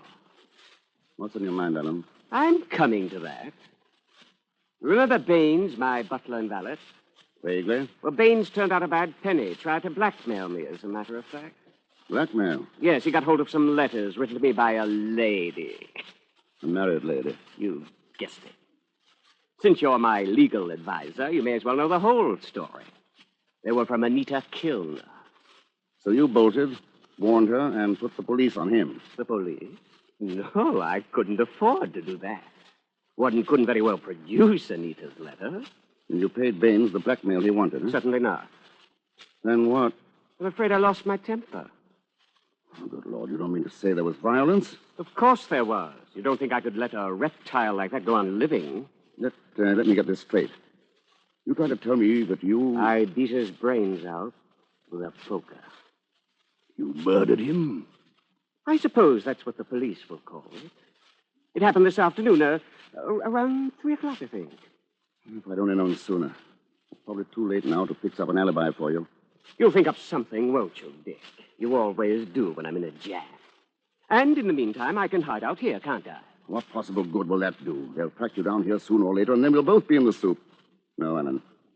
Better get yourself up. Then I'll see what can be done about getting you off.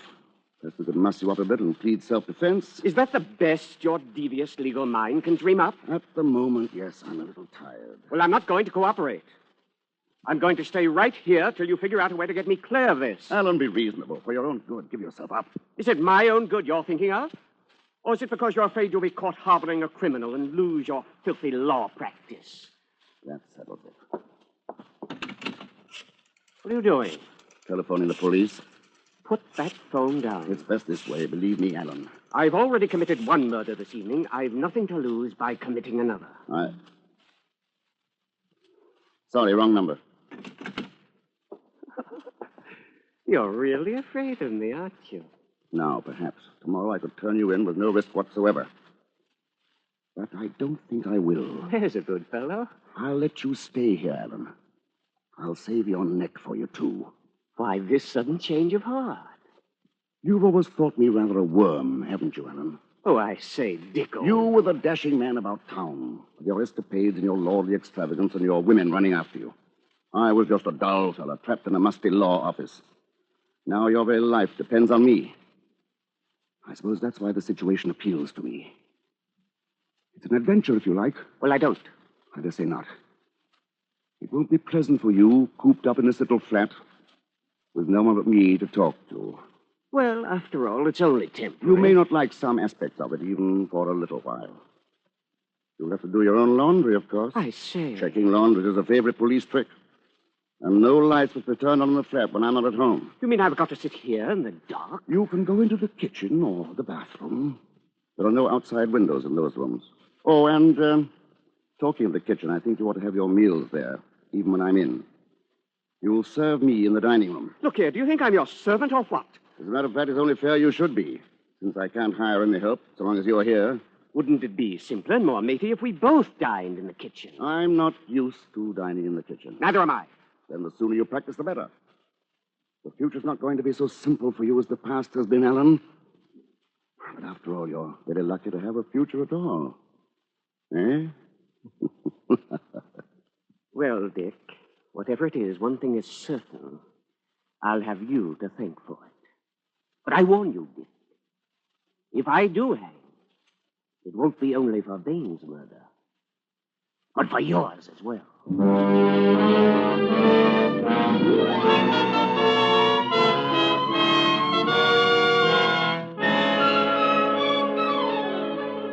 For Suspense, Roma Wines are bringing you as star Mr. Herbert Marshall as Richard Sampson, with Norman Lloyd as Alan Rainick in My Own Murderer by Richard Hull, which is Roma Wines' presentation tonight of Suspense.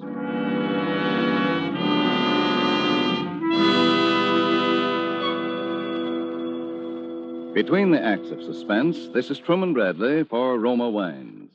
Mention the name Elsa Maxwell, and you picture a famous hostess. Mention a meal featuring fish or fowl, and Elsa Maxwell pictures, but let's hear it in her own words. The thought of a piping hot fish or chicken dinner naturally calls up for me the picture of glasses of chilled Roma California Sauterne at each plate. Roma Sauterne is delicate, pale gold in color, delightful in bouquet, and even more important, exquisite in taste. However, you need not wait for a chicken or fish dinner to serve good Roma Sauterne. It goes perfectly with any food. The one important thing to remember is the name, Roma. Each glassful of golden Roma Sauterne reflects the heritage of all Roma wines. Flavorful grapes from California's choicest vineyards, gently pressed, then carefully guided with all the ancient skill of Roma wineries to the full goodness you enjoy in every Roma wine. Roma wines do not vary, are always high in quality, yet they cost only pennies a glass. No wonder more Americans enjoy Roma than any other wine. R-O-M-A, Roma wines. And now it is with pleasure that we welcome back to our Hollywood soundstage Mr. Herbert Marshall, who, as Richard Sampson in My Own Murderer, continues a narrative well calculated to keep you in suspense.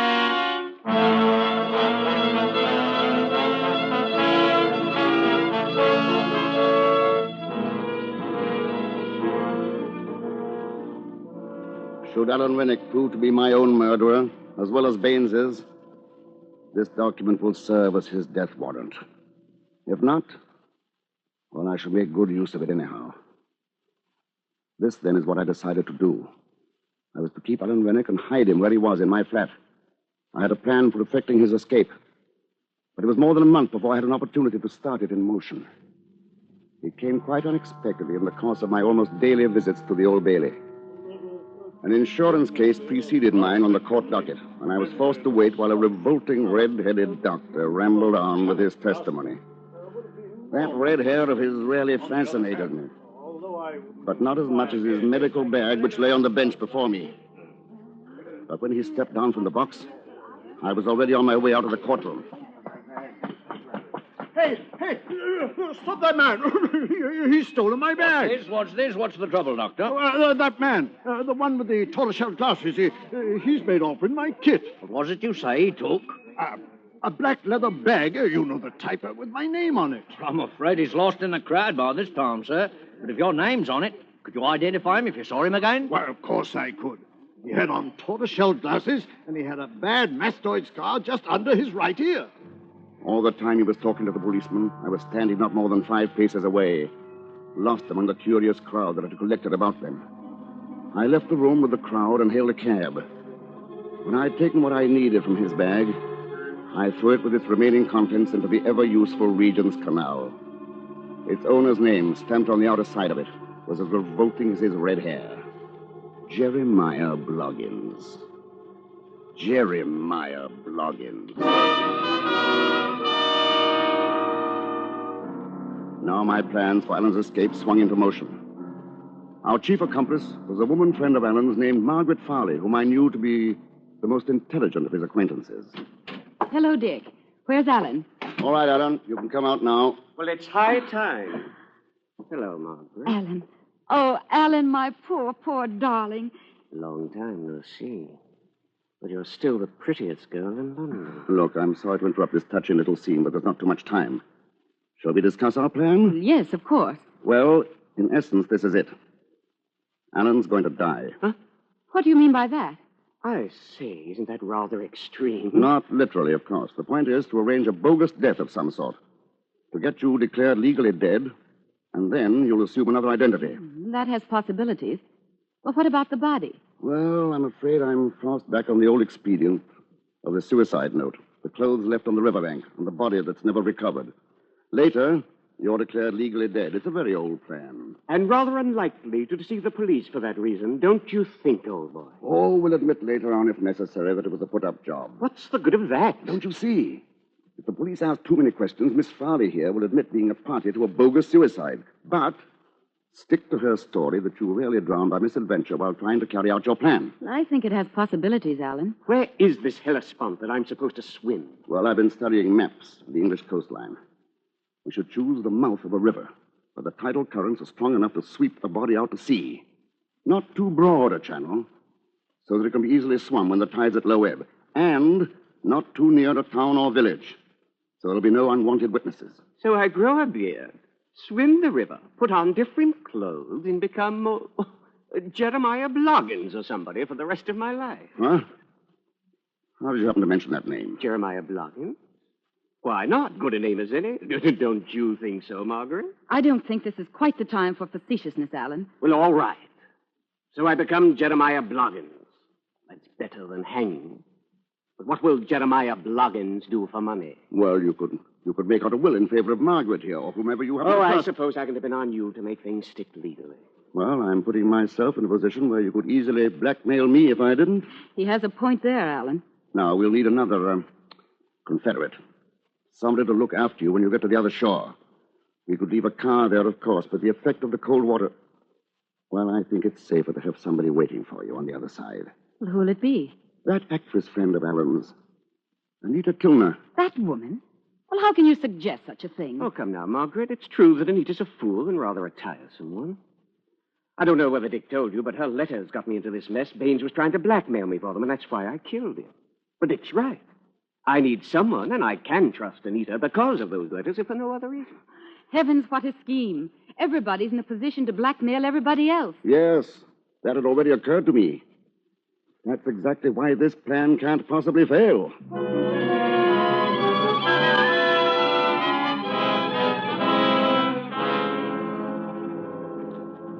The river mouth we finally hit upon was near Mrderer. It was Margaret Farley's choice, and it was a good one. Still, I was afraid to trust everything to her. So I decided to drive Alan down there and to leave him as soon as I saw him safely in the water. Margaret Farley was to meet us there, and Anita would be waiting on the other bank. It was at times a revolting journey down to Mrderer that night. The trouble with you, Dick, is that you like managing people. Mark my words, one day I shall be a free man again, and then I shall try and repay you for some of the things you've made me put up with. Cleaning up after you, making me say, yes, Dick. Certainly, Dick. Of course, Dick. I suppose it's quite useless to point out to you that what I did was not only for your own good, but absolutely necessary. Incidentally, I shouldn't be smoking quite so much if I were you. You've got to do some swimming tonight, remember. You're hopelessly out of condition. How I should like to give you just one on the jaw. Just one? 7 is your usual number, isn't it? Isn't that what it took to kill Baines? You unutterable swine. If you weren't driving the car, I'd give you something to remember me by. I shan't forget you easily as it is. Oh, well, forget what I said. I'm all on edge. It's a devil of a cold night, too. Did you bring that black coffee I asked you to? Where's the thermos? There on the back seat. Help yourself. Oh, thanks. Yeah. Filthy coffee. I should have made it myself. Better save a little for just before you go into the water. Well, Margaret's bound to have brought some, too. I'll just finish us off. Oh, bad as it tastes, it's making me feel a lot better.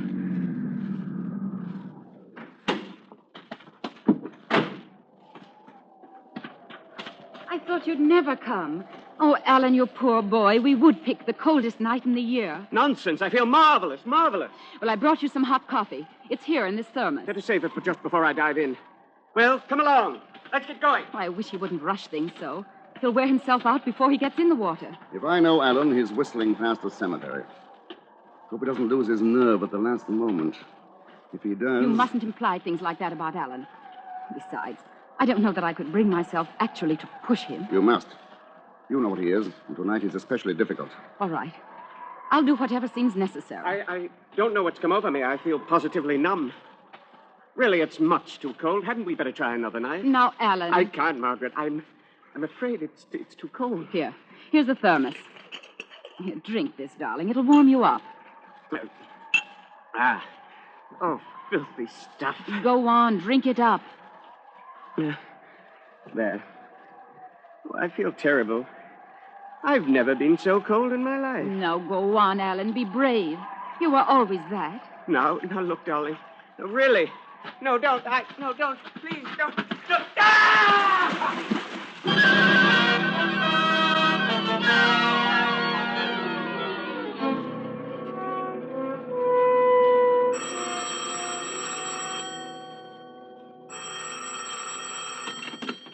Yes? Mr. Sampson? Yes? It's Anita. Oh, yes? I'm calling from the inn near Mutford. I waited all night, but Alan never showed up. Are you sure you waited at the right spot? Of course I did.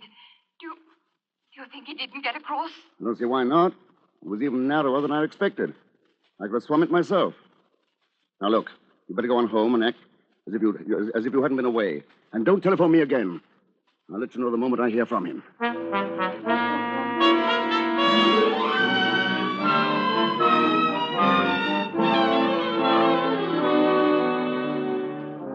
Day followed day with no word from Alan. I had no alternative but to assume that he had drowned there in the estuary that night. The body had not been found, but then we had deliberately chosen a place where the tides could be alleged to have carried it out to sea. The uncertainty was a little distressing. I had not forgotten his threat to come back on even scores with me once he'd got free. And tonight came an unpleasant little scene which did not help my frame of mind. It began with Anita. I know you're angry at me for coming here, Mr. Sampson, but I've simply got to talk to someone. You ought not to have come round here. It isn't safe. Safe? You're a nice one to talk about safety. Do you think Alan's safe now? I don't know. I don't believe you care. He trusted you, and you've let him down. Oh, why did he ever trust himself to a brute like you? You and your plans and your cleverness. Well, where are they all now? And you sit back contented with what you've done. Let me interrupt your panegyric for a moment, Anita. I'd better answer that. You listen to me first. Oh, will I? We shall see about that. Well, seems to be a gathering of the clan. Oh, it's you, Mrs. Farley. Well, I want to talk to you, too. So you missed him? He didn't come. I did my part. Did you do yours? Well, I did my best. But I don't know. I ought never to have let him go, considering how cold and miserable he was. I ought to have stopped him. Then why didn't you? Because you had a preconceived idea put into your head by this conniving brute of an attorney. He planned it all. And now he isn't going to turn a hand to find Alan and help him if he needs it, because it might jeopardize his filthy little law practice. Well, I'm going to do something about it. I'm going to the police and tell them the whole story. Has it occurred to you that the police can't possibly help anyone in this case and may possibly harm all three of us? And if Alan is alive, you will inevitably do him harm. Yes. Yes, he's right. I pushed him in. I pushed him in. Don't be morbid. You did what you could with excellent intentions. Are you going to clear your conscience by getting two other people into trouble? Are you, Anita? Well, I confess I'm not too keen on helping Margaret to be a martyr for Alan. How dare you? It was you and your hysterical letters that got Alan into this mess. And wouldn't it be ironic if they ended up by being published anyway? That would be a fine tribute to Alan's sacrifice, especially if he's dead and gone. What are you driving at? I have those letters. Oh, I'm not going to demand a price for them like Baines. But at the same time... You dirty blackmailer. I'm merely forcing you to do something for your own good. Just like giving a patient morphia to prevent him doing an injury to himself. Morphia? More figure of speech, but I think you understand what I mean. Morphia.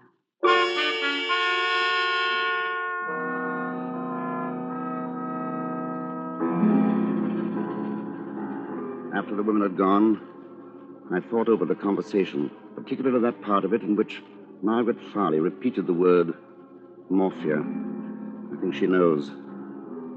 But even if Alan's body is recovered and they find what he really died of, they can never make an accusation.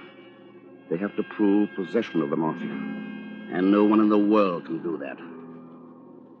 I meant to call Anita Kilner and sound her out, but I find that I don't even know her married name. Not that it matters, considering what went on and with Alan behind her husband's back. In any case, I can depend on her letters to keep her mouth shut. On reading this over, I find that in my marshalling of the facts in this case, I have omitted one possibility. Far-fetched, it's true, but there is one person whom I should set about finding if I were acting for the Crown in this case. I refer to that abominable, truculent, red-headed doctor with the ridiculous name.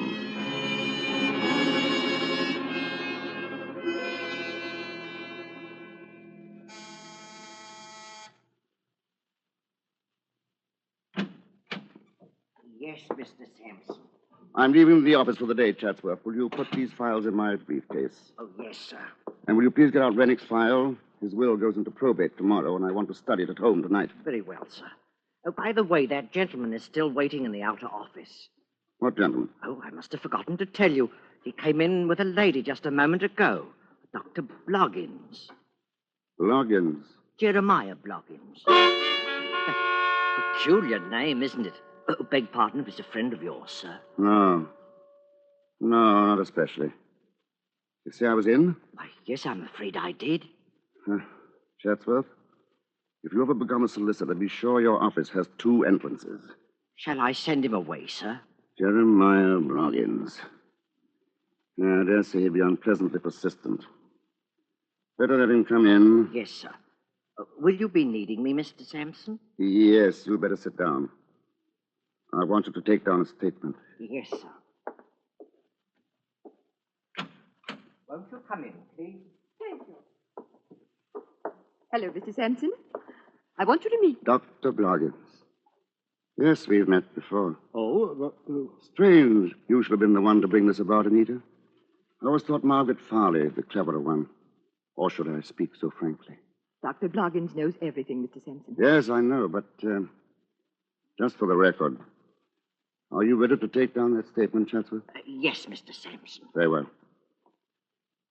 I murdered Alan Rennick. Well, just a moment, Mr. Please don't Sampson. interrupt. Yes, I murdered him. And why not? He was a killer. He forced himself on me and turned himself into my private property. He might indeed be called my own murderer. My motive? Well, perhaps one day the world will learn that the strongest compulsion to murder is hatred. I hated Alan Rennick, and I planned his murder brilliantly. I'd counted on the sea, holding Rennick long enough for the traces of morphia to have gone. I really can't be responsible for the treachery of the elements. Only one man had the evidence to convict me. And the odds against his being found and brought face to face with me were so slight that I'd risk it again. I'm not sorry I killed him. Even now I'm able to say that it's been a great adventure, requiring courage and daring beyond Rennick's wildest imagination. I have proved which of us was the better man. You have all that, Chatsworth? Yes, sir. Oh, add this note at the bottom. In view of the customary bumbling and obtusiveness of the Crown prosecutor, it'll probably be necessary to state that his case will be greatly facilitated by calling as his first witness Dr. Jeremiah Bloggins. Oh, look here, perhaps I'm obtuse, but why on earth are you trying to involve me in your beastly murder? Huh? I say, you mean to say you don't recognize me? Why, no, why should I? Anita, why did you bring this man here? Why, I thought you knew. He's my husband. After Alan's body was found, I decided to tell him everything. We simply came here to get the letters. And you don't even remember me? When your bag was stolen while you were testifying at the Old Bailey. Well, so you're the blighter who did that. Good heavens. That's where you got the morphia. out of my bag. Yes. I suppose I could get you as accessory after the fact. But that would only confuse the Crown Prosecutor. Well, on the whole, I'm rather glad it worked out this way. After all, as Nanky Poo says in The Mikado, there's much to be said for the advantage of having it done by the public executioner.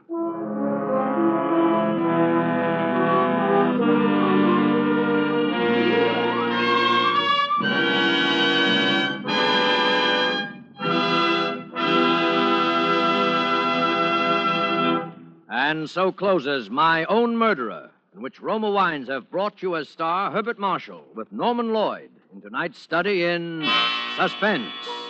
Suspense is produced, edited, and directed by William Spear. Before Mr. Marshall returns to the microphone, let me say a word for Roma Wines, the sponsor of Suspense. Few hostesses have entertained as extensively, as often, as the world-renowned hostess, Miss Elsa Maxwell. And that's why her words are significant. Back in the horse and buggy days, wine serving was surrounded by all manner of do's and don'ts. Today, it's fashionable to serve delicious Roma wines whenever and however you choose. For example, delicious, versatile Roma California Tokay is a light, moderately sweet, flame-colored wine that goes well before or after meals, during cocktail hour, actually delightful at any time. Serve your Roma Tokay cool. While Roma Tokay differs in flavor from other Roma wines, it is like them in these respects. Always delicious, never varying in fine quality. And since Roma wines cost only pennies a glass, you can serve them often. Remember, more Americans enjoy Roma than any other wine. And the next time you use vermouth, choose Roma vermouth. Zestful, full-flavored Roma vermouth is blended and developed with all the traditional winemaking skill of the Roma wineries. It is made and bottled in the heart of California's famous vineyards, yet surprisingly low-priced. Try Roma vermouth soon, won't you? This is Herbert Marshall. It's been a great pleasure, as always, to make an appearance on Suspense, a show which is such a very great favorite with all of us. Mr. Spear has just been telling me about next Thursday's broadcast, and it sounds like one of the very finest of the year. It's a perfectly wonderful story by W.F. Harvey, August Heat. And in it as your star will be Ronald Colman. Now, if you'll permit me a most important word. War news from the Pacific is encouraging. We're on our way to Tokyo. But until Japan is beaten to her knees, the war goes on. It takes dollars to buy the equipment our men need. Your dollars. And by investing those dollars in war bonds now, during the 7th War Loan Drive, you help your country and help yourself to greater post-war purchasing power. Get extra bonds, big ones, during the mighty 7th. Next Thursday, same time, Mr. Ronald Colman will be your star of Suspense. Presented by Roma Wines, R-O-M-A, made in California for enjoyment throughout the world.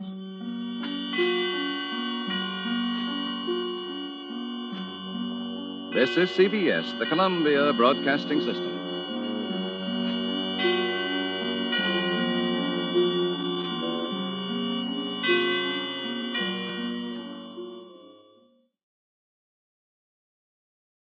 Now, the Roma Wine Company of Fresno, California presents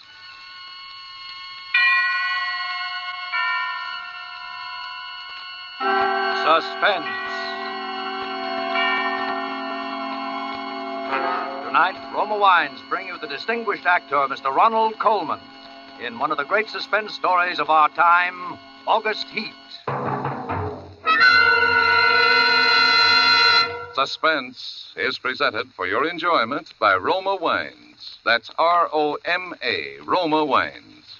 Those excellent California wines that can add so much pleasantness to the way you live, to your happiness in entertaining guests, to your enjoyment of everyday meals. Before we bring you Ronald Colman and our suspense play, here's a brief message from Elsa Maxwell, famed for her great charm as a hostess. When food looks appetizing, it almost always lives up to expectations. When even so simple a main dish as a steaming, fragrant bowl of spaghetti or beans is surrounded by bright green salads, golden rolls or muffins, and brilliant Roma California burgundy, the food is more enjoyable, more delightful. And for a summery touch of the outdoors, a vase of flowers. Perfect color complement to the deep, rich beauty of Roma burgundy. You'll enjoy the fruity, robust taste, the tart piquancy of distinguished Roma burgundy served cool. Truly a masterpiece of fine winemaking. Like all Roma wines, Roma burgundy is unvaryingly good, always high in quality of bouquet, color, and taste. The happy reward of selected grapes, brought slowly to perfection, gently pressed, then carefully guided to flavor fullness by the ancient skill of Roma's noted wineries in California's choicest vineyards. Yet all this goodness is yours for only pennies a glass. Remember, more Americans enjoy Roma than any other wine. R-O-M-A, Roma wines. Yes, right now a glassful would be very pleasant, as Roma wines bring you a remarkable tale of suspense. And with August Heat, W.F. Harvey's matchless narrative of premonition and the brooding terror of twilight and the unseen, and with the performance of Ronald Colman, Roma wines hope indeed to keep you in suspense.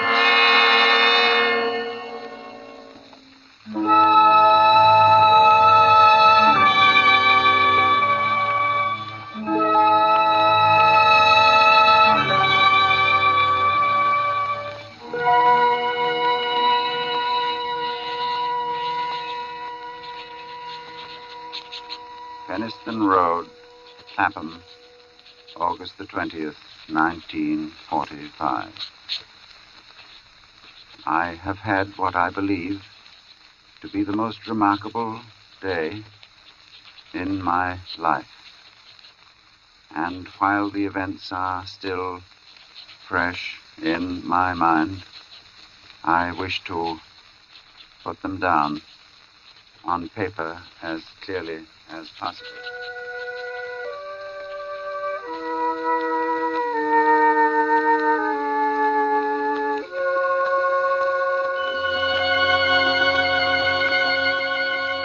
Let me say at the outset that my name is James Clarence Withencroft. You must remember that in order to have the full implication of my story. James Clarence Withencroft. I'm 40 years old, in perfect health, never having known a day's illness. By profession, I am an artist. Not a very successful one, but I earn enough money by my black and white work to satisfy my necessary wants. My only near relative, a sister, died 5 years ago, so that there is no one in particular to whom I address this manuscript. Only you, who might by chance read it someday. For, because of the peculiar circumstance about which you will soon hear, I have the strong premonition that I shall never live to tell anyone about it.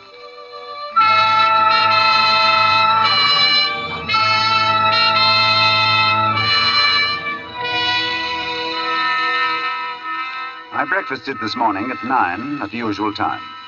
It was no different from any other morning. And after glancing through the morning paper, I lighted my pipe, and I proceeded to let my mind wander, in the hope that I might chance upon some subject for my pencil. The room, though door and window were open, was oppressively hot. And I had just made up my mind that the coolest and most comfortable place in the neighborhood would be the deep end of the public swimming bath, when I was suddenly shaken. A feeling swept over me such as I'd never experienced before. I attempted to rise to my feet, but somehow it seemed as though I had suddenly been fastened to my chair. My hand went out in an effort to brace myself.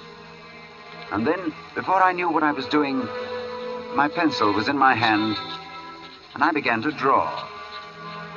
It was as though someone had taken my hand and was moving it across the paper, swiftly, in bold strokes. And then I seemed to take over. My hand, under its own power, began to draw. I soon forgot the oppressive heat. Everything was forgotten in this frantic feeling that the sketch must be finished as soon as possible.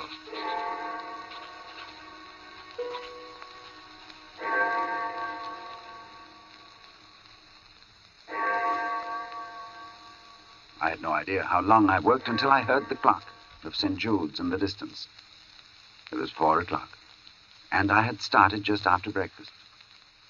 Now, for the first time since I'd begun, I actually seemed to see what I had been sketching. I was surprised. The final result was, I felt sure, the best thing I'd ever done. It showed a criminal in the dock immediately after the judge had pronounced sentence. The man was fat, enormously fat. The flesh hung in rolls about his chin. It creased his huge, stumpy neck. He was clean-shaven, or perhaps I should say a few days before he must have been clean-shaven. And he was almost bald. He stood there before the judge, his short, clumsy fingers clasping the rail, looking straight in front of him. The feeling that his expression conveyed was not so much one of horror as of utter, absolute collapse. There seemed nothing in the man strong enough to sustain that mountain of flesh.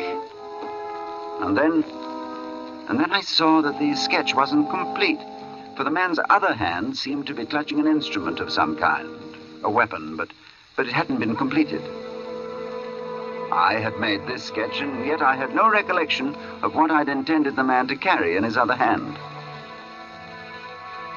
I took up my pencil again, and I attempted to fill in the fuzzy outline, but it was useless.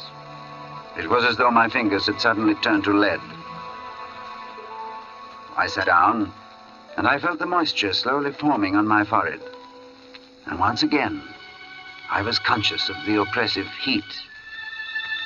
Then I knew that there would be no finishing of the sketch, at any rate not for the moment. So I rolled it up, and without quite knowing why, I put it in my pocket. In spite of my peculiar inspiration, I was filled with a rare sense of happiness which the knowledge of a good thing well done gives.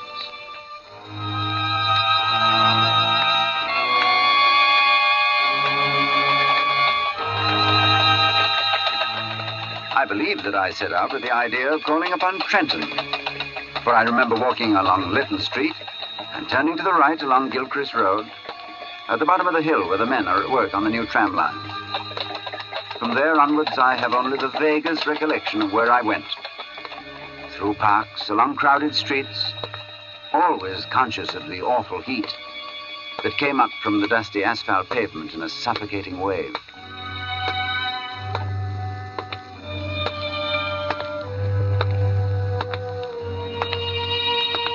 And I remember, too, the hollow sound of my footsteps as I moved along. Although walking aimlessly, I somehow knew that there was a goal, a something to which I was drawn. I longed for the thunder promised by the great banks of copper-colored clouds that hung low over the western sky. I've really no idea how far I walked when a small boy roused me from my abstraction. You got the time, mister? 20 minutes to 7. Thanks. Hot enough for you, sir? Yes. When he left me, I began to take stock of my bearings.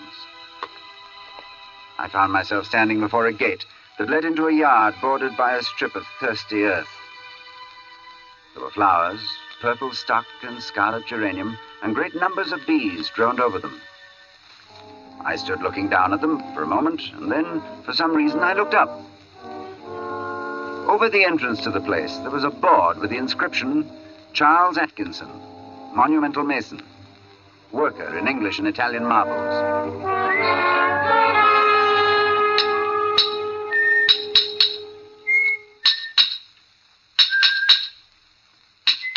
From the yard itself came a cheery whistle, the noise of hammer blows and the cold sound of steel meeting stone. A sudden impulse made me enter, and I went in the direction of the noise. There was a man, sitting with his back towards me. He was busy at work on a slab of curiously veined marble. Then, without turning, his hammer stopped in midair as he was about to bring it down on his chisel. He held this position a moment before turning, but I knew that he was aware of my presence, and when he turned, I saw his face. It was, although I'd never seen him before, it was the face of the man I had been drawing.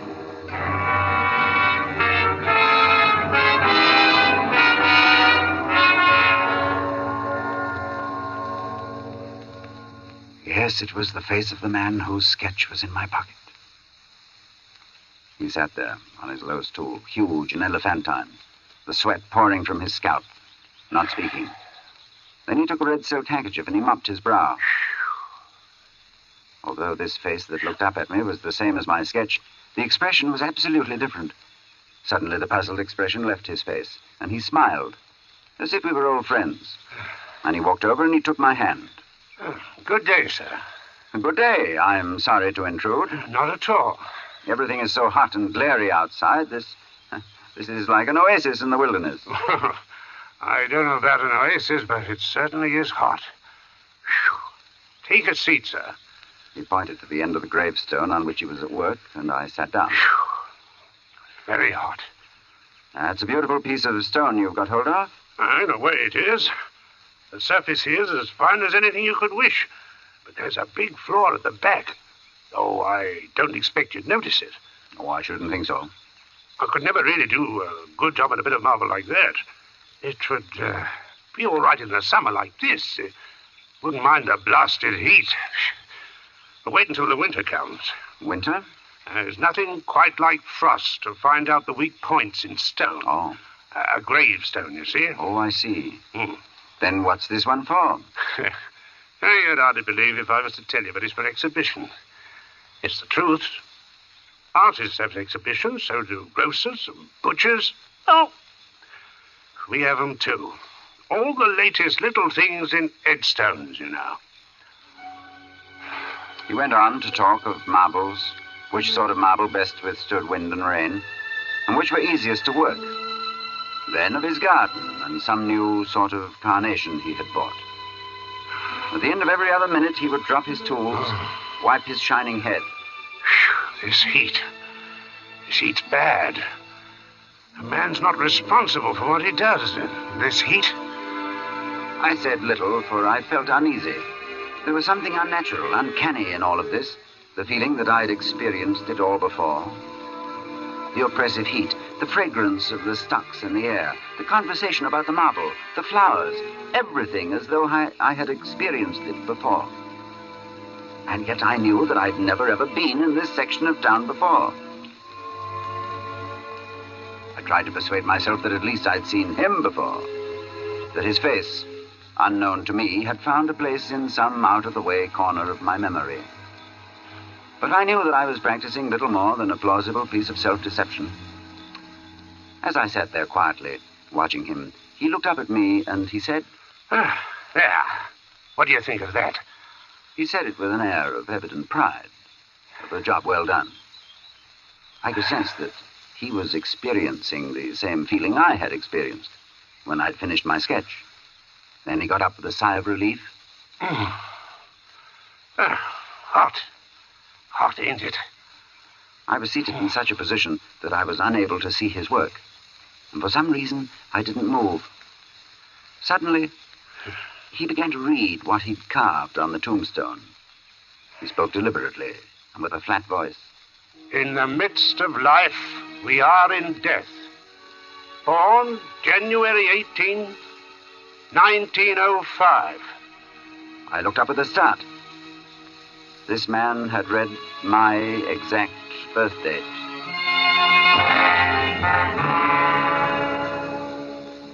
He passed away very suddenly on August 20th, 1945.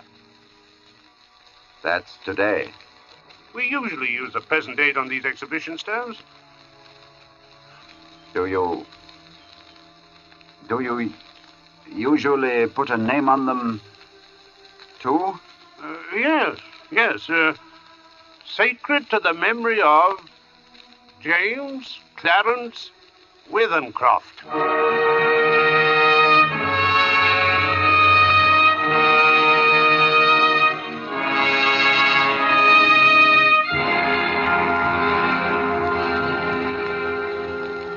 Cold shudder swept over me, and I sat there in silence. The sound of birds and crickets seemed loud in my ears as we stood there, looking at each other, saying nothing. And then he mopped his brow again. Hot. Hot. I was finally able to speak. Where did you see that name? Oh, I didn't see it anywhere. I wanted some name, and I put down the first that came into my head. It's a strange coincidence, but it happens to be mine. Huh? That's your name? You're James Clarence... Withencroft, yes. Well... And the dates? I can only answer for the birth date. It's correct. Oh. That's a rum go. I made a sketch this morning of you. Of me? But you've never seen me before. No. Oh. Oh. I took my sketch from my pocket and I showed it to him. As he looked, the expression on his face altered until it became more and more like that of the man I had drawn. And it was only the other day before that I told Maria there were no such things as ghosts. Neither of us had seen a ghost, but I knew what he meant. Then I spoke to him. You probably heard my name someplace. Yes. You must have seen me somewhere and forgotten it. Yes. Were you at Clacton-on-Sea last July? No, I've never been to Clacton in my life. Oh. And we were silent for some time again. And we stood there looking at one another and at the two dates on the gravestone. And the birth one was right, and the other was today. Well, come inside and have some supper.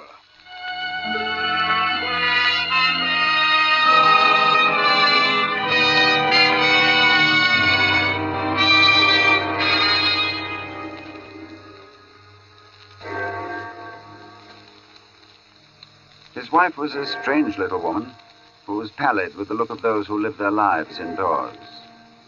Her husband introduced me as a friend of his who was an artist, and he informed her that I was staying to supper. I spoke, making some comment that I hoped I wouldn't be an intrusion, and she looked up at me and she said, You have a pleasing voice, Mr. Withencroft, and you're welcome in my home. I'm sorry Charles has not brought you here before.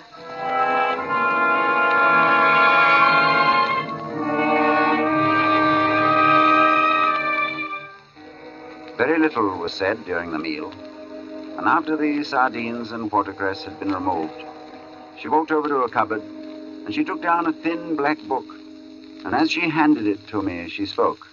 Would you read aloud, Mr. Withencroft? Puzzled, I looked down at the book which she'd opened and placed before me. It was a very tiny book. The Prophet, it was called, by an author unknown to me with a strange Eastern name. Khalil Gibran. And my eyes fell across the page, and suddenly I was reading aloud, as she'd asked me to. Then Almitra spoke, saying, we would ask now of death. And he said, you would know the secret of death. But how shall you find it unless you seek it in the heart of life? The owl, whose night-bound eyes are blind unto the day, cannot unveil the mystery of light. If you would indeed behold the spirit of death, open your heart wide unto the body of life. For life and death are one, even as the river and the sea are one. In the depth of your hopes and desires lies your silent knowledge of the beyond. And like seeds dreaming beneath the snow, your heart dreams of spring. Trust the dreams, for in them is hidden the gate to eternity. Your fear of death is but the trembling of the shepherd when he stands before the king whose hand is to be laid upon him in honor. Is the shepherd not joyful beneath his trembling, that he shall wear the mark of the king? Yet is he not more mindful of his trembling. For what is it to die but to stand naked in the wind and to melt into the sun? And what is it to cease breathing but to free the breath from its restless tides, that it may rise and expand and seek God unencumbered? Only when you drink from the river of silence shall you indeed sing. And when you have reached the mountain top, then you shall begin to climb. And when the earth shall claim your limbs, then shall you truly dance.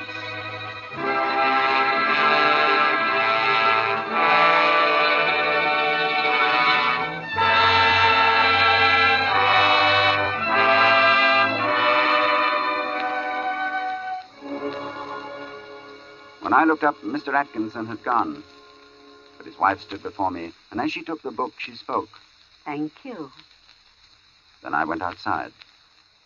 And I found Atkinson sitting on the gravestone and smoking. He looked up at me. Hot. Man's not responsible for what he might do in this heat. She never asked anyone to read aloud before. And then we talked about the sketch again. He looked at it. Likeness is me, all right. On trial. You must excuse my asking, but do you know of anything you've done for which you could be put on trial? No, I've done nothing. Not yet. He got up, fetched a can from the porch, and he began to water the flowers. Twice a day regular in the hot weather. And then the heat sometimes gets the better of the delicate ones, and ferns. Good Lord, they could never stand it. Where do you live? I told him my address. It would take an hour's quick walk to get back home. And he stopped watering, and he faced me squarely. It's like this. We'll look at the matter straight. If you'll both go back home tonight, you take your chance of accidents. A cart may run over you. There's always banana skins and orange peels, to say nothing of falling ladders. He spoke of the improbable with an intense seriousness that would have been laughable 6 hours before. But I did not laugh. The best thing we can do is for you to stay here till 12 o'clock. Then it'll be tomorrow, do you see? Yes. We'll go upstairs and smoke. Maybe cooler inside. And to my surprise, I agreed.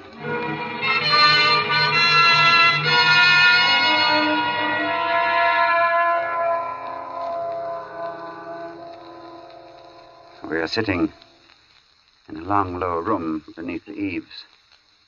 Atkinson has sent his wife to bed. He himself is busy sharpening some tools at a little oilstone, smoking one of my cigars the while. And as I look at my sketch before me, I suddenly see the fuzzy outline of what the man in the picture holds in his hands. But while I had not been able to sketch it before, I am able to do so now. It is a chisel, and it is stained with dark liquid. The sketch is completed now. The air seems charged with thunder, and I hear it in the distance. It is ominous, but it carries the hope of rain. Perhaps this damnable heat will be broken soon, and the day will soon be over. It is close to 12. I'm writing this at a shaky table before the open window. The leg is cracked, and Atkinson, who seems a handy man with his tools, is going to mend it as soon as he has finished putting an edge on his chisel. There. It is 12. The day is over. And I shall be going home. But the heat is stifling.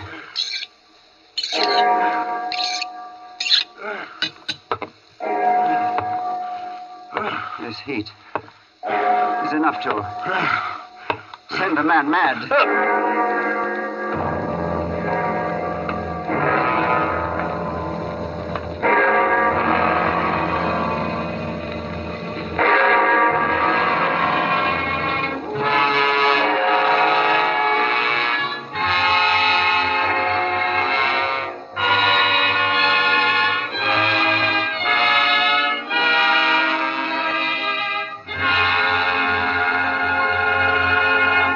And so closes August Heat, in which Roma Wines have brought you Ronald Colman as star of tonight's study in Suspense.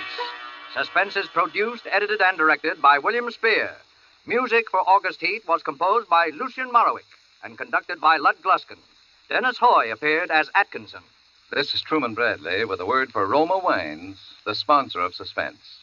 America's famed authority on hospitality, Elsa Maxwell, recently made this suggestion for gracious entertainment. Your friends will respect your good taste when you serve delightful Roma California Tokay.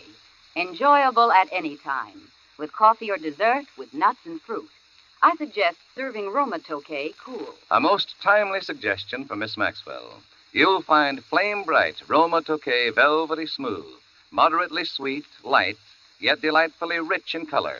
And you'll find Roma wines always delicious, of unvarying fine quality and goodness. June is the month of weddings, and the most distinguished way to fate the June bride is by serving Roma California champagne. Its gold and sparkle and delicious, delightful dryness tell you that here is a truly fine champagne, Roma champagne. Next time you plan for a special occasion, add this sparkling touch of perfection, good Roma champagne. Next Thursday, you will hear John Payne and Frank McHugh as stars of Suspense. Presented by Roma Wines, R-O-M-A, made in California for enjoyment throughout the world. This is CBS, the Columbia Broadcasting System.